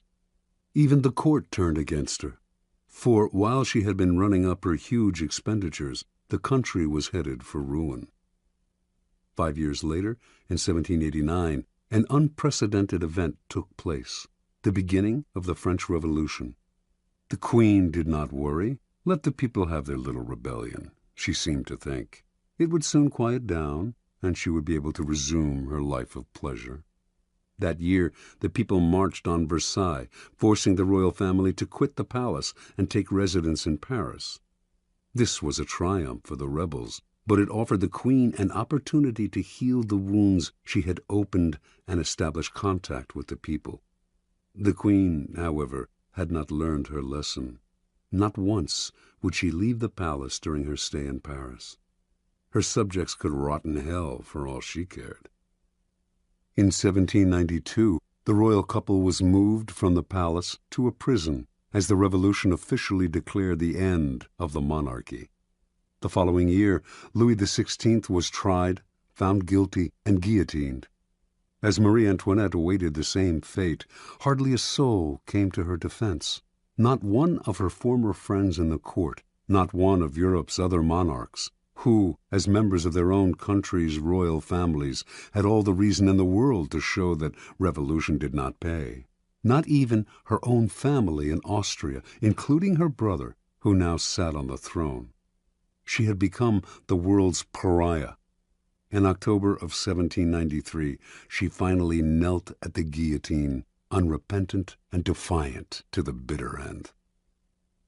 Interpretation.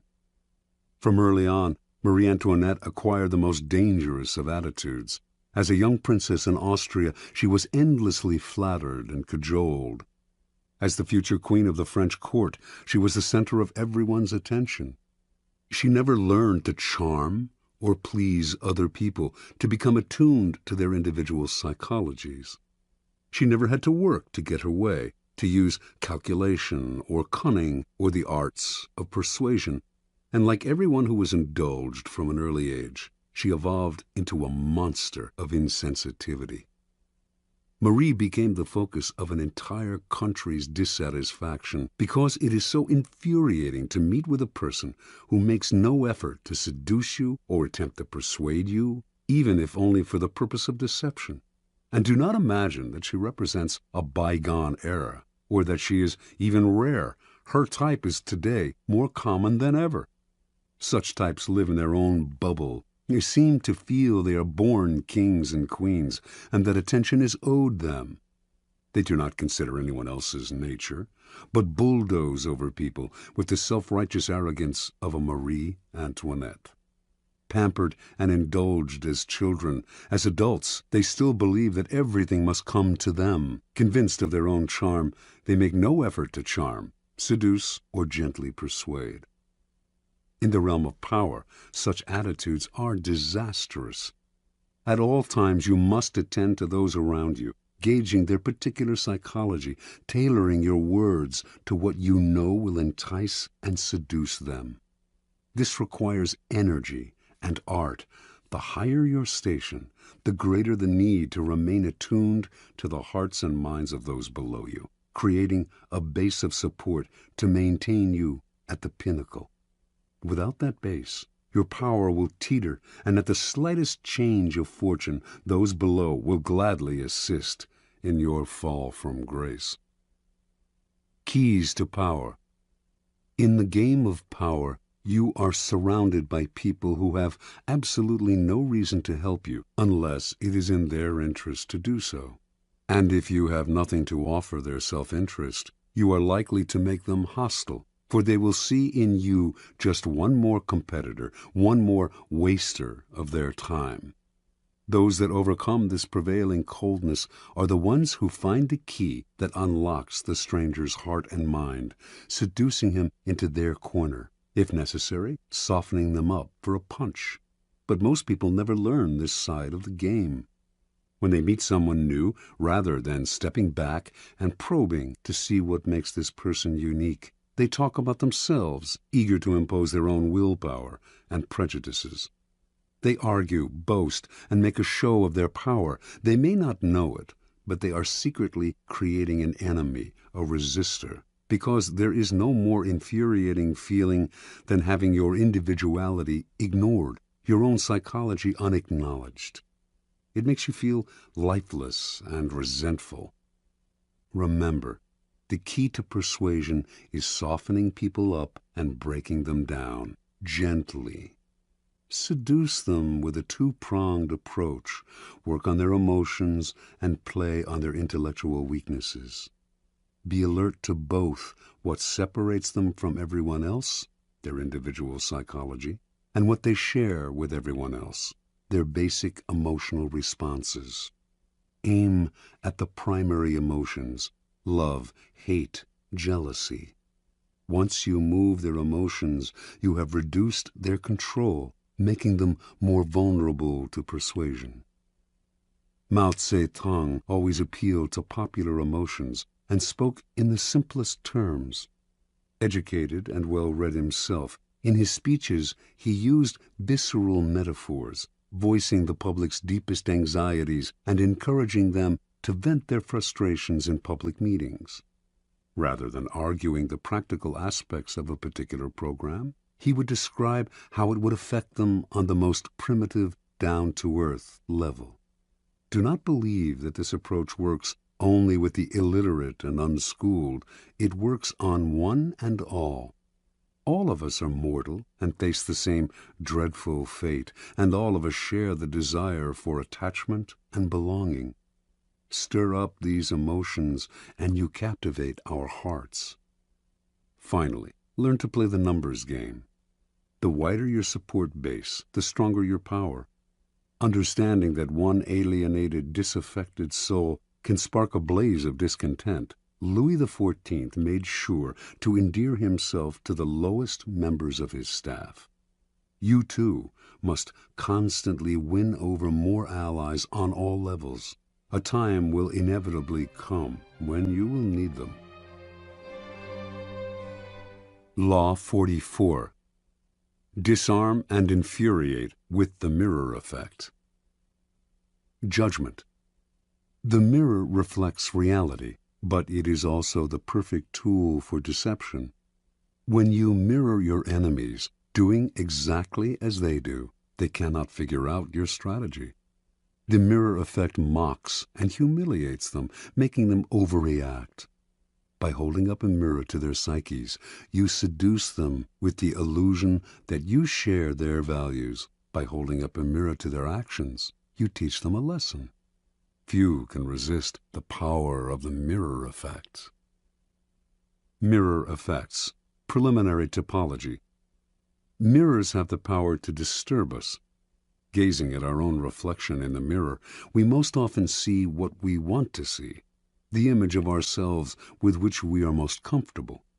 We tend not to look too closely, ignoring the wrinkles and blemishes. But if we do look hard at the reflected image, we sometimes feel that we are seeing ourselves as others see us, as a person among other people, an object rather than a subject. That feeling makes us shudder. We see ourselves, but from the outside, minus the thoughts, spirit, and soul that fill our consciousness. We are a thing. In using mirror effects, we symbolically recreate this disturbing power by mirroring the actions of other people, mimicking their movements to unsettle and infuriate them. Made to feel mocked, cloned, object-like, an image without a soul, they get angry. Or do the same thing slightly differently, and they might feel disarmed. You have perfectly reflected their wishes and desires. This is the narcissistic power of mirrors. In either case, the mirror effect unsettles your targets, whether angering or entrancing them, and in that instant, you have the power to manipulate or seduce them. The effect contains great power because it operates on the most primitive emotions. There are 4 main mirror effects in the realm of power. The neutralizing effect. This is the essence of the neutralizing effect. Do what your enemies do, following their actions as best you can, and they cannot see what you are up to. They are blinded by your mirror. Their strategy for dealing with you depends on your reacting to them in a way characteristic of you. Neutralize it by playing a game of mimicry with them. The tactic has a mocking, even infuriating effect. Most of us remember the childhood experience of someone teasing us by repeating our words exactly. After a while, usually not long, we wanted to punch them in the face. Working more subtly as an adult, you can still unsettle your opponents this way. Shielding your own strategy with the mirror, you lay invisible traps or push your opponents into the trap they planned for you. The narcissus effect. Gazing at an image in the waters of a pond, the Greek youth Narcissus fell in love with it. And when he found out that the image was his own reflection, and that he therefore could not consummate his love, he despaired and drowned himself. All of us have a similar problem. We are profoundly in love with ourselves, but since this love excludes a love object outside ourselves, it remains continuously unsatisfied and unfulfilled. The narcissus effect plays on this universal narcissism. You look deep into the souls of other people, fathom their inmost desires, their values, their tastes, their spirit, and you reflect it back to them, making yourself into a kind of mirror image. Your ability to reflect their psyche gives you great power over them. They may even feel a tinge of love. This is simply the ability to mimic another person, not physically, but psychologically, and it is immensely powerful because it plays upon the unsatisfied self-love of a child. Normally, people bombard us with their experiences, their tastes. They hardly ever make the effort to see things through our eyes. This is annoying, but it also creates great opportunity. If you can show you understand another person by reflecting their inmost feelings, they will be entranced and disarmed, all the more so because it happens so rarely. No one can resist this feeling of being harmoniously reflected in the outside world, even though you might well be manufacturing it for their benefit and for deceptive purposes of your own. The moral effect. The power of verbal argument is extremely limited and often accomplishes the opposite of what is intended. As Gracian remarks, the truth is generally seen, rarely heard. The moral effect is a perfect way to demonstrate your ideas through action. Quite simply, you teach others a lesson by giving them a taste of their own medicine. In the moral effect, you mirror what other people have done to you and do so in a way that makes them realize you are doing to them exactly what they did to you. You make them feel that their behavior has been unpleasant, as opposed to hearing you complain and whine about it, which only gets their defenses up. And as they feel the result of their actions mirrored back at them, they realize in the profoundest sense how they hurt or punish others with their unsocial behavior. You objectify the qualities you want them to feel ashamed of and create a mirror in which they can gaze at their follies and learn a lesson about themselves. This technique is often used by educators, psychologists, and anyone who has to deal with unpleasant and unconscious behavior. This is the teacher's mirror. Whether or not there is actually anything wrong with the way people have treated you, however, it can often be to your advantage to reflect it back to them in a way that makes them feel guilty about it.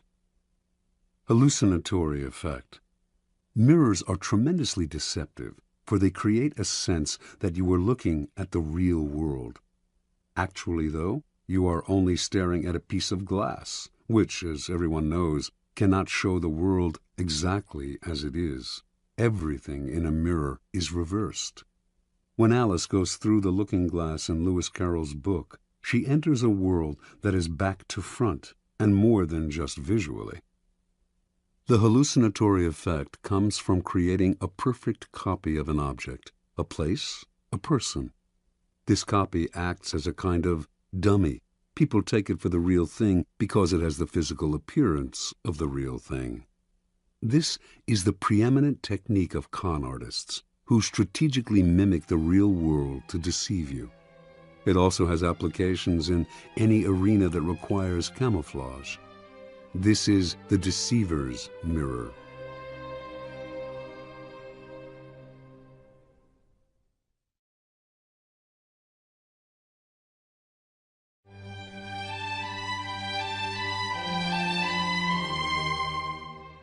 Observance of the mirror effect. Early on in his career, the ambitious statesman and general Alcibiades of Athens, 450 to 404 BC, fashioned a formidable weapon that became the source of his power. In every encounter with others, he would sense their moods and tastes, then carefully tailor his words and actions to mirror their inmost desires. He would seduce them with the idea that their values were superior to everyone else's, and that his goal was to model himself on them or help them realize their dreams. Few could resist his charms. The first man to fall under his spell was the philosopher Socrates. Alcibiades represented the opposite of the Socratic ideal of simplicity and uprightness. He lived lavishly and was completely unprincipled. Whenever he met Socrates, however, he mirrored the older man's sobriety, eating simply, accompanying Socrates on long walks, and talking only of philosophy and virtue. Socrates was not completely fooled. He was not unaware of Alcibiades' other life. But that only made him vulnerable to a logic that flattered him. Only in my presence, he felt, does this man submit to a virtuous influence. Only I have such power over him. This feeling intoxicated Socrates, who became Alcibiades' fervent admirer and supporter, one day even risking his own life to rescue the young man in battle. The Athenians considered Alcibiades their greatest orator, for he had an uncanny ability to tune into his audience's aspirations and mirror their desires. He made his greatest speeches in support of the invasion of Sicily, which he thought would bring great wealth to Athens and limitless glory to himself. The speeches gave expression to young Athenians' thirst to conquer lands for themselves, rather than living off the victories of their ancestors.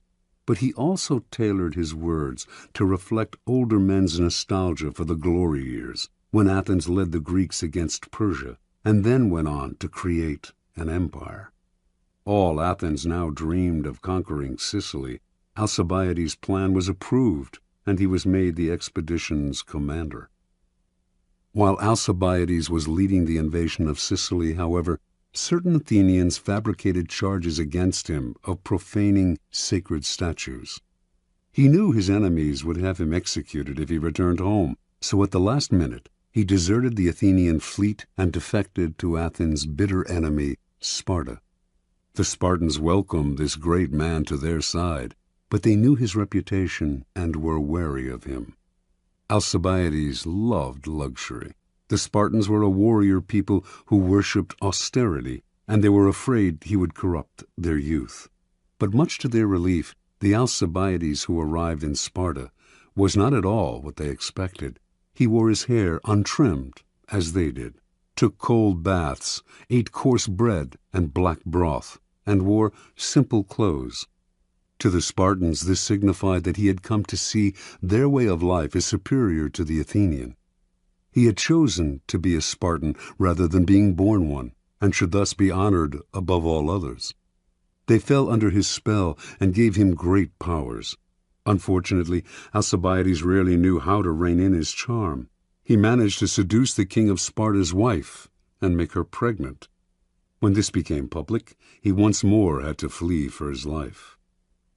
This time Alcibiades defected to Persia, where he suddenly went from Spartan simplicity to embracing the lavish Persian lifestyle down to the last detail. It was, of course, immensely flattering to the Persians to see a Greek of Alcibiades' stature prefer their culture over his own, and they showered him with honors, land, and power. Once seduced by the mirror, they failed to notice that behind this shield Alcibiades was playing a double game, secretly helping the Athenians in their war with Sparta, and thus re-ingratiating himself with the city to which he desperately wanted to return, and which welcomed him back with open arms in 408 B.C. Interpretation. Early in his political career, Alcibiades made a discovery that changed his whole approach to power. He had a colorful and forceful personality, but when he argued his ideas strongly with other people, he would win over a few, while at the same time alienating many more. The secret to gaining ascendancy over large numbers, he came to believe, was not to impose his colors, but to absorb the colors of those around him, like a chameleon. Once people fell for the trick, the deceptions he went on to practice would be invisible to them. Understand, everyone is wrapped up in their own narcissistic shell. When you try to impose your own ego on them, a wall goes up, resistance is increased. By mirroring them, however, you seduce them into a kind of narcissistic rapture. They are gazing at a double of their own soul. This double is actually manufactured in its entirety by you. Once you have used the mirror to seduce them, you have great power over them. It is worth noting, however, the dangers and the promiscuous use of the mirror. In Alcibiades' presence, people felt larger, as if their egos had been doubled, but once he left, they felt empty and diminished, and when they saw him mirroring completely different people as totally as he had mirrored them, they felt not just diminished, but betrayed. Alcibiades' overuse of the mirror effect made whole peoples feel used, so that he constantly had to flee from one place to another. Indeed, Alcibiades so angered the Spartans that they finally had him murdered. He had gone too far. The seducer's mirror must be used with caution and discrimination. Law 45. Preach the need for change, but never reform too much at once. Judgment. Everyone understands the need for change in the abstract. But on the day-to-day level, people are creatures of habit. Too much innovation is traumatic and will lead to revolt. If you are new to a position of power, or an outsider trying to build a power base, make a show of respecting the old ways of doing things. If change is necessary, make it feel like a gentle improvement on the past. Transgression of the law. Sometime in the early 1520s, King Henry VIII of England decided to divorce his wife, Catherine of Aragon, because she had failed to bear him a son, and because he had fallen in love with the young and comely Anne Boleyn. The Pope, Clement VII, opposed the divorce and threatened the king with excommunication. The king's most powerful minister, Cardinal Wolsey, also saw no need for divorce, and his half-hearted support of the king cost him his position and soon his life. One man in Henry's cabinet, Thomas Cromwell, not only supported him in his desire for a divorce, but had an idea for realizing it, a complete break with the past. He convinced the king that by severing ties with Rome and making himself the head of a newly formed English church, he could divorce Catherine and marry Anne. By 1531, Henry saw this as the only solution. To reward Cromwell for his simple but brilliant idea, he elevated this son of a blacksmith to the post of royal counselor. By 1534, Cromwell had been named the king's secretary, and as the power behind the throne, he had become the most powerful man in England. But for him, the break with Rome went beyond the satisfaction of the king's carnal desires. He envisioned a new Protestant order in England, with the power of the Catholic Church smashed and its vast wealth in the hands of the king and the government. In that same year, he initiated a complete survey of the churches and monasteries of England, and as it turned out, the treasures and monies that the churches had accumulated over the centuries were far more than he had imagined. His spies and agents came back with astonishing figures. To justify his schemes, Cromwell circulated stories about the corruption in the English monasteries, their abuse of power, their exploitation of the people they supposedly served. Having won Parliament's support for breaking up the monasteries, he began to seize their holdings and to put them out of existence, one by one. At the same time, he began to impose Protestantism, introducing reforms in religious ritual and punishing those who stuck to Catholicism, and who now were called heretics. Virtually overnight, England was converted to a new official religion. A terror fell on the country. Some people had suffered under the Catholic Church, which, before the reforms, had been immensely powerful, but most Britons had strong ties to Catholicism and to its comforting rituals. They watched in horror as churches were demolished, images of the Madonna and saints were broken in pieces, stained glass windows were smashed, and the church's treasures were confiscated. With monasteries that had succored the poor suddenly gone, the poor now flooded the streets.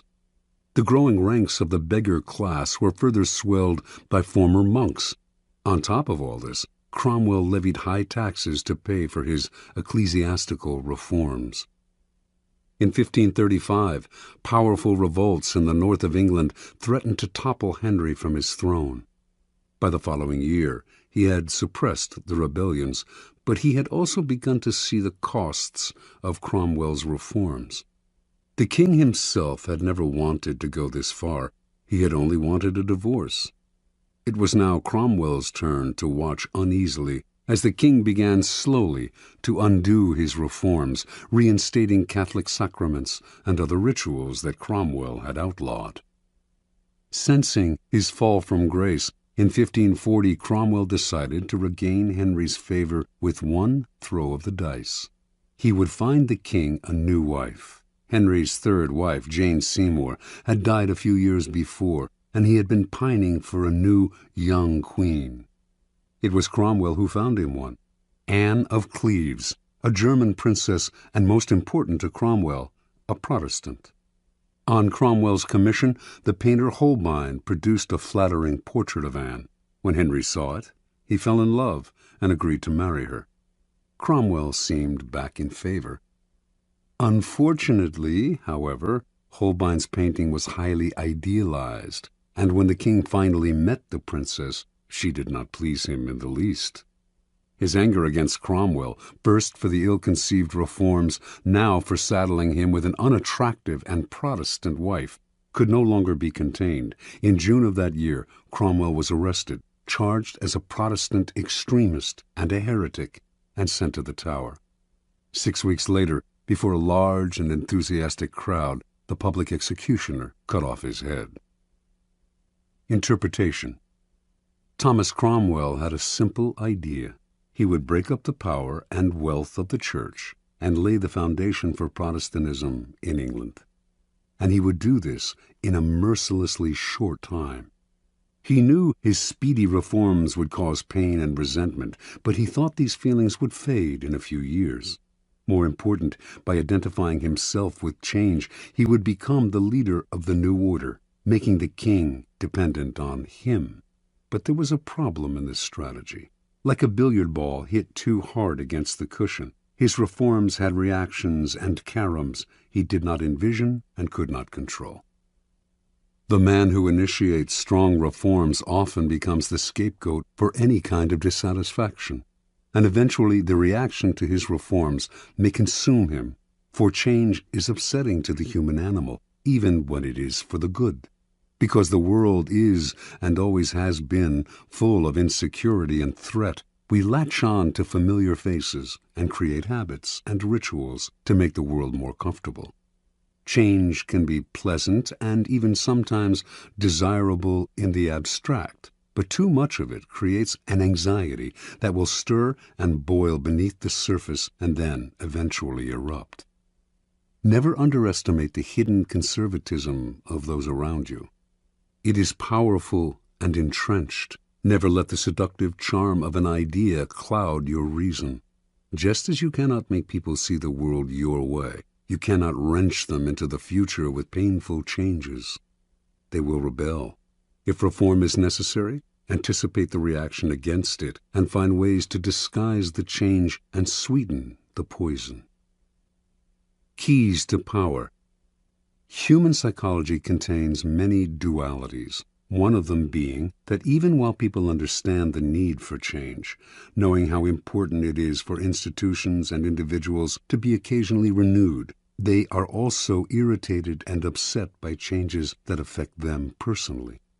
They know the change is necessary and that novelty provides relief from boredom, but deep inside they cling to the past. Change in the abstract or superficial change they desire, but a change that upsets core habits and routines is deeply disturbing to them. No revolution is gone without a powerful later reaction against it, for in the long run, the void it creates proves too unsettling to the human animal, who unconsciously associates such voids with death and chaos. The opportunity for change and renewal seduces people to the side of the revolution, but once their enthusiasm fades, which it will, they are left with a certain emptiness. Yearning for the past, they create an opening for it to creep back in. For Machiavelli, the prophet who preaches and brings change can only survive by taking up arms. When the masses inevitably yearn for the past, he must be ready to use force. But the armed prophet cannot last long unless he quickly creates a new set of values and rituals to replace the old ones and to soothe the anxieties of those who dread change. It is far easier and less bloody to play a kind of con game. Preach change as much as you like and even enact your reforms, but give them the comforting appearance of older events and traditions. A simple gesture, like using an old title or keeping the same number for a group, will tie you to the past and support you with the authority of history. As Machiavelli himself observed, the Romans used this device when they transformed their monarchy into a republic. They may have installed 2 consuls in place of the king, But since the king had been served by 12 lictors, they retained the same number to serve under the consuls. The king had personally performed an annual sacrifice in a great spectacle that stirred the public. The Republic retained this practice, only transferring it to a special chief of the ceremony, whom they called the King of the Sacrifice. These and similar gestures satisfied the people and kept them from clamoring for the monarchy's return. Another strategy to disguise change is to make a loud and public display of support for the values of the past. Seem to be a zealot for tradition, and few will notice how unconventional you really are.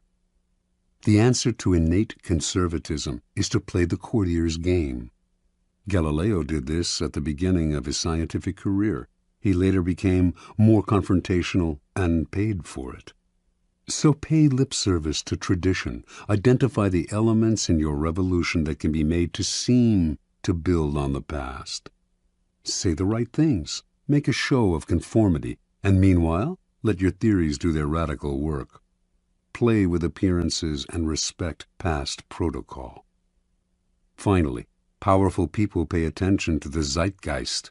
If their reform is too far ahead of its time, few will understand it, and it will stir up anxiety and be hopelessly misinterpreted. The changes you make must seem less innovative than they are. England did eventually become a Protestant nation, as Cromwell wished, but it took over a century of gradual evolution. Watch the zeitgeist. If you work in a tumultuous time, there is power to be gained by preaching a return to the past, to comfort, tradition, and ritual. During a period of stagnation, on the other hand, play the card of reform and revolution, but beware of what you stir up. Those who finish a revolution are rarely those who start it. You will not succeed at this dangerous game unless you are willing to forestall the inevitable reaction against it by playing with appearances and building on the past. Law 46. Never appear too perfect. Judgment. Appearing better than others is always dangerous, but most dangerous of all is to appear to have no faults or weaknesses. Envy creates silent enemies. It is smart to occasionally display defects and admit to harmless vices in order to deflect envy and appear more human and approachable.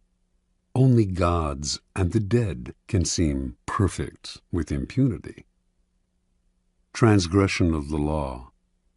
Joe Orton met Kenneth Hallowell at the Royal Academy of Dramatic Arts, London, in 1953, where both had enrolled as acting students. They soon became lovers and moved in together. Hallowell, 25 at the time, was 7 years older than Orton and seemed the more confident of the two, but neither had much talent as actors, and after graduating, having settled down together in a dank London apartment, they decided to give up acting and collaborate as writers instead. Hallowell's inheritance was enough to keep them from having to find work for a few years, and in the beginning he was also the driving force behind the stories and novels they wrote. He would dictate to Orton, who would type the manuscripts, occasionally interjecting his own lines and ideas. Their first efforts attracted some interest from literary agents, but it sputtered. The promise they had shown was leading nowhere.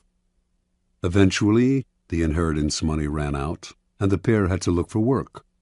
Their collaborations were less enthusiastic and less frequent. The future looked bleak.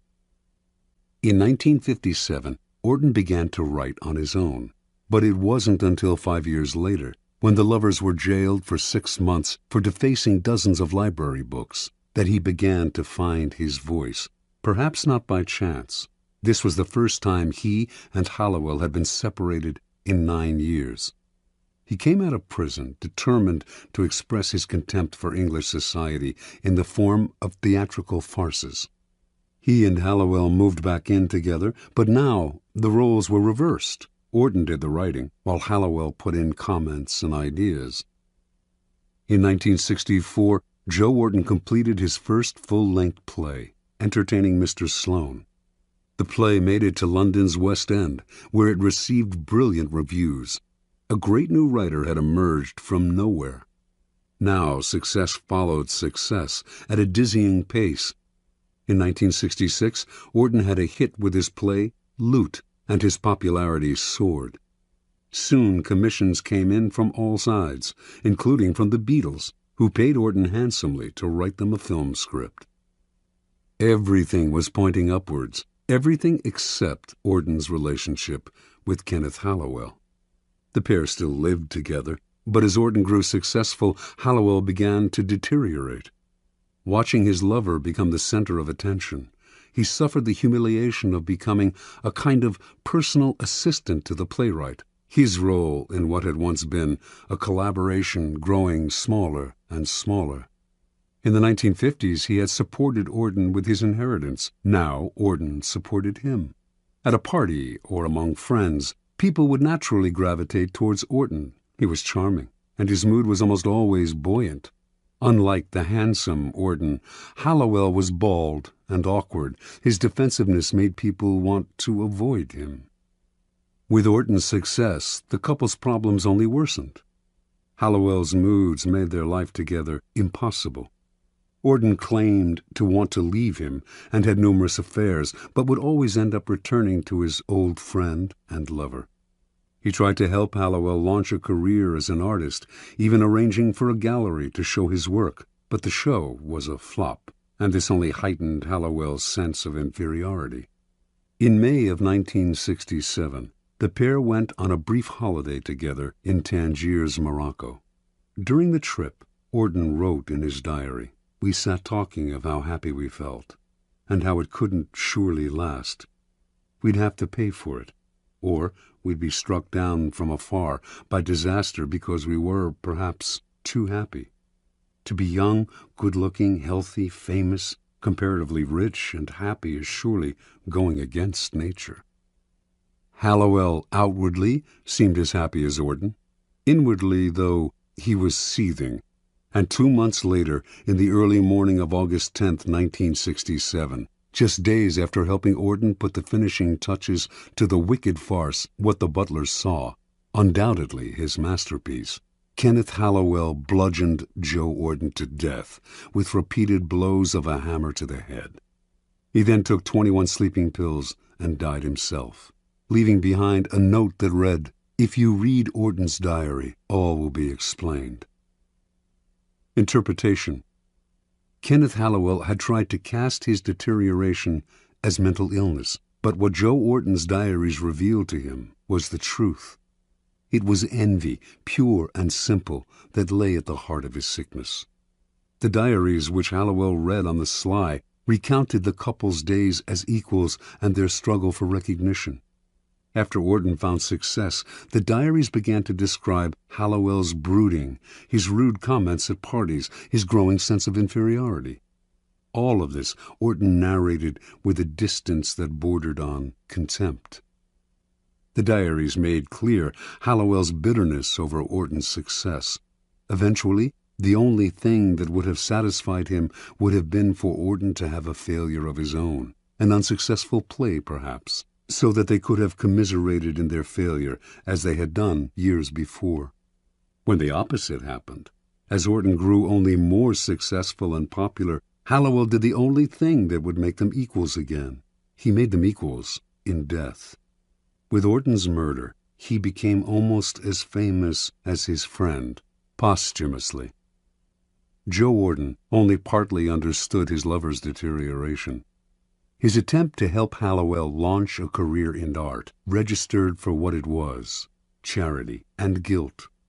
Auden basically had two possible solutions to the problem. He could have downplayed his own success, displaying some faults, deflecting Hallowell's envy, or, once he realized the nature of the problem, he could have fled as if Hallowell were a viper, as in fact he was, a viper of envy.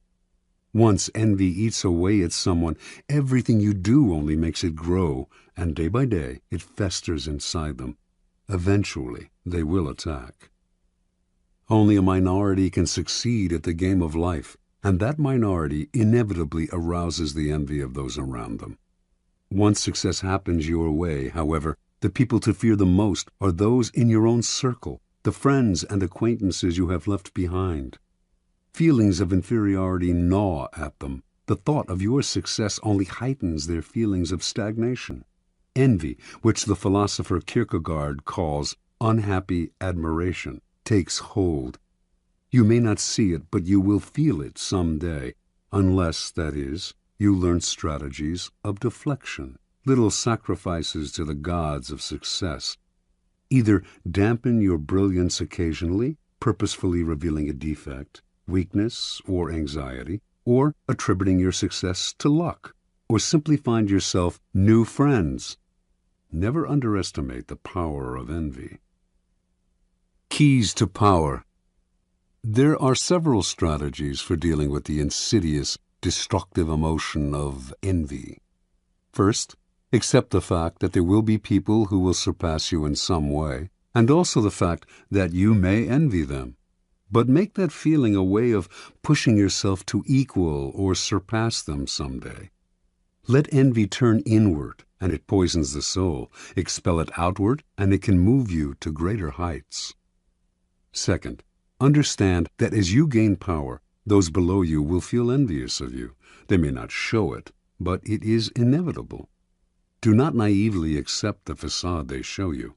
Read between the lines of their criticisms, their little sarcastic remarks, the signs of backstabbing, the excessive praise that is preparing you for a fall, the resentful look in the eye.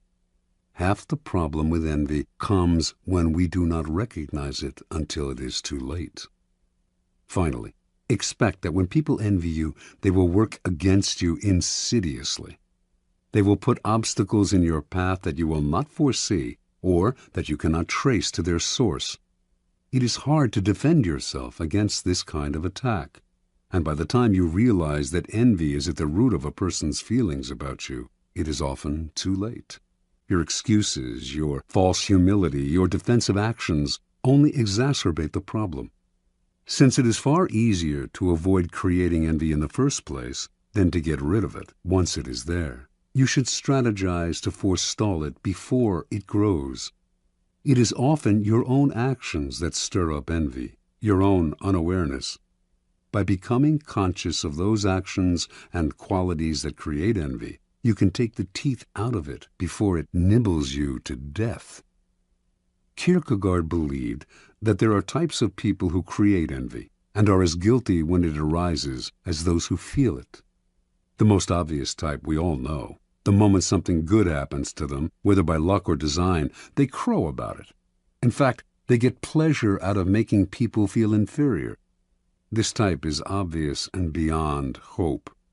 There are others, however, who stir up envy in more subtle and unconscious ways, and are partly to blame for their troubles. Envy is often a problem, for example, for people with great natural talent. Money others can attain, power as well, but superior intelligence, good looks, charm, these are qualities no one can acquire. The naturally perfect have to work the most to disguise their brilliance, displaying a defect or two to deflect envy before it takes root. It is a common and naive mistake to think you are charming people with your natural talents when in fact they are coming to hate you.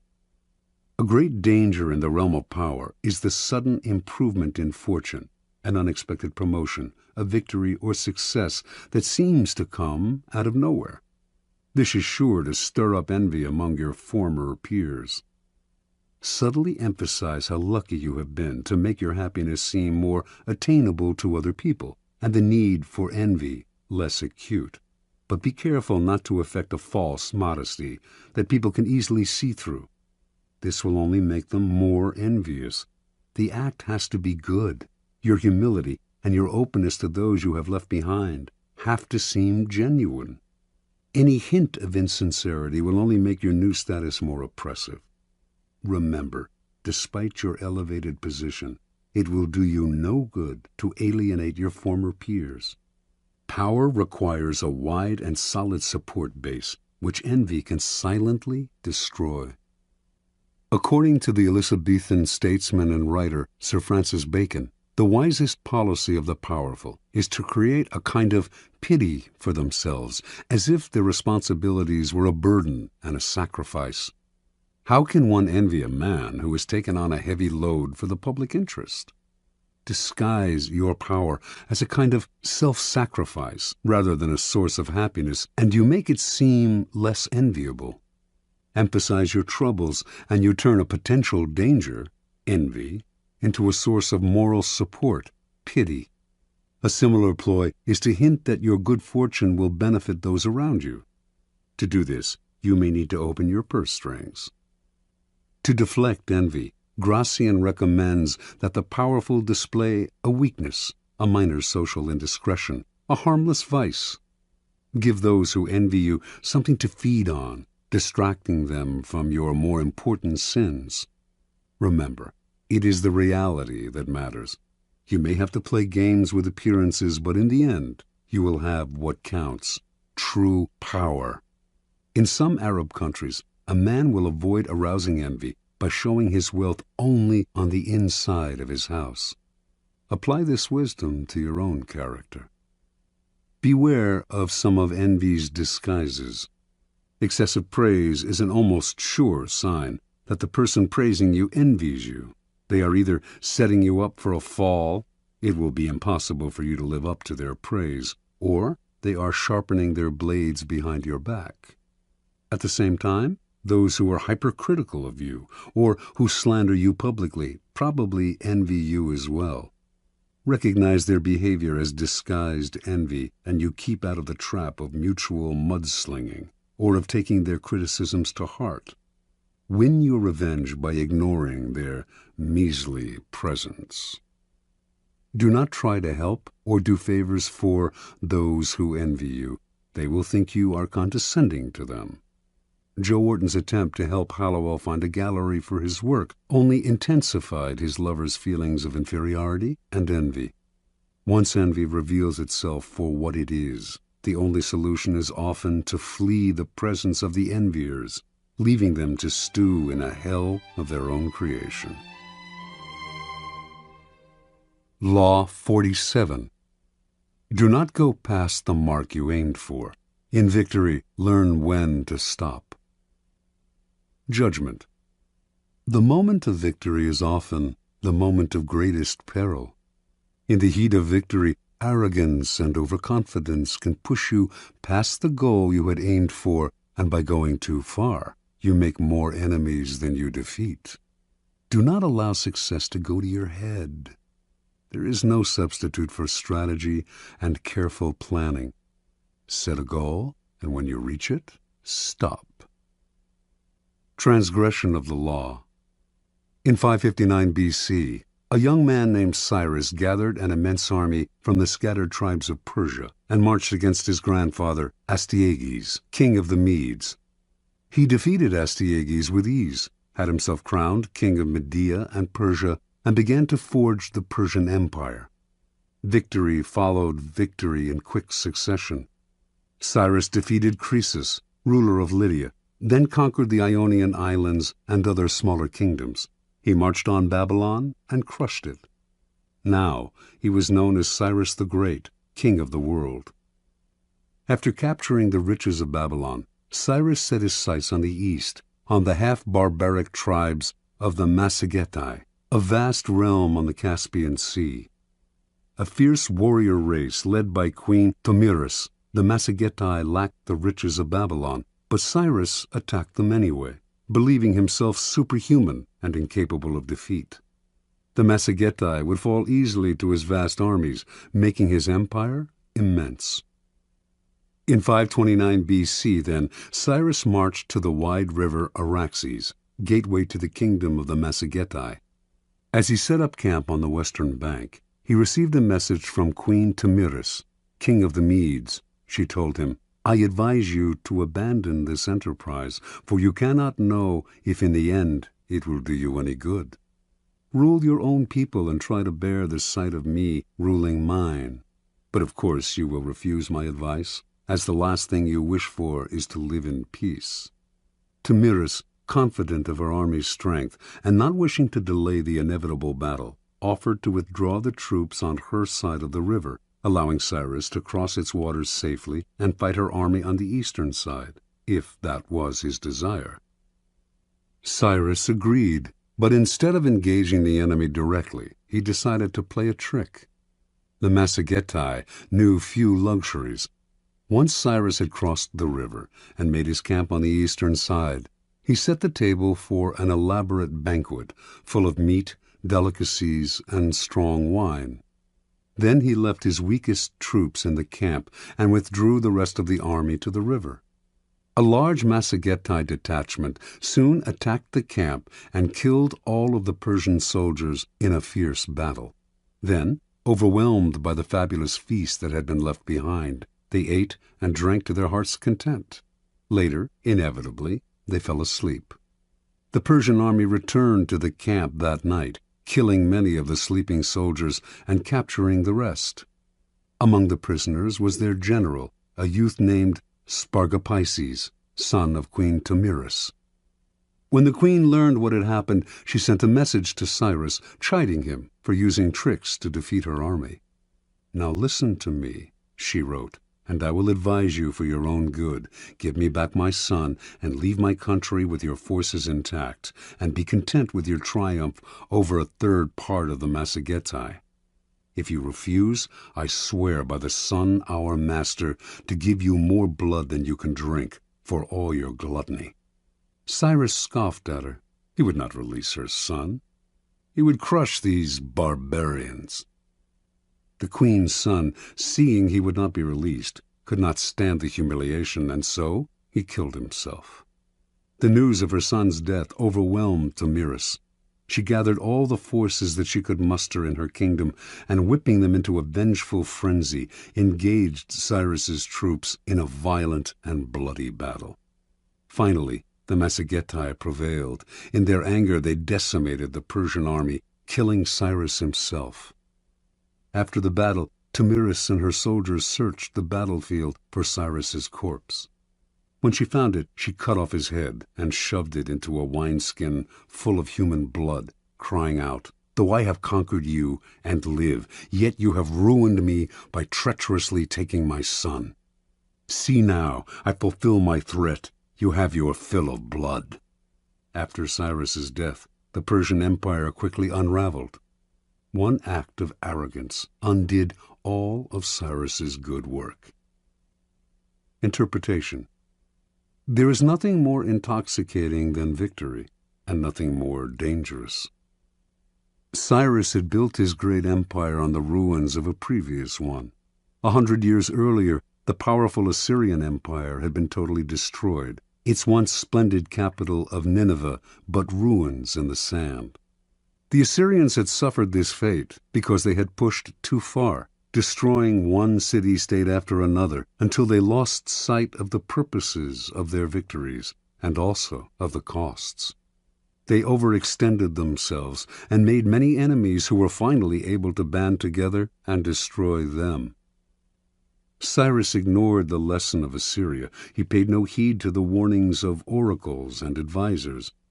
He did not worry about offending a queen. His many victories had gone to his head, clouding his reason. Instead of consolidating his already vast empire, he pushed forward. Instead of recognizing each situation as different, he thought each new war would bring the same result as the one before, as long as he used the methods he knew: ruthless force and cunning. Understand, in the realm of power, you must be guided by reason. To let a momentary thrill or an emotional victory influence or guide your moves will prove fatal. When you attain success, step back. Be cautious. When you gain victory, understand the part played by the particular circumstances of a situation, and never simply repeat the same actions again and again.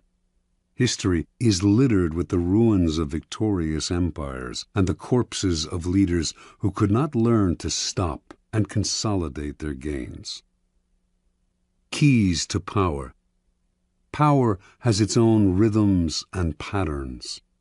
Those who succeed at the game are the ones who control the patterns and vary them at will, keeping people off balance while they set the tempo. The essence of strategy is controlling what comes next, and the elation of victory can upset your ability to control what comes next in two ways. First, you owe your success to a pattern that you are apt to try to repeat. You will try to keep moving in the same direction without stopping to see whether this is still the direction that is best for you. Second, success tends to go to your head and make you emotional. Feeling invulnerable, you make aggressive moves that ultimately undo the victory you have gained. The lesson is simple. The powerful vary their rhythms and patterns, change course, adapt to circumstance, and learn to improvise. Rather than letting their dancing feet impel them forward, they step back and look where they are going. It is as if their bloodstream bore a kind of antidote to the intoxication of victory, letting them control their emotions and come to a kind of mental halt when they have attained success. They steady themselves, give themselves the space to reflect on what has happened, examine the role of circumstance and luck in their success. As they say in riding school, you have to be able to control yourself before you can control the horse. Law 48. Assume formlessness. Judgment. By taking a shape, by having a visible plan, you open yourself to attack. Instead of taking a form for your enemy to grasp, keep yourself adaptable and on the move. Accept the fact that nothing is certain and no law is fixed. The best way to protect yourself is to be as fluid and formless as water. Never bet on stability or lasting order. Everything changes. Observance of the law.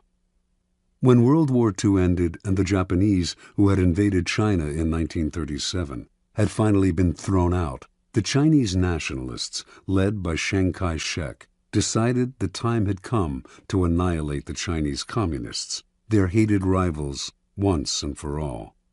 They had almost succeeded in 1935, forcing the communists into the Long March, the grueling retreat that had greatly diminished their numbers. Although the communists had recovered somewhat during the war against Japan, it would not be difficult to defeat them now.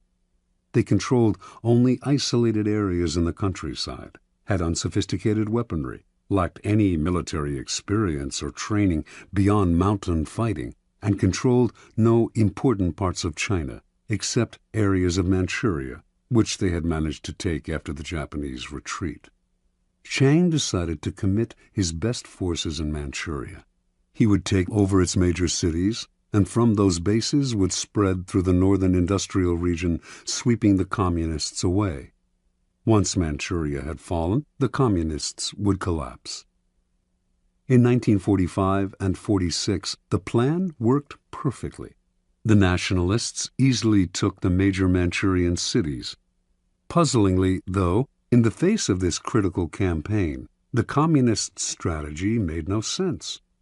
When the nationalists began their push, the communists dispersed to Manchuria's most out-of-the-way corners. Their small units harassed the nationalist armies, ambushing them here, retreating unexpectedly there. But these dispersed units never linked up, making them hard to attack. They would seize a town, only to give it up a few weeks later. Forming neither rear guards nor vanguards, they moved like mercury, never staying in one place, elusive and formless. The nationalists ascribed this to two things: cowardice in the face of superior forces, and inexperience in strategy. Mao Zedong, the communist leader, was more a poet and philosopher than a general, whereas Chiang had studied warfare in the West and was a follower of the German military writer Karl von Clausewitz, among others. Yet a pattern did eventually emerge in Mao's attacks. After the nationalists had taken the cities, leaving the communists to occupy what was generally considered Manchuria's useless space, the communists started using that large space to surround the cities. If Chiang sent an army from one city to reinforce another, the Communists would encircle the rescuing army. Chiang's forces were slowly broken into smaller and smaller units, isolated from one another, their lines of supply and communication cut. The nationalists still had superior firepower, but if they could not move, what good was it? A kind of terror overcame the nationalist soldiers. Commanders comfortably remote from the front lines might laugh at Mao, but the soldiers had fought the Communists in the mountains and had come to fear their elusiveness. Now these soldiers sat in their cities and watched as their fast-moving enemies, as fluid as water, poured in on them from all sides.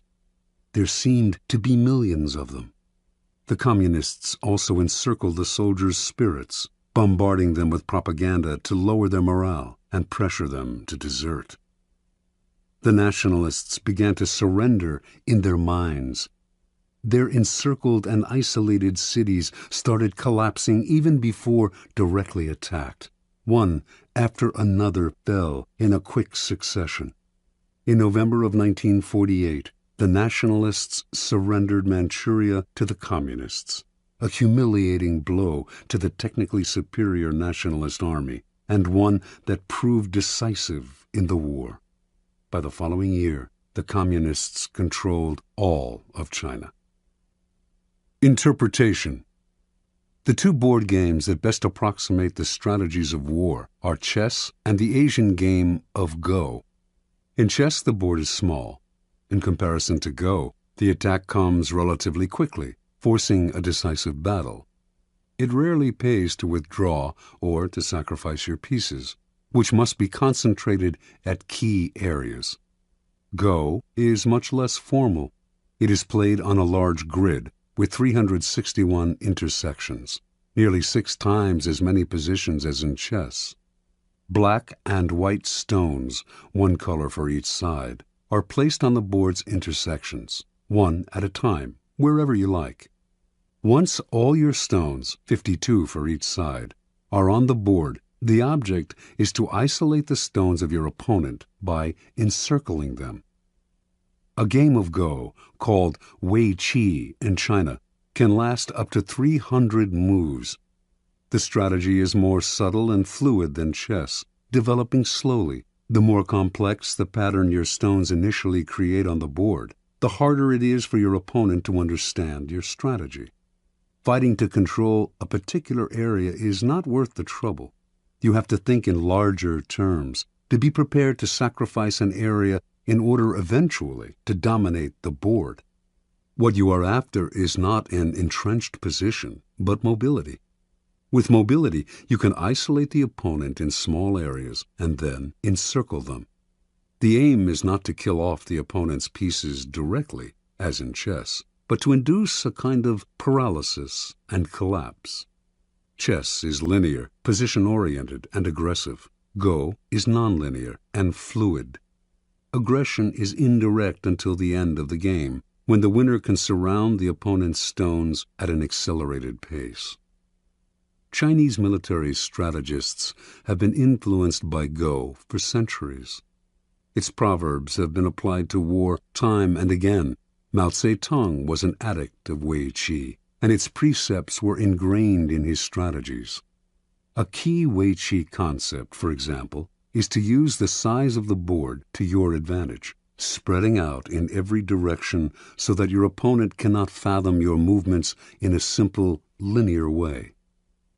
Every Chinese, Mao once wrote, should consciously throw himself into this war of a jigsaw pattern against the nationalists. Place your men in a jigsaw pattern in Go, and your opponent loses himself trying to figure out what you are up to. Either he wastes time pursuing you, or, like Chiang Kai-shek, he assumes you are incompetent and fails to protect himself.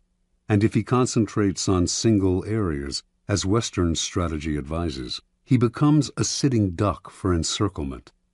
In the Wei Qi way of war, you encircle the enemy's brain, using mind games, propaganda, and irritation tactics to confuse and dishearten.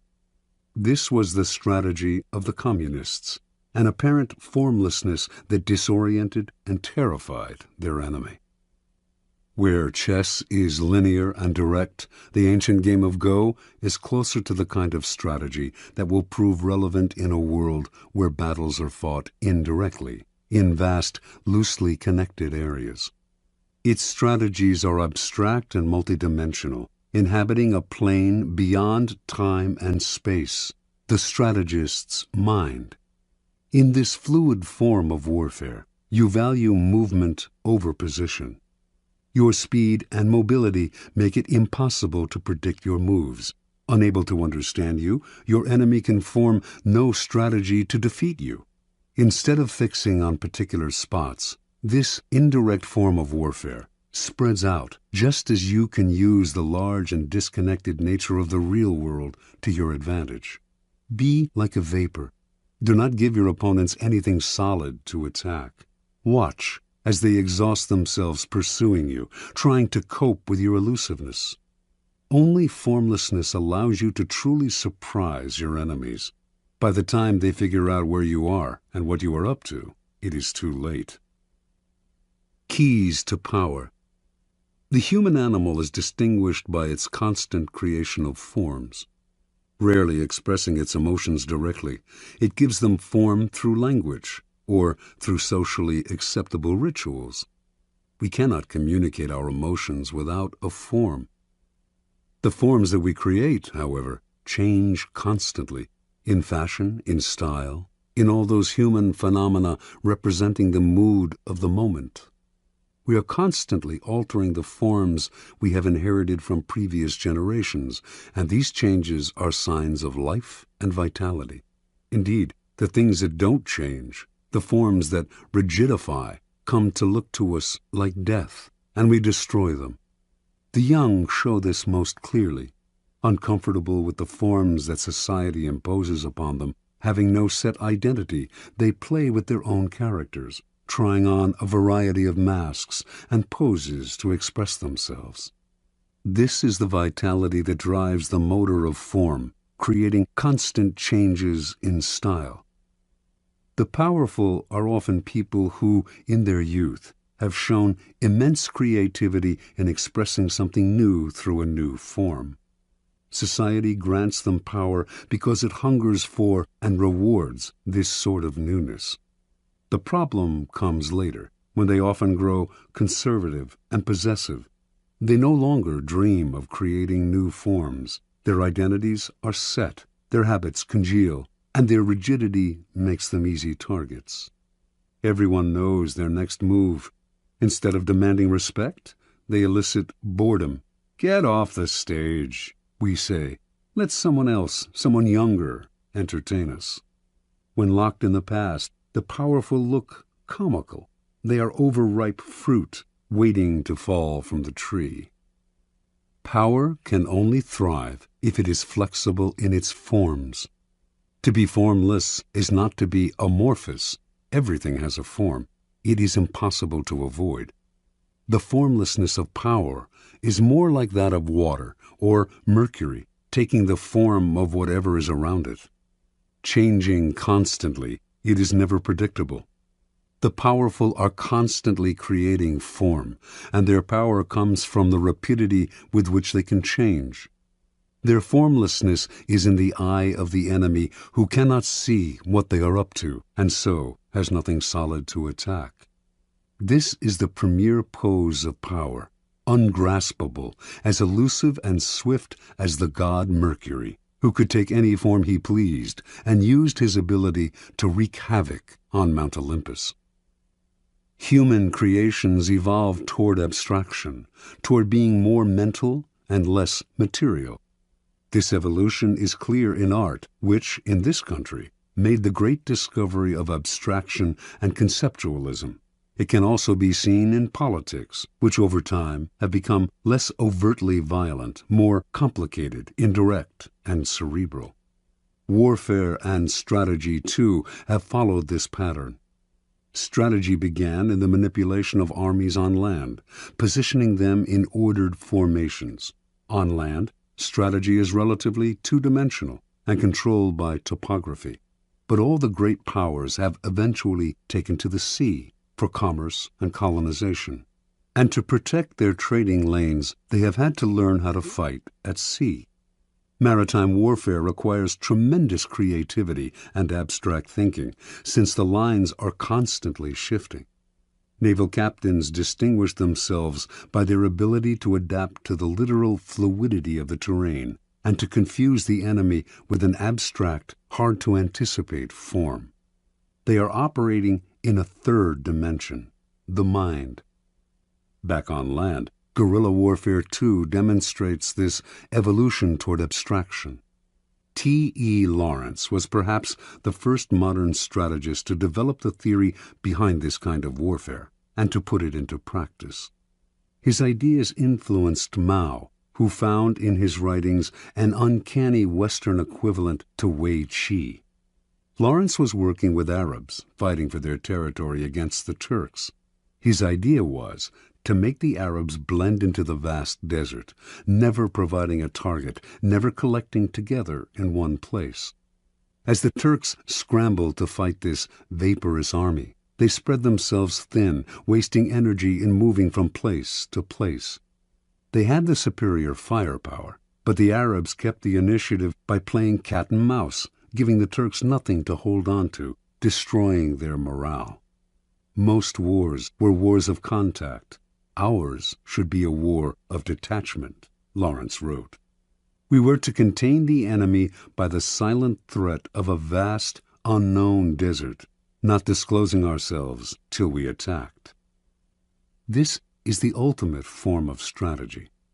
The war of engagement has become far too dangerous and costly. Indirection and elusiveness yield far better results at a much lower cost.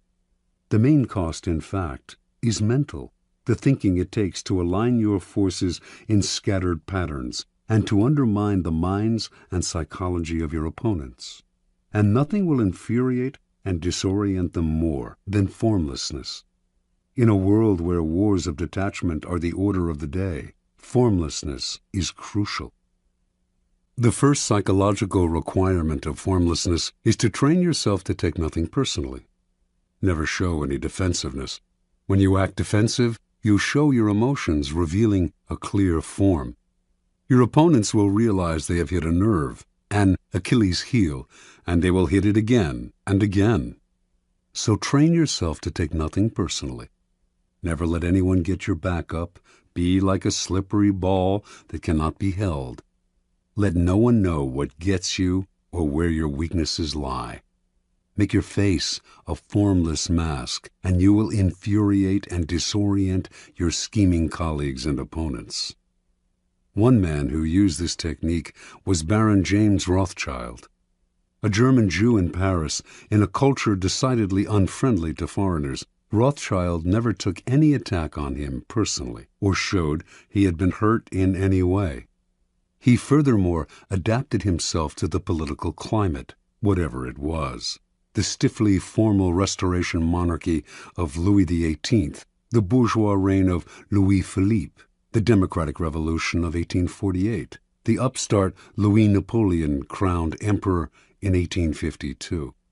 Rothschild accepted them one and all and blended in. He could afford to appear hypocritical or opportunistic because he was valued for his money, not his politics. His money was the currency of power. While he adapted and thrived, never showing a form, all the other great families that had begun the century immensely wealthy were ruined in the period's complicated shifts and turns of fortune. Attaching themselves to the past, they revealed their embrace of a form.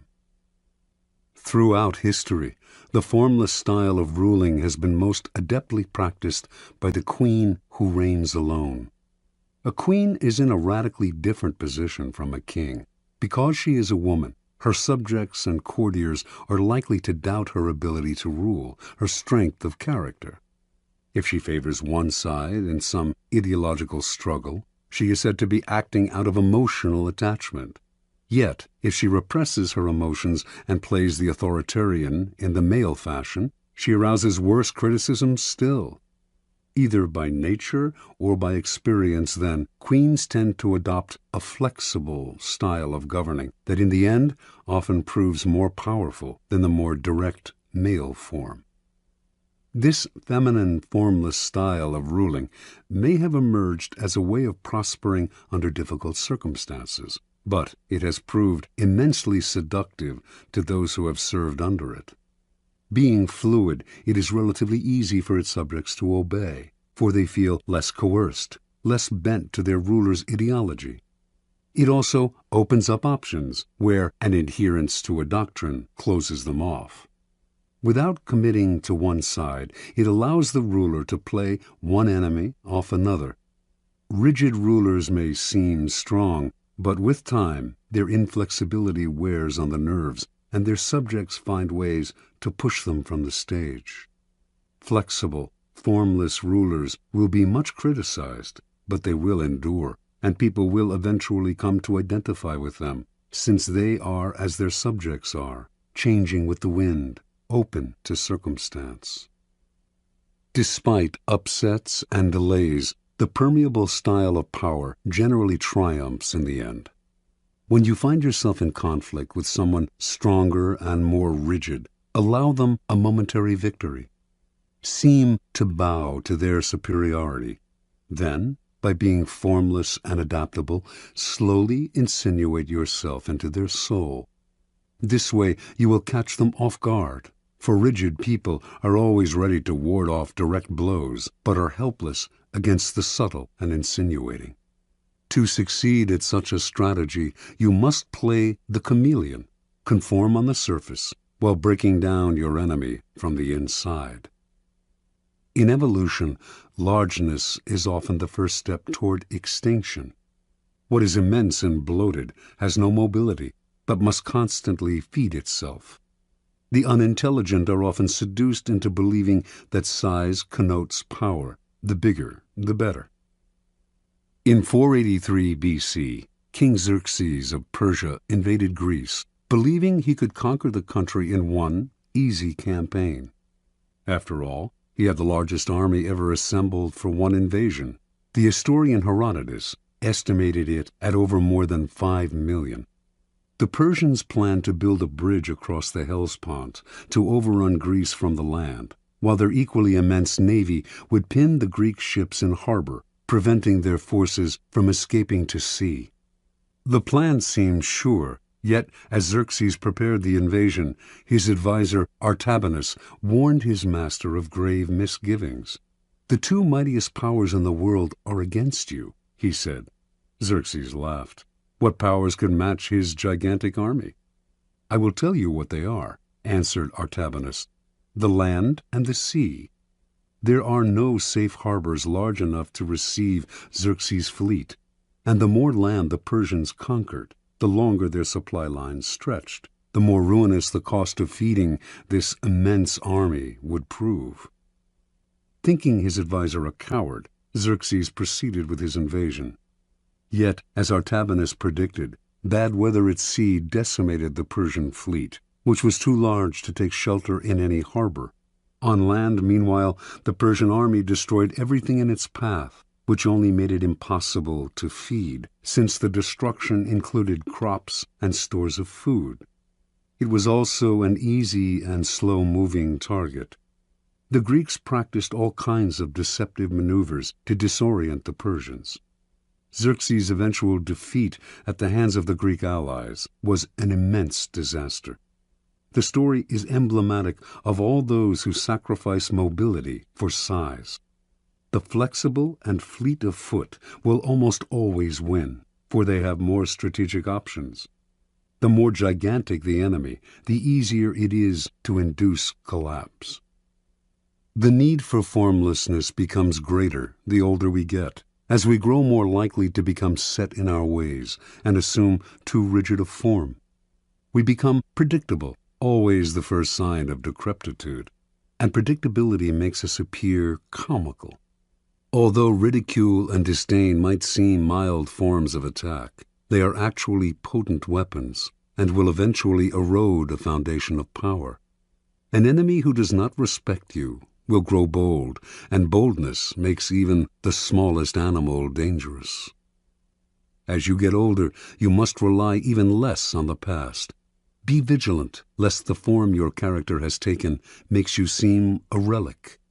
It is not a matter of mimicking the fashions of youth. That is equally worthy of laughter. Rather, your mind must constantly adapt to each circumstance, even the inevitable change that the time has come to move over and let those of younger age prepare for their ascendancy. Rigidity will only make you look uncannily like a cadaver. Never forget, though, that formlessness is a strategic pose. It gives you room to create tactical surprises. As your enemies struggle to guess your next move, they reveal their own strategy, putting them at a decided disadvantage. It keeps the initiative on your side, putting your enemies in the position of never acting, constantly reacting. It foils their spying and intelligence. Remember, formlessness is a tool. Never confuse it with a go-with-the-flow style or with a religious resignation to the twists of fortune. You use formlessness not because it creates inner harmony and peace, but because it will increase your power. Finally, learning to adapt to each new circumstance means seeing events through your own eyes and often ignoring the advice that people constantly peddle your way. It means that ultimately you must throw out the laws that others preach and the books they write to tell you what to do and the sage advice of the elder. The laws that govern circumstances are abolished by new circumstances, Napoleon wrote, which means that it is up to you to gauge each new situation. Rely too much on other people's ideas, and you end up taking a form not of your own making. Too much respect for other people's wisdom will make you depreciate your own. Be brutal with the past, especially your own, and have no respect for the philosophies that are foisted on you from outside.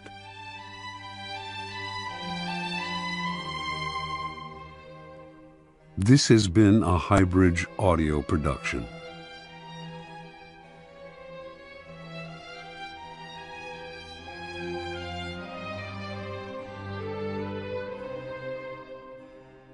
Also available from Robert Greene, The Art of Seduction and 33 Strategies of War. On the web at www.highbridgeaudio.com. Here is an excerpt from Greene's ruthless guide to psychological warfare, The 33 Strategies of War. Do not fight the last war. The guerrilla war of the mind strategy. What most often weighs you down and brings you misery is the past, in the form of unnecessary attachments, repetitions of tired formulas, and the memory of old victories and defeats. You must consciously wage war against the past and force yourself to react to the present moment. Be ruthless on yourself. Do not repeat the same tired methods. Sometimes you must force yourself to strike out in new directions, even if they involve risk. What you may lose in comfort and security, you will gain in surprise, making it harder for your enemies to tell what you will do. Wage guerrilla war on your mind, allowing no static lines of defense, no exposed citadels. Make everything fluid and mobile. The Last War. No one has risen to power faster than Napoleon Bonaparte, 1769-1821. In 1793, he went from captain in the French Revolutionary Army to brigadier general. In 1796, he became the leader of the French forces in Italy, fighting the Austrians, whom he crushed that year and again 3 years later. He became first consul of France in 1801, emperor in 1804. In 1805, he humiliated the Austrian and Russian armies at the Battle of Austerlitz.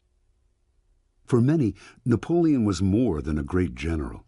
He was a genius, a god of war. Not everyone was impressed, though. There were Prussian generals who thought he had merely been lucky. If he ever faced the Prussians, he would be revealed as a great fake.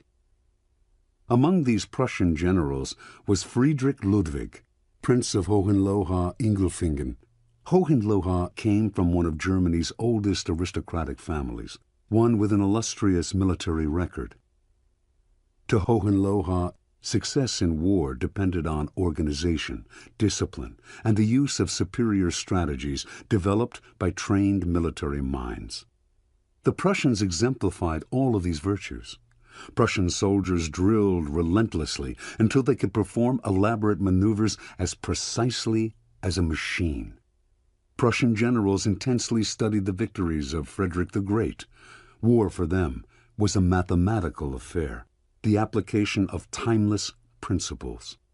To the generals, Napoleon was a Corsican hothead, leading an unruly citizens' army. Superior in knowledge and skill, they would out-strategize him. The Napoleonic myth would lie in ruins, and Europe could return to its old ways.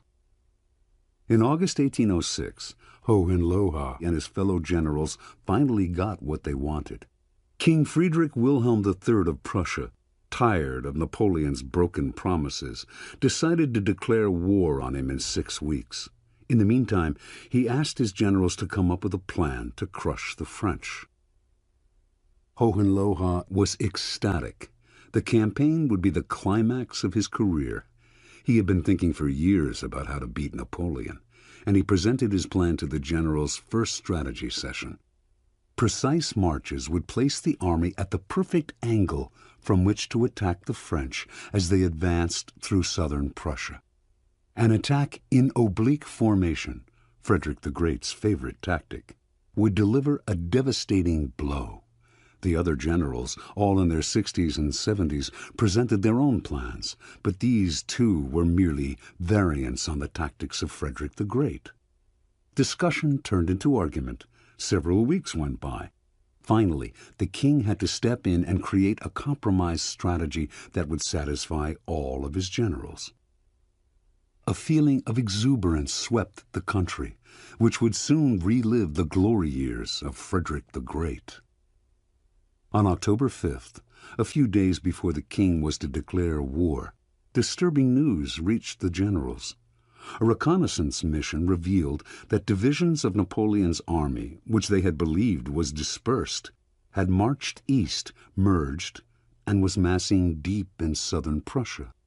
The captain who had led the scouting mission reported that the French soldiers were marching with packs on their backs. Where the Prussians used slow-moving wagons to provision their troops, the French carried their own supplies and moved with astonishing speed and mobility. Before the generals had time to adjust their plans, Napoleon's army suddenly wheeled north, heading straight for Berlin, the heart of Prussia. The generals argued and dithered, moving their troops here and there, trying to decide where to attack. A mood of panic set in. Finally, the king ordered a retreat. The troops would reassemble to the north and attack Napoleon's flank as he advanced toward Berlin. Hohenlohe was in charge of the rear guard, protecting the Prussians' retreat. On October 14th, near the town of Jena, Napoleon caught up with Hohenlohe, who finally faced the battle he had wanted so desperately.